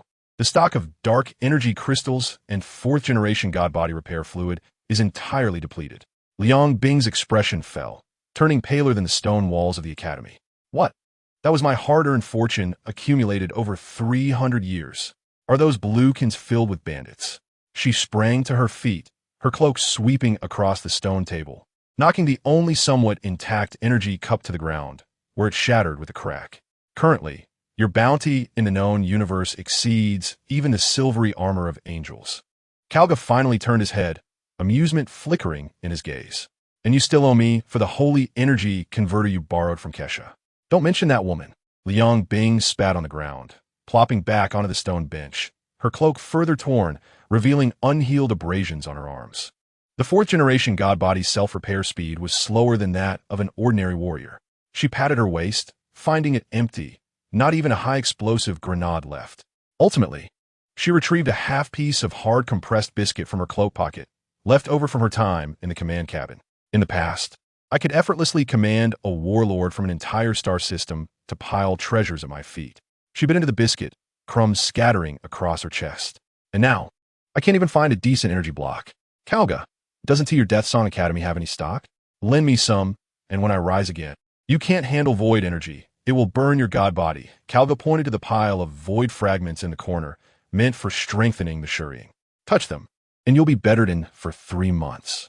Liang Bing glanced at the fragments, then at her own injuries, feeling an unexpected sting in her nose. When she was Morgana, Addo would present her with energy vials while her guards polished the repair chamber to a shine. How could she have suffered such humiliation? Now, she had become the poorest god in the universe, even rationing a biscuit. What if I go borrow some from Kesha? She hesitated, her voice barely above a whisper, suggesting she might help her deal with the Tathagata next time. Kalga chuckled softly, like the wind rustling through the crevices.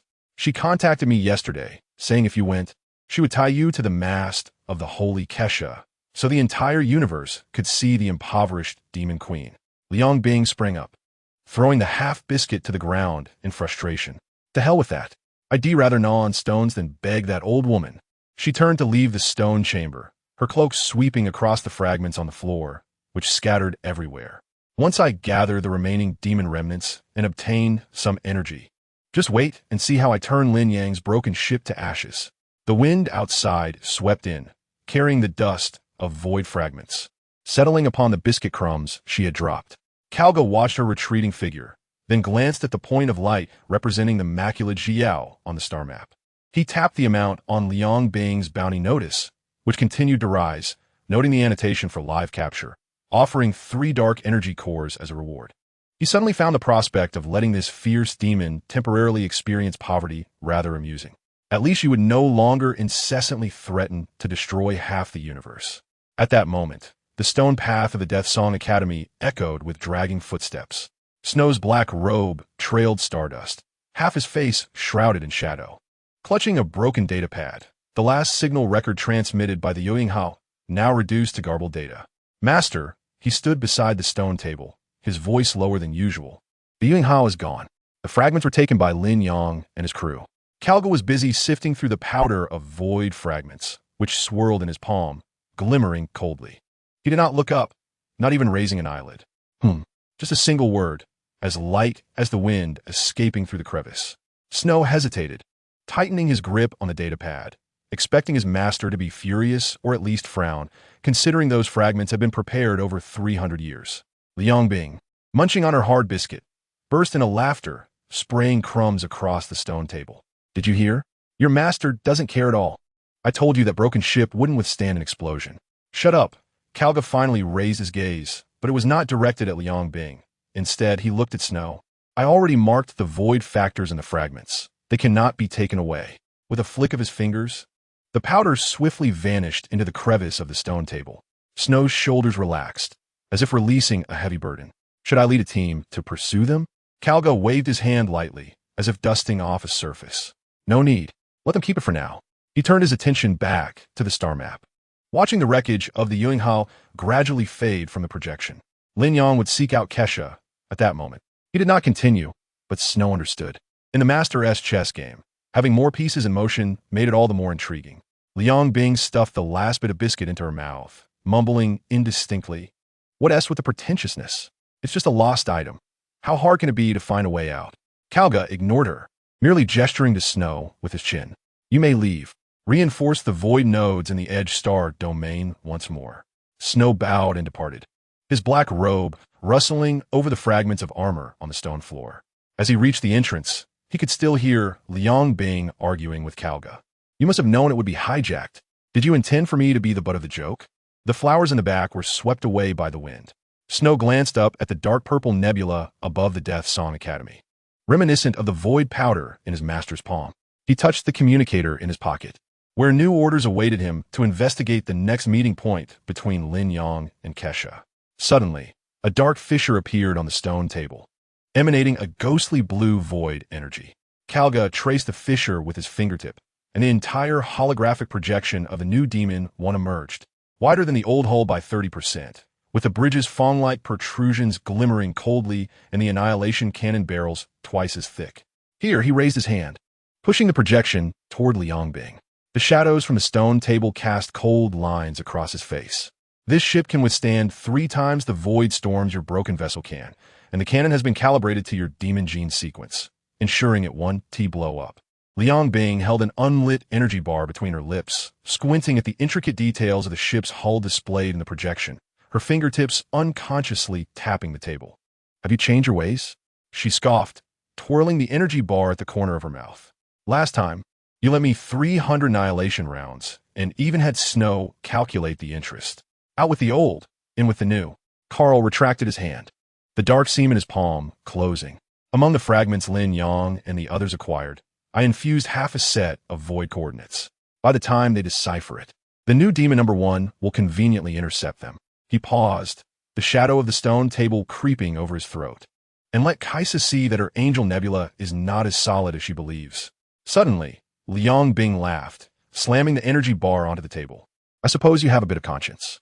She pointed at the bridge in the projection, changing the main control panel to a dark crimson hue. "I do not fancy that gaudy blue. And prepare 1,000 Inferno rounds for me. Last time I faced the Angel Honor Guard, I didn't have enough firepower." "The Inferno rounds are in the 3rd cargo hold." Carl stood up, the black robe sweeping over the stone table as the new Demon Number 1's main cannon suddenly illuminated. "The coordinates already input into your neural interface, ready for a jump." Liang Bing raised an eyebrow, retrieving the demon emblem from her waist and pressing it. The distant star trails abruptly twisted as the silhouette of the new Demon Number 1 emerged from the void, its black and crimson hull resembling a streak of blood through the nebula. She turned and walked towards the stone door, pausing as the hem of her cloak brushed against Carl's boot. "What I owe you, I will repay next time I dismantle Kaisa's heart shield." Carl did not respond, merely watching her figure merge into the dark matter flow outside the academy. The projection on the stone table remained illuminated, the new Demon No. 1's engines expelling ethereal violet flames, tearing through the stardust like a rift. At some point, Snow had appeared at the doorway, asking in a low voice, "Master, are you truly allowing her to take the new ship to confront the Angel Army?" "Only by confronting will we know." Carl traced a void ripple on the stone table. "Kaisa's sacred atoms are currently in decline, and Liang Bing's demon genes might just sharpen the dull knife, perhaps allowing us to cut through the rift." The void ripple reflected the trail of the new Demon Number 1's jump. As Carl gazed at the trail vanishing into the stardust, he suddenly recalled Liang Bing's earlier raised eyebrow, reminiscent of the time 30,000 years ago when she came to the Death Song Academy with 2 bottles of inferior wine for a drink with him. He withdrew his hand, the dark seam on the stone table closing completely, as if it had never existed. Only the lingering scent of demon genes in the air mixed with the coldness of void energy remained, like an unspoken word. Chapter 41.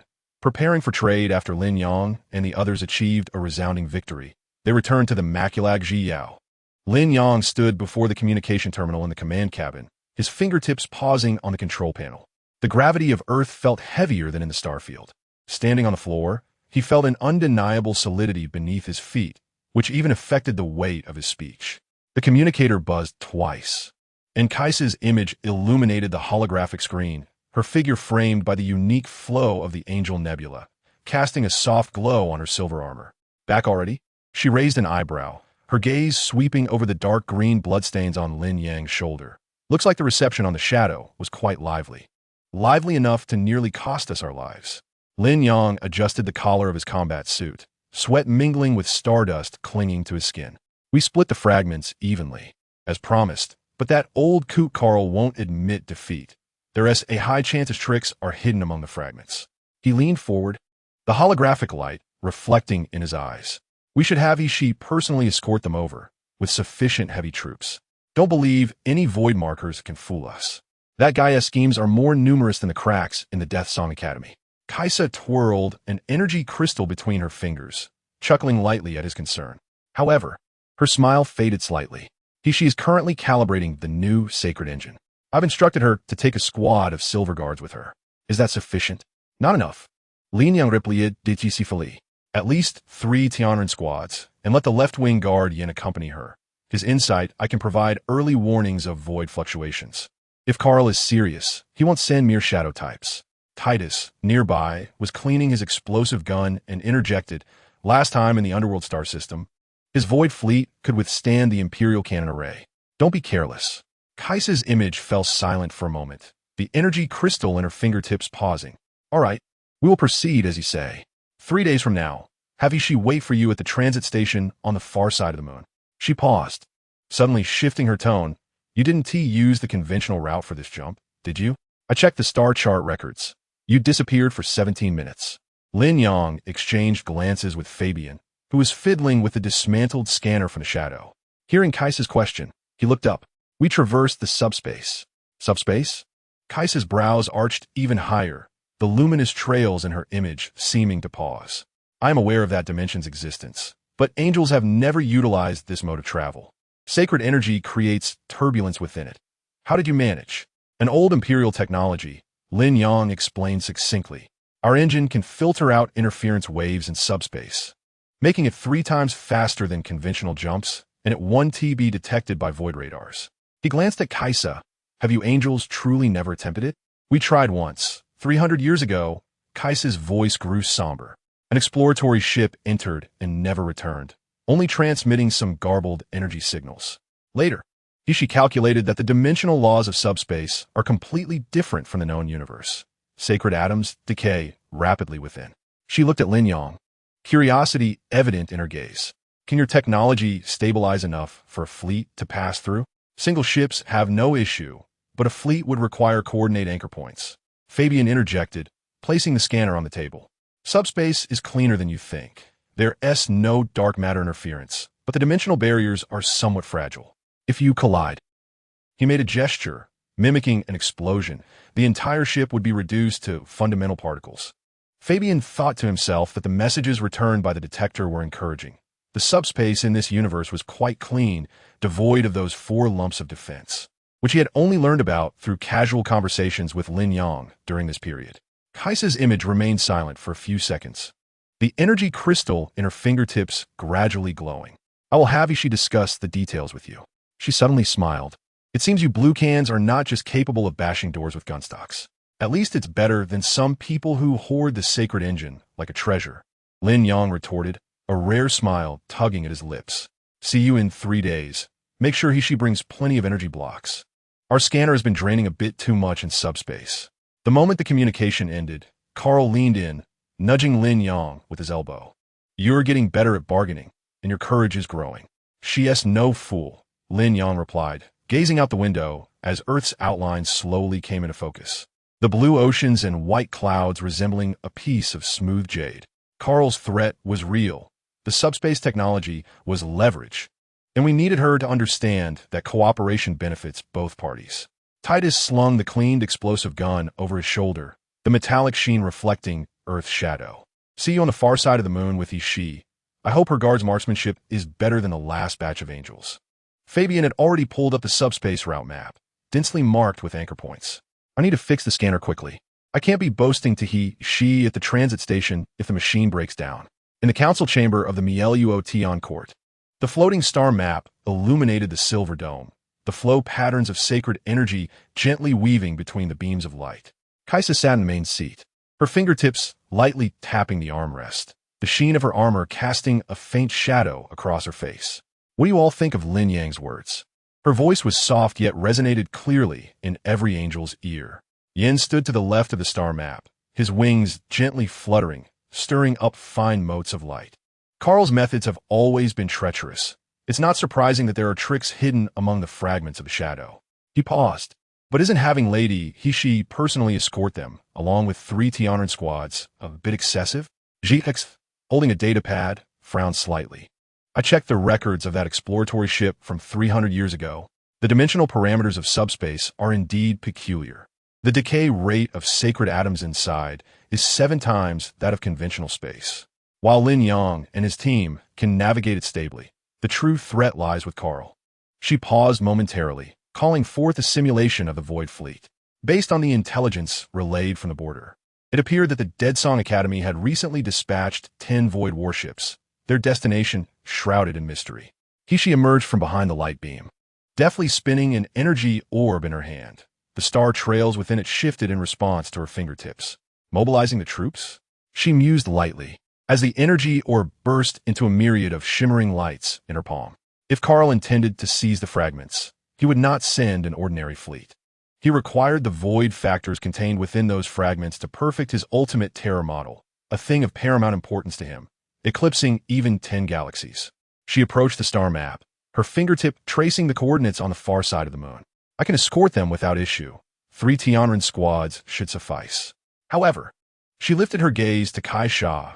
The subspace mentioned by Lin Yang indicates that they can navigate freely within it, signifying their mastery of stable dimensional jumps. This is far more worthy of study than Carl's void warships. Study? Kai Sha raised an eyebrow. You wish to extract technology from them? Not extract, but rather exchange. The energy orb illuminated the depths of He-She's eyes. The angel's technology has stagnated for far too long. The principles of the sacred engine have remained unchanged for 30 millennia. Subspace navigation may prove to be a breakthrough, at the very least, providing us with an additional trump card for future conflicts. Ruan Ning stood in the corner, the edges of her black robe brushing against the ground, imparting a chill. Do not forget, they are outsiders. Lin Yang's fleet has an uncertain origin. Recklessly engaging with their technology could pose risks to the Merlot Heavenly Court. Carl's threat has not yet been neutralized. Diverting our focus to subspace research is ill-advised. Risk? Yen countered. Inaction is the greatest risk. During the last invasion by Tao Tai, Lord Ruan Ning, your fleet was nearly trapped in a wormhole due to inflexible jump technology. Was it not? The assembly hall fell silent for a moment, the flow of divine energy seemingly pausing. Kai Sha raised her hand to quell the dispute, her fingertip tracing a luminous line across the star map, marking the route from the moon to the Merlot Heavenly Court in red. He-She, take 3 Tyranid squads to the lunar transfer station. First, ensure the fragments are safely retrieved. Second, probe Lin Yang's subspace technology, but do not expose our core data. Third, she paused, her gaze sweeping over the assembly. Be prepared for battle. If Carl dares to come, let him leave his void warships in the solar system. He tucked away the energy orb, bowing slightly, understood. As she turned to depart, she exchanged a knowing glance with Yen, who took flight, following closely behind. Once the council dispersed, Kai Sha gazed at the position of Earth on the star map, where a faint blue shimmer emanated. She recalled the tone of Lin Yang's communication, imbued with a certainty that seemed foreign to this universe. Perhaps it was indeed time for the Merlot Heavenly Court to undergo a transformation. Chapter 42. What are your thoughts? The night dew in the back garden carried the coolness of early autumn, dampening the moss sprouting through the seams of the bluestone bricks. Kai Sha's silver teacup rested upon a white jade table, its rim intricately carved with angelic emblems. Moonlight cascaded over the edges of the emblems, casting delicate flecks of light upon the tea, resembling scattered diamonds. Adorning her fingertip was a pigeon blood-red ring, and as she caressed the cool rim of the cup, the reflected light danced across He-She's face. He-She was delicately picking up a piece of almond crisp, a few crumbs adorning the corners of her lips. Upon catching Kai Sha's gaze, she arched an eyebrow and smiled, raising a cloth to wipe her mouth, her movements infused with a casual, languid grace. In the corridor, Yin stood upright, her silver armor glinting coldly under the moonlight, the hem of her cloak trailing on the ground, brushing against the fallen phoenix leaves stirred by the wind. She was meant to uphold the meticulousness of an angelic guard as usual, yet her ears flushed slightly, not from the night breeze, but due to the sudden crackling of electrical noise in the air, reminiscent of countless insects buzzing within her cochlea. Suddenly, the projection screen beside the stone table illuminated, a soft blue halo swiftly enveloping half the garden, transforming the green tea within the cup to a peacock blue. The image trembled violently, as if something had grasped it tightly, flashing a murky, dark energy cloud before abruptly colliding with the external armor of the metal jungle demon number 1. Riddled with menacing cannon mouths that exhaled dark purple beams, weaving a net across the cosmos, only to be torn asunder by an even more blinding red light. Indeed, this was the message sent by Lin Yang, primarily intended to assert dominance over Kaisha. Dozens of figures, each towering at 3 meters, surged forth from the crimson light, each step reverberating through the fabric of space. Their armor was blue, adorned with blood-red insignia, reminiscent of molten lava splattered upon iron plates. The foremost warrior bore a helmet cracked with a diagonal scar, revealing the metallic joints beneath. The chainsaw sword in his hand roared to life, its serrated edges glinting ominously as it clashed with an approaching demon, shredding it into a mist of crimson. The demon's claws remained poised to strike, but upon contact with the warrior's armor, the dark energy ignited like alcohol, instantly reduced to ashes. The voice of the interstellar warrior, Yin, was lower than usual as she fixated on the warrior brandishing an explosive gun, whose fiery muzzle illuminated the demon's face to a ghostly pallor.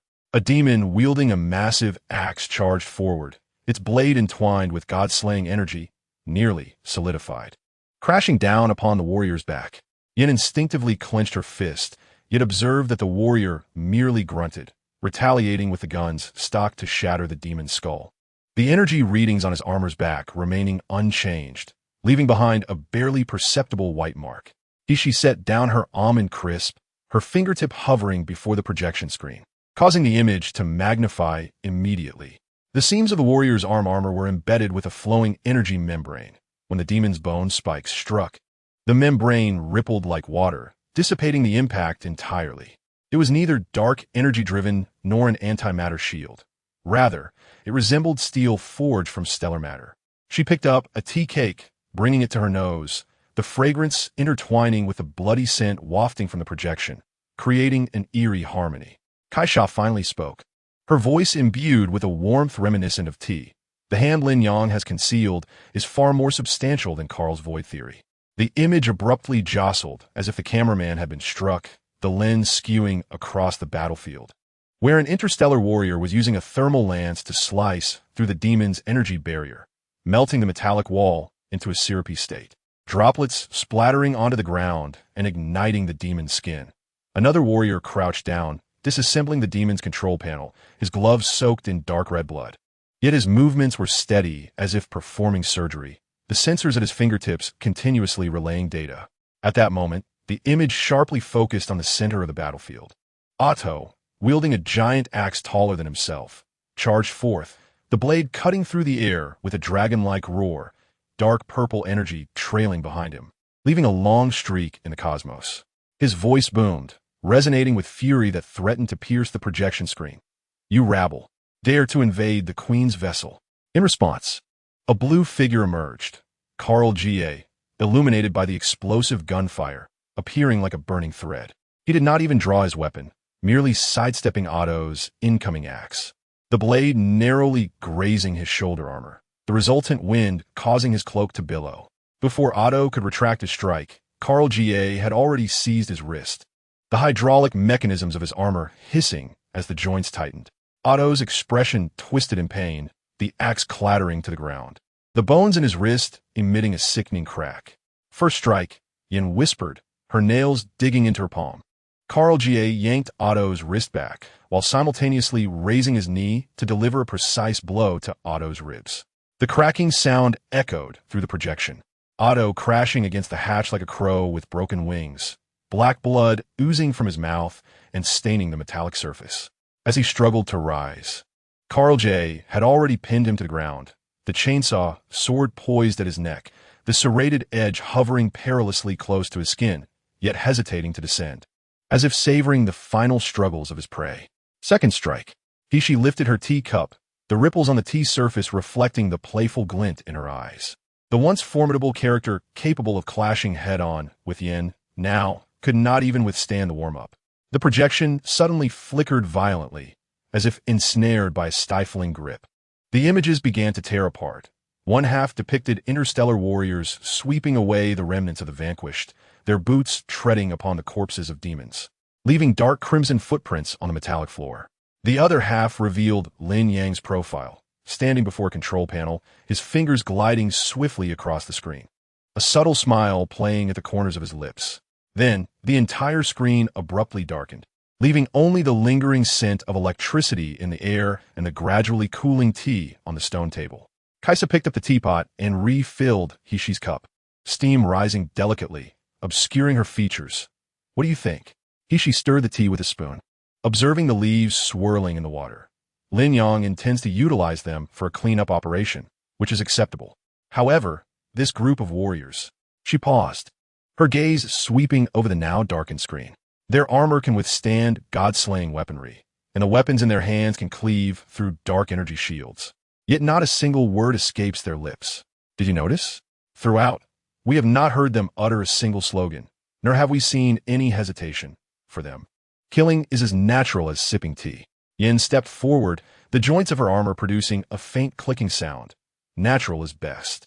When dealing with demons, one must speak their language.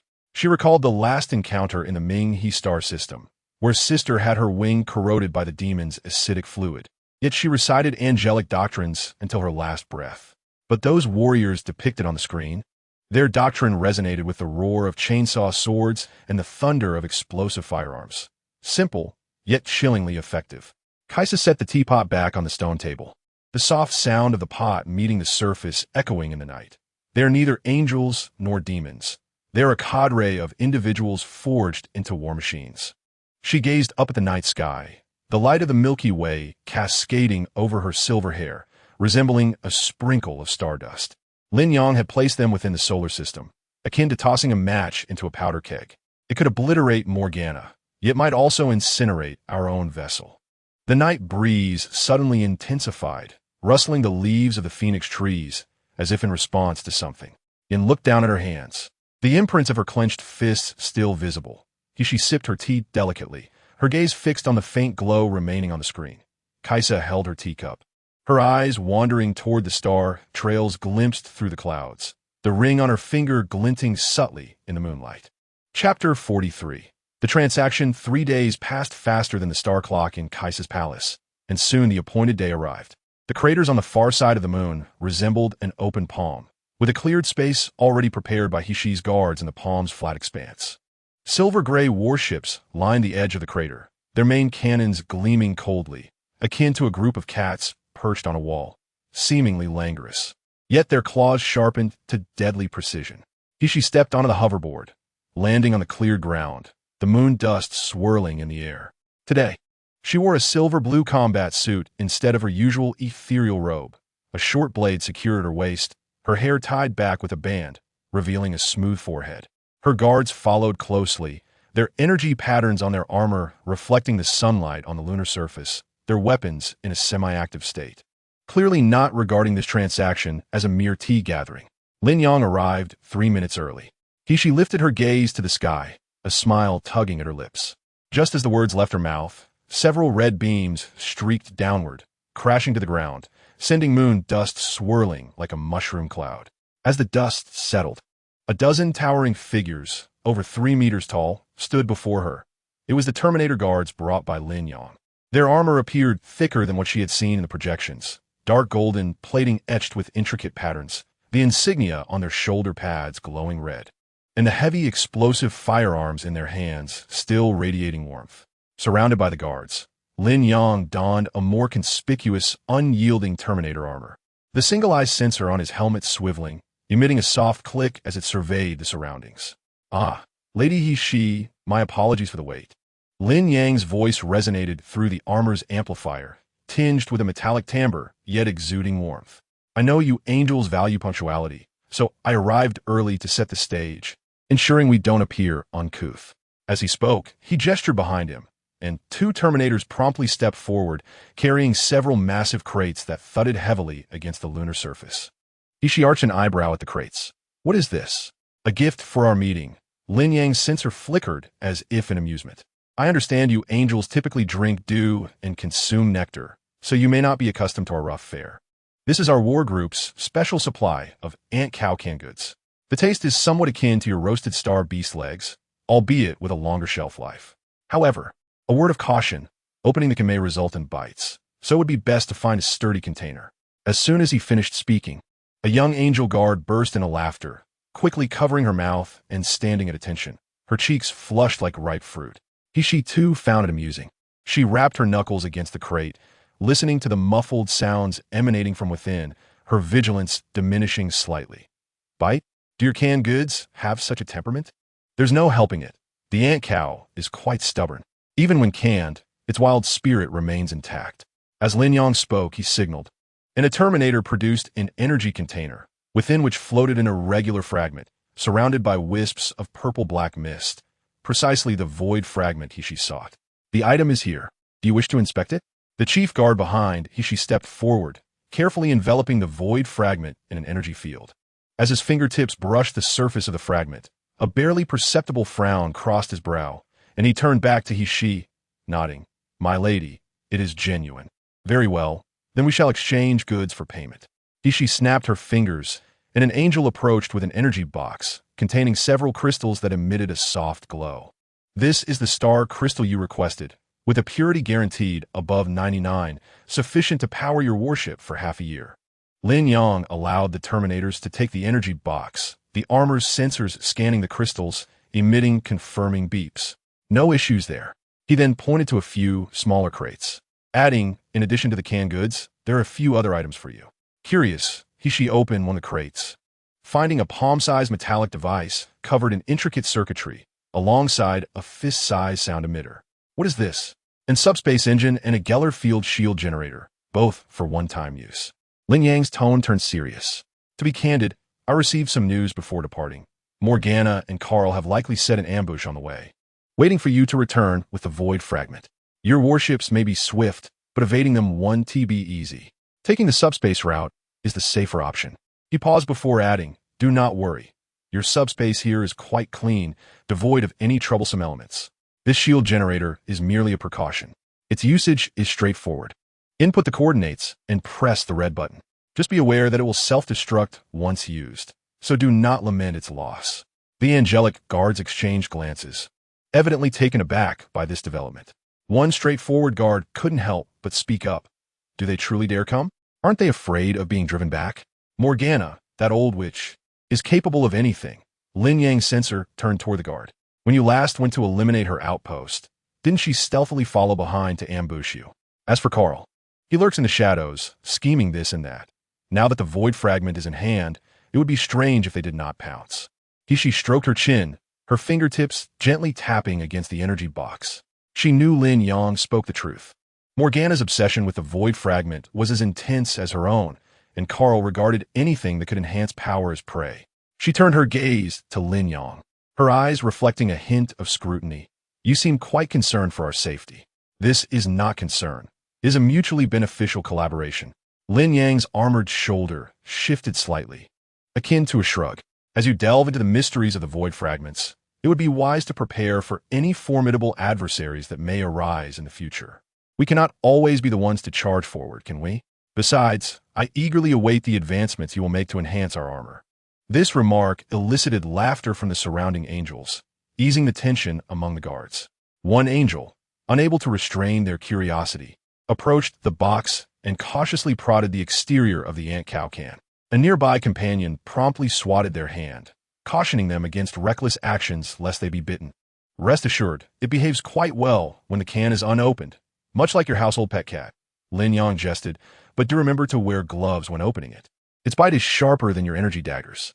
She observed the lively scene before her, and her initial wariness stemming from the transaction dissipated entirely. She gestured for the guards to load the can and the subspace device onto the warship, then stepped forward to Lin Yang, gazing up at his imposing armor. Thank you for this. I will notify you first once we develop an optimized plan for subspace navigation. That sounds splendid. Lin Yang's sensors flickeret. By the way, I must remind you, it is best to set the subspace channel's exit near your home planet's orbit. Avoid jumping directly back to the front lines to prevent stumbling from the wolf's den into the tiger's lair. Understood. You're more verbose than Kaisa, she chuckled, rolling her eyes before leaping onto the hoverboard.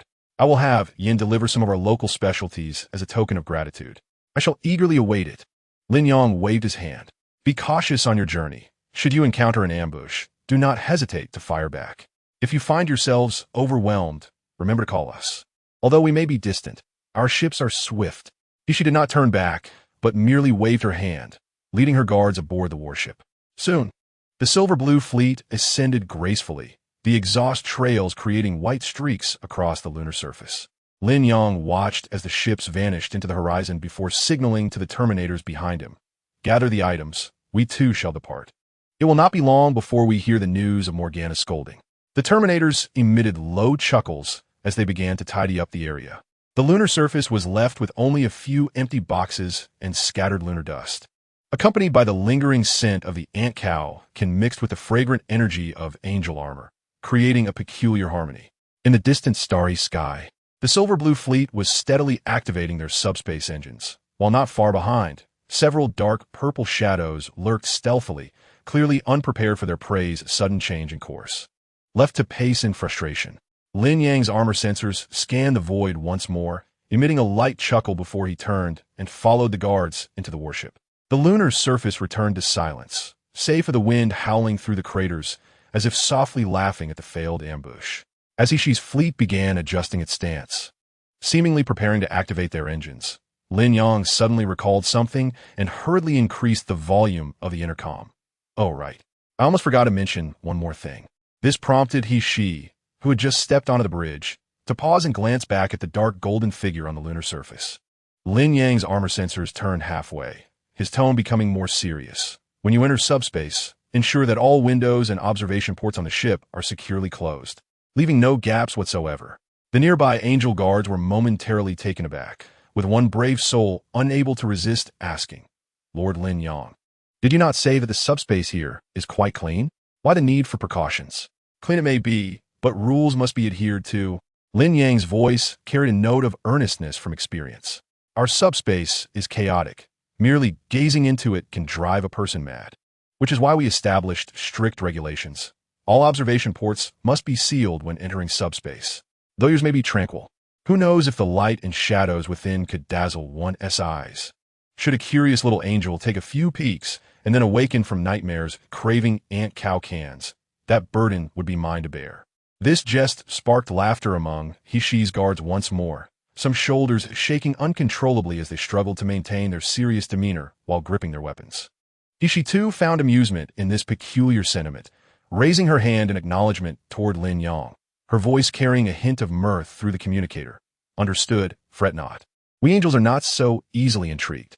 Besides, if merely glancing leads to nightmares, I shall seek you out for compensation for emotional damages. And it would not merely be ant cow cans at stake. That would pose no problem. Lin Yang's sensors gleamed with delight. Not only would I offer you compensation for emotional damages, but if you wish to sample our regiment's secret sauce, I shall ensure it is delivered to you. However, I must warn you, that sauce is fiery enough to turn an angel's wings crimson, so do not come crying to me afterward. You clever talker.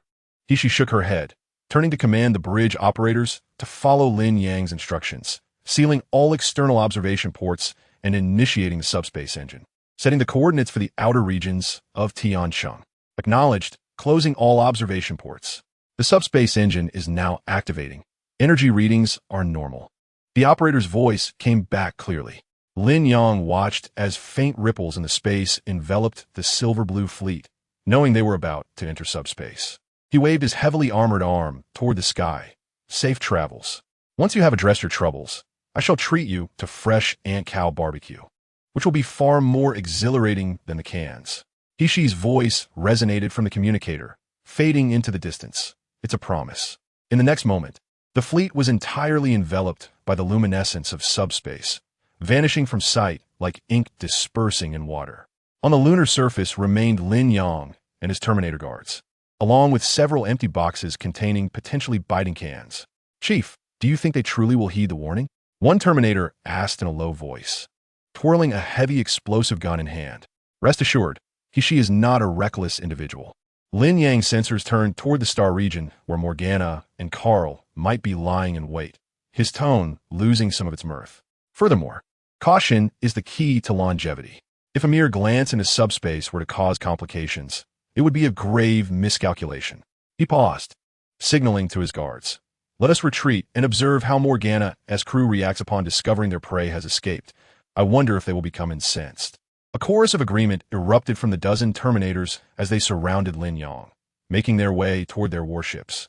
The lunar winds stirred up fine dust, swirling across the empty space where the transaction had taken place, as if still resonating with the echoes of their lively banter.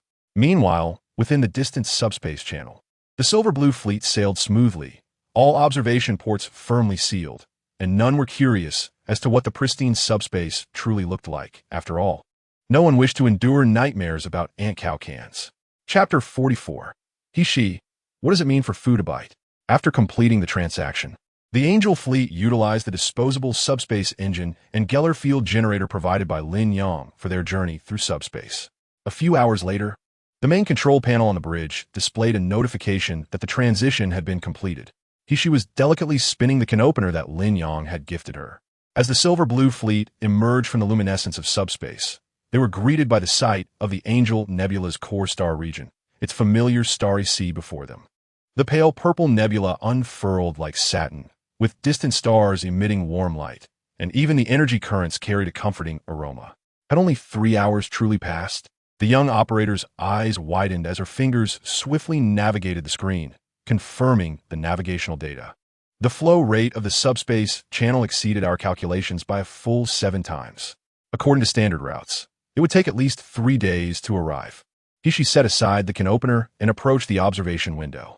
Although all windows had been sealed during the entry into subspace, the re-illuminated porthole now revealed the Angel Nebula's scenery in such clarity that one could discern the patterns on the rings of stars. She gently tapped her fingertips on the window glass, a glimmer of surprise flashing in her eyes. Lin Yang was not boasting. This subspace passage was indeed remarkably swift. The old chief guard beside her could not help but chuckle. "I suspect Morgana and Carl are still setting up ambushes halfway. We have already arrived home and are ready to enjoy tea." As soon as he finished speaking, an urgent, alert tone suddenly rang from the communicator. A coded message from the frontline sentinels. She opened the message, and a surveillance screen immediately popped up in the pitch-black cosmos. Morgana's demonic warship and Carl's void fleet were haphazardly stationed, while Otto paced back and forth in the flagship cabin with a massive axe, muttering curses. Carl sat before the observation platform, his fingertips suspended in void particles, evidently puzzled as to why the prey had yet to arrive. It truly was a wild goose chase. She projected the image onto the main control room's large screen, and the surrounding angels burst into laughter. A young communicator, clutching his belly in mirth, exclaimed, "Look at Otto, resurrected. In such a rush, he must be gripping that axe tightly enough to spark flames. And Carl, usually so nonchalant, now looks as if he could squash a mosquito with his furrowed brow. Let them wait," she thought. She turned off the communication screen and walked toward the hatch, carrying several boxes of canned goods Lin Yang had sent to the cafeteria just in time for an additional meal. She recalled his advice to find a sturdy container when opening the cans, lest the ant cow bite her hand. "Don't worry, my lady." A few young angels immediately volunteered, hoisting the boxes and racing toward the cafeteria, their footsteps echoing cheerfully in the corridor. Outside the bridge, the silver-blue warships slowly entered the protective perimeter of the Angel Nebula, their energy shields refracting a rainbow of colors in the sunlight. Meanwhile, in the distant void, Morgana's demonic warship was anxiously adjusting its formation, and Carl's observation platform still glowed with a cold light. They would likely never comprehend how the prey had slipped away right from under their noses despite the meticulously planned ambush route. Laughter soon filled the cafeteria, mingled with the sounds of cans being pried open and a startled gasp from an angel who had been suddenly surprised by an ant cow. She stood by the window with a cup of hot tea, gazing at the familiar nebula outside, her lips curling into a gentle smile. Perhaps Lin Yang was right. Sometimes, taking a different path not only helps one avoid trouble, but also leads to unexpected merriment. After returning to the real space, the subspace engine and the galaric field generator, as Lin Yang had mentioned, were completely rendered inoperable, leaving no possibility for repair. The aroma of freshly brewed cloud mist tea still lingered in the conference hall of the heavenly city. Kaisa delicately held a shard of void fragment. Examining it carefully in the light, the pale blue edges of the shard swirled gently in her palm like a docile little beast. The void energy of this fragment was more active than I had anticipated, she thought, glancing at Hishi across from her, her brows slightly raised in curiosity. Lin Yang was surprisingly generous to part with such an item. Hishi had just refilled her tea when she chuckled lightly in response. Generous? I believe he intends to utilize our hands to study it thoroughly, lest he end up with a hot potato. She set down the teapot and was about to speak when the door to the conference hall suddenly burst open with a bang. A young angel guard rushed in, visibly flustered, his armor splattered with dark brown viscous liquid, his face mottled with red and white, clearly startled. Your Majesty, it's terrible. The guard's voice trembled with urgency as he held up a dented metallic plate, bitten and pockmarked, exclaiming, the food really bites. The cafeteria has descended into chaos, and several sisters have injured their hands. What? Hishi's teacup halted abruptly, scalding liquid splashing on her hand, but she was oblivious, her expression instantly darkening. Her previously smiling eyes now encased in frost. Kaisa also set down the void fragment, focusing on the plate the guard was holding, where the metal rim bore a circle of fine bite marks, and the dark brown viscous liquid continued to drip, exuding a peculiar odor. Are you referring to the canned goods sent by Lin Yang? Her voice was calm, yet carried an undeniable authority. Yes. The guard nodded vigorously, cold sweat trickling down his cheeks. We followed Lin Yang's instructions and found a sturdy container, but who knew that once the ant cow can was opened, the contents sprang to life, with multiple rows of sharp teeth leaping directly at our hands. Sister Lillian tried to catch it, but ended up with a bite on her wrist. The medical staff is currently busy treating the wounds. She took a deep breath, her knuckles whitening, causing the teacup on the table to tremble slightly. She recalled Lin Yang's nonchalant demeanor when he mentioned the possibility of it biting, thinking he was merely joking, completely disregarding it. After all, angelic food was either energy crystals or fruits from the nebula. Who had ever heard of something jumping out a can of bite? Ridiculous. Hishi's voice was laced with suppressed fury as she sprang to her feet, her battle suit rustling in the air currents. Prepare the ship. I'm going to confront Lin Yang immediately and demand an explanation for this. Kaisa reached out to restrain her arm, her gaze carrying a hint of helplessness mixed with amusement. Hold on. Let us not rush into blaming him just yet. She turned to the guard, her tone softening. How are the injured sisters? Are the wounds serious? The medical officer said it's just superficial wounds. After disinfecting, they'll be fine. The guard scratched his head, a sheepish expression crossing his face.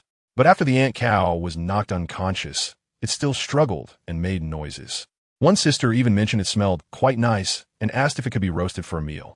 Upon hearing this, the tense atmosphere in the conference hall lightened considerably. Kaisa couldn't help but laugh, pointing at Hishi. See? It seems there is still a way to remedy this. Perhaps it was simply your method of opening it that was incorrect. Hishi's expression softened slightly, yet remained serious. Incorrect method? Should I recite a spell over the can? She glared at the few damaged plates and turned back. I must ensure Lin Yang experiences the taste of being bitten by his own canned goods. With that, she turned to the guard and commanded, Go inform the cafeteria to seal all remaining cans. No one is to open them without my orders. Additionally, have a medical officer's report on the condition of the injured sisters and send someone to check on the unconscious ant cow. If it truly can be eaten, prepare it properly for me. I want to taste what this biting creature is like. The guard stifled a laugh and accepted the orders, leaving only Hishi and Kaisa in the conference hall. Kaisa observed Hishi's still tense profile, took a sip of her tea, and said leisurely, I believe Lin Yang is doing this on purpose. Knowing your cautious nature, he chose to tease you with such peculiar items. Hishi snorted coldly, picking up the void fragment on the table, the energy at her fingertips causing the mist around the fragment to shrink. Once I finish researching this, I will settle the score with him regarding the cans. Despite her words, the fire of anger in her eyes gradually dissipated, leaving a bemused smile. After all, having lived for so long, this was the first time she had been outsmarted by something inside a can. Outside, the Angel Nebula continued to shine brilliantly, the aroma of tea mingling with distant, faint laughter, adding an unexpected liveliness to this sudden food-biting incident. However, she silently noted this debt in her heart, pondering how she would repay this unusual gift when next she encountered Lin Yang. Chapter 45. The frantic Liang Bing and the frowning Carl. The scene shifted back to Carl's side. The bridge of Demon No. One was suffused with a low pressure thicker than dark energy. Liang Bing, Morgana, threw herself into the command chair, her boots thumping against the metal floor. Her long purple hair tangled as she gripped it in frustration, the dark energy at the tips writhing like little snakes. Damn it, it's been nearly a day. Where are they? She seized an energy bottle from the table and hurled it against the cabin wall, the blue light exploding and splattering onto Otto's battle boots, causing several small demons nearby to shrink back with bated breath. Otto stood beside her, leaning on his massive axe, the blood grooves still bearing the indentations from the last time Carl had pummeled him. In a deep voice, he advised, "My queen, perhaps we should wait a bit longer? Perhaps Hashi has taken a detour." What a waste of time. Liang Bing suddenly stood up, slamming her palm on the holographic star map at the command station, causing it to shake violently. Did that old scoundrel Kerr not claim to have calculated the route accurately? Where is she? Huh? Not even a trace of an angel. Are we just putting on a one-man show here? In the corner, Kerr adjusted his non-existent glasses, his tone as leisurely as ever. Theoretically, they should have passed through here 3 standard hours ago. Perhaps they took the hyperspace route? Hyperspace. Morgana's voice shot up an octave, sounding like a cat whose tail had been stepped on. When did our angels start playing with that? Furthermore, who gave them the audacity to traverse hyperspace? Aren't they afraid of getting lost in it? The more she spoke, the angrier she became, pacing back and forth on the bridge, the metal chains on her combat suit clanging loudly. I bet it's that rascal Lin Yang causing trouble.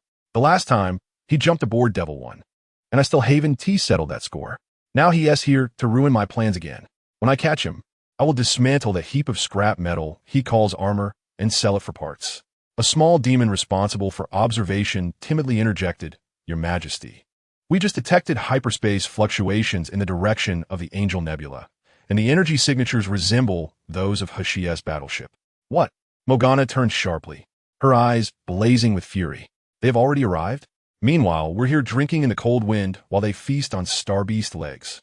She grabbed ATU's arm, her nails nearly embedding themselves in his armor. Otto, go pursue them. Block the entrance to the Angel Nebula right now. I refuse to believe they won't come out.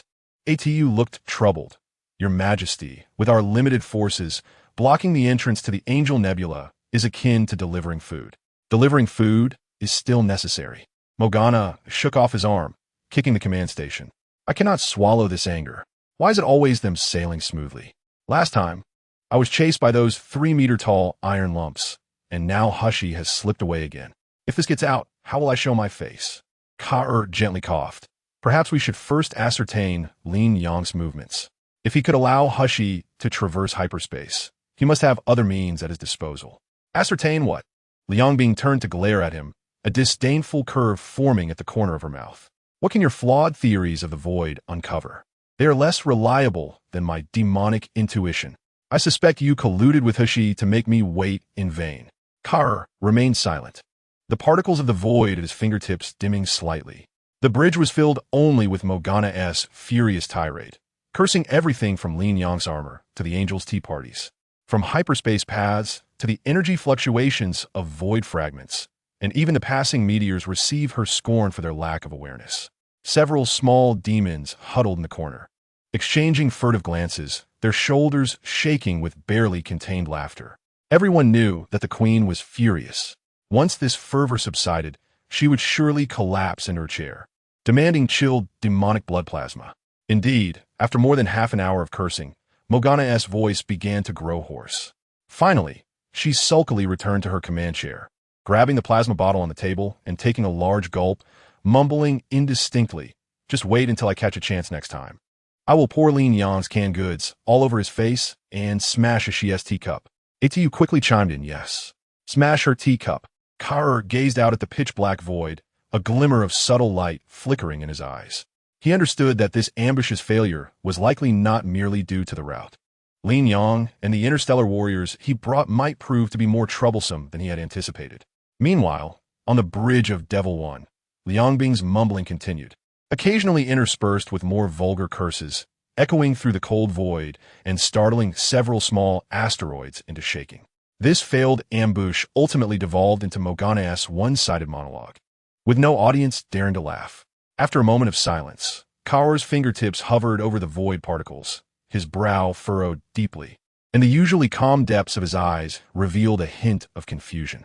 He looked up at Morgana, his voice unexpectedly laden with gravity. You mentioned hyperspace earlier. Morgana was busy guzzling from the plasma bottle and scoffed, wiping her mouth. What? Did that old scoundrel discover something new? I have studied the void and hyperspace for 10,000 years. Kaur began slowly, the particles at his fingertips vibrating gently as he spoke. The instability of hyperspace far exceeds your imagination. Even the slightest energy fluctuation could trigger spatial turbulence, let alone stable navigation. Even brief traversals require risking half your life. The Angel's starship technology is advanced enough, right? Would they dare to tamper with hyperspace? He paused, casting his gaze at the empty starfield on the monitoring screen, as if he could penetrate the void to see Lin Yang's battleship. But Lin Yang's group not only utilizes hyperspace, but also calculates coordinates with precision, even eluding my void detectors. How did their ship manage that? Morgana slammed the plasma bottle down on the table with a crisp sound. Who cares how they did it? It's definitely no good. Last time, those iron lumps jumped onto my ship, their armor as tough as Kaur's head. And now they're pulling this hyperspace trick. I see they're just here to disrupt us. Disrupt us? Kaur raised an eyebrow. Perhaps. But don't you find it strange? Their technological approach differs from any known civilization in the universe. We harness dark energy, while they seem to use some form of compressed stellar material. We study void energy, while they're playing with hyperspace jumps.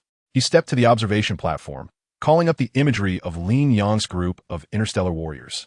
The warriors in the footage charged forward with explosive rifles, the energy flow at the seams of their armor glowing orange-red, unlike the Angel's silver-blue or the Demon's dark purple.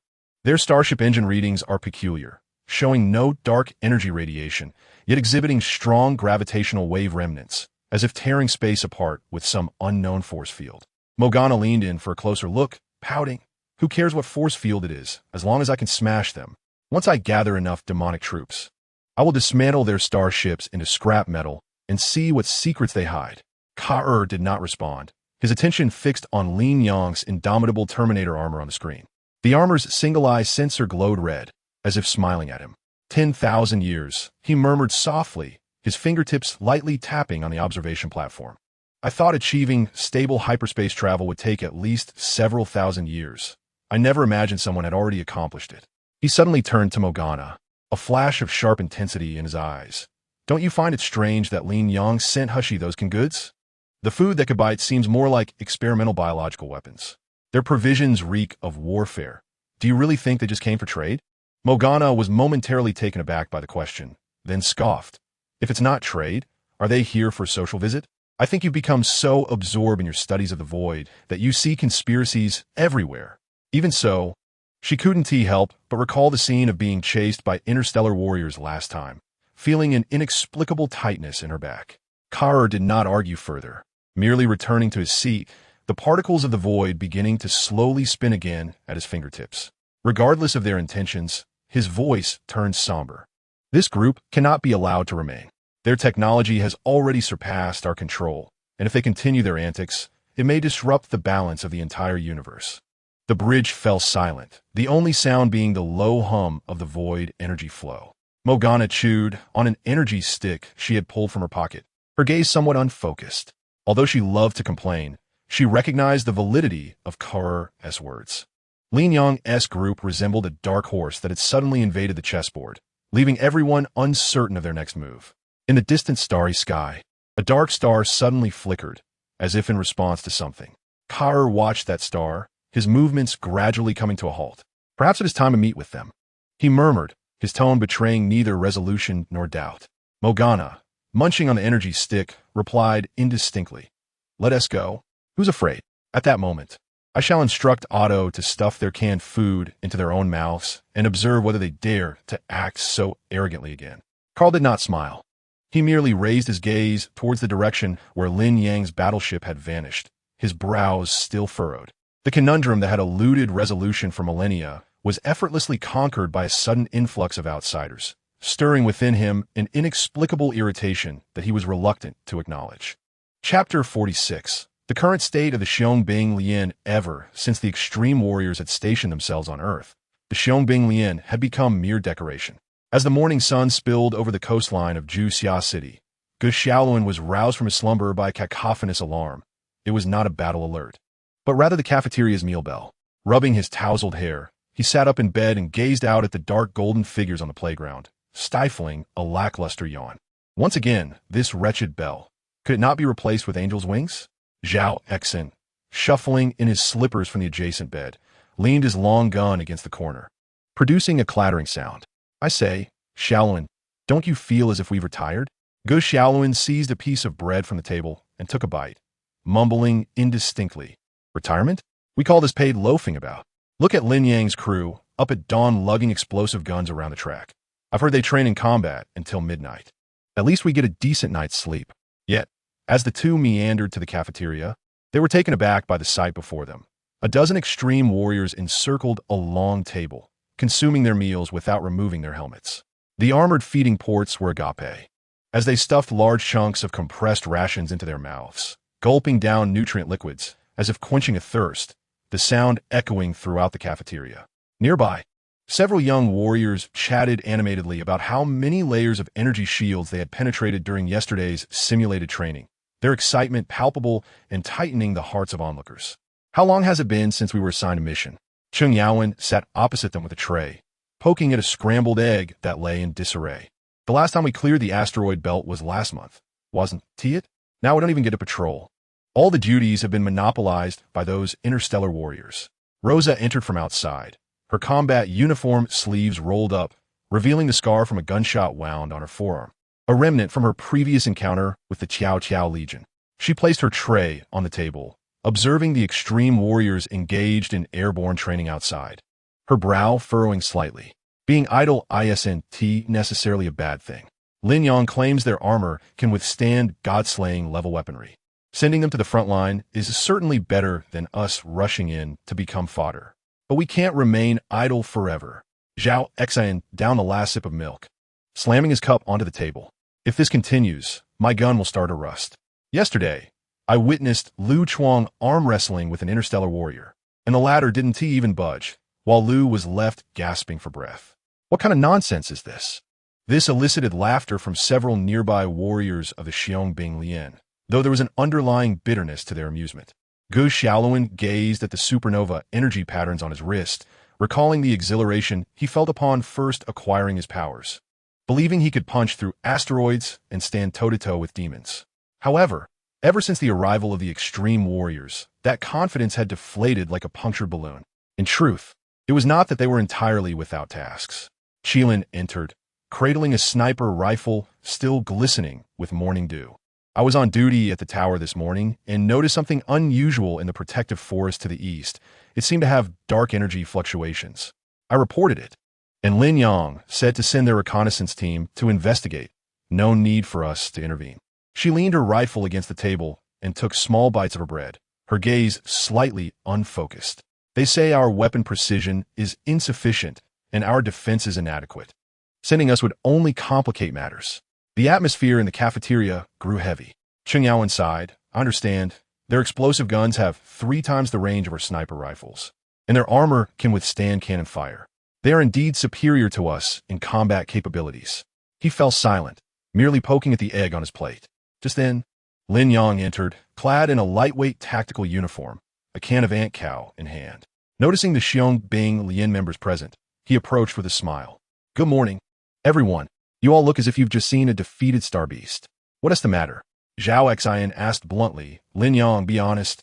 Do you think a Xiong Lian is useless? Lin Yang paused for a moment, then chuckled.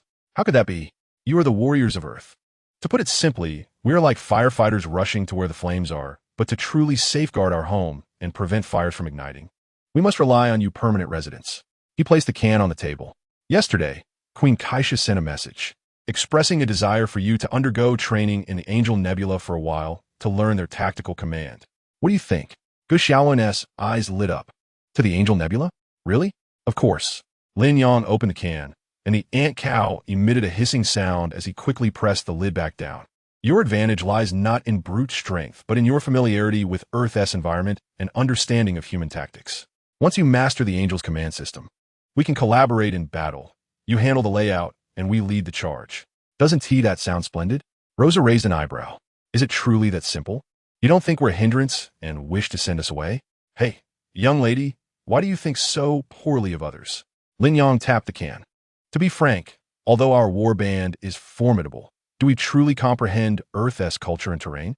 During the last drill on the Huangpu River, one of our guys nearly piloted the battleship into a tunnel, and we had to rely on your personnel to navigate out. If aliens were to invade, we wouldn't be able to defend based solely on our outsider status. His words, half-truths, swept through the cafeteria, dissipating the gloom. Zhao Xian scratched his head and chuckled. So, can we learn to fly in the Angel Nebula? I've never fought with wings before. Not only can you learn to fly, but also how to cook using dark energy, Lin Yang winked. I've heard that the roasted star beast legs from the angels are particularly delectable. Perhaps we can have Qilin learn the recipe and treat us upon her return. Qilin's cheeks flushed, though a smile crept onto her lips. Gu Xiaolun patted Cheng Yaowen on the shoulder. Did you hear that? Training. When we return, let us show them that the Xiong Lian is not merely a bunch of loafers. The laughter in the cafeteria gradually grew lively, and even the sunlight streaming through the window seemed to warm up a bit. Lin Yang observed their renewed spirits and quietly exhaled. He was acutely aware of the frustration within the Xiong Lian. These young men were eager to protect their homeland, yet suddenly overshadowed by a more formidable force. A sentiment that would weigh heavily on anyone's heart. By the way, Lin Yang recalled something the reconnaissance team just reported back. The dark energy fluctuations in the protective forest were caused by a lost star beast, which has already been returned to space. Next time something like this occurs, would you like to accompany them for a look? Consider it a practical exercise. Sure. The members of the Xiong Lian replied in unison, excitement bubbling beneath their voices. Gu Xiaolun nibbled on his bread, gazing out the window at the dark golden figures still training, their movements synchronized, resembling an indefatigable assembly of machines. Yet the flicker of disappointment in his heart had dissipated. The sunlight spilled across the dining table, elongating everyone as shadows. Zhao Xian had already begun discussing what equipment to bring to the Angel Nebula with Gu Xiaolun, while Qilin jotted down tactical questions in her notebook. And Rosa watched the hissing can in Lin Yang's hand, a faint smile gracing her lips. Chapter 47. Lin Yang's complaints. After completing a cordial exchange with the Xiong Lian, Lin Yang and his companions made their way to the Beiji Xing. In the command center of Beiji Xing, the metallic floor reflected the cold light of the overhead lamps, and the air was tinged with a faint scent of disinfectant and the low hum of machinery at work. Lin Yang stood beside the command platform. The imposing figure of the unyielding Terminator armor loomed at 3 meters tall, exuding an overwhelming presence within the confined space. The insignia on the shoulder plate, depicting the skull and lightning emblem of the extreme warriors, fluttered slightly with his breathing, its edges still adorned with remnants of unclean stardust. He had just concluded communications with the lunar outpost when the visor of his helmet retracted with a hiss, revealing his sharply defined jawline. As my gaze swept across the individuals seated at the command platform, I noted Gu Xiaolun scratching the back of his head, while DKO's fingers glided swiftly across the virtual screen. Elder Huang held a porcelain cup, steam obscuring the wrinkles at the corners of his eyes. Frankly, Lin Yang's voice, accompanied by the faint hum of the built-in amplifier in his armor, shattered the silence of the room. I still couldn't fathom how a planet could accommodate hundreds of nations. What exactly does that signify? Ye Xiaolun exclaimed, lowering his hand. Lin Ye. Hasn't it always been this way? Historical reasons. Historical reasons? Lin Yang raised an eyebrow, tapping his helmet. The sensors in his armor synchronously displayed a political map of Earth, the holographic projection bursting forth before everyone. The densely intertwined national borders resembled a spider's web encasing the blue planet. The last time the Tautai fleet arrived at Mars, Your European region was still embroiled in a dispute over whether to open air defense identification codes. During the naval battle at Juxia City, the Southeast Asian Alliance's fleet absurdly refused to provide support due to neutrality principles. Were it not for my third company destroying the flagship of the Tao Dai, and for Calgia heating the plasma cannon on the moon, this planet would have long since become a cosmic junkyard. Dikeo halted his movements, his brow furrowed. Lin Yang, the political structure of Earth is indeed complex. But forceful change, isn't about forceful change, it is about necessary integration. Lin Yang interrupted him. The armor's joints emitted a soft hydraulic sound as he stepped forward. The borders in the hologram swaying before him. You often claim that civilization requires gradual progress, yet the predators of the cosmos never grant you such time. The last time I executed a mission in the fringe star systems, I witnessed a civilization 100 times more advanced than yours reduced to ruins due to internal factional strife. Elder Huang set down his porcelain cup, the bottom clinking against the table. What Lin Yang implies is that he wishes for Earth to form a unified government. It must form, Lin Yang asserted with unwavering conviction, calling forth the deployment map of the Extreme Warrior Corps. The defensive positions at Juxia City, the space stations in Earth's orbit, and the missile bases on the far side of the moon formed a protective triangle around Earth. The Corps cannot remain stationed here indefinitely. We have the galactic defense line to safeguard. Once we withdraw, considering the current state of your hundreds of nations fighting amongst themselves, the next civilization resembling anything formidable could dismantle you in a parts to sell. Gu Xiaoluan ran his fingers through his hair, a troubled expression crossing his face. But merging everyone into a single federation suddenly is too difficult. Just the discrepancies in laws and customs among various nations are vast. The last time I participated in joint military exercises in Africa, 2 squads nearly clashed over dietary habits. Difficulty does not equate to impossibility. Lin Yang turned to him, the sensors in his helmet locking onto Gu Xiaoluan. You are the power of the galaxy, a super soldier from the 3 divine engineering projects. Not merely a muscle-bound brute on the battlefield. Your strength is not solely for slaying enemies. It should also be utilized to unite hearts. He displayed a video depicting the ruins of Juxia City post-battle, where children of various skin tones surrounded an extreme warrior soldier who was distributing compressed biscuits. Do you see? In the face of catastrophe, no one cares which nation another belongs to. What you lack is not the reason for unity, but a figure who can step forward to lead. Dikeo remained silent for a moment, tapping on the screen to bring up a document. In fact, the United Government has had similar proposals for a long time, but the resistance is immense. The North American region fears losing economic dominance. The East Asian Alliance is concerned about cultural heritage, and some smaller nations dread being absorbed. Significant resistance necessitates a stronger impetus. Lin Yang's voice rose sharply, the energy core of his armor emitting a faint hum. At the next global meeting, let Gu Xiaoluan speak. Inform them that they must either set aside their differences now to build a federation, sharing the defensive technologies and interstellar coordinates left by the Extreme Warrior Corps, or they will wait for our departure and be devoured by the wolves of the cosmos. He paused, surveying those present. I can allow the Corps to remain stationed. During this time, we will assist you in establishing an intercontinental communication network, train the backbone of the Federal Army, and even open access to some lower-tier technologies. However, after 6 months, regardless of how prepared you are, we must withdraw. Elder Huang sighed, retrieving a yellow document from his drawer. The cover inscribed with the Global Defense Integration Plan. In fact, we had made similar plans 20 years ago. He shook his head. Major Lin, do you truly believe that Gu Xiaoluan can persuade such a multitude of factions? He must. Lin Yang's gaze settled on Gu Xiaoluan, his tone resolute and unassailable. The significance of the power of the galaxy has never been solely self-preservation. Do you think I stationed the Corps in Juxia City merely to watch your internal strife? It was to buy you time. Gu Xiaoluan stared at the densely packed borders within the hologram, recalling the comrades who perished during the Juxia City battle due to coordination failures among the various national armies, his fingers gradually clenching. He lifted his head, the hesitation in his eyes fading. Ling Gu, tell me what to do. Lin Yang's lips curved into a slight smile. The first step is to initiate a global video conference in the name of the power of the galaxy. There is no need for circumlocution. Lay the current situation and future crises bare. Inform them that the Federation is not about one faction consuming another. It is about everyone collaboratively constructing a vessel to survive in the cosmos. He presented a list detailing the support the Extreme Warrior Corps could provide. I will have the Chief Petty Officer from the think tank prepare data for you, including threat levels from interstellar civilizations, reference templates for the federal political system, and plans for the distribution of defense resources. You need not grasp the intricacies of politics. Simply convey one fact. Following the Federation ensures survival. Continuing internal conflicts leads to certain death. Ducao observed the determination igniting in Gu Xiaoluan's eyes and nodded.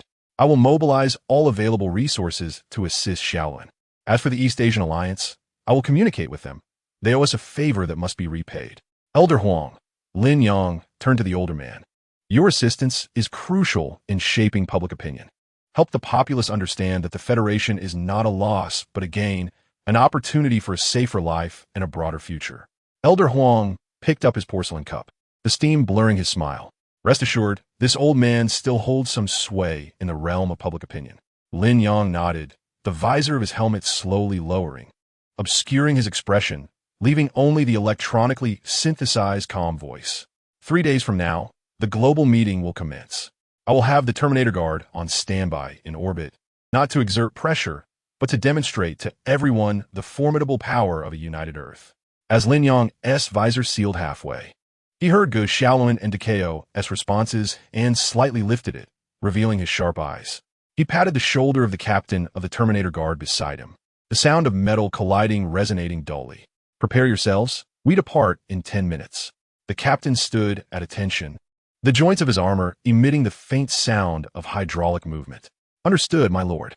Lin Yang turned towards Gu Xiaoluan and Ducao, his voice emanating through the speaker of his visor, firm and unequivocal.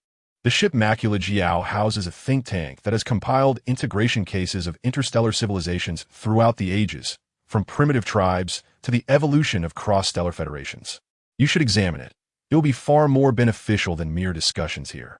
Gu Xiaoluan paused, scratching his head. Is it the enormous ship that looked like a mountain we saw in orbit last time? Indeed, Lin Yang raised an eyebrow.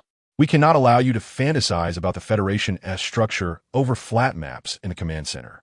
The simulation chamber of Macula Jiao can replicate the integration crises of 37 civilizations. You can experience it firsthand. However, do not expect an easy passage. Last time, Calgia's aide botched the merging of 3 civilizations in the simulation and was ridiculed by the think tank system for half a month. Ducao adjusted his non-existent glasses. A newfound gravity in his expression. Are we to learn on sight? Not just learning. Lin Yang strode forward, the boots of his battle armor resonating with a steady thud against the metallic floor. The main database of the Macula Jiao, Macula's Radiance, was linked to the Imperial star chart. I shall have the think tank extract threat reports within a 500 light-year radius. You must understand the insignificance of Earth and the vastness of the cosmos. Those so-called national disputes appear utterly laughable on an interstellar scale. He paused at the entrance of the command center, glancing back. By the way, the ship's gravity adjustment system is set according to Macula standards, slightly higher than Earth's. If you two stumble while walking, do not give my guards cause for amusement. Gu Xiaoluan's face flushed, and he retorted, who would stumble? I'm a super soldier. Before he could finish, he was nudged by Ducao's elbow. The seasoned general nodded at Lin Yang. We shall prepare immediately. Meet at the landing pad in 10 minutes. Lin Yang said no more, turning to lead his guards outside. The soldiers of the Terminator Guard formed a line behind him, their heavy armors echoing down the corridor in synchronized rhythm, resembling a moving wall of steel. Sunlight streamed through the command center's porthole, casting elongated shadows behind them and illuminating the metallic patterns on the ground in flickering light. Gu Xiaoluan observed their retreating figures, suddenly clenching his fists. General, do you think we can truly unite Earth as those civilizations did in the cases? Ducao gazed out at the faint outline of the Macula Jiao, its hull glinting with a cold metallic sheen under the sun, akin to a slumbering behemoth of the starry sky. He patted Gu Xiaoluan's shoulder. Whether we can achieve this depends on our willingness to take that first step. Let's not keep Lin Yang waiting. I hear the coffee aboard that ship is quite good, brewed from colonial beans. Chapter 48. A visit. The pressure door of the boarding corridor hissed as it released air, and Lin Yang was the first to step inside. The 3-meter-tall, indomitable Terminator armor met the metallic floor of the ship with a dull echo. Gu Xiaoluan and Du Kuo followed closely, their eyes irresistibly drawn to the astounding sights before them. The interior of the immaculate Zhiyao was far more breathtaking than its external observation suggested. The main corridor, spanning 100 meters in width, featured silver-white alloy walls embedded with flowing energy patterns, pulsating like the veins of a colossal beast. The distant hangar reverberated with the low roar of engines, while mechanical arms, hundreds of meters high, lifted ammunition crates that shimmered with blue light. "This ship is larger than our entire South Sea fleet combined," Gu Xiaoluan exclaimed, reaching out to touch the flowing energy patterns on the wall, only to be halted by Lin Yang's raised hand. "Do not touch that. It is an energy buffer layer. Your super gene armor might be flung back lightly or trigger the ship's defense system severely." Just as Lin Yang finished speaking, the sound of synchronized footsteps resonated from the end of the corridor. A squad of extreme warriors clad in deep blue power armor marched forward, the number 2 on their pauldrons particularly prominent under the lights. Among them, 2 figures stood out. The warrior on the left was more imposing than the typical interstellar soldier, his bronze power armor adorned with numerous scars of battle, and the double-headed eagle emblem of the Extreme Warrior Legion was emblazoned on his shoulder. He was none other than the brigade leader, Karja. The handle of his chainsaw sword was embedded with a large ruby, emitting a faint hum as he walked. To his right, the second squad leader, Tytusi, appeared even more formidable, his silver-gray power armor accentuated with striking red stripes, his gaze sharp as an eagle beneath his helmet's visor, casually toying with a metal badge etched with a skull motif. "Lin Yang, you have brought distinguished guests." Karja's voice boomed, clear even from several meters away. He raised his hand to thump Lin Yang's armor. "I just detected your signal on the bridge and thought you were off to the lunar range to test the new star cannon again. Where would I find time for such frivolities?" Lin Yang replied with a fist bump, the sound of metal clashing echoing in the corridor. "Allow me to introduce you. This is Inha Ji Li, Galactic Power, Gu Xiaoluan, Earth's super soldier, and this is Commander Du Kuo, the head of the South Sea Fleet." Karja turned to Gu Xiaoluan and nodded slightly. "I have heard much about the name Galactic Power. During the Tianhe City battle, your energy shockwave was even captured by our sensors. Remarkable display of strength." His gaze swept over the black armor worn by Gu Xiaoluan. "However, this equipment requires an upgrade. Next time, let the think tank customize a set of power armor suitable for your genes." Gu Xiaoluan felt a flush of embarrassment, about to express his gratitude when Tai Tusi stepped forward, tossing the metal badge in his hand to him. A memento from the second squad, retrieved during the recent pirate cleanup in the Alpha system. Consider it a welcome gift. The badge felt icy to the touch, the back inscribed with the words, "Unity is strength." "Taitusi, you are too courteous." Gu Xiaoluan quickly caught it, carefully pinning it to his chest. Du Kuo stepped forward, saluting Karja, brigade leader. "We are grateful for the protection the Extreme Warrior Legion has provided to Earth during this time. All the officers and soldiers of the South Sea Fleet are deeply appreciative. Protecting humanity is the duty of our brigade." Karja waved his hand dismissively, turning to signal everyone to follow. "Lin Yang mentioned that you were studying civilization integration. Perfect. The holographic star chart on the bridge can provide you with insights into the surrounding star regions. It is far more intuitive than mere words." As the group proceeded along the main corridor, the extreme warriors on either side stood at attention, their armor clashing in a rhythmic salute. Gu Xiaoluan noted numerous plaques adorning the corridor walls, each inscribed with countless names and numbers. "These are the fallen warriors of the brigade," Taitusi interjected, his voice subdued. "Since the immaculate Zhiyao was launched, many plaques have been replaced. With every battle, there are those who do not return. Thus, we understand better than anyone that a fragmented civilization cannot survive the first wave of an interstellar assault." Gu Xiaoluan touched the badge pinned to his chest, recalling the comrades lost in the Tianhe City battle, and nodded in silence. Passing through 3 iris recognition gates, the group arrived at the bridge. It was 10 times larger than the command center of the North Star, with a central holographic star chart suspended, its diameter reaching 100 meters. Countless points of light represented star systems, while red, blue, and green lines outlined the routes and defense perimeters. Karja raised his hand and tapped on the star chart, instantly magnifying Earth's 3-dimensional projection, which was surrounded by dozens of blinking red markers. These signify the alien civilizations that have entered Earth's observation range over the past century, 7 of which exhibit overtly predatory behaviors. Karja's finger traced a star system emanating a purple mist. For instance, the Zealous star system species had raided Alpha 7 colony 3 months prior and were now moving toward Earth. At their current speed, they could reach the solar system within 6 months. Duke's pupils constricted. Our radar has never detected these. Your monitoring technology is still limited to within planetary systems. Lin Yang commented, pulling up the data on the Zealous species. A holographic projection displayed beings with compound eyes wielding energy blades. Their cloaking technology could obscure conventional wavelengths. If it weren't for Tytusi's reconnaissance team intercepting their communications at the border, we would have been oblivious to this approaching threat. Xiaoluan surveyed the densely packed threat markers on the star chart and glanced at Earth, isolated within its defensive perimeter. Suddenly, he comprehended Lin Yang's urgency. So, if Earth cannot unify swiftly, it would struggle to withstand even the initial probing from these civilizations. It is not merely about withstanding. It is that we lack even the qualifications for negotiation, Tytusi scoffed. The laws of the cosmos are quite simple. Either you possess sufficient power to command respect, or you must resign yourself to being exploited as a resource.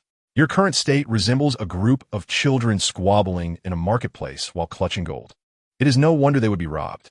Karaja gestured for Tytusi to pause briefly, turning to Dukuo. Old General, we do not intend to interfere in Earth's internal affairs. However, as allies, we must remind you that peace in the cosmos has never been achieved through concession. A unified regime, centralized resources, and efficient command are the foundations for survival. He pulled up a document. This is a framework template for a federation that we have compiled. 37 primary civilizations have used it to achieve integration, which you may find useful. Dukao took the data board, his fingertips gliding over the intricate clauses, detailing everything from resource allocation to military command. Even the transitional planning for cultural integration was meticulously outlined. The battle group leader had indeed considered every aspect. After all, we do not wish to return to Earth only to find it reduced to ruins. Lin Yang approached the star map, his gaze fixed on the projection of Earth. Karja, have the think tank send us comprehensive details on the Zealous star system, including their fleet configurations and tactical habits. It's already being transmitted, Karja nodded. By the way, there will be a gathering at the officers' mess tonight.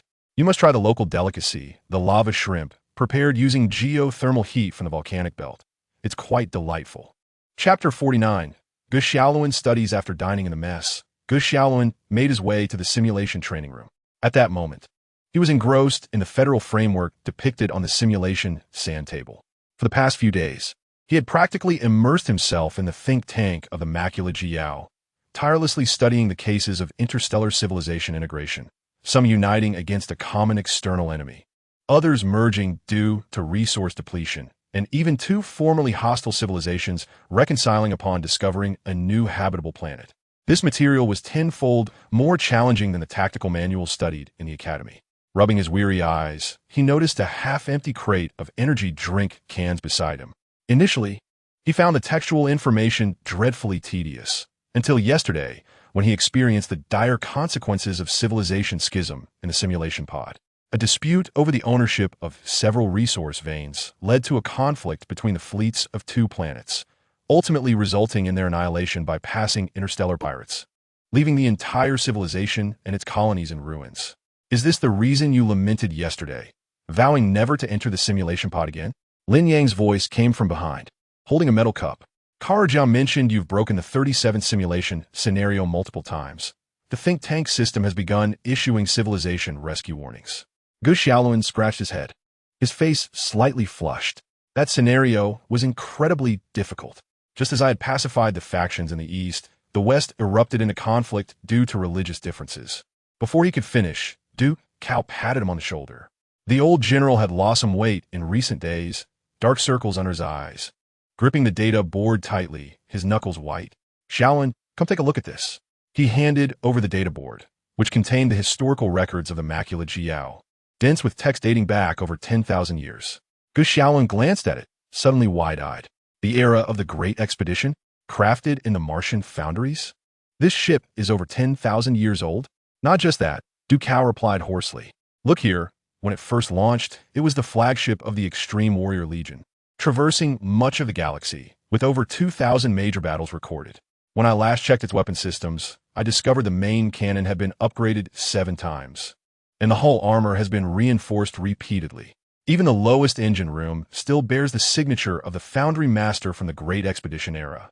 Gu Xiaoluan fell silent, recalling his initial impression of the ship as a cold, unyielding mountain of steel. Now, as he looked at the records on the databoard, he could see where the armor had been replaced after being breached in a defense battle, which compartment bore the plaque commemorating the fallen crew. And even the coffee machine in the corner of the mess, a trophy brought back from an alien civilization by a certain captain 5,000 years ago. Suddenly, he felt that the ship was alive. Every scratch concealed a story. Look at this. Du Cao brought up another document, an interstellar war case sent by Lin Yang, albeit edited to obscure the darker details, leaving only the narrative of civilization rise and fall. This civilization, named Ilea, had a technological level surpassing that of the Danu.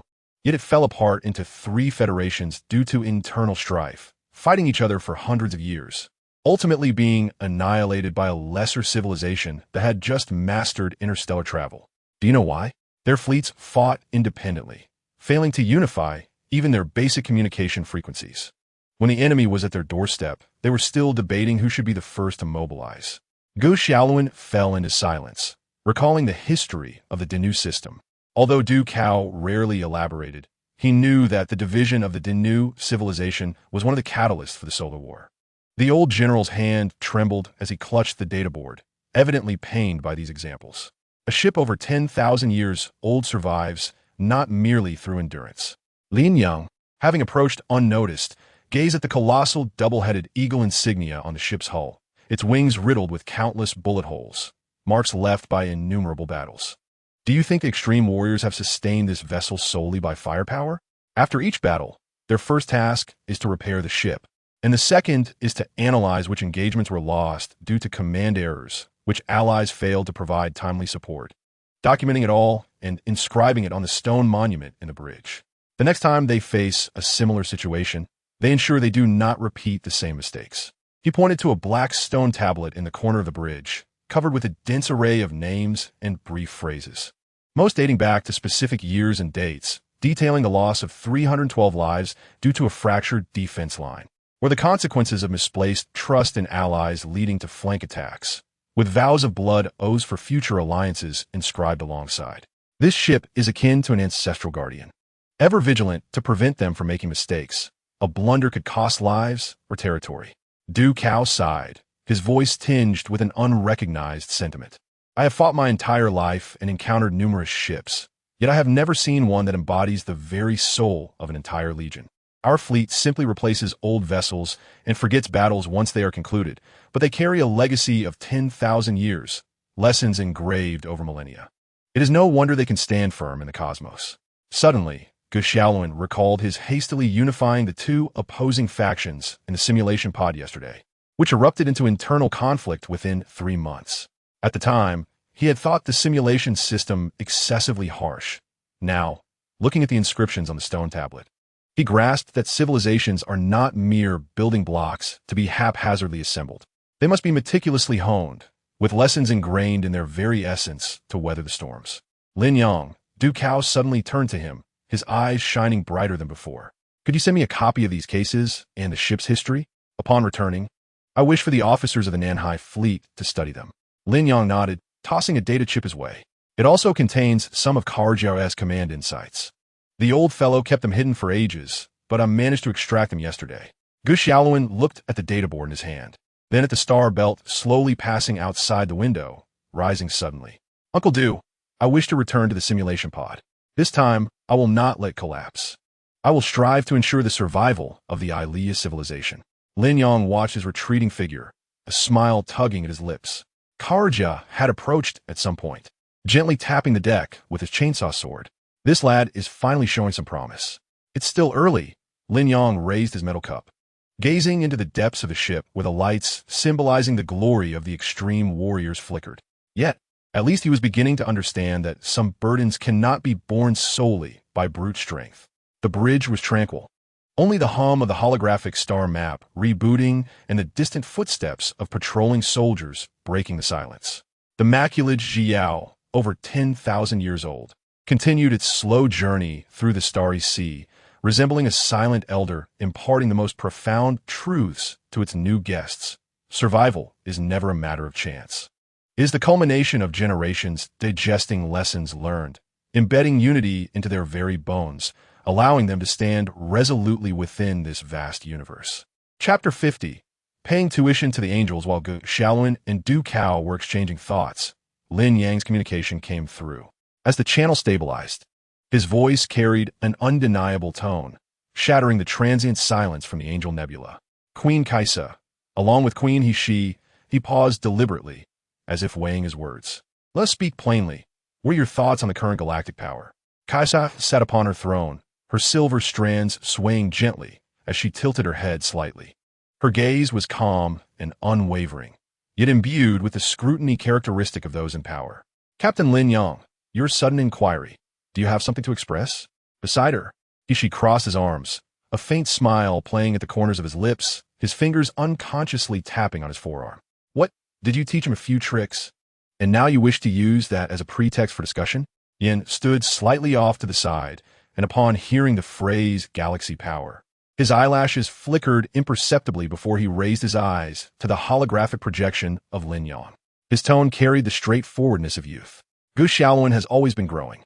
Although he can be a bit reckless at times, he is far more reliable than when we first met. Lin Yang chuckled, his voice bearing the weight of experience. Growth is indeed growth, but there is no such thing as a free lunch in this world. That much is indisputable. He leaned slightly forward, the hologram appearing clearer in the communicator. When your angelic civilization initiated the 3 great divinity engineering projects, galaxy power was undoubtedly a crucial focus. The resources and effort invested, only you truly comprehend their magnitude. To put it bluntly, this young man is almost imprinted with your angelic mark. It's clear to everyone what that implies for the future. Yan's cheeks flushed slightly, but he refrained from retorting, merely pursing his lips. Kaisha nodded lightly. Galaxy power embodies our hopes for the future. This is beyond doubt. Therefore, Lin Yang interjected, his tone turning earnest, our extreme warriors have been diligently working during this period. From foundational combat skills to tactical coordination with interstellar battleships, and even the logic of responses when faced with void entities. These are not lessons one can merely glance at and master, are they? He raised an eyebrow. So, Captain Lin Yang implies that you wish to collect tuition for what you have taught him? The words may have been harsh, yet the logic was sound. Lin Yang did not mince words. Our battalion is not a charitable organization. My brothers have spent countless hours training him on the simulated battlefield, analyzing every flaw in his offense and defense, even dissecting our tactical plans against advanced civilizations to explain them to him.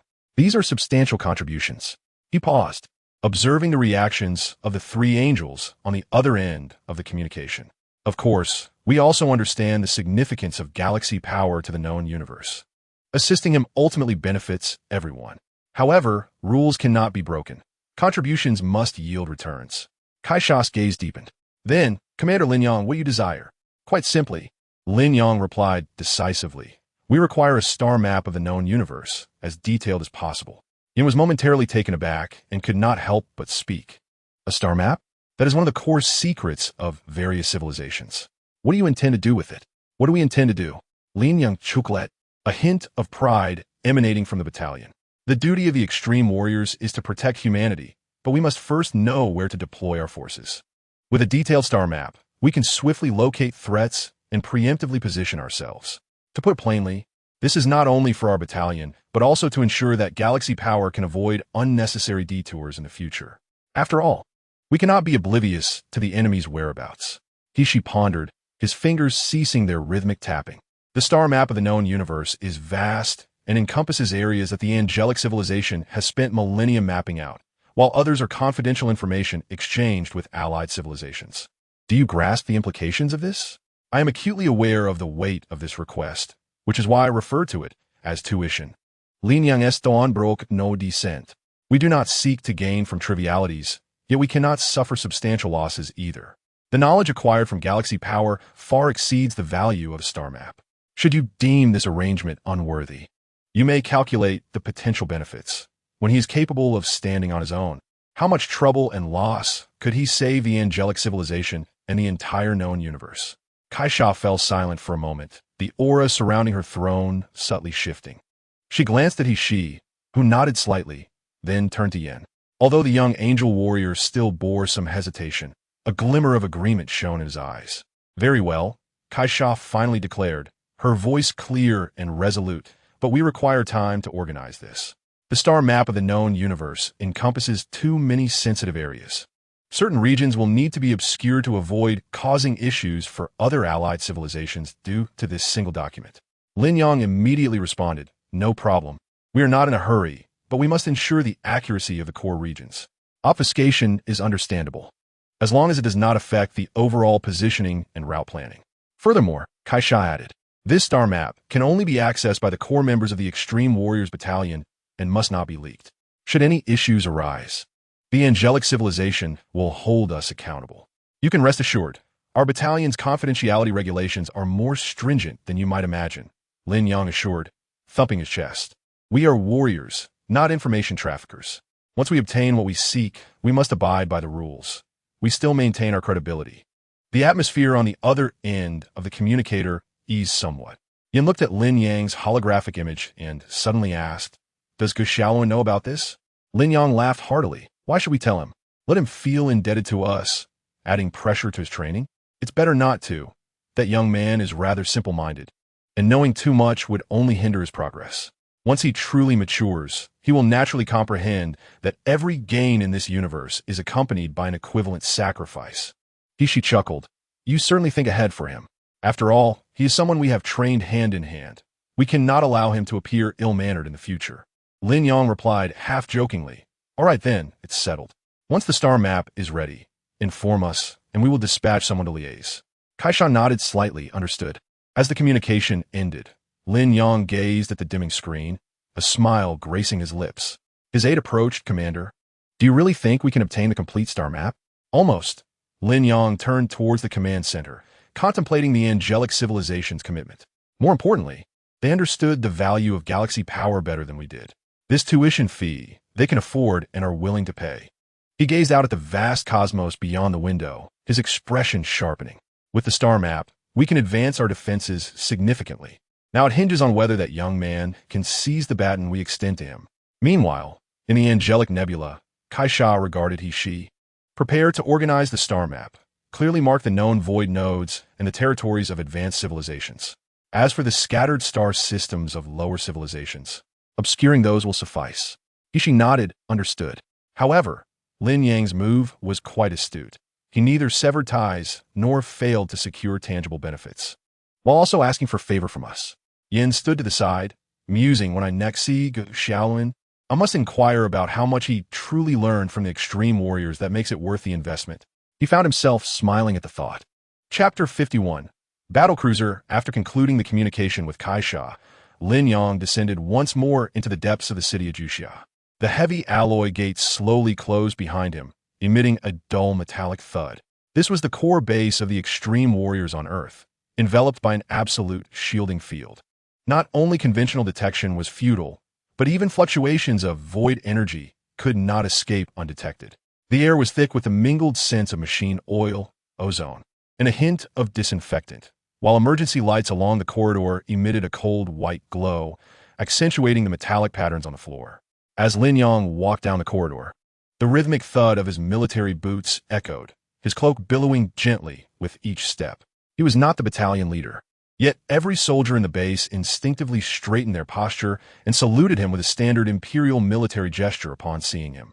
Over these past few months, from initially bringing 4,000 original forged Star Warriors to Earth, to now having the battalion scale multiple times over, Lin Yang's name had long been intertwined with that of the steadfast Corps. He took a turn, heading towards the new recruit training camp. That rotund fellow, Wang Pengzi, had been outsmarted by the recruits during the simulated combat yesterday, resulting in a gash on his arm from his powered armor. He was likely sulking in the medical room, grumbling to himself, "Oh, ISNT, this our battalion's most resilient Wang, Dachui." How come you're holed up here as a patient? As Lin Yang lifted the curtain of the medical room, he beheld Wang Pengzi grimacing at the holographic interface, his arm heavily bandaged, while a medical robot diligently adjusted his medication. Upon noticing Lin Yang, Wang Pengzi attempted to rise, only to inadvertently tug at his wound, eliciting a sharp gasp. Chief, you've arrived. That little brat played dirty, stabbing me in the back.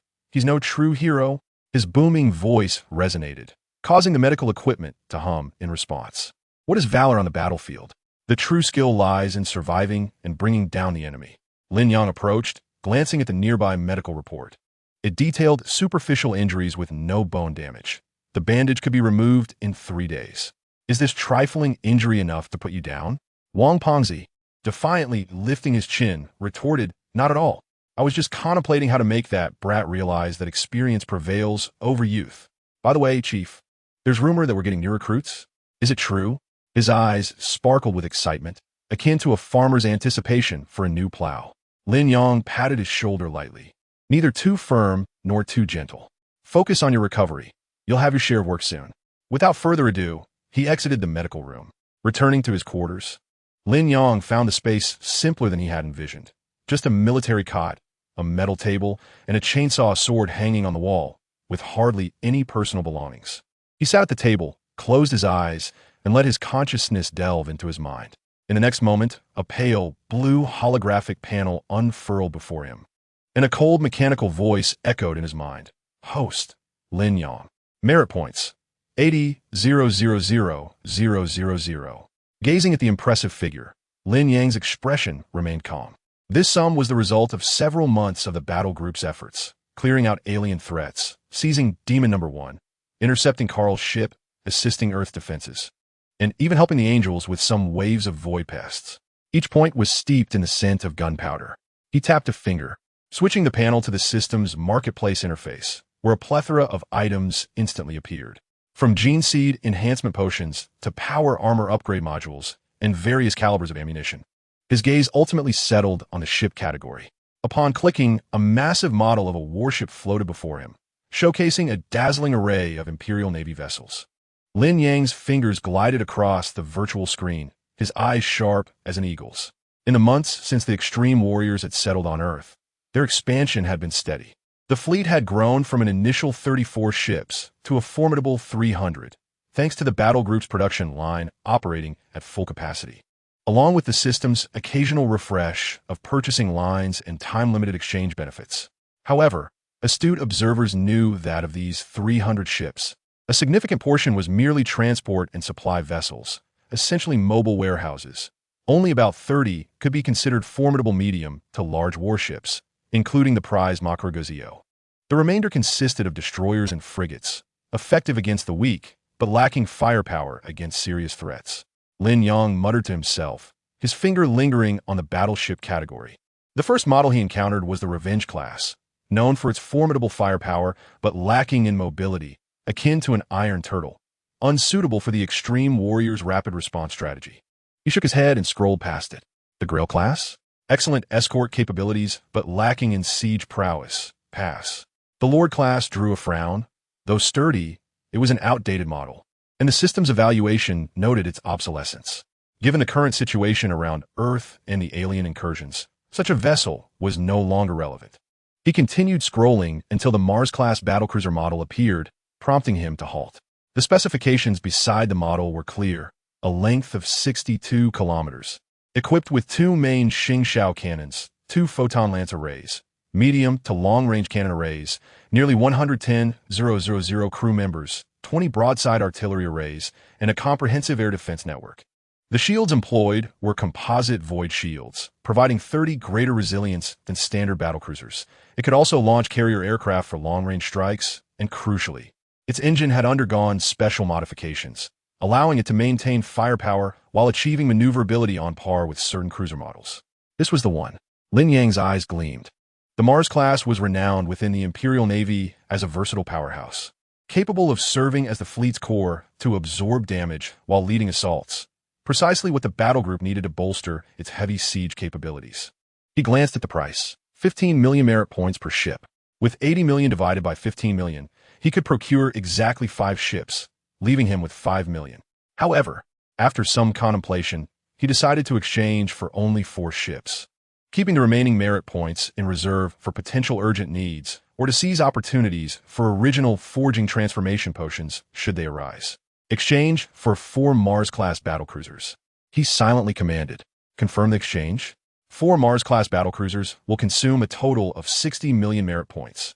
The system's mechanical voice remained unperturbed. Confirm. The merit points on the panel swiftly diminished from 80 million to 20 million. While a prompt appeared on the marketplace interface, ships will be transported to the designated coordinates via system space within 72 hours. Please clear the receiving area in advance. Lin Yang exhaled in relief, leaning back in his chair, his lips curling into a faint smile as he gazed at the slowly rotating Mars-class model. For battlecruisers were no trifling addition. When they first arrived on Earth, their entire battle group possessed only a handful of ships. Now, with the addition of these for alongside the Makaraguzio and the remaining 30 vessels, their firepower would more than double. In that moment, the entities lurking on Earth, not to mention the alien nests frolicking in space or the oblivious void pioneers, would surely reconsider the weight of the extreme warriors. He rose and approached the window. Although the view outside revealed only the alloy walls of the base, he imagined the starry seas beyond Earth. There lay threats, wars, but also the purpose of the battle group, guardianship, earning a secure haven for their own through steel and flame. In 72 hours, Lin Yang murmured, just in time for the new recruits to witness what a true behemoth looks like. He could almost envision the awestruck expressions on the faces of those still vying for original forging transformation quotas when the 4 Mars-class battlecruisers materialized from hyperspace. Their colossal forms overshadowing the stars, the brilliance of their main cannons illuminating the entire base. Of course, he did not forget about the 6,000 old-style interstellar warriors. Lin Yang's gaze fell upon the task list in the corner of the panel, where a long-term mission awaited.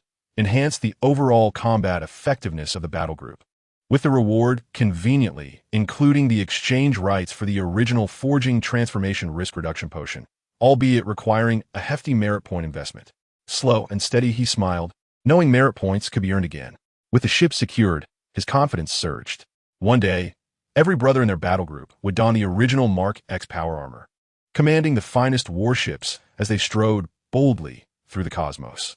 Footsteps echoed in the corridor. His officer arrived to report on the new recruit's training status. Lin Yang adjusted his cloak, the smile fading from his face, replaced by a composed and sharp demeanor. Have him train for an additional 3 hours. His voice carried through the door, imbued with an undeniable authority, signaling to them that a grand surprise awaited in 3 days. Chapter 52. Suwa done. The scene shifted to Carl's location. The dome of the Dead Song Academy shimmered with a dark purple light, resembling crushed stardust suspended in midair. Carl sat upon a chair woven from dark matter, his fingertips lightly tapping the armrest. The suspended model of celestial orbits beside him slowly rotated, emitting a faint hum. Liang Bing leaned casually against the obsidian column nearby, the edges of her black leather coat brushing against the ground with her subtle movements, stirring up wisps of floating dust. I say, Carl, this wretched place remains as it ever was, as eerie as a grave, she remarked. Liang Bing arched an eyebrow, her gaze sweeping across the stone walls inscribed with void runes. Did you summon me merely to observe you toying with these stars? Carl lifted his eyes, his face shrouded in shadow beneath his hood, his voice steady and devoid of ripples. Certainly not. Some matters are due for your attention. He waved his hand, and the portal behind him shimmered with ripples as a tall figure stumbled forth. This figure was clad in dark golden scales, with muscles forged like alloy, and a pair of curved horns pierced the air, causing the ground to tremble upon landing. Indeed, it was the 3rd-generation beast warrior, Soduin, clearly still disoriented. Soduin shook his head, confusion evident in his crimson eyes as he growled, "Where am I? Who brought me here?" Upon catching sight of him, Liang Bing's eyes lit up briefly before she let out a scoff. "Oh, is this not the hulking brute that Sinuo unearthed from the Egyptian pyramids? I thought you had long since been dismantled by Kar for research materials." Only then did Sun notice Liang Bing, and his scarlet pupils dilated sharply, instinctively tightening his body in a defensive posture. Although his memory was hazy, the vague aura of pressure emanating from her compelled him to ask, "Who are you?" "Who am I?" Liang Bing straightened, advancing toward him step by step, her black boots clicking sharply against the ground. You'll find out shortly. Yet before he could react, she suddenly accelerated, her form almost blurring into a shadow as her fist, accompanied by a gust of wind, aimed directly at Suoduin's face. Suoduin reacted swiftly, crossing his arms to block her strike. With a muted thud, he was pushed back 2 steps, a tingling pain coursing through his arms. Surprised and furious, he let out a low growl, retaliating with a massive punch that tore through the air. Liang being sidestepped effortlessly, her fingertips lightly touching his fist, using the momentum to gracefully float several meters backward, landing on the ground before Karer with a teasing tone. Not bad. The foundation of the 3rd-generation beast body remains intact, though your reactions could use some work. Fury ignited within Suoduin, his crimson eyes fixated on Liang Bing as the scales on his body bristled. You insolent woman, how dare you toy with me? He lunged forward like a cannonball, his fists swinging in rapid succession, each strike capable of shattering boulders. Yet, Liang Bing navigated through his assault as if strolling through a garden, occasionally raising her hands to block or gently redirect his blows, effortlessly diffusing his power. Her movements, though seemingly casual, exuded the seasoned confidence of a battle-hardened veteran, as if she were toying with a furious beast. Quite powerful, yet tragically lacking in intellect, she commented as she dodged, her voice laced with sarcasm. You strike without foresight, unaware of the need for strategy. As she spoke, she swiftly spun, her knee connecting precisely with Suoduin's ribcage. He grunted in pain, his momentum faltering. Liang Bing seized the moment, driving her elbow down into the back of his neck. Darkness clouded Suoduin's vision as he stumbled forward, nearly crashing into the stone wall. Have you surrendered? Liang Bing's voice resonated behind him, imbued with an undeniable authority. Suoduin turned abruptly, his bloodshot eyes filled with rage as he bellowed. I refuse to yield. Come at me again if you dare. He charged once more, but this time he had learned caution, reserving some of his strength for defense. Observing this, Liang Bing smirked. At last, you seem to have gained some insight. She ceased her evasions, her figure flickering as she met him head-on. The sound of their fists colliding echoed throughout the Death Song Academy, shaking the suspended models of stellar orbits. Karer remained seated quietly, as if he were merely a spectator to this skirmish, though his fingertips occasionally paused, revealing that he was not entirely indifferent. As the battle intensified, Suoduin grew increasingly alarmed.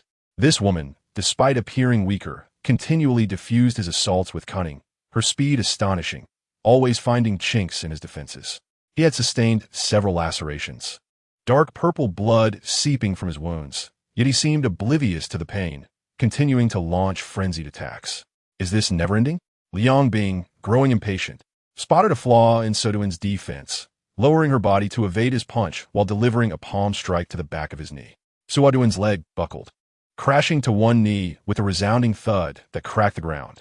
Liang Bing advanced, pressing her elbow firmly against his neck, pinning him to the ground. And now, do you yield? Her voice was a chilling whisper in his ear, laden with pressure. Suoduin struggled, attempting to rise, but found himself unable to budge the hand pressing against his neck, as if a mountain were bearing down on him. He roared in fury, watching helplessly as his strength dwindled. Suoduin, his voice rasped with defiance. I refuse to yield. You only struck from ambush. Liang Bing chuckled derisively, applying a bit more pressure. In the heat of battle, the victor is the one who triumphs, regardless of the tactics employed, whether by ambush or head-on confrontation. A loss is a loss. She paused, her tone turning cold. Moreover, with your current capabilities, even if I were to grant you 3 free strikes, you could not harm me in the slightest. Suoduin's face flushed with indignation, yet he found himself unable to retort. He sensed that this woman far surpassed him in strength. She had not even exerted herself fully during their earlier clash, treating him like a mere plaything. What now? Still wish to resist? Liang Bing intensified her grip. The pressure on his neck mounted, making it feel as though his bones were about to shatter, and his breathing became labored. Despair flickered in his crimson eyes as he ultimately bowed his head, murmuring, I yield. Upon hearing those 3 words, Liang Bing released him, stepping back to dust off her hands. Was that so difficult? Must you endure a beating before complying? Suoduin struggled to rise, his head downcast, unwilling to meet her gaze, his entire being trembling with rage and resentment. His wounds began to heal slowly, the self-regeneration of the third-generation beast body indeed formidable. Yet the humiliation from the earlier confrontation stung far more than his injuries. At that moment, Kar finally spoke. Suoduan, from this day forth, you shall accompany Liang Bing. Suoduan's head snapped up, confusion etched across his face. Why? What gives me reason to follow her? Because she is stronger than you, Kara replied, his tone as calm as ever. Moreover, you were intended for her from the beginning. When Sinuo brought you back, you should have been placed by her side. Only unforeseen circumstances delayed that. Liang Bing stepped before Suoduan, lifting her chin, her voice commanding. Listen closely, big guy. From now on, you are under my command. If I say go east, you do not dare venture west. If I tell you to chase a dog, you do not pursue a chicken. Understand?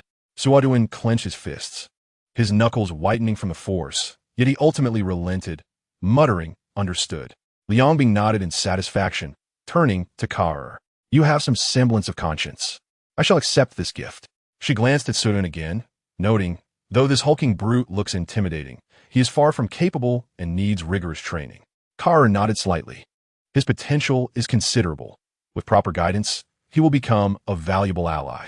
Liang Bing said no more, walking to Suoduan's side and playfully kicking his leg. Let us go. You're coming back with me. Don't linger here to be an eyesore. Suoduan followed silently, like a child who had been wronged. As they passed through the portal, he couldn't help but glance back at Kar, who had already returned his focus to the celestial models, as if none of the earlier events had transpired. The brilliance of the portal flickered, and the figures of the two vanished within the confines of the Sigi Shu Yuan. Karl gazed at the vacant spot where the portal had once stood, lightly tapping his fingertips against the armrest, producing a rhythmic sound. After a considerable time, he murmured to himself, the variables have emerged. The chessboard must be rearranged. Liang Bing, Suoduan, I hope you can bring something extraordinary. Chapter 53.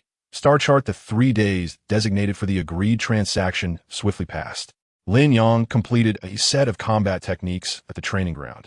A light sheen of sweat still glistening on his knuckles when he sensed a faint energy fluctuation above, not from any terrestrial vessel, but rather an aura imbued with the essence of the divine.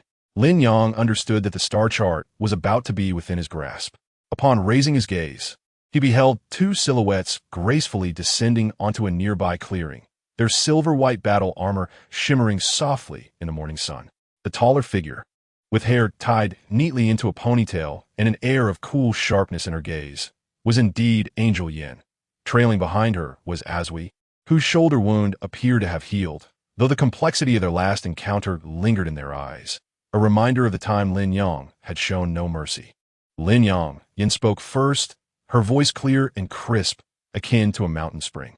The star chart has been organized, detailing the navigational routes of known star regions, marking hazardous areas, along with warnings for unexplored blind spots. This should be of use to you. As she spoke, she gestured in the air, and a pale blue light curtain materialized, revealing a flurry of star trajectories and coordinates that coalesced into a diamond-shaped crystal, gently floating towards Lin Yang. He reached out to catch it. The crystal felt cool to the touch, and information flowed into his mind like a stream. After swiftly scanning its contents, he lifted his gaze to express his gratitude, only to hear Asui exclaim softly, her gaze directed towards the distant horizon. Following her line of sight, Lin Yang smirked slightly. What was meant to arrive had indeed come. For colossal vessels emerged slowly from the clouds, their gold and black hulls resembling slumbering beasts, reflecting a cold metallic sheen in the morning light. Each ship exuded an oppressive aura, with a length of 62 kilometers, their cannon ports densely arranged. And the emblem at the bow, partially obscured by energy flows, revealed the insignia of the Extreme Warriors battle group, a tightly clenched fist, starkly pronounced, emanating undeniable strength. Asui instinctively tightened her grip on the hilt of her sword, her eyes filled with wariness. She could sense the overwhelming energy emanating from those battleships. Although they bore no hostility, they exuded a hardened, battle-worn aura, entirely distinct from the style of their angelic vessels. Yan's expression darkened as she scrutinized the structure of the warships, noticing battle scars at the seams of the armor, with some areas even displaying signs of repair. Clearly not products of a sheltered environment. These were not vessels of known civilizations, their energy cores stable, yet marked by heavy traces of warfare. 4 Mars-class battlecruisers. Standard equipment of the Extreme Warriors battle group, Lin Yang explained, stepping aside to allow them a clear view. Each ship was manned by approximately 108,000 seasoned veterans. From captains to maintenance personnel. He paused, tapping the star chart crystal lightly with his fingertips. His tone calm, yet imbued with undeniable certainty. Earth's current technology cannot produce such vessels, nor are they related to Earth. They are merely passing through. Taking the opportunity to observe the situation here. As we raised an eyebrow, unable to resist interjecting. Is this the battle group you mentioned last time? They certainly sound more reliable than some civilizations that merely shout slogans. Her gaze subtly shifted towards the distant city, clearly recalling the chaotic maneuvers of certain terrestrial factions. Lin Yang chuckled lightly, but refrained from responding, aware that as we still harbored some lingering frustration from their previous encounter. It was Yin who suddenly inquired, "And you, Lin Yang? You are not a battle group leader, yet you can mobilize such formidable forces. This is quite intriguing. Perhaps it is because, at times, what one does is more significant than the title one holds," Lin Yang replied, his gaze sweeping over the 4 warships as if greeting old friends. The rules of the battle group may be rigid, yet the circumstances are dynamic. Given the complexities on Earth, one cannot simply stand by and watch as chaos ensues. Just then, a communication request came from the bridge of one of the battlecruisers. Lin Yang raised his hand to accept it, and a calm male voice emanated. "Commander, Lin Yang, the crew has completed their rest, and the supplies have been adequately replenished. If you have no further instructions, we shall remain on standby in synchronous orbit. Stand by, but do not engage in any unnecessary movements. Especially avoid conflict with Earth's air defense systems," Lin Yang instructed, adding, "Have a maintenance crew address the scratches on the hull. We must not frighten the ordinary citizens." Understood. The communication ended. And as we could not help but exclaim, from the tone, they seem quite obedient to you. Such rapport must be earned. In the battlefield, strength is the best passport. Lin Yang quipped half seriously, a flicker of earnestness crossing his eyes, and did not press further. Her gaze shifted skyward, as if she could penetrate the atmosphere and glimpse the scenes unfolding in Earth's orbit. "By the way, there's a new star rising rapidly in your vicinity." She chuckled lightly, her tone laced with approval. Gu Xiaoluan aboard the Maculag Ji Yao has certainly not been idle. Mentioning Gu Xiaoluan softened Lin Yang's expression. That young man has a solid foundation, though he was rather reckless in the past. The Maculag Ji Yao, an impressive 26-kilometer-long, glorious Queen-class battleship, hovered quietly in Earth's synchronous orbit, resembling a floating steel fortress. The golden patterns on the ship's hull gleamed brilliantly under the starlight, appearing even more awe-inspiring than the 4 Mars-class battlecruisers combined. At this moment, Gu Xiaoluan stood before the observation platform on the bridge, clad in an ill-fitting gray training uniform, with rolled-up sleeves revealing several bruises from training. He clutched a data pad, displaying the results of a recently concluded simulation exercise. His brow furrowed as his fingers swiftly navigated the screen. "This is still problematic," he muttered to himself, a thin sheen of sweat forming on his forehead. "If the enemy launches a flanking assault, the main cannon's turning speed simply cannot keep up. We must allocate a 30-second reaction time in advance." A veteran with a scruffy beard leaned over and patted his shoulder. "Kid, don't get too caught up in the minutiae. In real combat, there are rarely perfect simulations. The key is to react swiftly and strike hard." Gu Xiaoluan glanced up at him, flashing a bright smile that revealed his white teeth. "I understand, Sergeant, but I feel that any potential vulnerabilities must be addressed beforehand. Once on the battlefield, it's not merely a matter of skin deep." The veteran paused for a moment before bursting into hearty laughter. "That's the spirit. When I first entered the battlefield, I was even more nervous than you. My hands could barely grip the gun." He gestured outside the observation platform. "Do you see those 4 Mars-class cruisers? They are our battle group's old comrades. During the unyielding expedition, they were the ones who tore through the enemy's encirclement. What you're learning now is not mere theory. It is hard-won experience." Gu Xiaoluan followed his gesture, observing the 4 black battlecruisers adjusting their positions in the distance like loyal hounds. Taking a deep breath, he felt a fire igniting within him. 3 months prior, when he first boarded the Maculag Ji Yao, he had felt utterly lost. Forget comprehending tactical simulations. He even struggled to remember the ship's communication channels. often being ridiculed by the veterans for misinterpreting orders. During one simulation exercise, the flank defense he was responsible for was breached by the enemy, infuriating him to the point of punching the control panel, bruising the back of his hand. But now, everything was different. He can sketch the cooling circuit diagram of the Queen of Glory's main gun with his eyes closed, accurately capture crucial commands amidst chaotic communication channels, and even employ an unexpected flanking tactic during simulated confrontations to triumph over veterans with a decade of combat experience. Change does not occur in a vacuum.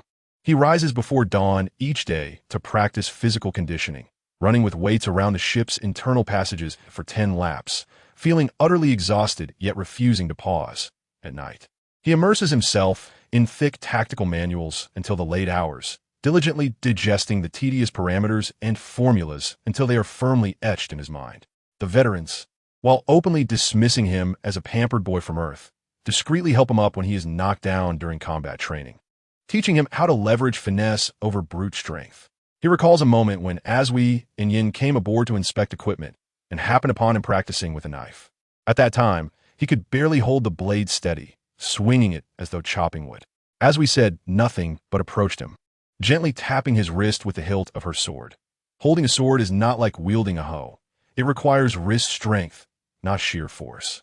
Reflecting on those past moments, he realizes how naive he once was. "What are you thinking?" A clear voice called from behind.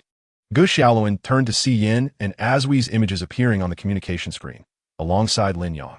"Sister Yin, Sister Azui, Brother Lin." Gu Xiaoluan stood up straight, feeling a bit embarrassed as he scratched his head.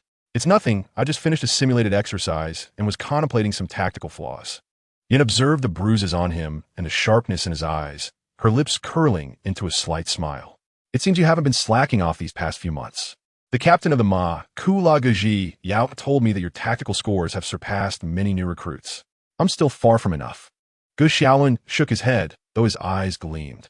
The sergeant major said that the real battlefield is 100 times more brutal than simulations. My skills are still insufficient. Lin Yang smiled from the other end of the screen. "Recognizing your shortcomings is a sign of progress. Don't put too much pressure on yourself. Your growth has already exceeded many people's expectations." He paused, adopting a more serious tone. "Those 4 Mars-class vessels have arrived. If you have time, you should come down and have a look. You also need to reacquaint yourself with Earth. You can't stay up here forever." Gu Xiaoluan's eyes lit up as he nodded vigorously. "All right, I will inform the captain and head down as soon as I finish my tasks." After ending the communication, as we observed Gu Xiaoluan's retreating figure toward the captain's cabin and turned to Lin Yang. "This kid has changed significantly. He used to seem rather dull, but now he has a semblance of a soldier. The environment has shaped him," Lin Yang remarked, gazing at the 4 battlecruisers in the distance, their gun ports slowly retracting, evidently following his command to avoid startling anyone. "We cannot manage Earth's affairs solely with our small group. We need more people to step up. He is a valuable asset. With some refinement, he could be of great use." Yin remained silent, merely lifting her gaze toward the Ma Ku La Guji Yao. The outline of the warship reflected in her golden eyes. Sunlight filtered through her hair, casting a mosaic of light on the ground. The distant city had awakened, the sounds of traffic faintly echoing, creating a striking contrast with the steel behemoths in the sky. The star map crystal in Lin Yang's hand still emitted a soft glow, and the star chart information brought by Yin and Asui, combined with the Mars-class battlecruiser's combat capabilities and the rapidly developing Gu Xiaoluan, seemed to indicate that something was quietly coalescing in this once chaotic land. Asui suddenly nudged Yan's arm, gesturing toward Lin Yang, who was looking up and chatting with the Mars-class captain in a relaxed tone, occasionally laughing, a stark contrast to his previously decisive demeanor on the battlefield. "What do you think he's really like?" Asui asked softly. Yin withdrew her gaze, glancing at Lin Yang's figure and then at the 4 silent battlecruisers in the distance, and gently replied, "He is someone who bears responsibility on his shoulders, yet wishes to lighten the load for those around him." The wind swept through the training ground, carrying a hint of fresh grass. Lin Yang had just concluded his communication and turned to walk toward them, casually pocketing the star map crystal. "Let's go see if Gu Xiaoluan has truly developed some skills." As we snorted, leading the way. "I want to see if he can withstand 3 of my moves." Yin smiled as she followed, while Lin Yang shook his head and trailed behind. Chapter 54. Battle preparation as Lin Yang slid the star map crystal into the inner pocket of his tactical vest. His fingertip grazed the sharp edge of the metal buckle, causing a slight sting. Aswi was on her tiptoes, reaching for the control lever on the ship's observation platform, the silver-white armor's shoulder pad scraping against the bulkhead, producing a sharp clatter. Yin, standing nearby, crossed her arms and chuckled at her. Don't fidget. The ship's operating system is different from that of the Angel Nebula. If you break it, Lin Yang may not be willing to compensate. Who would care to compensate? As we paused, turning to glare at her. I just want to see how large the caliber of this gun is and whether it can compare to our flame sword. Lin Yang leaned against the hatch, interjecting, It can't compare. Your technology is divine, while this relies on sheer firepower. He pointed out the porthole, where the 4 Mars-class battlecruisers were adjusting their formation. Their massive gun arrays embedded in the armor like shark teeth, sufficient only to deal with the likes of the Taodai. Yan's gaze swept over the warships, suddenly turning to ask, when is the battle for Pluto set to commence? In 3 days, Lin Yang replied, pulling out a datapad and projecting the star map into the air. The blue cursor circled densely packed red dots along Pluto's orbit, indicating that the Taotai had allied with the giant wolf civilization, with approximately 10,000 ships nesting in the area. The reconnaissance data from Kalga just came through. If you both want to observe the excitement, I can reserve 2 observation spots for you, ensuring your safety. Aswi's eyes brightened. Can we really see it up close? As long as you don't interfere, Lin Yang fixed his gaze on her. There are rules in extreme soldier combat. Outsiders can't meddle, especially given your unique identities. Don't make it difficult for me. Yin nodded lightly. Rest assured, we will merely observe. She tapped her fingertip on the star map, adding, I know the ships of the giant wolf civilization. They have antiquated jump engines, and their firepower is even inferior to the Angel patrol boats, though they are numerous. Resembling locusts. Numbers alone are meaningless, Lin Yang scoffed, tucking the data pad back into his pocket. The main gun of the Ma, Ku La Gaji Yao, can clear a vacuum for them with just 1 charge. He turned and walked out of the chamber. Follow me. I'll find you a comfortable observation chamber. Feel free to ask the shipboard AI for anything you want to eat or drink. Don't hesitate. Once he settled the 2 of them, the corridor's indicator lights shifted from blue to red, signaling a command-level meeting. Lin Yang adjusted his collar and quickened his pace toward the bridge, the metallic floor echoing with the sound of military boots. Passing by the supply station, a maintenance worker carrying a toolbox saluted him. Sir, the main gun's cooling system has been repaired and is ready to fire at any time. Understood. Lin Yang patted his shoulder. Have the crew double-check the ammunition hold. We can't afford any misfires. As the command room's door slid open, several individuals were already seated inside. The commander of the Kalga battle group occupied the main seat, the battle scars on his blue and gold armor more numerous than during their last meeting. He was tapping his fingers on the table, the holographic sand table before him marked in striking red to indicate Pluto's orbit. Captain Titus sat to his left, a lit cigar dangling from his mouth. Upon seeing Lin Yang enter, he lifted his chin. You're 3 minutes late. I was finding places for 2 distinguished guests along the way, Lin Yang replied as he pulled out a chair and sat down, casually grabbing the tactical report next to him. Do we have the latest intelligence on the giant wolf civilization? Captain Fabian pushed over a data folder. We just intercepted communications. They have been arguing with the Taodai over command for nearly 2 hours. Lin Yang chuklet, with such a level of competence, they dare to challenge the Empire? Flipping through the report, Lin Yang's brow gradually furrowed.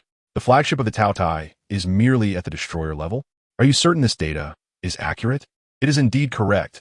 Kalga's voice rumbled like distant thunder.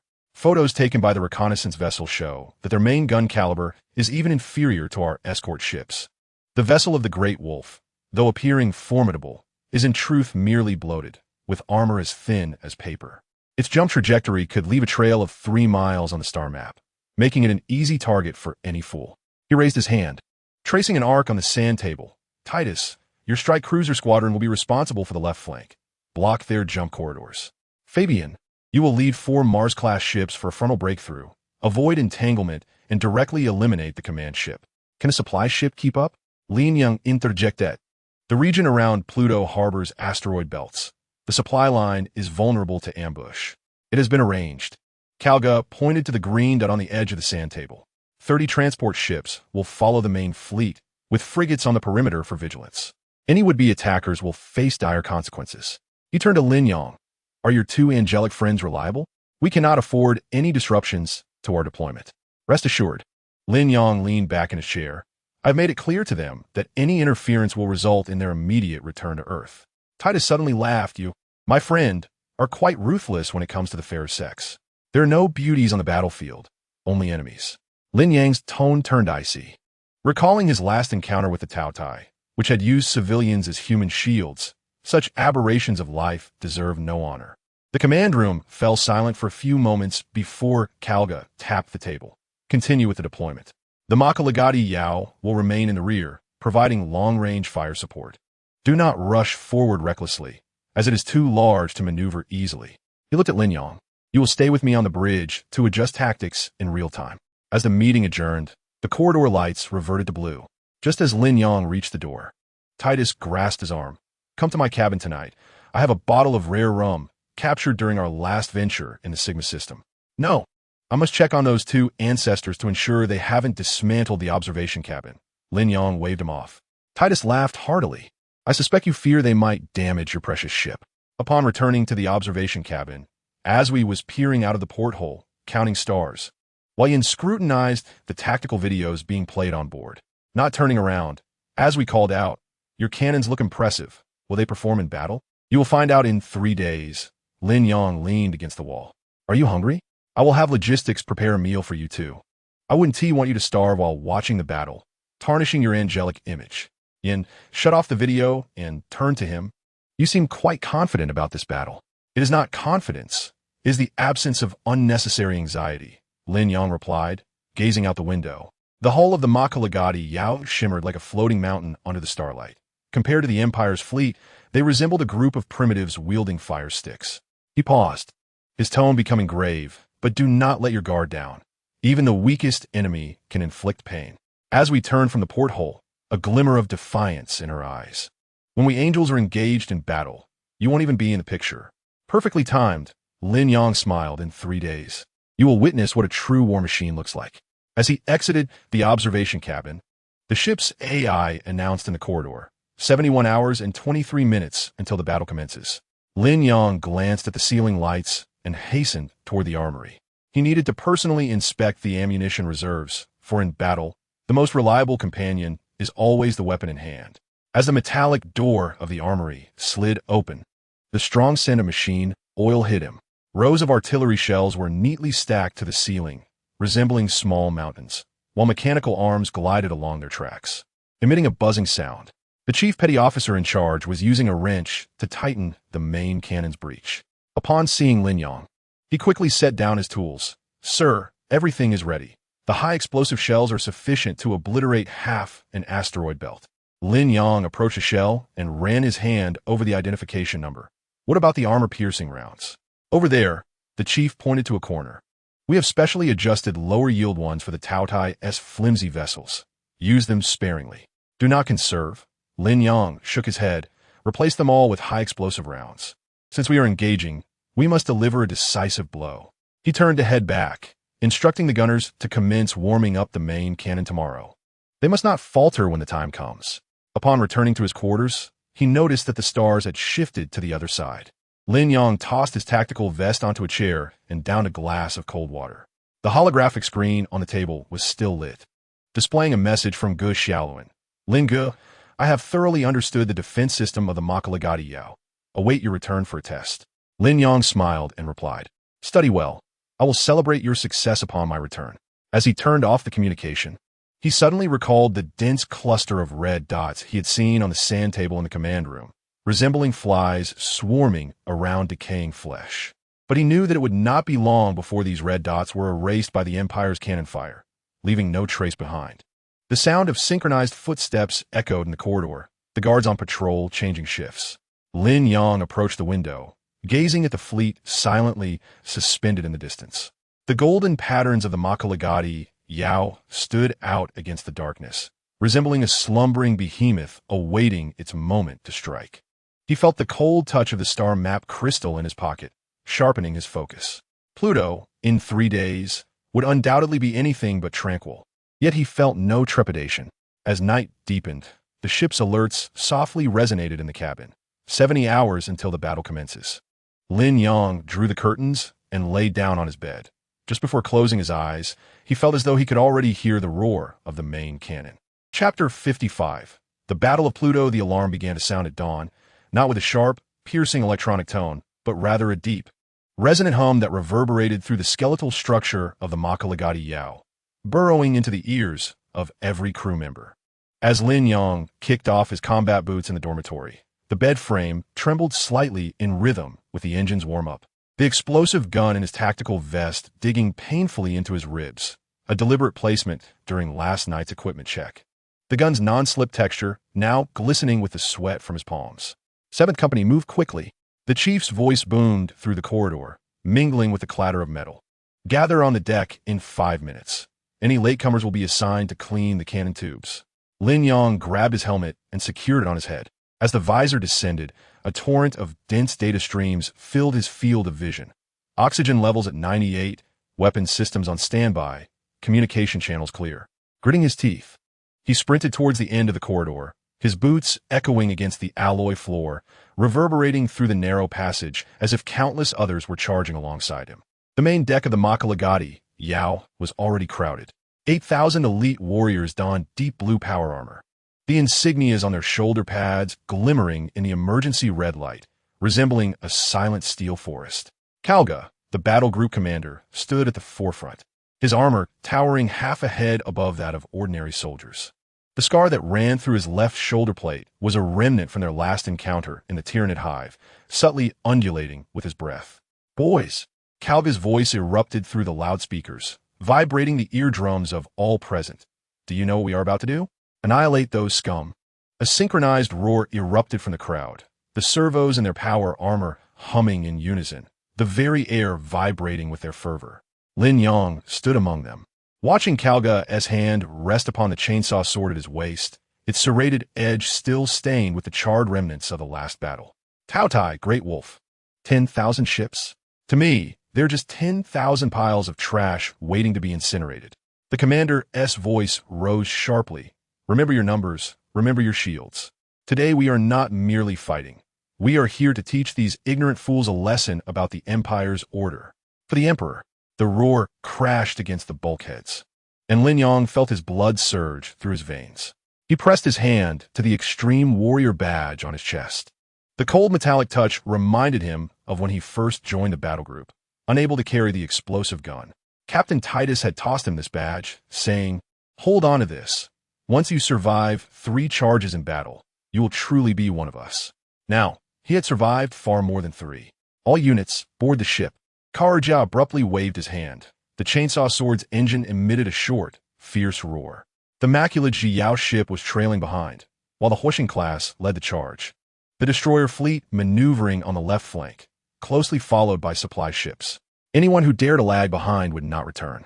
The steel forest on the deck began to move, the heavy footsteps merging into a thunderous rumble.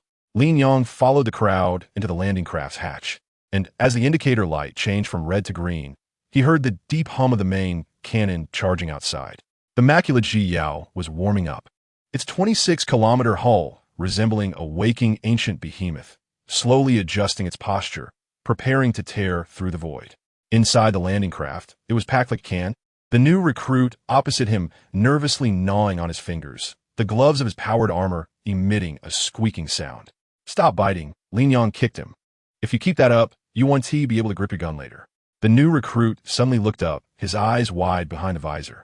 "Lin Yang, I heard the Taoyes ship might self-destruct. Are you scared?" "No, I'm not scared." The new recruit's neck stiffened, but his grip tightened even more. "I just forgot the talisman my mom gave me back at the dorm." The nearby veterans burst into laughter.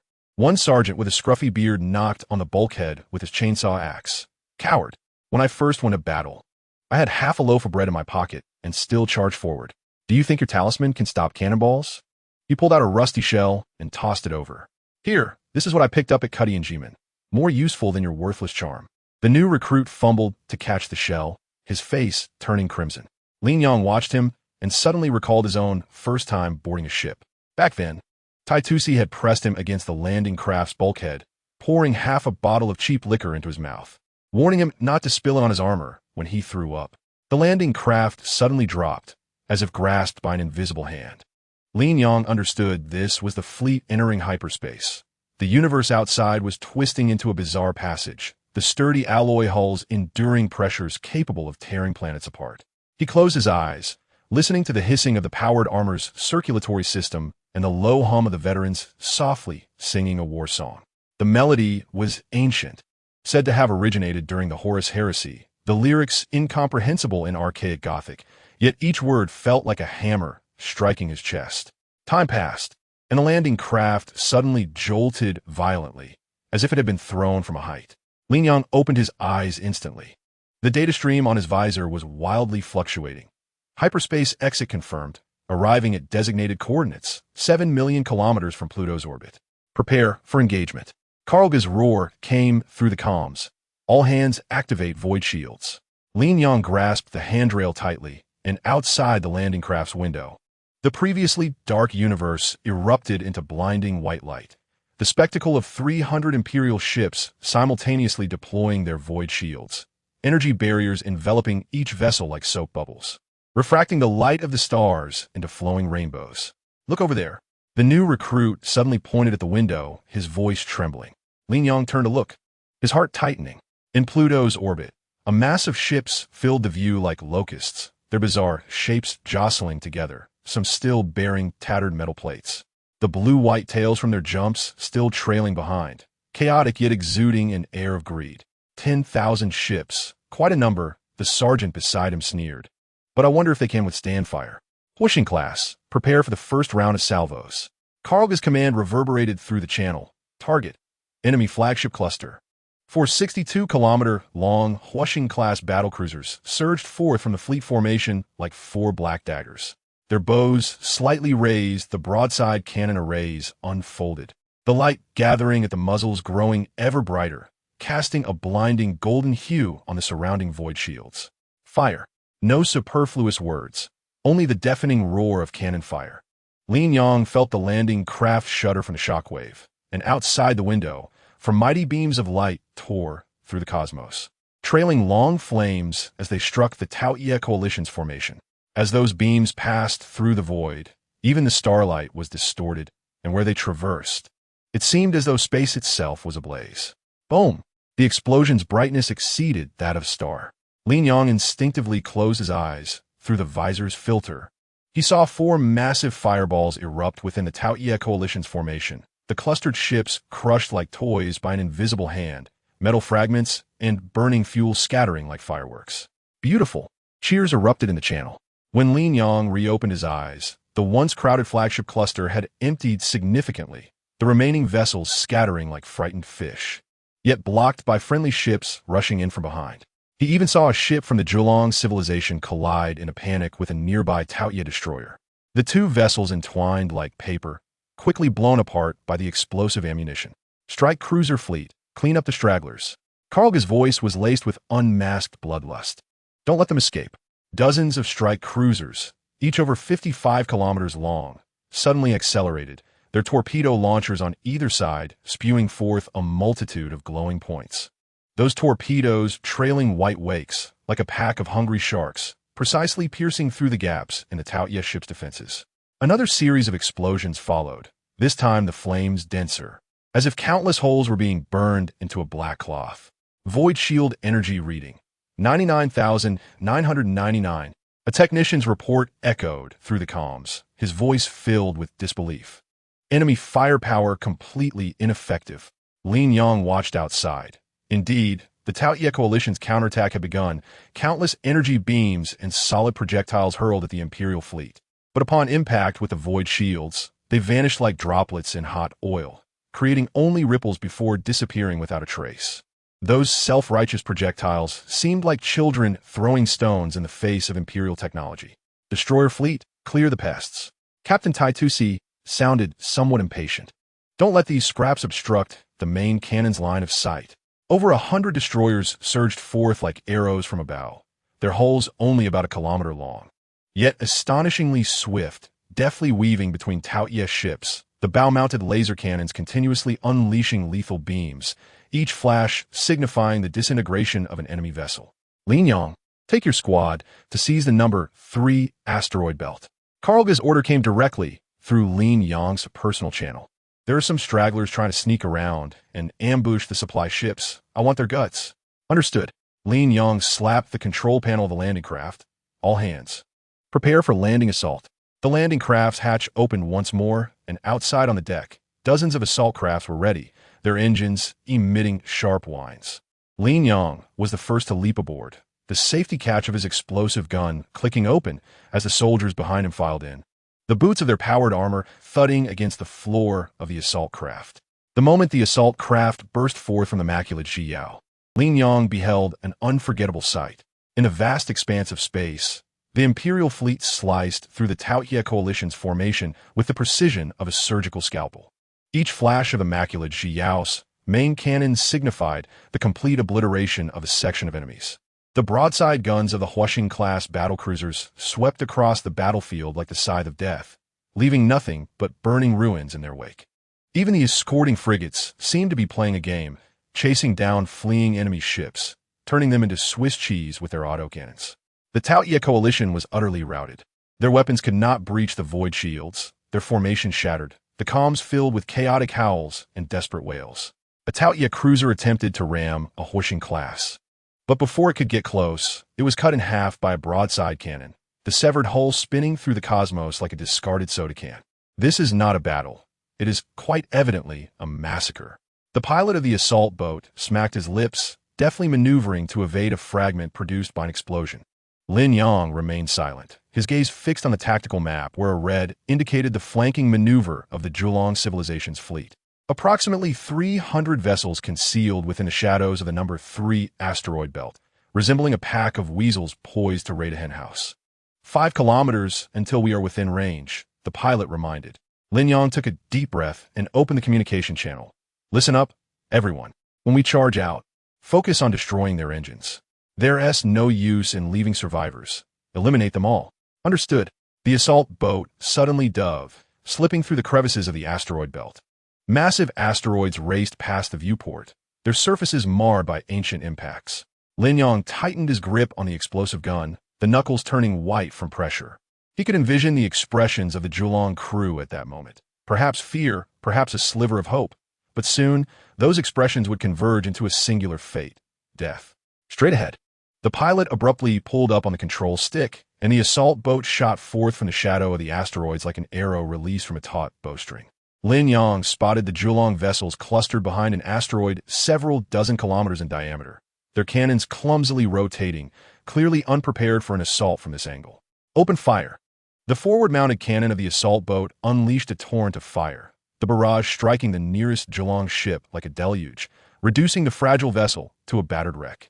Lin Yang then pressed the missile launch button, and 4 high-explosive projectiles streaked away, precisely striking the engine cluster of the Zhulong fleet. A violent explosion erupted behind the asteroid, engulfing the ships that had intended to launch a surprise attack in a sea of flames. As Lin Yang observed the red dots on the tactical map vanish one by one, a sense of monotony washed over him. This was hardly a battle, nor even a hunt. It felt more akin to clearing away refuse. "Linga, look over there," exclaimed a rookie, his voice tinged with excitement. Lin Yang turned his gaze to see the main cannon of the immaculate Zhiyao reignite, a beam tenfold thicker than before slicing through the cosmos, directly impacting the remnants of the Tyranids fleet behind Pluto.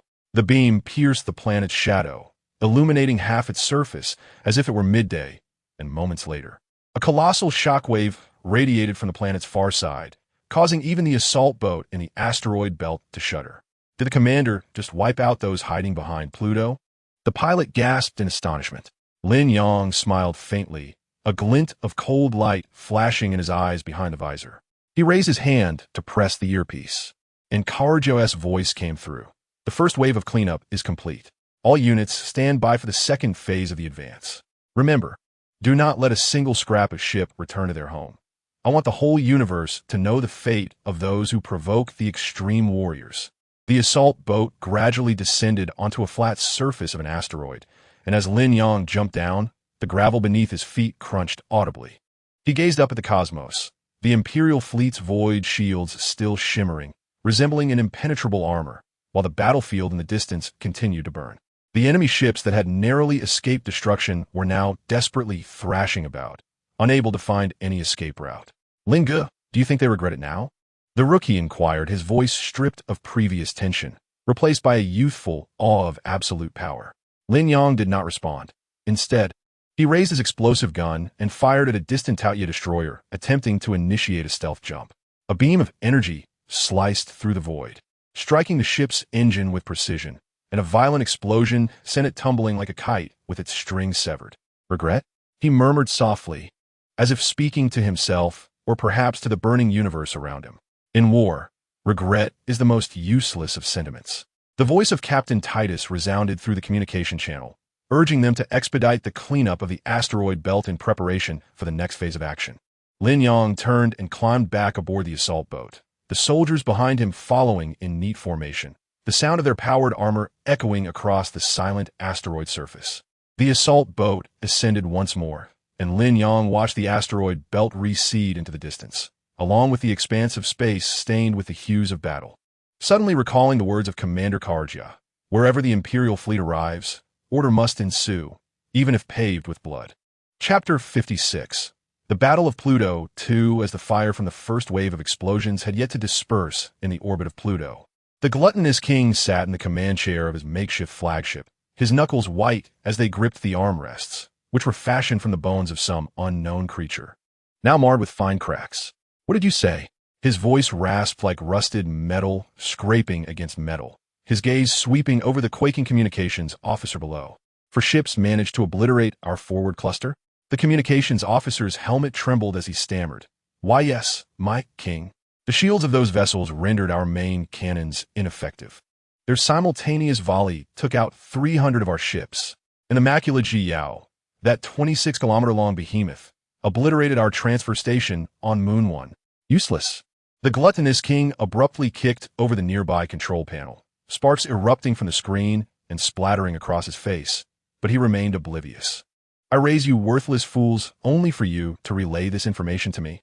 The flagship's hull suddenly shuddered as if struck by a heavy object. A jarring metallic rending sound echoed from outside, and the gluttonous king staggered, steadying himself against the command chair. This was the third time his flagship had been hit. While the core remained intact, the tremors of the hull grew increasingly frequent, akin to a vessel on the verge of disintegration. My king, the left side of the hull has been breached. Oxygen is leaking. The damage control officer's frantic voice pierced through the communicator. The gluttonous king inhaled deeply, forcing himself to regain composure. After years of warfare across the cosmos, he had faced a share of hard battles, but he had never encountered an opponent like this. Ships that were as robust as iron and firepower that erupted like a stellar explosion. They had dispensed with even the most rudimentary tactical probes, launching a relentless assault with merciless ferocity. Where are those imbecilic Geelong? He suddenly demanded, a glint of ruthlessness flashing in his eyes. Tell them to engage. Didn't they claim to have 5,000 ships? Let them serve as cannon fodder. The communications officer turned pale. The Geelong fleet was ambushed in the number 3 asteroid belt. It is said that a few small assault boats obliterated their 300 vessels from behind.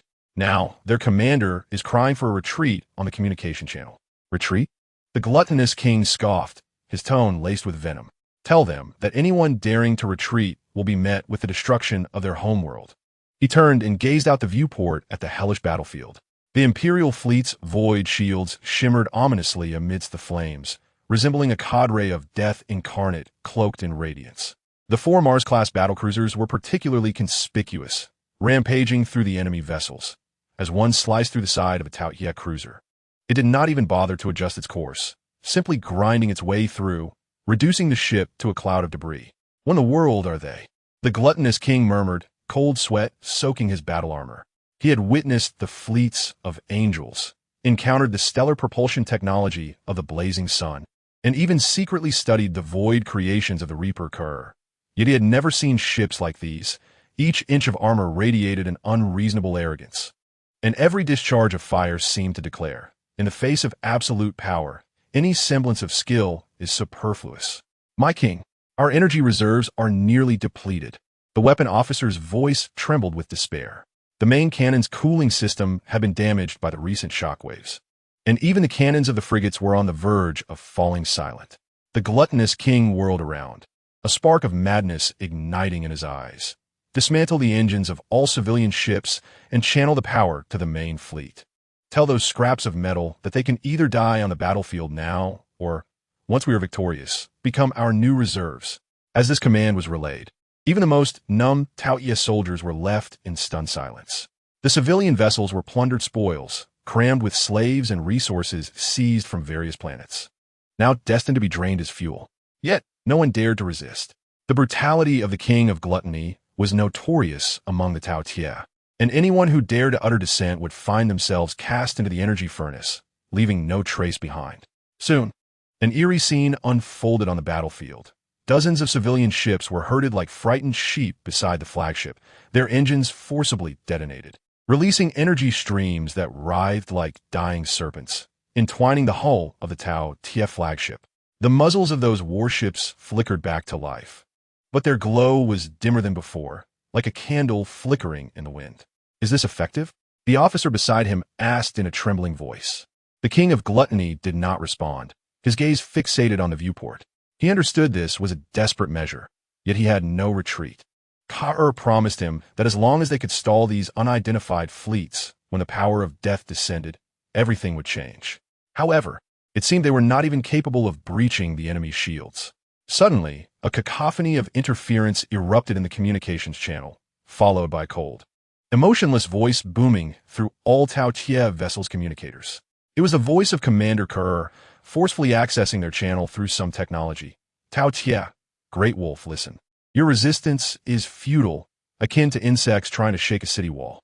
Surrender your weapons now, and we may grant you a dignified death. Otherwise," the voice paused, and then the main cannon of the maculage Xiao lit up once more. This time, the beam did not target any ship, but accurately struck a small moon of Pluto. That moon, with a diameter of less than 100 kilometers, disintegrated in the beam like a block of ice thrown into a furnace, instantly transforming into a dazzling plasma, leaving no debris behind. This was the fate that awaited them. The communication was severed, leaving an eerie silence in its wake. The king of gluttony turned pale. He realized that the enemy was not merely trying to frighten him. That moon's hardness surpassed that of his flagship's armor, yet a single shot from the main cannon obliterated it entirely. If that beam struck his flagship, the consequences would be unimaginable. "My king," the officer's voice quivered. "Silence." The king of gluttony roared, though his conviction was evidently lacking. Lord Ka-ur said his people would arrive soon. We must hold on for just one more hour. Even he found his own words unconvincing. The so-called people of Lord Ka-ur had yet to show themselves, and their fleet was on the verge of collapse. Just then, a Martian-class battlecruiser abruptly altered its course, charging towards his flagship. The 62-kilometer-long behemoth resembled a bull locked onto its prey, its ram horns glinting ominously in the light of the void shield. "Intercept it! Quickly! Stop it!" The king of gluttony frantically pounded on the command chair. "All cannons, fire! Even if we must collide, we shall halt it." A dozen Tau-Tia cruisers charged forward like madmen, their main cannons unleashing the last of their energy beams, yet failing to even shake the enemy's void shield. The Martian-class battlecruiser barreled into their formation, and the massive cannons along its flank fired with deadly precision, obliterating a Tau-Tia ship with each flash. Boom! The foremost Tau-Tia cruiser was directly struck by the Martian class, its hull bending like paper into a V shape, then disintegrating in a violent explosion. The Martian class maintained its speed, relentlessly advancing towards the king of gluttony's flagship, its insignia becoming increasingly clear, a clenched fist, as if about to shatter everything before him in the next moment. As the colossal vessel drew nearer, the king of gluttony felt an overwhelming fear seep into his bones. He had always considered himself a predator in the cosmos. Yet now he realized that before a true beast, he was merely a lamb awaiting slaughter. "My king, abandon the ship." The officer grasped his arm, urgency in his voice. "If we do not flee now, it will be too late." The king of gluttony violently shook off his hand, the last vestige of madness extinguished from his eyes, leaving only despair. He gazed out the viewport at the Martian class approaching like a mountain, suddenly bursting into laughter, a laugh more grotesque than tears. "Flee? Where to?"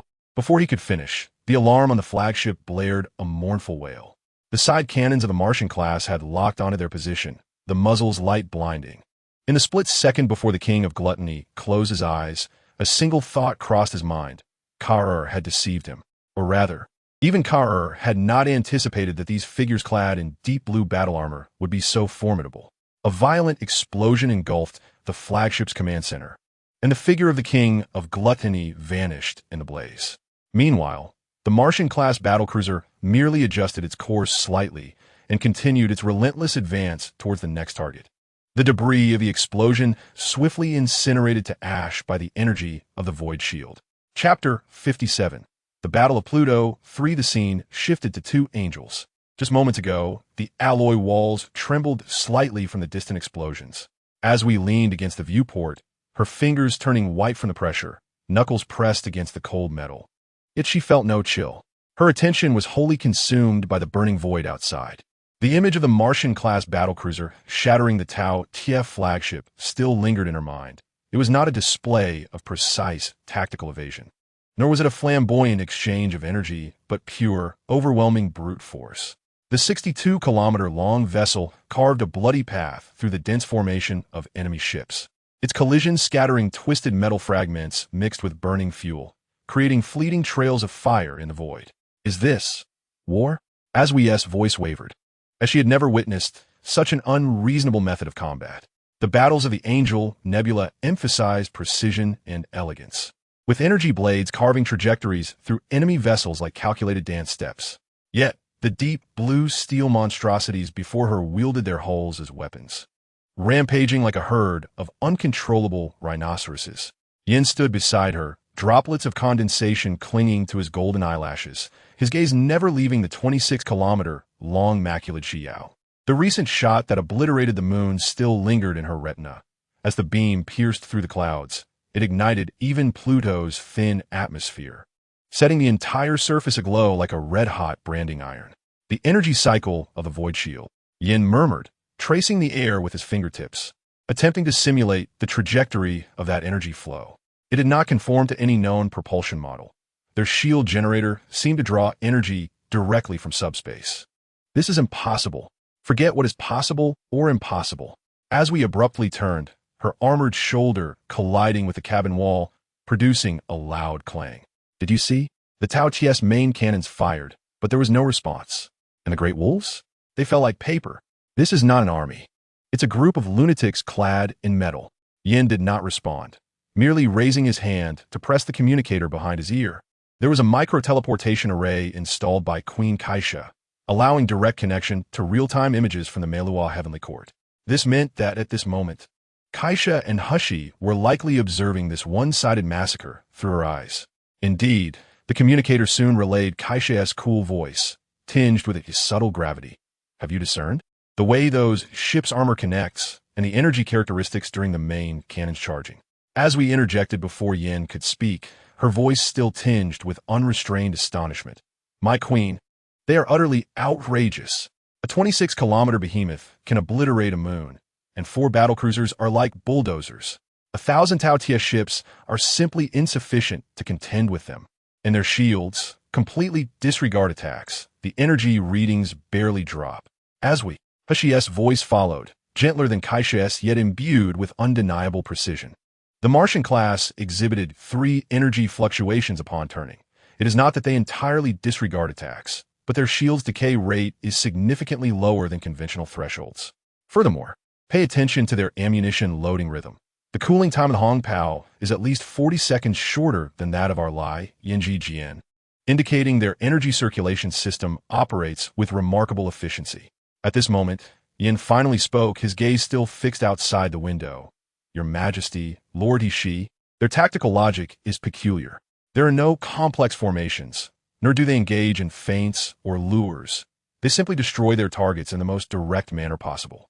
The Immaculate Ji Yao remains positioned optimally under fire coverage, with all medium and small vessels surrounding it like planets orbiting a sun, yet able to disperse instantly upon receiving orders, displaying an execution capability reminiscent of the Angelic Guardian Brigade. Outside the observation cabin, an Imperial destroyer was pursuing several fleeing Tau Tai corvettes. The speed of the destroyer was astonishing, its bow-mounted laser cannon precisely obliterating the engine of the last corvette, followed by a graceful spin to rejoin its formation. The entire process was fluid, as if rehearsed countless times, not merely resembling it, but surpassing it entirely. Kaisha's voice finally bore a hint of fluctuation. The tactics of the Angelic Guardian Brigade require real-time guidance from Commander, while look at those destroyers turning angles, with an error margin of no more than 0.5 degrees, as if controlled by a singular will. As we suddenly recalled something, pointing to the recently captured images on the screen, and they're soldiers. When the landing craft rushed out earlier, I saw their powered armor, deep blue, adorned with a fist emblem. Their movements were astonishingly swift, hopping through the asteroid belt with a near 100 accuracy rate for explosive firearms. The Extreme Warrior Brigades, she softly repeated this name. Lin Yang had mentioned it before as their designation. To possess such a fleet and individual equipment of this caliber, the civilization behind it is unfathomably powerful. When you last fought Lin Yang, what were the characteristics of his combat skills? As we hesitated, recalling the pain from the punch Lin Yang delivered to her shoulder armor that day. Even now, it sent shivers through her bones. Hard. Exceptionally hard. The techniques were unembellished. Yet each strike targeted the joints, with a power that was frightening, as if the force of the powered armor was fully integrated with his physique. At the time, I thought he was merely fortunate. Now it seems. She did not finish, but the implication was clear. To cultivate such warriors in a brigade and possess such a fleet is hardly surprising. The battle outside continued, but it could no longer be termed a battle. The Imperial fleet moved like a cadre of patient hunters, methodically clearing the battlefield. The main cannon of the maculage Ji Yao occasionally flared, each time precisely dismantling a concealed enemy ship cluster. The Mars-class battlecruisers patrolled the airspace like prowling tigers, shredding any target bold enough to show itself in an instant. Their command system operates with remarkable efficiency. Yin suddenly remarked, from the issuance of orders to execution, the interval does not exceed 3 seconds. There is no redundant communication, no hesitant feedback. She paused, searching for the most fitting word, like a precisely functioning war machine. Kaisha remained silent for a moment before slowly speaking.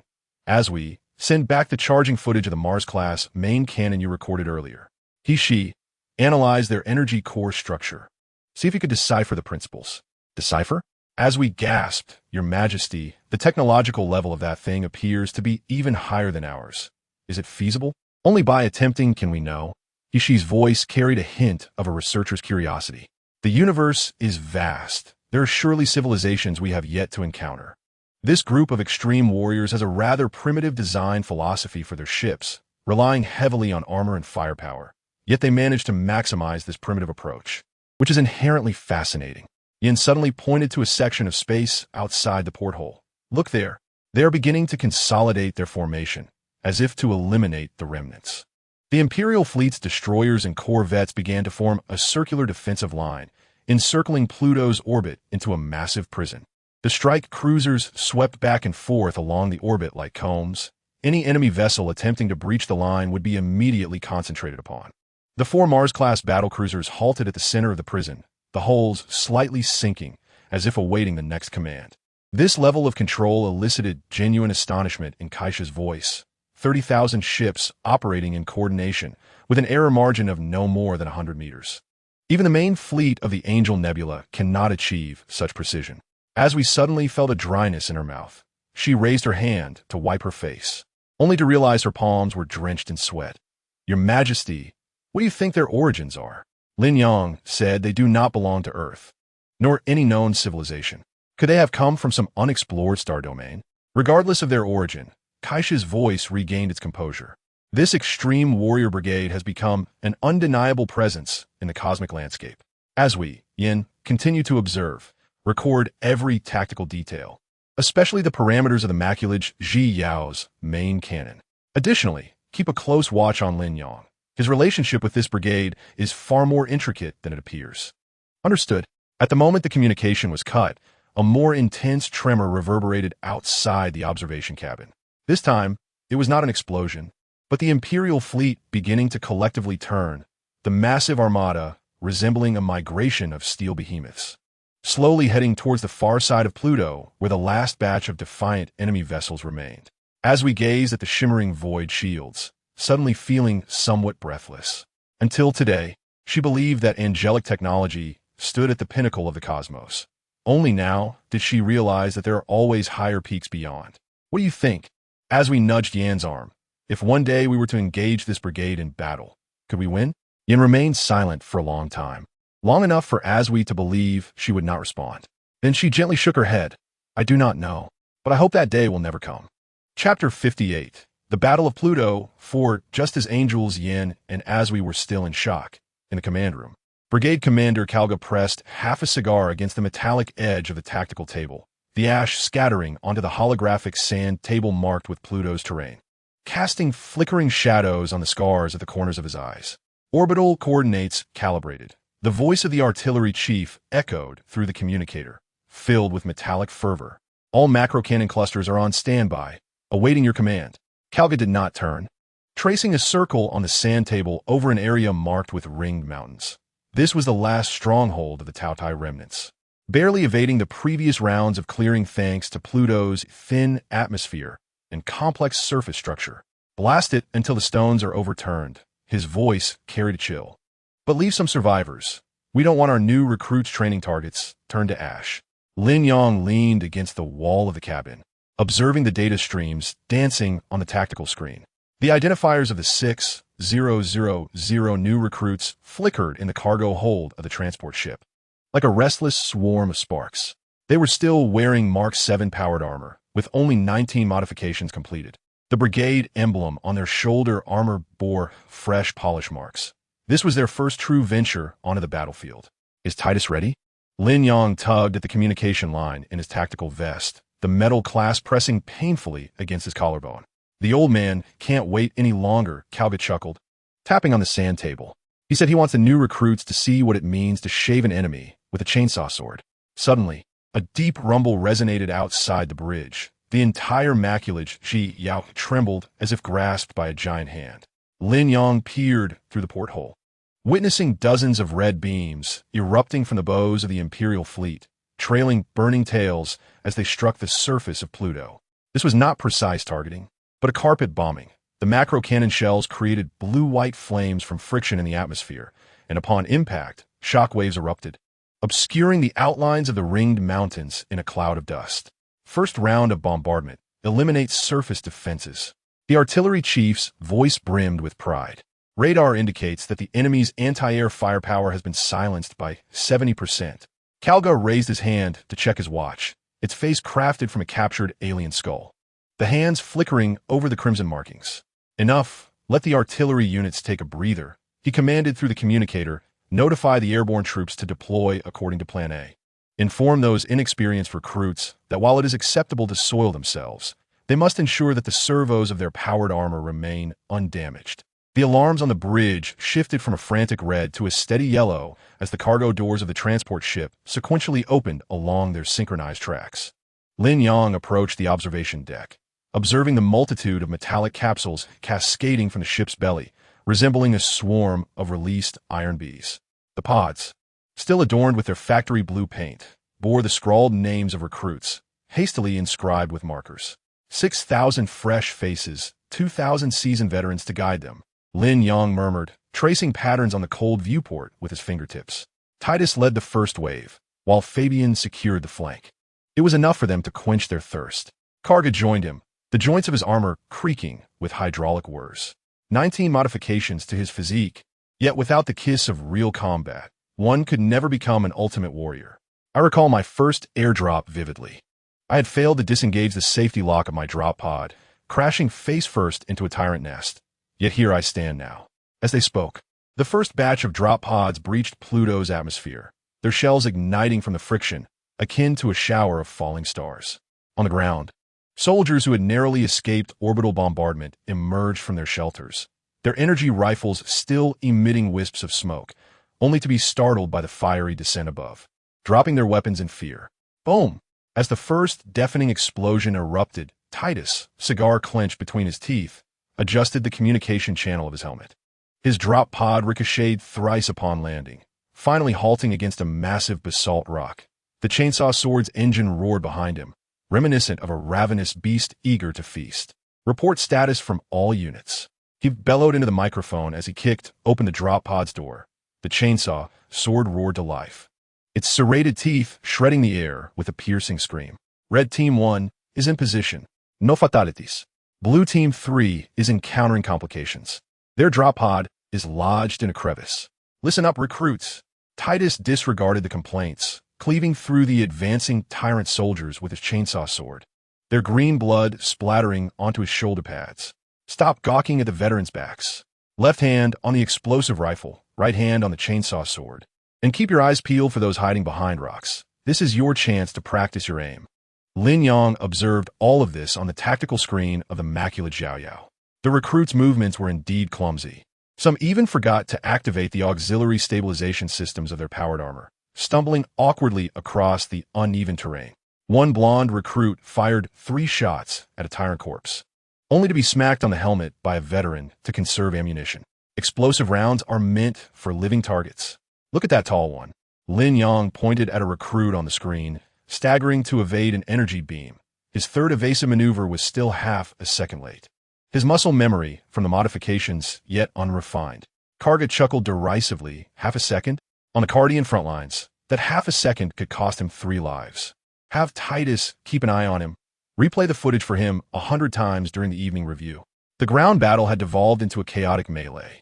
The veterans moved like deep blue lightning, their chainsaw swords and explosive rifles flowing together seamlessly.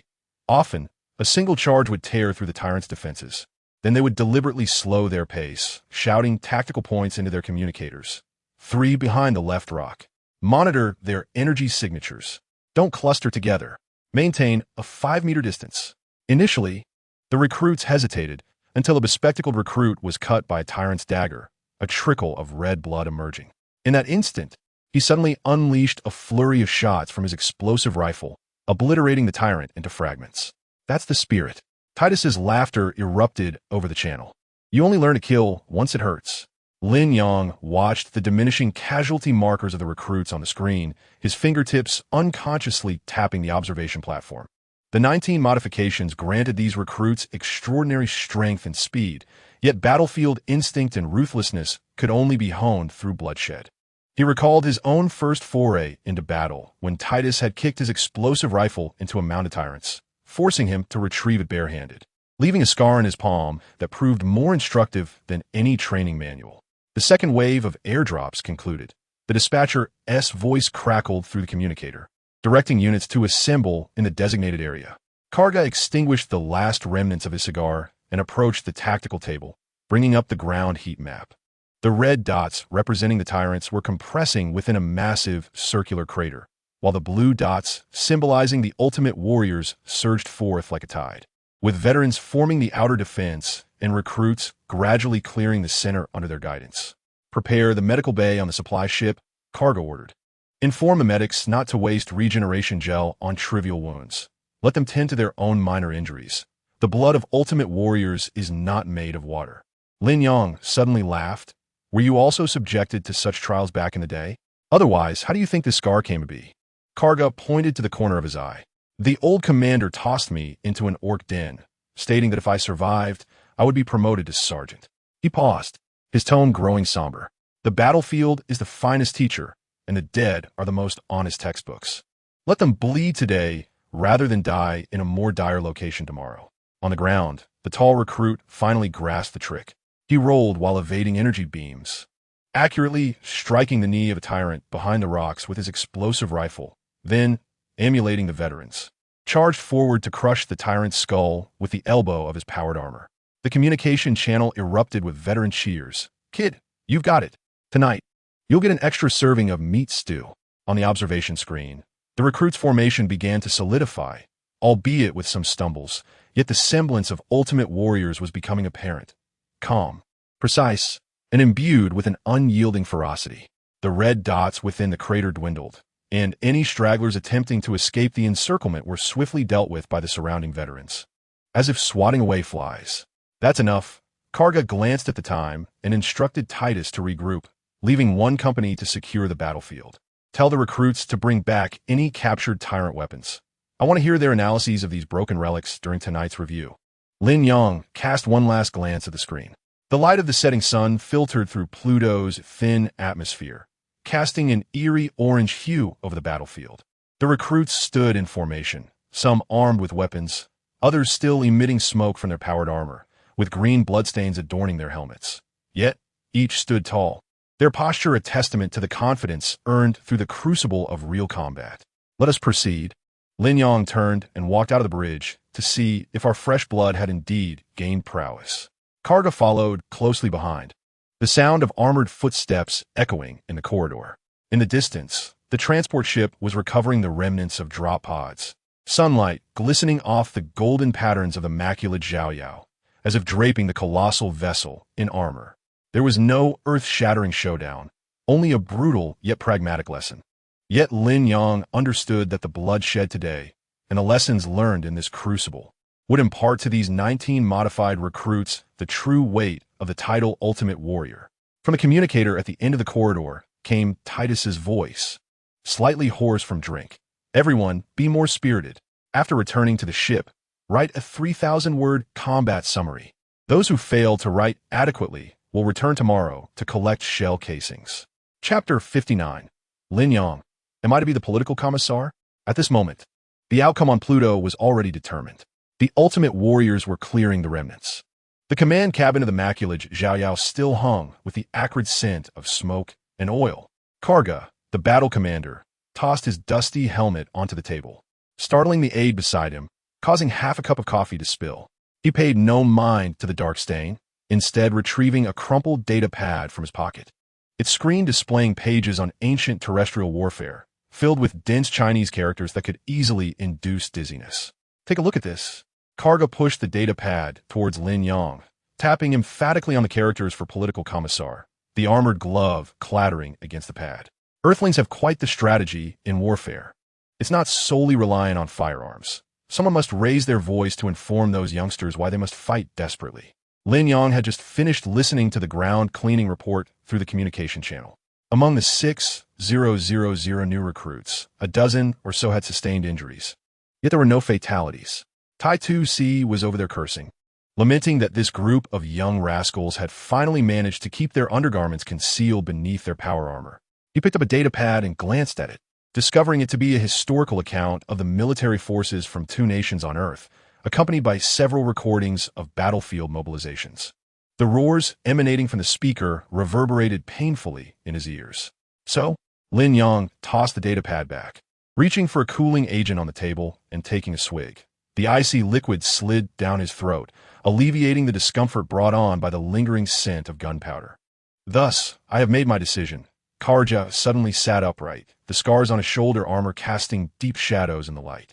His expression serious, as if announcing a grand expedition. The Extreme Warriors Combat Group will, henceforth, establish the position of political commissar. Lin Yang nearly spat out the water he had just swallowed, wiping his mouth in disbelief. What did you say? Political commissar? Are our Group S priests insufficient? Or did the think tank director have another quarrel with you? Cut the nonsense. Karja shot him a glare, though it lacked genuine anger. The priest handles prayers.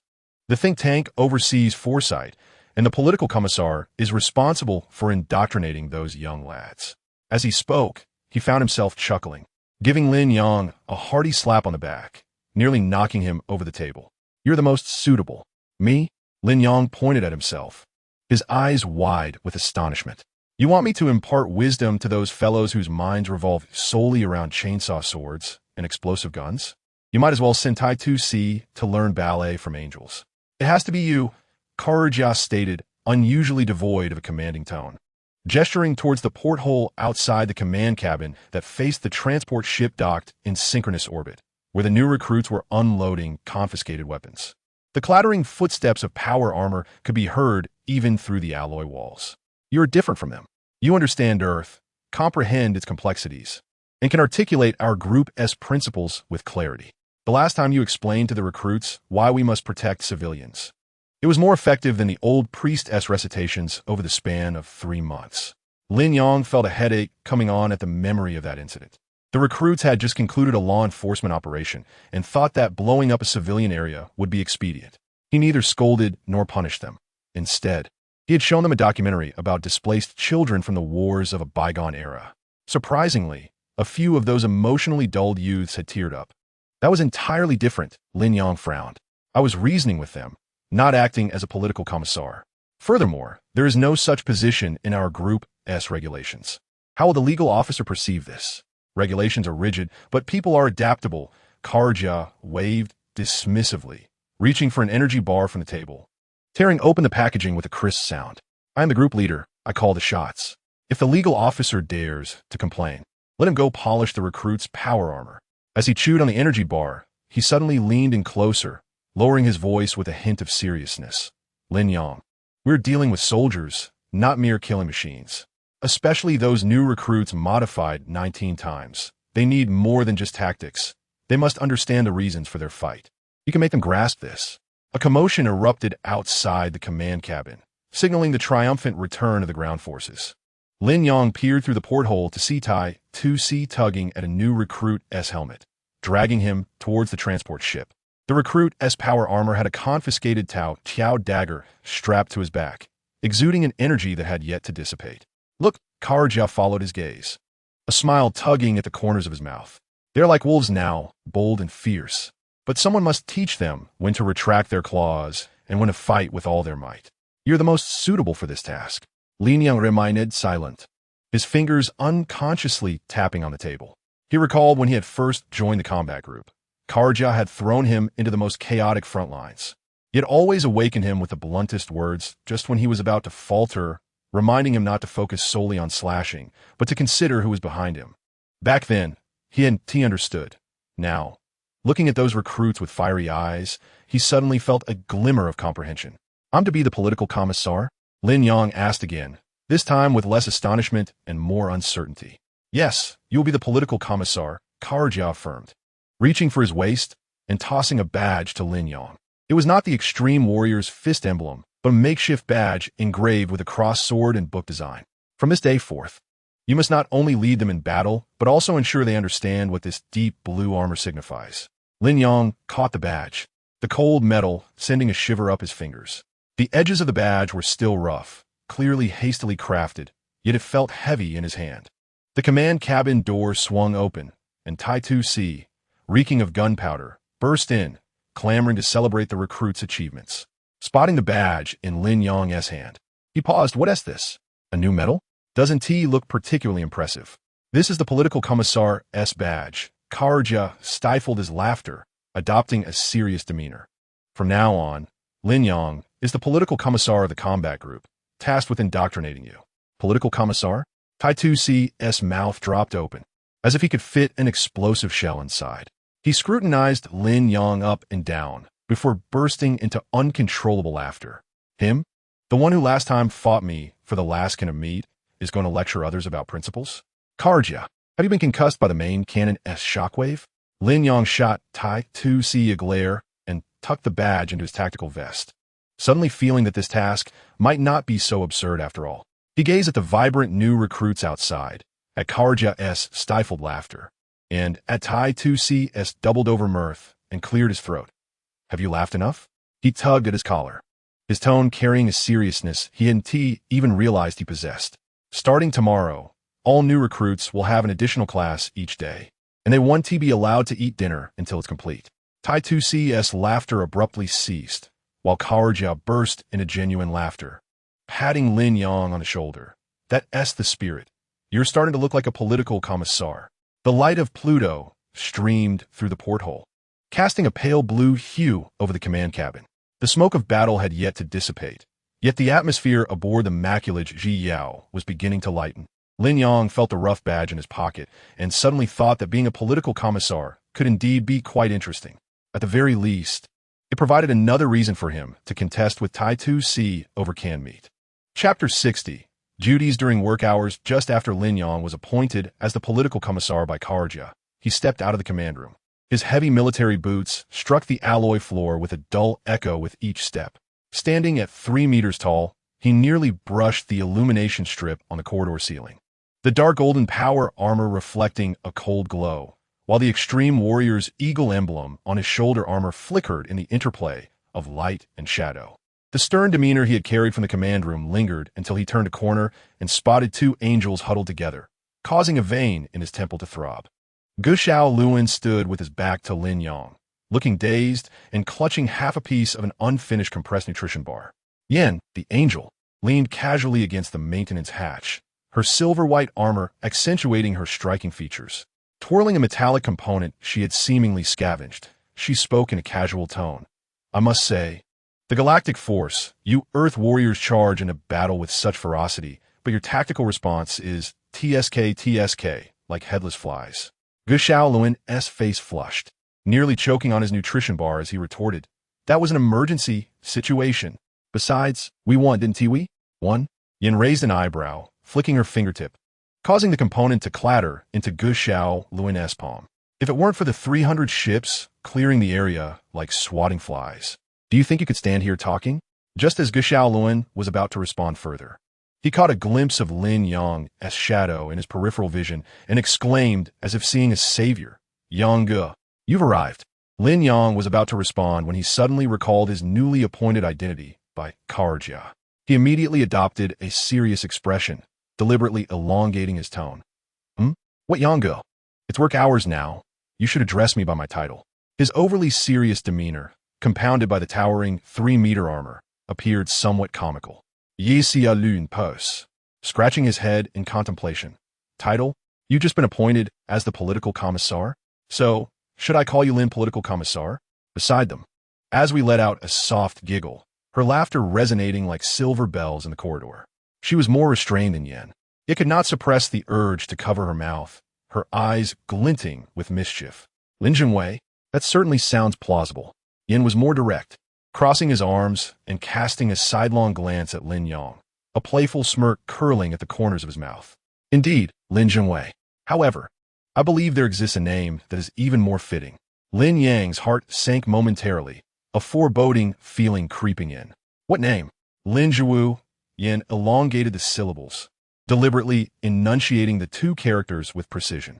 Consider this, just moments ago in the command room, when you stood alongside Colonel Kalga, your posture was as rigid and unmoving as the ancient trees on your planet. What else could you be but a plant? As we vigorously nodded in agreement, adding exactly, especially when you were fixated on the tactical screen, your gaze unwavering. We thought you had been immobilized. Lin Jiwu, such a vivid name.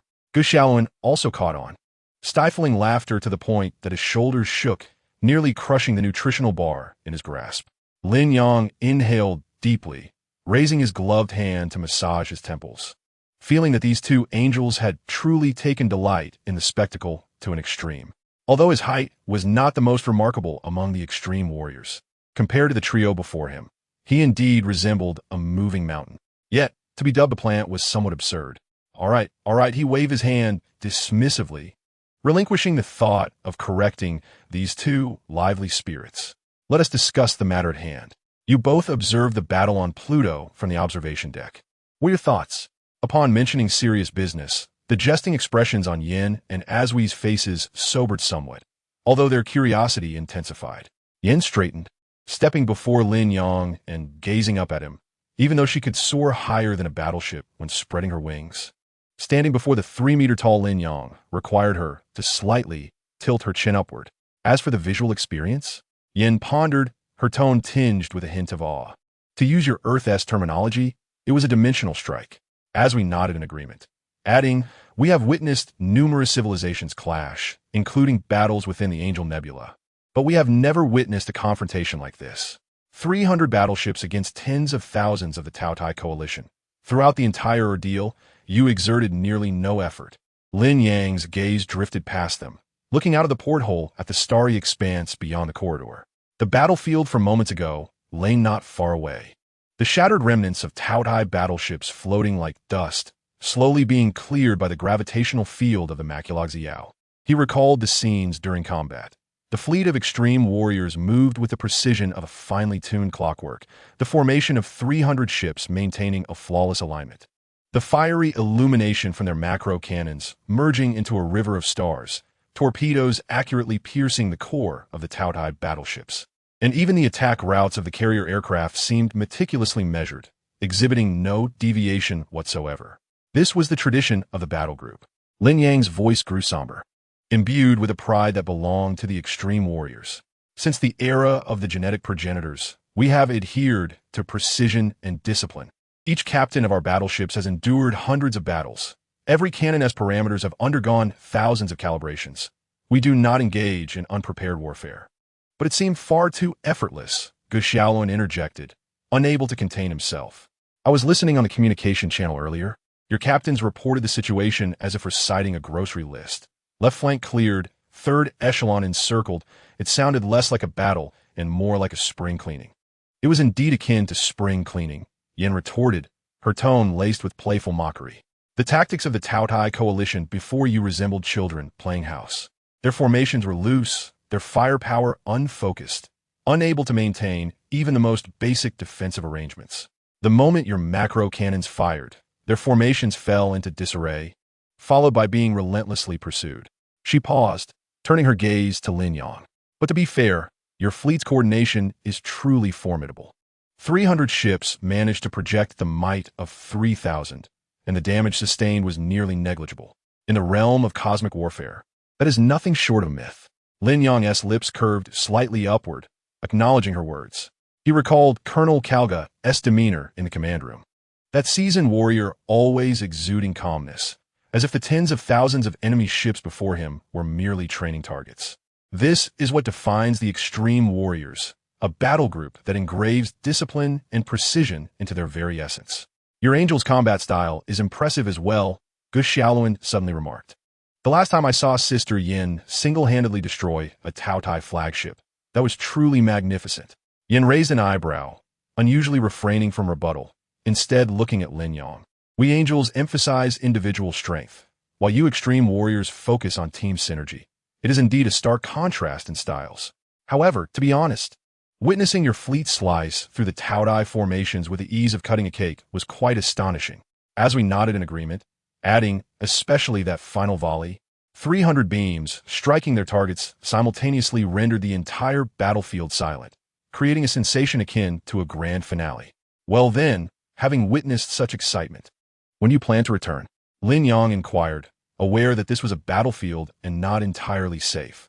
Yin waved her hand dismissively, saying, why the rush? It is not every day we witness such a battle. We ought to stay a few more days. Besides, with your 300 iron lumps around, what could possibly be unsafe? As we chuckled, indeed, Lin Zhiwu, Lin Jingwei, we desire to explore your battleships further. We've heard there are many fascinating things inside. Lin Yang shook his head in resignation, realizing he could not shake off these two persistent companions. He glanced at Gu Xiaolun, who was gazing at Yin with a foolish grin, his admiration nearly overflowing. All right, if you wish to see, then follow along. Lin Yang turned and strode deeper into the corridor. However, you must adhere to the rules. Do not touch anything indiscriminately, especially the armory and the command center. Do not approach without my permission. Understood, Lin Jingwei, Yin, and as we chorused with enthusiasm, Gu Xiaolun quickly followed, exclaiming, Lin Jingwei, wait for me. I want to see too. At least, he mused, he would no longer be called Lin Jiwu. Just then, a voice from behind called out, hey, Lin Jiwu, hurry up. Your plant-like speed is far too slow. Lin Yang thought to himself. Perhaps he is overthinking it. Chapter 61. Justice and Order? That is mere nonsense. After exchanging banter, Lin Yang and his companions arrived at the flagship's reception room, which emanated an ambience starkly different from that of the corridor. The metallic walls reflected a harsh, cold light, and the energy patterns along the edge of the long central table hummed softly, insulating the room from the roar of the engines outside. As Lin Yang stepped inside, he sensed an immediate shift. The smiles had vanished from Yin and Azwi's faces, their previously mischievous gazes now icy, even their wings folded with meticulous precision, the sheen of their silver armor radiating a tense sharpness. Gu Xiaolun, trailing behind, had intended to chatter with Lin Yang about the heavy explosive guns he had seen in the armory, but instantly swallowed his words, scratching his head and shifting aside to minimize his presence. Lin Yang was not particularly surprised. He closed the hatch behind him, the metallic clang deepening the atmosphere. He took a seat on the metallic chair beside the main position at the long table, his 3-meter height rendering the chair akin to a toy, the joints of his armor creaking, becoming the only sound in the thick silence. Sit down. He gestured with a slight lift of his chin, his voice devoid of inflection. He had shed the earlier exasperation for being teased and did not assume an authoritative demeanor, as if addressing an utterly ordinary tactical briefing.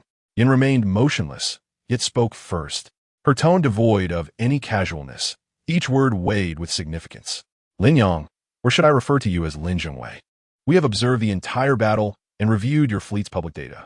300 battleships, with macro cannon calibers exceeding the known universe's highest standards by 60%. The resonance frequency of your energy shields absent from any database, and even the propulsion methods of your carrier aircraft exuding an air of enigma. She took a half-step forward, her silver-blue eyes fixed intently on Lin Yang. Extreme Warrior Battle Group. From which civilization do you hail? Our celestial beings have recorded the star maps of the known universe for millennia, yet we have never encountered a force capable of manipulating warships in such a manner. As we continued, his tone steadier than Yan's, yet imbued with greater gravity. Moreover, your tactical system, the integration of individual combat prowess with fleet coordination, and even the material composition of your power armor lack any matching records. It is as if you emerged from thin air. This is highly irregular. Gu Xiaoluan, listening nearby, was left speechless. He had previously thought merely that the extreme warriors were formidable fighters, but he was astonished by how meticulously these two celestial beings scrutinized the details, even noting the materials of their power armor. Upon hearing their inquiries, Lin Yang merely smiled, though the mirth did not reach his eyes. He raised a hand and tapped the table, the sound of his alloy gloves striking the metallic surface echoing through the room. A distant place. How distant? Yin pressed, seeking coordinates or the name of star domain. Distant enough that it cannot be depicted on your star maps.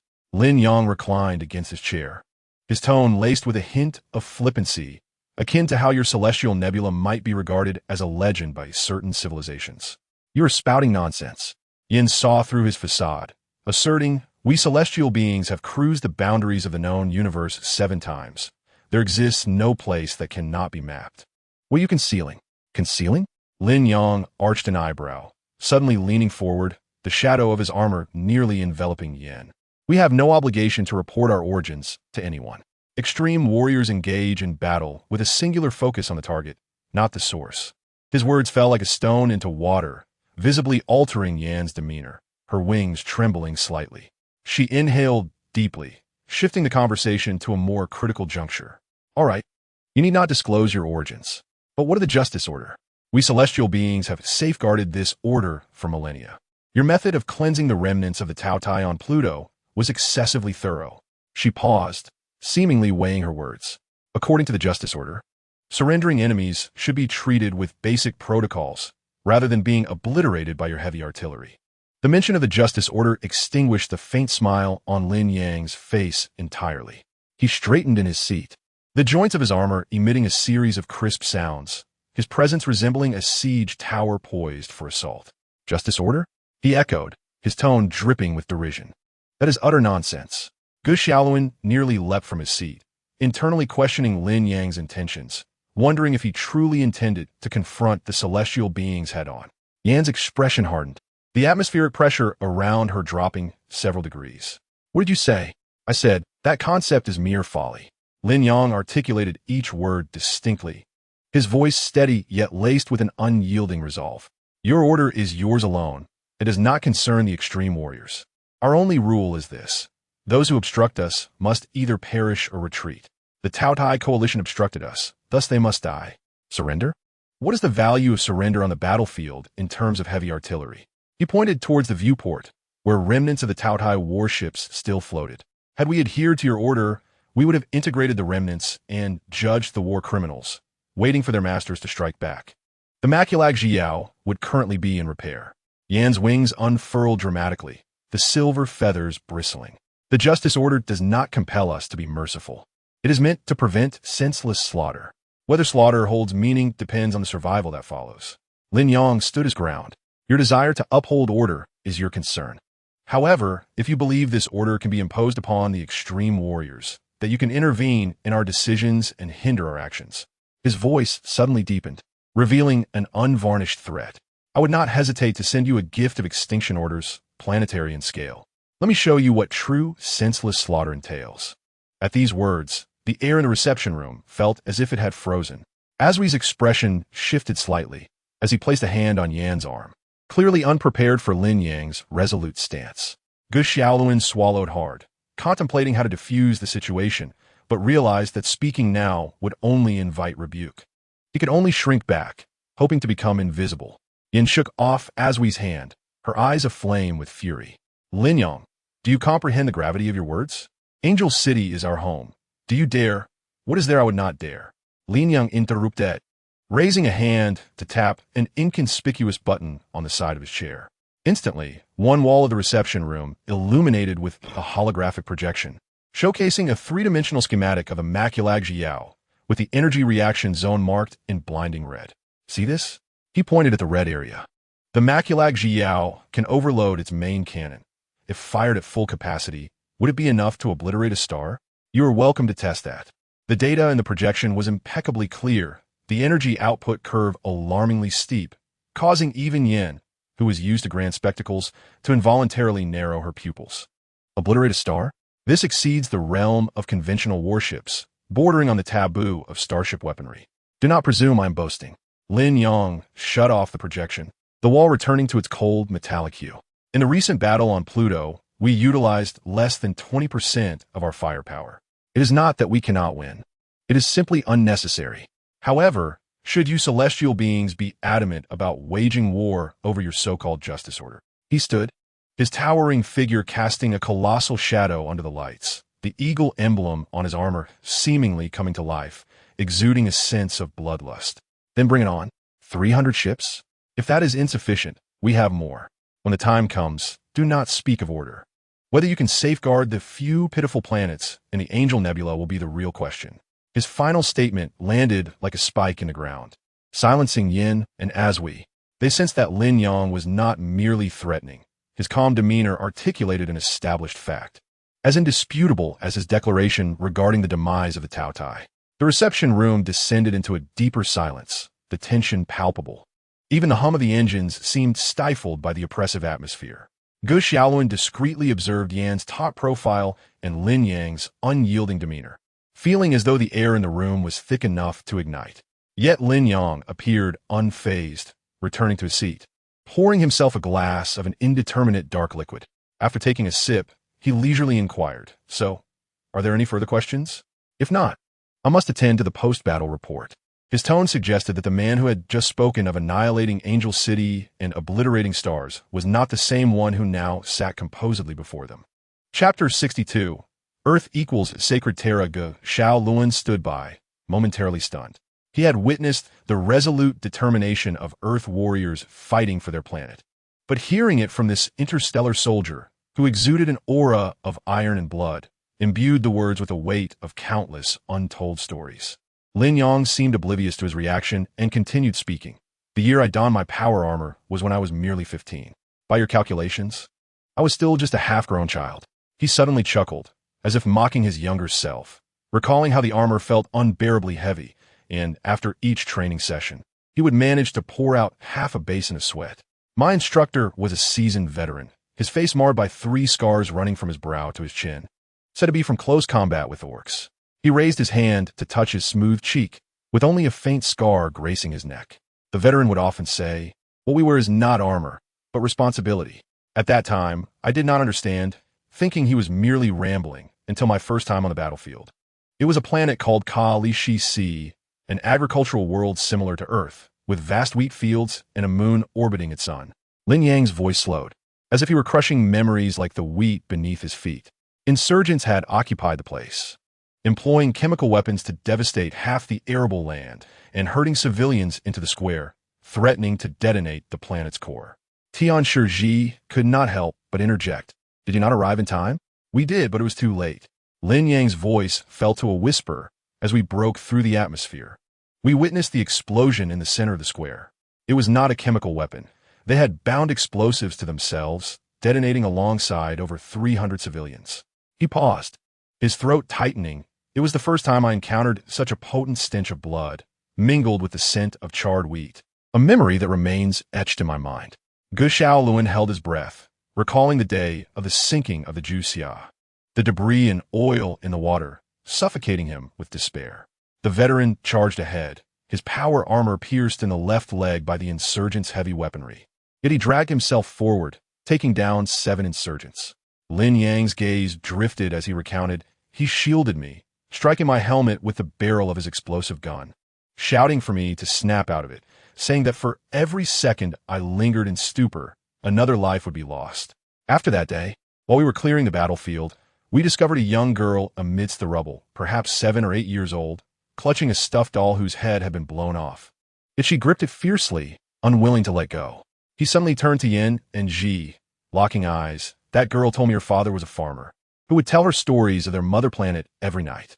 Their homeworld was destroyed in the Millennium War, and Kali Shi was their second sanctuary post-migration. She said as long as there remained a patch of land to sow wheat, their home would endure. Tianshi Yan's wings drooped, the silver feathers glimmering softly under the light. She recalled the teachings of Queen Kai-Sha, that the foundation of justice and order was protection. Yet she never fathomed the myriad of shattered lives and stories concealed behind the concept of safeguarding. What happened next? Ji inquired softly. What happened next? Lin Yang smiled, a hint of bitterness lacing his expression. The old soldier did not return during the defense battle the following year. He sacrificed himself to cover the civilian evacuation, detonating his power armor in a mutual destruction with a squad of chaotic interstellar warriors. When we retrieved his remains, we only found half a shoulder plate, inscribed with the name of his hometown and a colony world related to the sacred Terra. He raised his hand to pat the extreme warrior insignia on his chest, the blue background shimmering with the white eagle emblem in the light. From that moment on, I understood what he meant by responsibility. It is not merely a slogan. It is the recognition of those who, like you and me, will cry, laugh, argue over a patch of wheat, worry about their children's tuition. They are so ordinary yet profoundly significant, for they embody the essence of our civilization. Earth is much the same. Lin Yang gazed out of the viewport at the blue planet, a softness entering his eyes. When I first saw it on the star map, I nearly thought I was mistaken. The same blue oceans, the same yellow lands, even the direction of the monsoon currents closely resembled that of the sacred Terra. He suddenly turned to Geshaolin. You often say Earth is home, but do you realize that over there, countless souls spend their entire lives seeking a place that resembles a home? They scavenge in ruins, struggle for survival in radiation zones, all in the hope of one day witnessing a clear sky again, treading upon untainted soil. Geshaolin opened his mouth, intending to convey that Earth too had endured disasters and that they fought fiercely to protect it. Yet the words caught in his throat. He suddenly comprehended why this interstellar soldier spoke of extermination orders not out of cruelty, but out of fear. Fear of witnessing the square of Ka, Li Shi once more. Fear of inhaling that scent of blood mingled with the aroma of wheat. Fear of seeing that girl with the doll replaced by any child on Earth. So you protect Earth as you would call Li Shi, safeguarding your instructor's homeland? Tianshi Yin queried, her tone devoid of the previous wariness. Not just that. Lin Yang shook his head. Earth is the cradle of humanity. That is sufficient. He paused, as if recollecting something. We have an old saying, fallen leaves return to their roots. No matter how far we venture, how many battles we fight, or how many enemies we slay, we ultimately yearn to return to our roots, even if the roots no longer exist, to leave behind something that proves we were here, that we protected. The reception room fell silent, the only sound being the gentle hum of the ventilation system. Geshaolin observed Lin Yang's silhouette, suddenly perceiving that the heavy blue power armor was no longer cold metal, but rather enveloped a multitude of stories akin to that of the old instructor. The civilians of Kali Shi and the little girl, heavy, resting upon the shoulders of this political commissar. Tianshi glanced at Yin, who nodded gently in affirmation. They had witnessed the vastness of a universe, the rise and fall of different civilizations, yet rarely had they encountered such determination, not for expansion, not for hegemony, but simply to safeguard a root.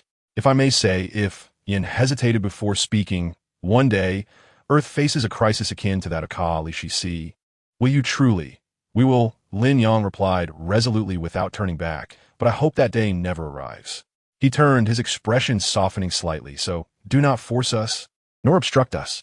We do not wish to obliterate any stars.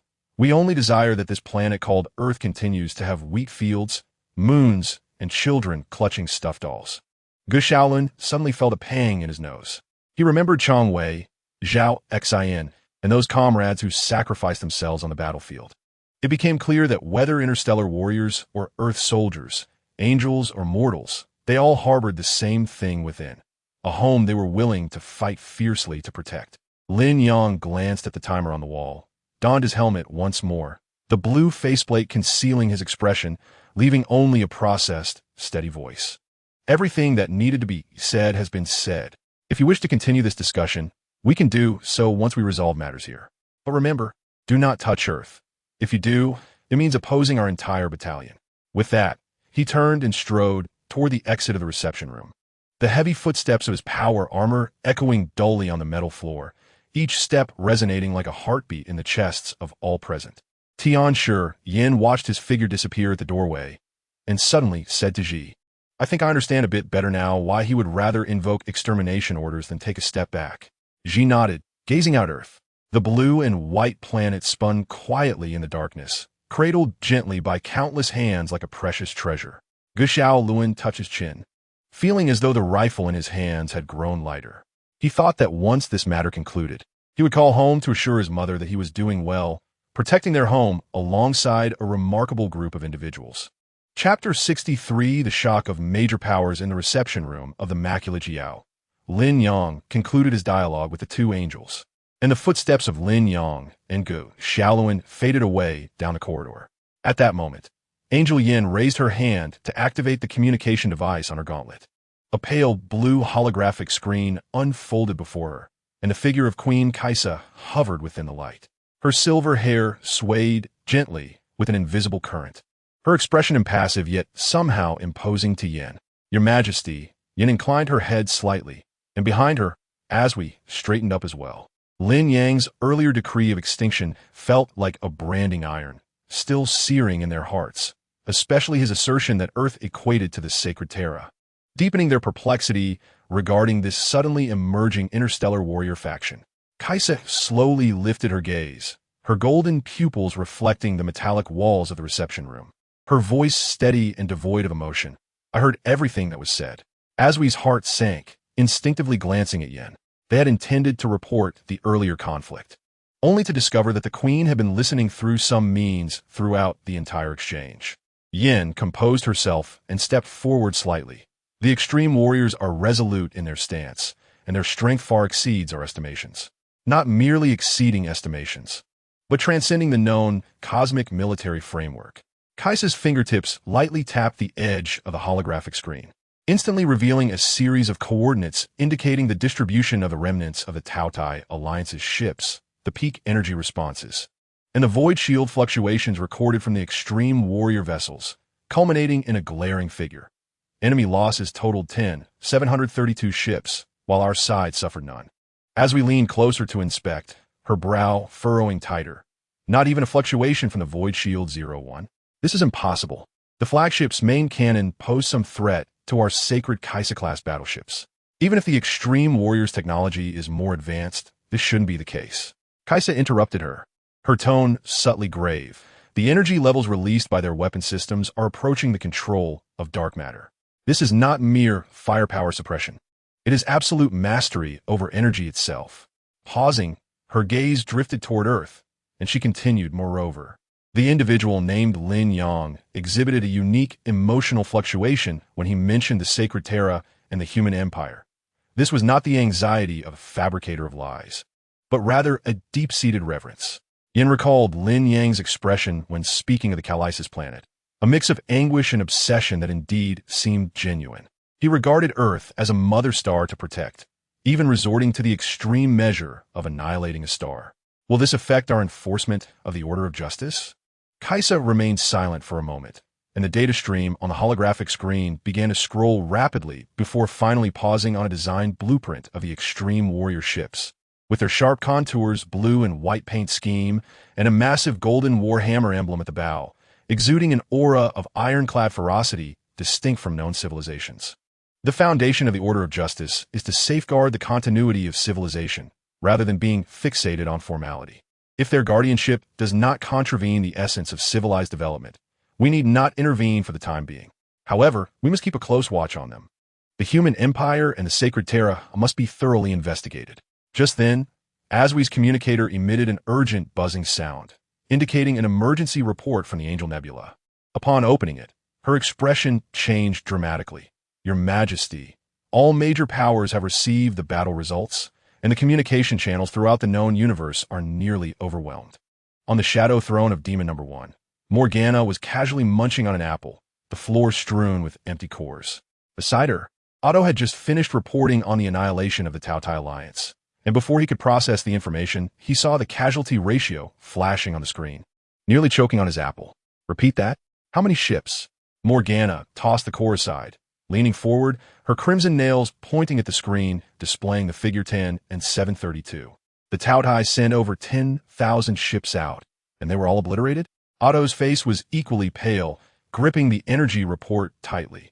Yes, Your Majesty. Based on the residual energy traces from the battlefield, the extreme warriors only fired a few volleys. Furthermore, he hesitated, his voice strained. Their shields completely disregarded all of Tao Ye's attacks, including the flagship's energy main cannon. Morgana narrowed her eyes, her fingers drumming rhythmically on the armrest of her throne. Having witnessed Karl's void abilities and having dealt with Kaisa for millennia, she considered herself well acquainted with the universe's premier combat powers. However, this operation of annihilating thousands of ships without taking damage felt akin to watching a child dismantle a toy. Where on earth did this extreme warrior come from? She suddenly chuckled, her laughter tinged with excitement and apprehension.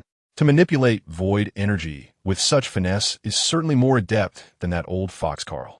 Otto, keep a close eye on their ships. I want to see if these blue-armored fellows are truly invulnerable. As soon as she finished speaking, a communication request abruptly appeared on the screen. It was Karl's clandestine communication channel. Morgana raised an eyebrow, and, upon connecting, Karl's perpetually expressionless face emerged on the screen, set against the backdrop of his cluttered laboratory filled with ancient tomes. Did you see? Karl's voice resonated through the dark matter, carrying a metallic rasp. I saw it. Old fox. Morgana reclined back into her throne, crossing her arms.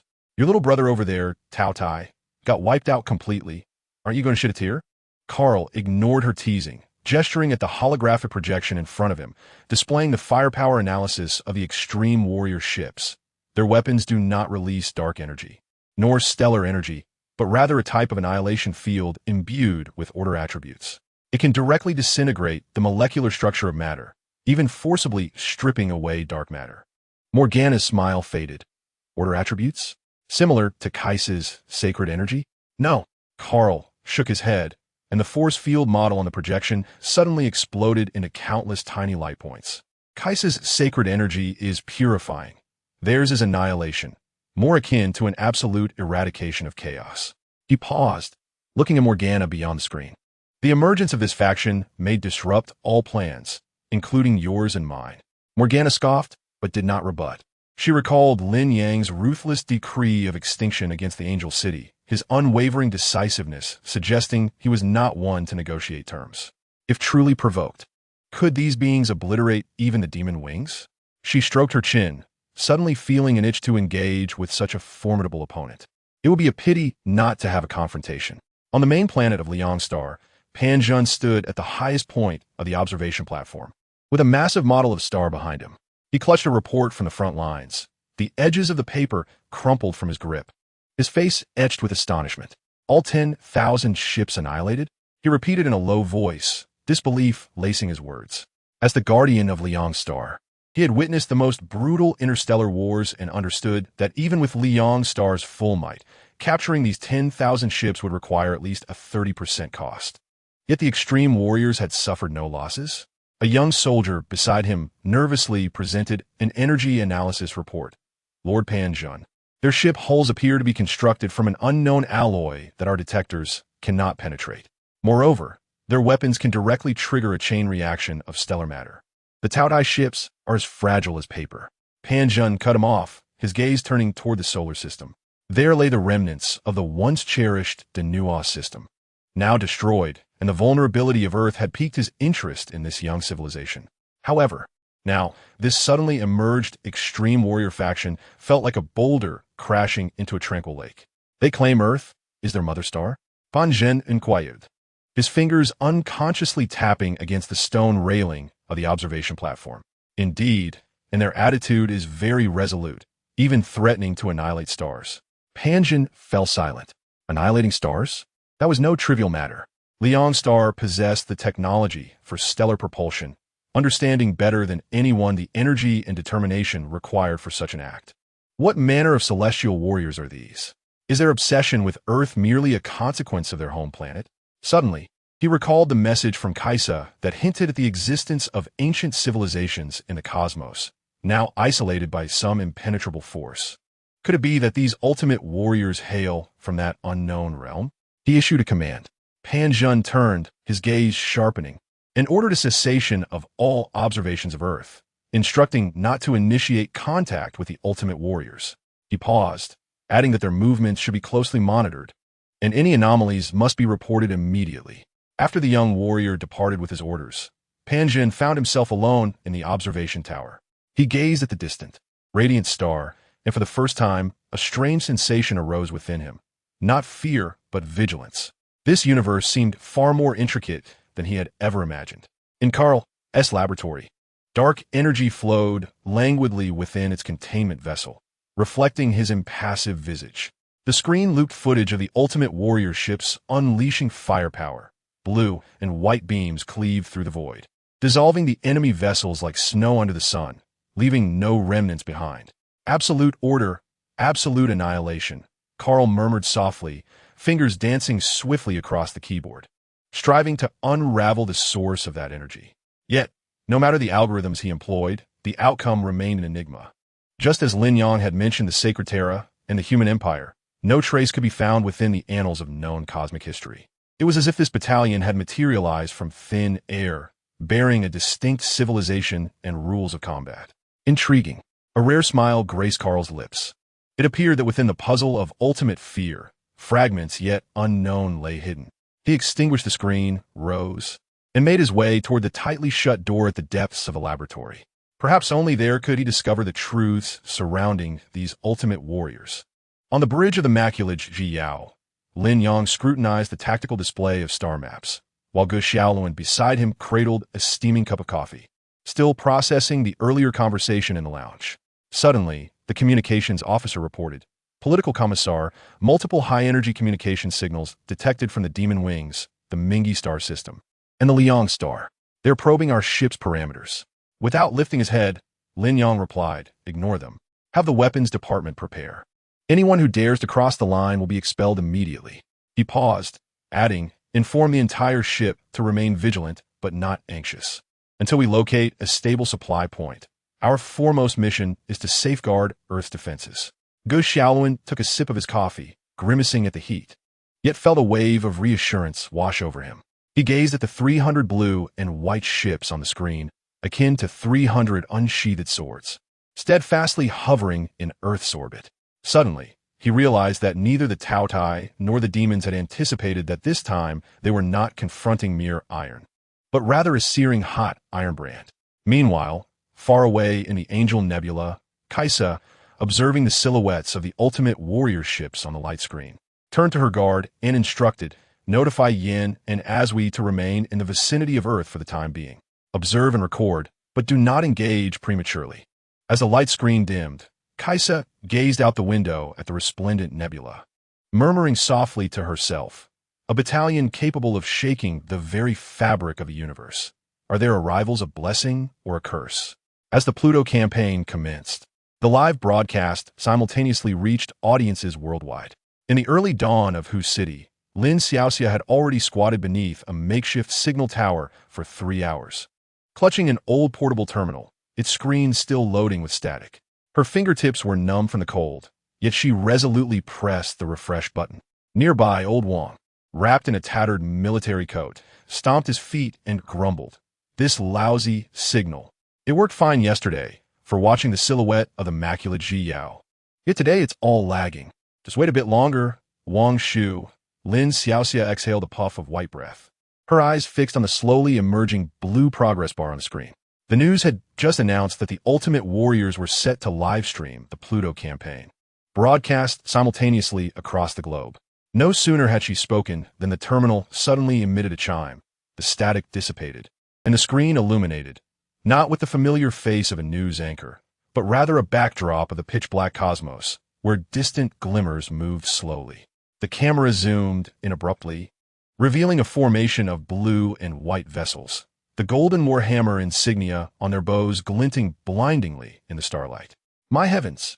Old Wong gasped, his mouth agape, as a puff of smoke slipped unnoticed from the corner of his lips. Simultaneously, in the underground bunker of Beige Star, a group of students clad in uniforms gathered around a makeshift large screen.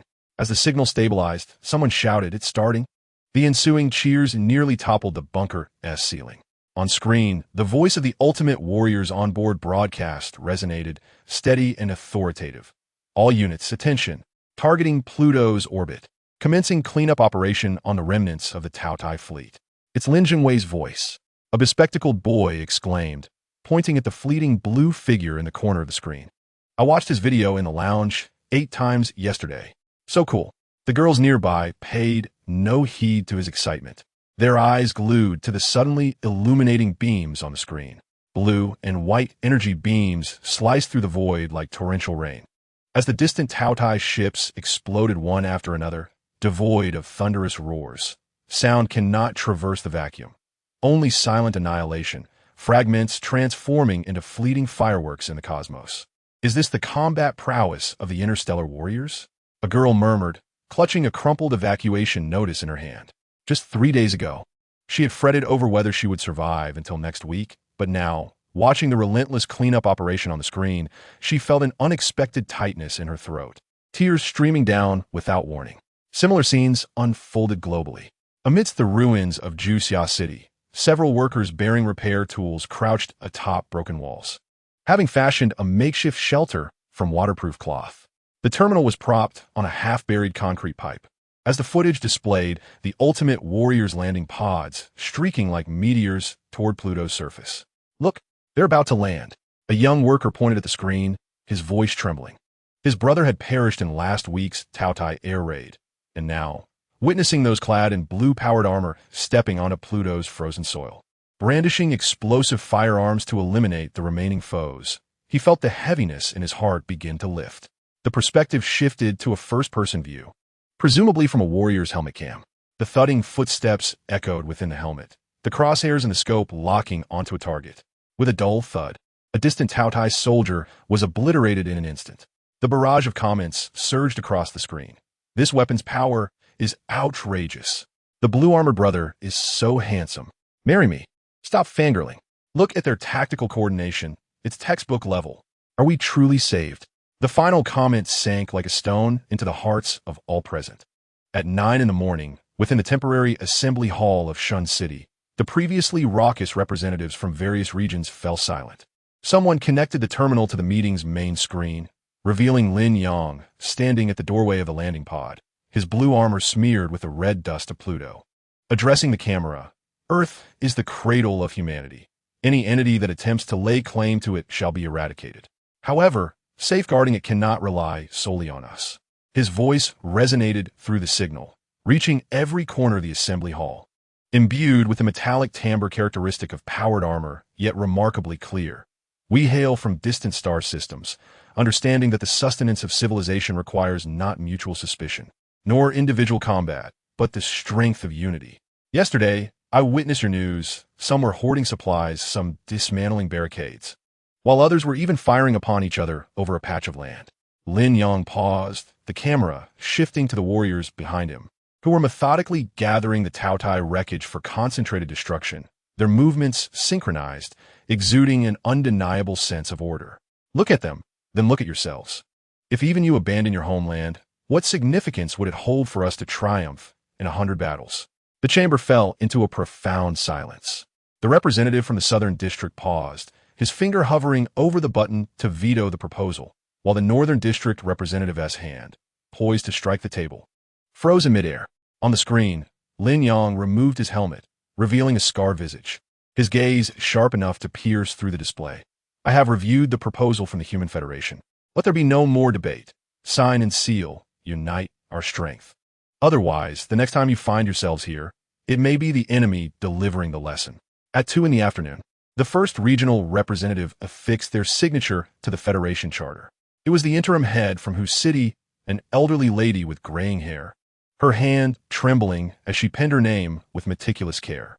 After signing, she remained silent, rendering a somewhat unrefined military salute to the extreme warrior depicted on the screen, who was clearing the battlefield. Immediately thereafter, news of signatures from Beijing, Juxia City, and Shun City spread like a chain reaction. A journalist captured a moment where a warlord, long opposed to the Federation, sat in silence for 10 minutes after witnessing the extreme warrior obliterating the Taotai flagship with an explosive firearm before finally pressing his handprint onto the charter. As evening fell, when the last regional representative put pen to paper, an urgent alarm blared across global communication channels. Everyone's hearts leapt to their throats, fearing the arrival of a new enemy, only to see a line of text appear on the screen. The Human Federation is officially established. There are no grand ceremonies, no cheering crowds, only the Federation emblem, comprising a silhouette of earth and olive branches, illuminated on countless terminal screens, its edges adorned with a halo of blue light reminiscent of the extreme warrior's power armor. Beneath the signal tower in whose city, Lin Xiaoxiao's terminal suddenly received a notification, an announcement of the Federation's establishment. She paused, turning to old Wang, who, just yesterday, had lamented his inability to survive, now wiped his face with his sleeve, crying like a child. Xiaoxiao, old Wang said, his voice choked. Do you think that once the war is over, we could rebuild a signal tower in whose city, 10 times taller than this? Lin Xiaoxiao nodded with a smile, tears streaming down her cheeks. On the screen, the Pluto campaign was nearing its conclusion as the extreme warriors' vessels began their homeward journey, trailing blue light paths across the black cosmos, as if tying a protective ribbon around Earth. In the subterranean shelter of Beijing, students were chalking the Federation emblem onto the walls. A bespectacled boy suddenly shouted, "Look, their ships are entering the atmosphere." Everyone surged towards the vent, clutching the iron railings to gaze outward, and indeed, they saw a string of bright points of light appearing in the night sky, slowly descending toward Earth. "It's heroes," someone shouted, and soon the entire shelter erupted in a cacophony of cheers, uneven but fervent, like the rising sun piercing through days of gloom. Amidst the ruins of Juxia City, workers stowed their terminals, shouldered their tools, and continued repairs. A young worker hummed a tuneless melody as he walked, prompting an older craftsman to pat his shoulder. Get to work, and when the road opens, we might just catch the Federation's first supply distribution. Yes. The young worker nodded vigorously, his gaze drawn to the distant points of light in the night sky, suddenly inspired with the thought that once reconstruction was complete, he would erect a monument for the extreme warriors atop the tallest building in Juxia City, inscribing today's date and declaring that Earth is humanity's mother planet. On the bridge of the Maculag Zhiyao, Lin Yang observed the tactical screen where the news of the Federation's establishment was rapidly updating, now covering 98 of the regions, with reports of conflicts diminishing and supply distribution channels being reestablished. Gu Xiaoluan leaned in to look, scratching his head. I never imagined a live broadcast could wield such influence. Lin Yang offered a faint smile, gazing out the viewport at the increasingly nearer blue planet. It is not merely the broadcast's influence. It is their own desire to survive. To safeguard this home, we merely provided them with a glimmer of courage to believe. Suddenly, the communications officer reported, Political Commissar, the Earth Federation has initiated a communication request, wishing to invite you to participate in tomorrow's inauguration ceremony. Lin Yang raised an eyebrow. I shall not attend. He gestured toward the screen, displaying unloading supplies, stating that dispatching these medical supplies and food was far more beneficial than attending a ceremony. Inform them that the establishment of the Federation is merely the beginning. There is still much to learn. Gu Xiaoluan watched as Lin Yang's silhouette retreated and felt that the starry warrior's blue power armor glimmered with a warm light amidst Earth's dawn. He took out his terminal and sent a message to Chong Wei. Did you watch the live broadcast? It seems our home is truly on the path to recovery. The moment he sent the message, a new notification popped up on his terminal screen. The first public announcement from the Earth Federation, effective immediately. All human citizens, regardless of region or ethnicity, shall jointly safeguard our homeland. In the event of foreign threats, all citizens shall take up arms. Chapter 65. The handling of the Danua survivors following the establishment of the Federation. Lin Yang began to address the issue of the Danua survivors. At this moment, the air in the Federation's temporary chamber felt as if it had been frozen, the flickering flames of the fireplace failing to dissipate the palpable tension. Lin Yang stood beside the long table, the metallic surface of his blue power armor reflecting a cold sheen, his helmet long removed, revealing a chiseled profile. His gaze swept across the thousands of Danua survivor representatives seated opposite him, finally resting upon Du Kaio and Lin Yang. The two former officials from the Danua system bore grave expressions, their fingers unconsciously rubbing their sleeves. Since the day the Federation was established, they had known this day would inevitably arrive. 3 days prior, the Federation had passed the Ethnic Integration Act. Lin Yang's voice, though not loud, resonated with a metallic clarity throughout the vast hall, explicitly stating that all intelligent ethnic groups residing on Earth must identify solely as citizens of the Human Federation. He paused, his fingertips gently tapping on the table, each knock echoing in the hearts of those present. You, including General Du Kaio, Commander Lin Yang, and the thousands of Danua survivors behind you, represent a unique existence. You carry the torch of Danua civilization that is indisputable. Lin Yang was the first to speak, her voice tinged with a barely perceptible tremor. Commissar Lin Yang, we have lived on Earth for over 1,000 years and have long regarded it as our second home. However, Danua is our root. Root? Lin Yang raised an eyebrow, interrupting her. Your roots lie in the now destroyed Danua system, while the land beneath your feet is Earth. He turned to point out the window, where the outlines of rebuilding cities could be seen, the workers clearing rubble amidst the ruins, and the children studying in shelters. They were native Earthlings, and they would be your future compatriots. Du Kaio set down his teacup, the bottom clinking against the table. We understand the Federation's position, but the identity of the Danua survivors serves as a commemoration of our past, which does not conflict with our loyalty to the Federation. The conflict lies not in loyalty, but in recognition. Lin Yang's gaze sharpened, recalling the numerous planets traversed by the Extreme Warrior Battalion, witnessing the turmoil ignited by dual identities. When crisis strikes, do you prioritize vengeance for Danua or the safety of Earth? When resources dwindle, do you first supply the Danua survivors or the Federation citizens?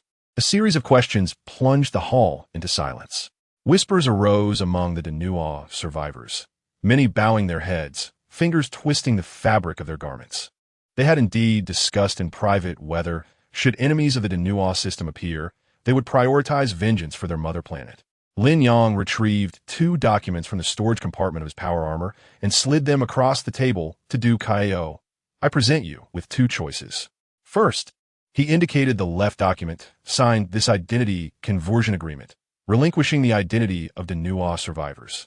All the Danua cultural texts will be preserved by the Federation archives, and you will join the Federation as ordinary citizens, participating in reconstruction and enjoying equal benefits. Du Kaio picked up the document, flipping through it with trembling fingers. The terms were quite lenient, even allowing them to retain some cultural practices. However, the designation of the Danua survivors would vanish entirely from official records. And the second? The voice of Lin Yang was somewhat strained, and an ominous premonition gripped her. Lin Yang's gaze swept across the assembly, his tone devoid of any fluctuation. Secondly, we refuse to sign the agreement and insist on retaining the identity of the Danua survivors. He paused, articulating each word with precision. Thus, the Extreme Warriors will execute the program to eliminate dissenters. Eliminate dissenters? Du Kaio rose abruptly, his face ashen. Lin Yang, this is slaughter. We, the tens of thousands of survivors, have never betrayed Earth. Whether betrayal occurs is not for you to determine. It is dictated by the impending crisis, Lin Yang replied, his hand resting on the explosive firearm at his waist. The duty of the Extreme Warriors is to safeguard humanity, not to await the eruption of hidden threats. The obliteration of the Danua star system has taught you vigilance, yet failed to instill the necessity of integration. Allowing a group that yearns for a deceased mother planet while being ambivalent towards their current home is an abdication of responsibility towards all inhabitants of Earth. The hall erupted in chaos. The Danua survivors were both astonished and furious, many rising to their feet, pointing accusatorily at Lin Yang. Yet their fervor was quelled by the cold gazes of the Extreme Warriors behind him. The power armor of those interstellar soldiers had already activated, and the low hum of charging weapons was faintly audible. Lin Yang, an elderly scholar from Denois, his hair gray, spoke tremulously. Many of us have been born on Earth. Our memories of Denois are merely tales passed down from our ancestors. We can relinquish our identity, but can we not retain a fragment of remembrance? Perhaps a private commemoration of our mother planet each year? Lin Yang regarded him, his tone softening slightly. The Federation does not interfere with private mourning, but you cannot organize any collective activities under the name of the Denois survivors. You may be citizens of the Federation with Denois ancestry, but you cannot remain as Denois survivors living within the Federation. Lianfeng stared at the second document, her fingertips icy. She understood that Lin Yang was not jesting. The concept of compromise was absent from the lexicon of interstellar warriors. She glanced at Dukeo, only to find the aged general with his eyes closed, brows knitted tightly, as if grappling with a formidable decision. How much time do we have to consider? Dukeo opened his eyes, weariness evident in his voice. 24 hours, Lin Yang replied, rising. By this time tomorrow, I expect to see results. During this period, all Denois survivors must remain within the settlement zone, and the extreme warriors will be stationed at the perimeter. After delivering his decree, he turned and departed, the footsteps of his blue power armor echoing in the hall, leaving behind a heavy atmosphere filled with unease. That night, the lights of the Denois settlement remained ablaze until dawn. Dukeo's temporary office was crowded with corps members. Some pounded the table in anger, declaring they would rather die in battle than abandon their identity. Others bowed their heads in tears, expressing that they had long considered Earth their home and that relinquishing their Denois identity was inconsequential, while others sat in silence, staring blankly at the patrolling extreme warriors outside the window. General, we cannot acquiesce. A young officer, his eyes red, exclaimed, We are the last embers of Denois. To forsake our identity is to betray our mother planet. Betrayal? Lianfeng chuckled bitterly. If we cling to the identity of the Denois survivors, can we resurrect our mother planet? Lin Yang is correct. The land beneath our feet is Earth, and it is the Federation that protects us, not the obliterated Denois star system. The old scholar sighed.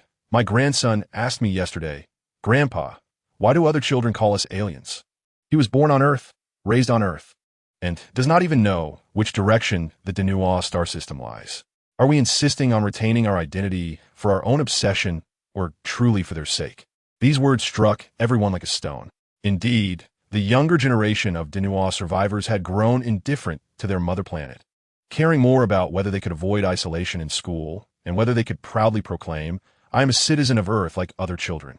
Dukeo remained silent for a long time, picking up the identity conversion agreement, his fingertip hovering over the signature line. He recalled the day when the Denois star system was destroyed, the chaos of fleeing, and the assistance received from ordinary Earthlings over the years, who had shared their scant food with them and made space for them in shelters. We are not forsaking our memories. We are merely choosing to live differently. Dukeo finally put pen to paper, signing his name. The civilization of Denois may exist within texts and tales, but should not hinder our integration into our new home. The following morning, when Lin Yang re-entered the assembly hall, he beheld the identity conversion agreements neatly arranged on the table, each filled with signatures. Dukeo and Lianfeng stood beside the table, their faces weary, yet their expressions calm. We choose the first option, Dukeo said, presenting the agreement. However, we have one request. We hope the Federation can establish an interstellar civilization research department for us to compile the Grau of the Denois star system, thus leaving a trace of our mother planet. Lin Yang accepted the agreement, flipping through several pages before nodding. This is acceptable. However, the primary task of the research department is to assist the Federation in analyzing cosmic threats, not to dwell on the past. Understood. Lianfeng exhaled, a hint of relief gracing her features. Outside the hall, the reactions of the Denois survivors to the outcome were mixed. Some wept, some remained silent. Yet many wore expressions of profound relief. A young mother held her child's hand and softly said, From now on, no one will call you an alien. As Lin Yang exited the assembly hall, he looked up at the sky. The sun shone brightly, and the sounds of machinery echoed from the rebuilding city, everything progressing towards a promising future. The extreme warriors behind him sheathed their weapons, their blue power armor glinting softly in the sunlight. "Commissar," the voice of his aide came through the communicator. "Can we withdraw the garrison from the perimeter of the Denua settlement?" "Withdraw," Lin Yang instructed, gazing at the distant crowd. "Tell them, from this day forth, there are no more Denua survivors, only citizens of the Federation." A response came through the communicator, and the extreme warriors began to withdraw in an orderly fashion. Within the settlement, some Denua survivors stepped out of their homes, heading towards the reconstruction zone. Their steps may have been hesitant, but their eyes gleamed with a new light, an anticipation for the future, a recognition of home. Lin Yang tightened his grip on the explosive firearm at his waist and turned towards the docked warship. He understood that this was merely the beginning. Earth faced many more crises ahead. Yet, for now, this newly united Federation had shed one potential threat and gained thousands of compatriots who truly recognized their human identity. Chapter 66. Feasible plan for original forging and remodeling upgrades. After addressing the matters concerning the Denua survivors, Lin Yang once again arrived at the underground base in Juxia City. The absolute shielding here felt like an amber lost to the world, the heavy alloy doors closing behind him with a muffled sound, isolating all external signals and noises. Lin Yang removed his helmet, placing it casually on the nearby metallic surface, as the joints of his blue power armor exuded fine condensation. The temperature control system had yet to fully stabilize after the confrontation with the Denua survivors. Leaning against the cold wall, his fingertips unconsciously grazed a shallow scar on his neck. It was a remnant from when he underwent original forging. The excruciating pain on the operating table and the high fever that followed for 3 days remained vividly etched in his memory. Not to mention the brothers who did not survive the procedure. Each name crossed off the roster of new recruits in the battle group was accompanied by a handwritten note from Chief Pharmacist Hylax, stating modification failure, with the handwriting evolving from hasty to heavy over time, like a stone weighing down the hearts of every veteran. "System," Lin Yang called out within his mind, the silence of the shielding field rendering those two words particularly clear in his consciousness. A virtual light screen materialized before him, data streams rolling silently. "Host, your current physiological indicators are stable, and mental fluctuations are normal." The system's electronic voice remained steadfast, betraying no emotion. Lin Yang pressed his hand against the edge of the light screen, the cool sensation on his fingertips prompting him to inquire, "Is there any way to reduce the mortality rate of original forging?" His voice was softer than in the assembly hall, tinged with a fatigue he was barely aware of. Currently, the success rate stood at only 40%. Hylax had indicated that the primary issues lay in organ rejection and the collapse of the genetic chain. The data streams on the light screen surged in velocity, countless intricate formulas and star maps flashing by in an instant. The system's voice paused momentarily, as if processing relevant data. This potion was developed during the pinnacle of the golden age of biotechnology, containing adaptive gene fragments and nanorepair units, which can significantly enhance biological tissue compatibility and suppress rejection reactions. Lin Yang's breath caught slightly. Wanling Yao. The name sounded vaguely familiar. He furrowed his brow in recollection, suddenly remembering that when he first activated the system, there indeed was such an item in the novice gift pack, which he had casually tossed into the system warehouse, dismissing it as an ordinary potent potion. What reduction in mortality rate could it achieve? According to simulated projections, combined with the original forging and transformation process, the use of Wanling Yao can reduce the mortality rate from 60 to below 1. Below 1, Lin Yang repeated, lightly tapping his fingertips on the metallic surface.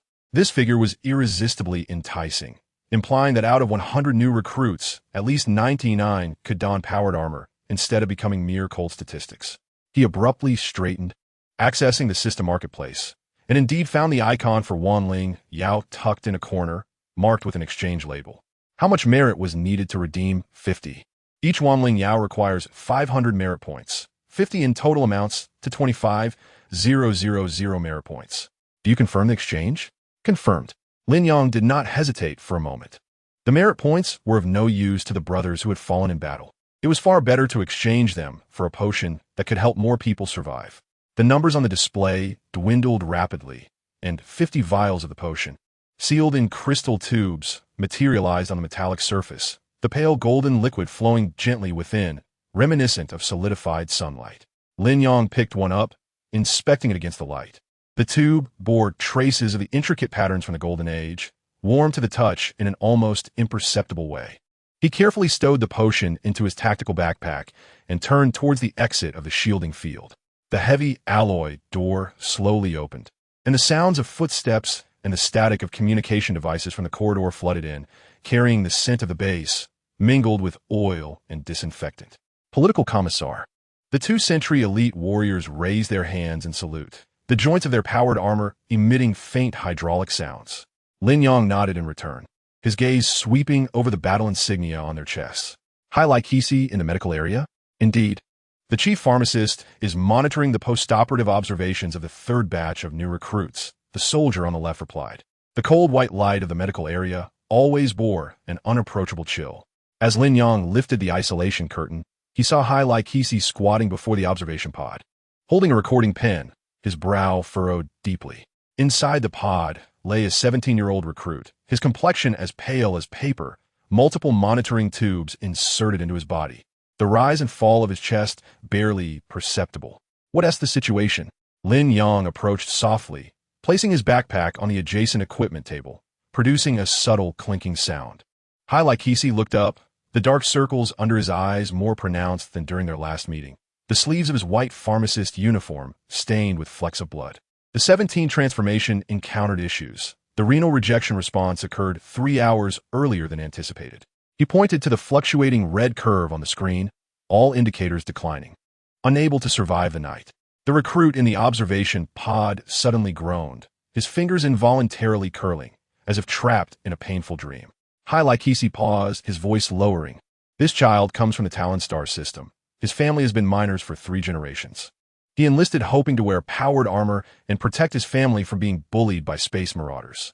Lin Yang fell silent for a moment, unzipping his backpack to retrieve the 50 vials of Wanling Yao, arranging them in a row on the equipment table. The pale golden liquid glimmered under the white light, instantly capturing High Lycesi's attention. This is... High Lycesi stood up, leaning closer, his fingers hovering above the crystal tubes, hesitant to touch them. Biological agents from the Golden Age? I've seen similar records in the remnants of the war archives, claiming they could reduce the mortality rate to below 1. Lin Yang interrupted him, lifting a vial, removing the sealing cap, and a crisp scent of herbs wafted out. This is a new solution known as Wanling Yao. Select some recruits who have completed the 19 transformation and test its efficacy. High Lycesi's eyes brightened, cautiously taking a vial to examine it closely against the light, then tapping the tube's wall with his fingertip, listening to the faint crackle. The 19 transformation is precisely the stage where gene chain collapse is most likely to occur. Last week, 3 recruits got stuck at this step, their organs deteriorating too quickly, with even emergency potions proving ineffective. He suddenly turned to Lin Yang, his gaze filled with a mix of disbelief and excitement. Political Commissar, if this truly works, it must be tested to know for certain, Lin Yang replied, patting his shoulder. Keep it discreet. Select 10 recruits for the test. Document everything meticulously, from heart rates post-injection to gene stability and hourly rejection response data. Understood? High Lycesi eagerly turned, shouting into the communicator, retrieve the records of the recruits from room 3 who have just completed the 19 transformation. Also, prepare a sterile injection room with the highest level of protection. In the following 3 days, Lin Yang practically lived in the medical area. He wore no powered armor, just a black combat uniform, stationed daily in front of the monitoring screens in the observation room, watching as High Lycesi administered Wanling Yao to the first test recruit. This recruit, a tall and slender young man from an agricultural planet named Kyle, had been running a high fever since his 19 transformation. The veins beneath his skin faintly exhibiting an abnormal purplish hue, signs of gene chain collapse. As the pale golden potion was slowly injected into his vein, Kyle's body jolted, and High Lycesi immediately held him down, anxiously monitoring the screen. The heart rate began to drop from 180 to 150. The gene stability curve was rising. The disintegrating fragments were self-repairing. The skin temperature decreased, and the purplish hue faded. Amidst the subdued excitement of the medical team, Lin Yang watched the indicators on the screen gradually stabilize, his fingertips unconsciously gripping the edge of his clothing. He recalled 3 years ago, a young recruit, just like this one, also stuck at the 19 transformation, who ultimately succumbed to excruciating pain, his eyes wide open in death, as if gazing at the stars beyond the ceiling. The next morning, Kyle awoke. He could drink water by himself and even smiled at the nurse, expressing that he felt a warm current within his body. Kisi lifted his shirt, revealing that the sores caused by the rejection reaction had scabbed over, with new skin slowly forming beneath. Incredible! Kisi exclaimed, holding the examination report, his voice trembling. Tissue compatibility has reached 98. This is the best data I have ever seen, even surpassing your result from back then. Political commissar? Lin Yang observed as Kyle, assisted by a nurse, slowly walked. Sunlight streaming through the observation window onto the young man's face, carrying a hint of relief from surviving. He suddenly turned to Kisi and said, "Add 10 more testing slots." The subsequent tests proceeded with increasing success. 10, 20, 30 recruits injected with Wanling Yao showed no severe rejection reactions. The worst cases experienced only mild dizziness and nausea, recovering after a few hours of rest. Kisi was invigorated each day, the bloodshot in his eyes revealing his exhaustion. Yet he would instantly perk up upon seeing new data. On the evening of the 5th day, the last test recruit successfully completed the observation period.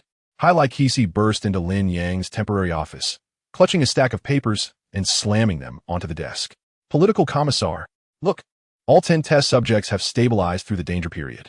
Gene chain integrity is at 100 and organ rejection reactions are 0. The mortality rate is indeed 0. Lin Yang picked up the report, flipping through the pages. Handwritten annotations adorned the document. Key data circled in red by Kisi, with several ink smudges from his excitement. In the corner of the last page, Kisi wrote a small line. Perhaps we can finally allow more children to survive. Distribute the remaining 40 vials entirely. Lin Yang rose to his feet, his voice imbued with a long-lost sense of ease, announcing to all the new recruits who had met the 19 transformation standards to prepare for their injections. Halix nodded vigorously, turned to leave, but was called back by Lin Yang.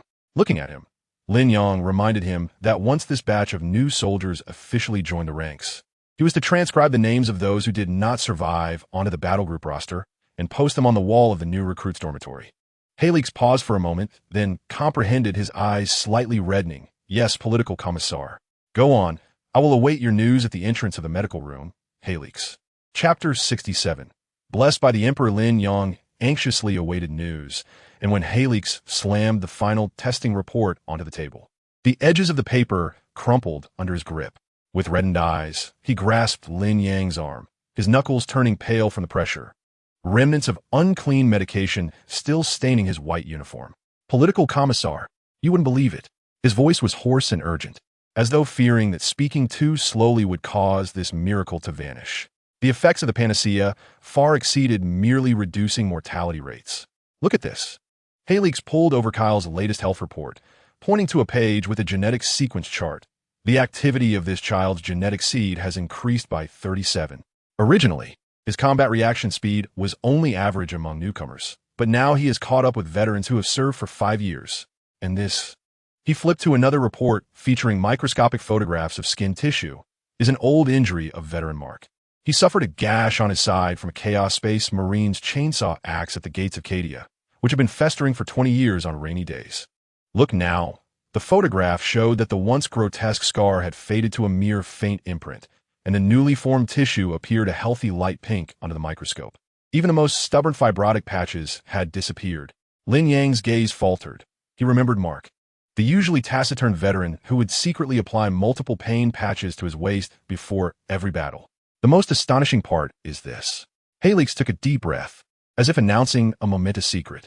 He pulled up an encrypted document, the screen displaying a complex array of vital signs data. We simulated using the gene seed samples preserved by the battle group, and the adaptive fragments in the panacea can repair and extend the telomere loss of genetic chains. What does this imply?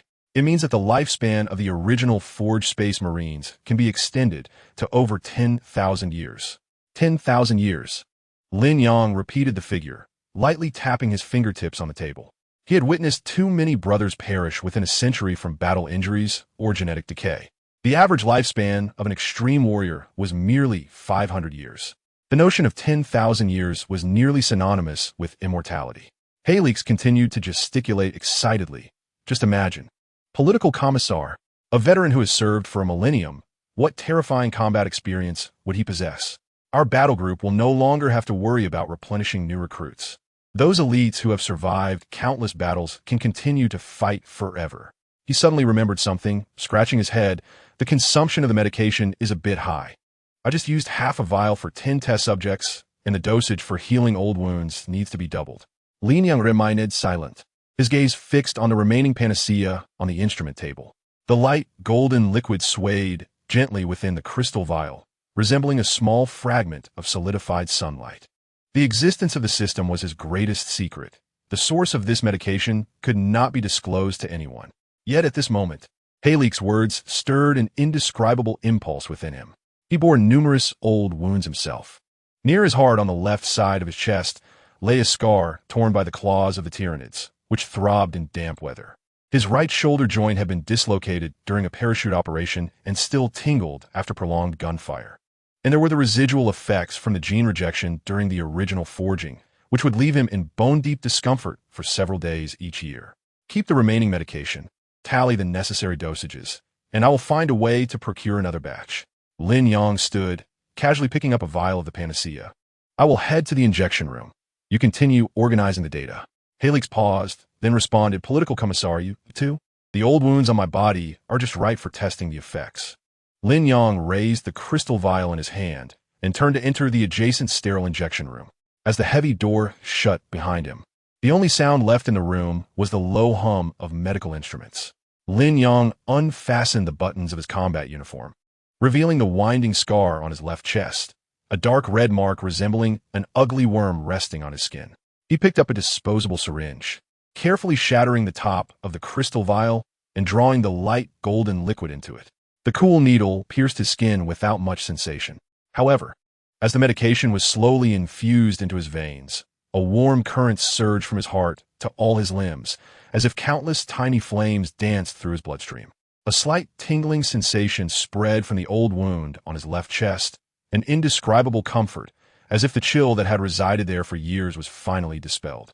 Leaning back against the metal chair, he watched his various data on the monitoring screen. His heart rate gradually rose before slowly settling, while the genetic stability curve smoothed out as if pressed flat. Even his brainwaves were notably more active than usual. The tingling in his right shoulder joint vanished. He attempted to lift his arm, and the previous stiffness had disappeared, his movements fluid as if he had returned to the year he first joined the battle group. 10,000 years, Lin Yang murmured to himself, his fingertips brushing over the fading scar on his chest. He donned his combat uniform and adjusted his collar in front of the mirror. The person reflected appeared brighter than before, the fatigue etched on his brow significantly diminished. The system's display flickered momentarily in his mind, offering no extraneous prompts, as if quietly witnessing this moment. Lin Yang opened the door to the injection room, where Halix awaited outside with a report. Upon seeing him emerge, he rushed forward. Political commissar, how do you feel? The monitoring data indicates. Very well, Lin Yang interrupted him, patting his shoulder better than expected. Now, compile a list of all those requiring the panacea injection, prioritizing those veterans who are still serving with injuries. Thinking of this, Lin Yang immediately dialed the highest level of communication.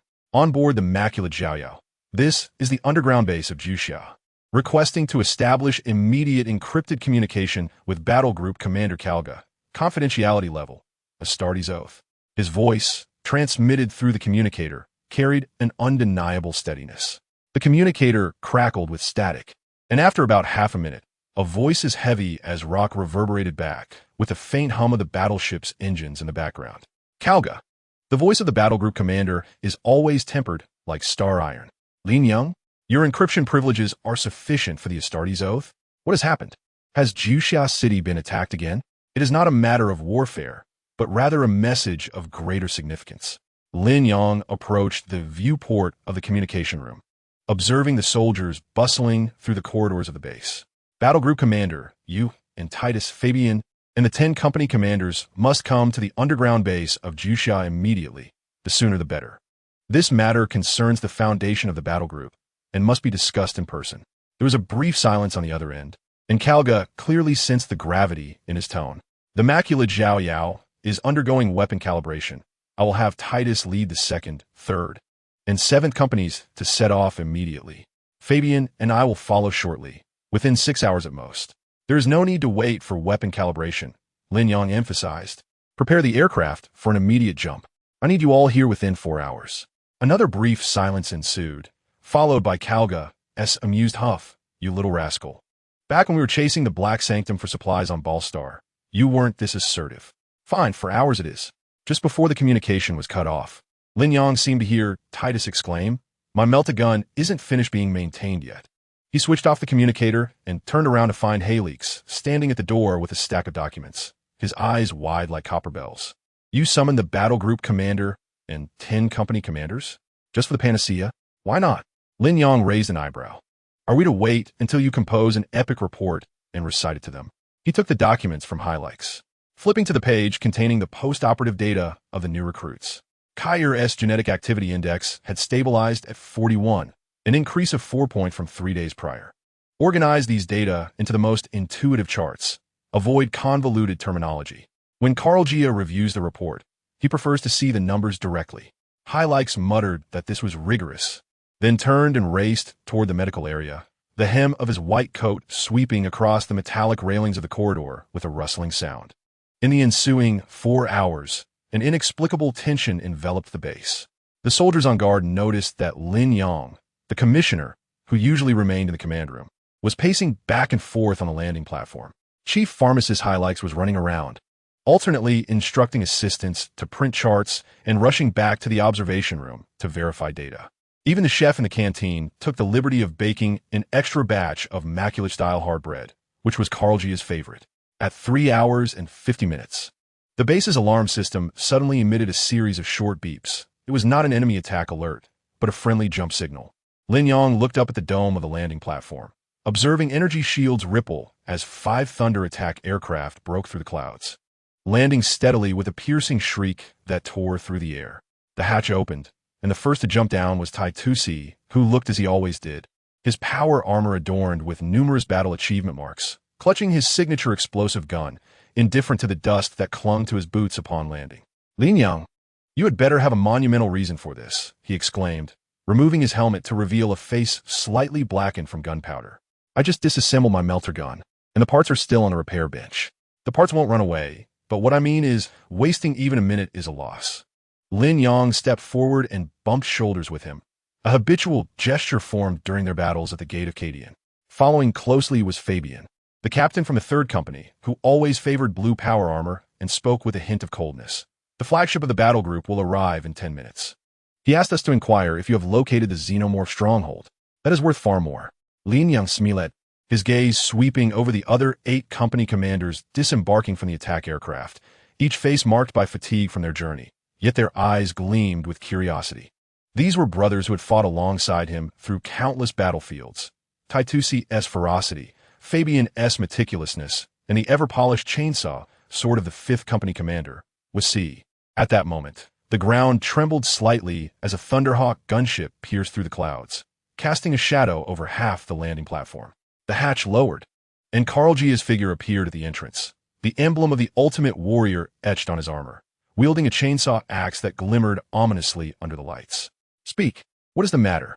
Carl Gia approached Lin Yang, his voice hoarse from the long jump, to summon 10 company commanders from their respective defense zones. It cannot merely be an invitation to drink the low-quality absinthe from Jusha City, can it? Lin Yang did not respond directly, turning to walk deeper into the base. "Let us discuss this in the absolute shielding area. It's too crowded here." As the heavy alloy door of the absolute shielding area closed, it cut off all external sounds. Lin Yang gestured for everyone to sit while he stood in the center of the room, his gaze sweeping over familiar faces. Tyranid was tapping his knee with his fingers, clearly impatient. Fabian leaned against the wall, unconsciously rubbing his power armor's communicator. Carl Gia sat in the central chair, his chainsaw axe resting at his feet, his gaze calmly fixed on Lin Yang. 3 months ago, the mortality rate for the 3rd batch of new recruits during their original modifications was 60.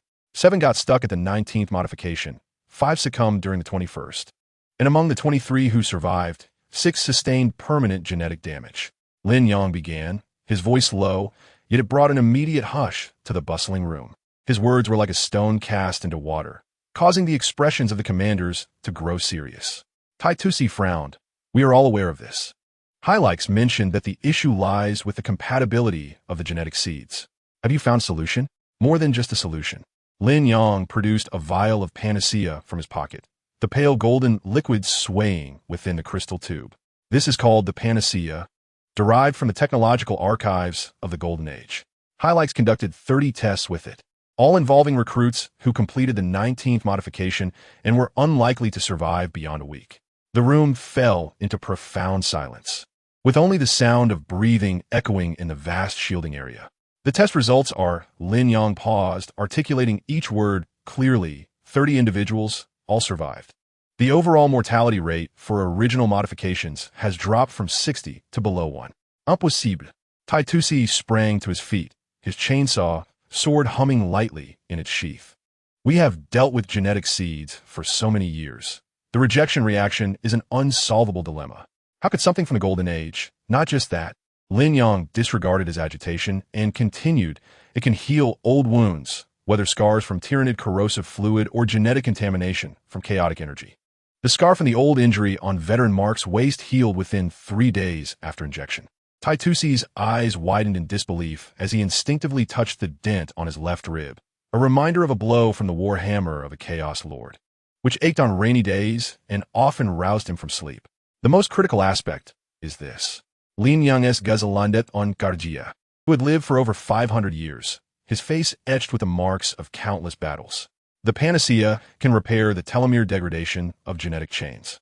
Based on simulations, the lifespan of original space marines could potentially be extended to 10,000 years. The words 10,000 years struck like thunder, leaving everyone momentarily stunned. Wasi opened his mouth, but found no words. Fabian's hand, which had been resting on the communicator, froze mid-air. Tytusi instinctively looked up, as if seeking the stars above through the shielding area's ceiling, something warriors like them rarely had the chance to gaze upon for long. Karlgia slowly rose, picking up the vial of panacea. The crystal tube appeared particularly small in his rough hands. He scrutinized it under the light for a long time before bringing it to his nose for a whiff. Suddenly, he looked up at Lin Yang, his gaze sharp as an eagle's. Where did you acquire this? The Emperor provided it. Lin Yang met his gaze, his tone calm, yet resolute. You only need to know that it is real, and I can procure more. The secrets of the system must not be revealed. This was a line he must uphold. Karlgia studied him for a full half-minute before breaking into a laugh, the sound resonating like distant thunder within the shielding area. Very well. He placed the panacea back on the table, where his highlights. I want to see the test data with my own eyes. In the medical area, waiting, Lin Yang exhaled in relief. He understood Karlgia's temperament, and as long as he saw concrete evidence, there would be no doubts or hesitation. As they exited the shielding area, Tytusi playfully hooked his arm around Lin Yang's neck, nearly choking him with the force. You've hidden this well. Just imagine, when we live for 1,000 years, those green-skinned youngsters will surely be terrified out of their wits upon seeing us. Fabian followed behind, rarely displaying a smile. Wasi looked pale just now. He always thought he wouldn't live past 300, even preparing the epitaph. Wasi growled from behind. I was contemplating genetic ethics. Not afraid. Karlgia led the way, the chain of his chainsaw axe occasionally emitting a faint whirring sound.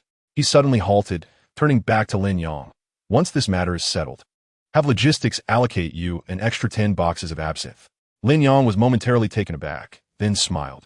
He understood that this was Karlgia's way of expressing approval.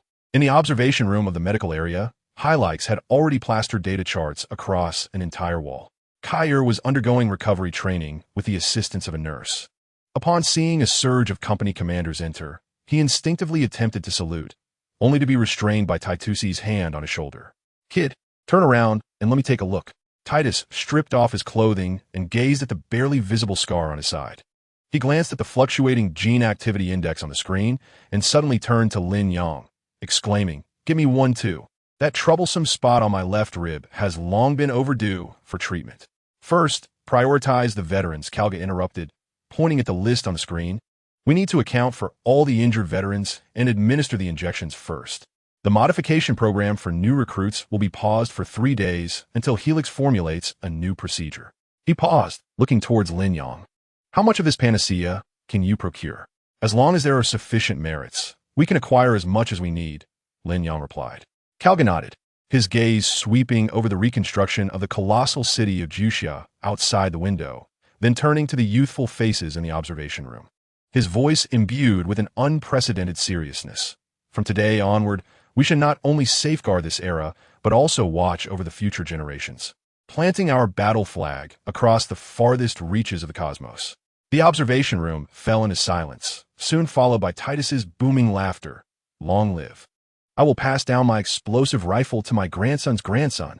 Voss, unusually, refrained from countering, merely stroking his chainsaw sword, a slight smirk gracing his lips. Chapter 68.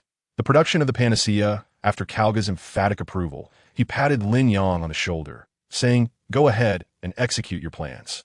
The callous palm of the battle group leader brushed against his neck, a heavy trust that felt more substantial than the weight of powered armor. He then retreated to his room within the absolute shield zone. In his mind, he summoned the system's holographic interface, data streaming before his eyes. When he had discussed with Kalga about acquiring enough panacea, he had already calculated several times. 50,000 doses of the remedy, priced at 500 merits each, would total 25 million merits. Additionally, a complete STC production template was marked at 5 million merits in the system marketplace. He glanced at his merit balance. The 100 million merits he had earned from the recent Pluto campaign and dealing with the Dino refugees had not yet been touched, leaving him with a total of 120 million merits. Ample indeed. Exchanged for 50,000 doses of the panacea, Lin Yang murmured to the holographic screen. As his fingertip pressed the exchange button on the virtual interface, it felt akin to the first time he had activated the safety on an explosive rifle in boot camp, both anxious and expectant. The numbers on the screen raced, and in the blink of an eye, 25 million merits vanished, followed by a sudden mound of crystal vials appearing in the empty space behind him. The pale golden liquid swayed gently within the vials, sunlight streaming through the observation window, illuminating the mound of remedies like a river of light. Lin Yang picked up one vial. Weighing it in his hand, the golden age patterns on the crystal warming beneath his touch. What could 50,000 doses accomplish? It was enough to allow all the recruits awaiting modification to safely navigate the threshold of death, enough for veterans like Mark to completely discard their pain patches, and enough for Titus to boast daily that his old wounds could withstand the hammer of the Chaos Lord. His gaze shifted to the icon of the STC template. The description in the system marketplace was succinct. A standard biological agent production template from the Golden Age, including raw material ratios, nanoassembly sequences, and gene adaptation algorithms. Compatible with the Astartes medical system. In simpler terms, it provided the blueprint for creating the panacea. Exchange for this, Lin Yang pressed the exchange key, watching as the remaining 5 million merits vanished. In his hand, a palm-sized silver cube materialized, its edges embedded with intricate circuitry. The front inscribed with a spiral of symbols, the universal insignia of the Golden Age, signifying that knowledge equated to power and preservation meant inheritance. He turned the cube over. The back featured a port that perfectly fit the main control console of the base's medical area. The STC was a peculiar entity. No matter where it was placed, it would adapt to the system. He had witnessed this once in the archives of Makurag, where it was said that even the chaotic, whack, energy-driven machines of the orcs could be compatible. Lin Yang tucked the silver cube into the inner pocket of his combat suit, feeling its coolness against his heart. He concealed the system's secrets from everyone. Even Kalga only knew that the source of the remedies was reliable. Outside, Titus's loud voice echoed, likely unable to contain his eagerness to inquire further about the remedies. Lin Yang cast one last glance at the pile of panacea, the light reflecting off the crystal vials casting fragmented patterns on the ceiling, reminiscent of the starry skies of Makurag during his first year in the battle group. He opened the alloy door, and indeed, Titus was blocking the entrance, clutching an empty vial. This fellow had likely pilfered a dose for his own experimentation. What treasures are you hiding? Titus raised an eyebrow. Helix mentioned wanting to mass-produce. Do you have a plan? Lin Yang walked through the hallway of the medical area, the scent of disinfectant mingling with the fresh aroma of the panacea, faint as the breeze of spring, yet overpowering the lingering stench of blood and medicinal odors that had long pervaded the space. As he approached the corner, he heard Titus's booming voice from within. loud enough to shatter the observation chamber's glass. This scar has accompanied me for 3 centuries. It was oozing pus just yesterday. Look at it now. He was likely bare-chested, his words accompanied by the rush of air from his gestures. Helix, give me another dose. I feel like I could crush an orc's head with my bare hands. As Lin Yang pulled aside the curtain to enter, he collided with Titus, who was thrusting his arm towards Helix. The sergeant's left rib, indeed, appeared flattened.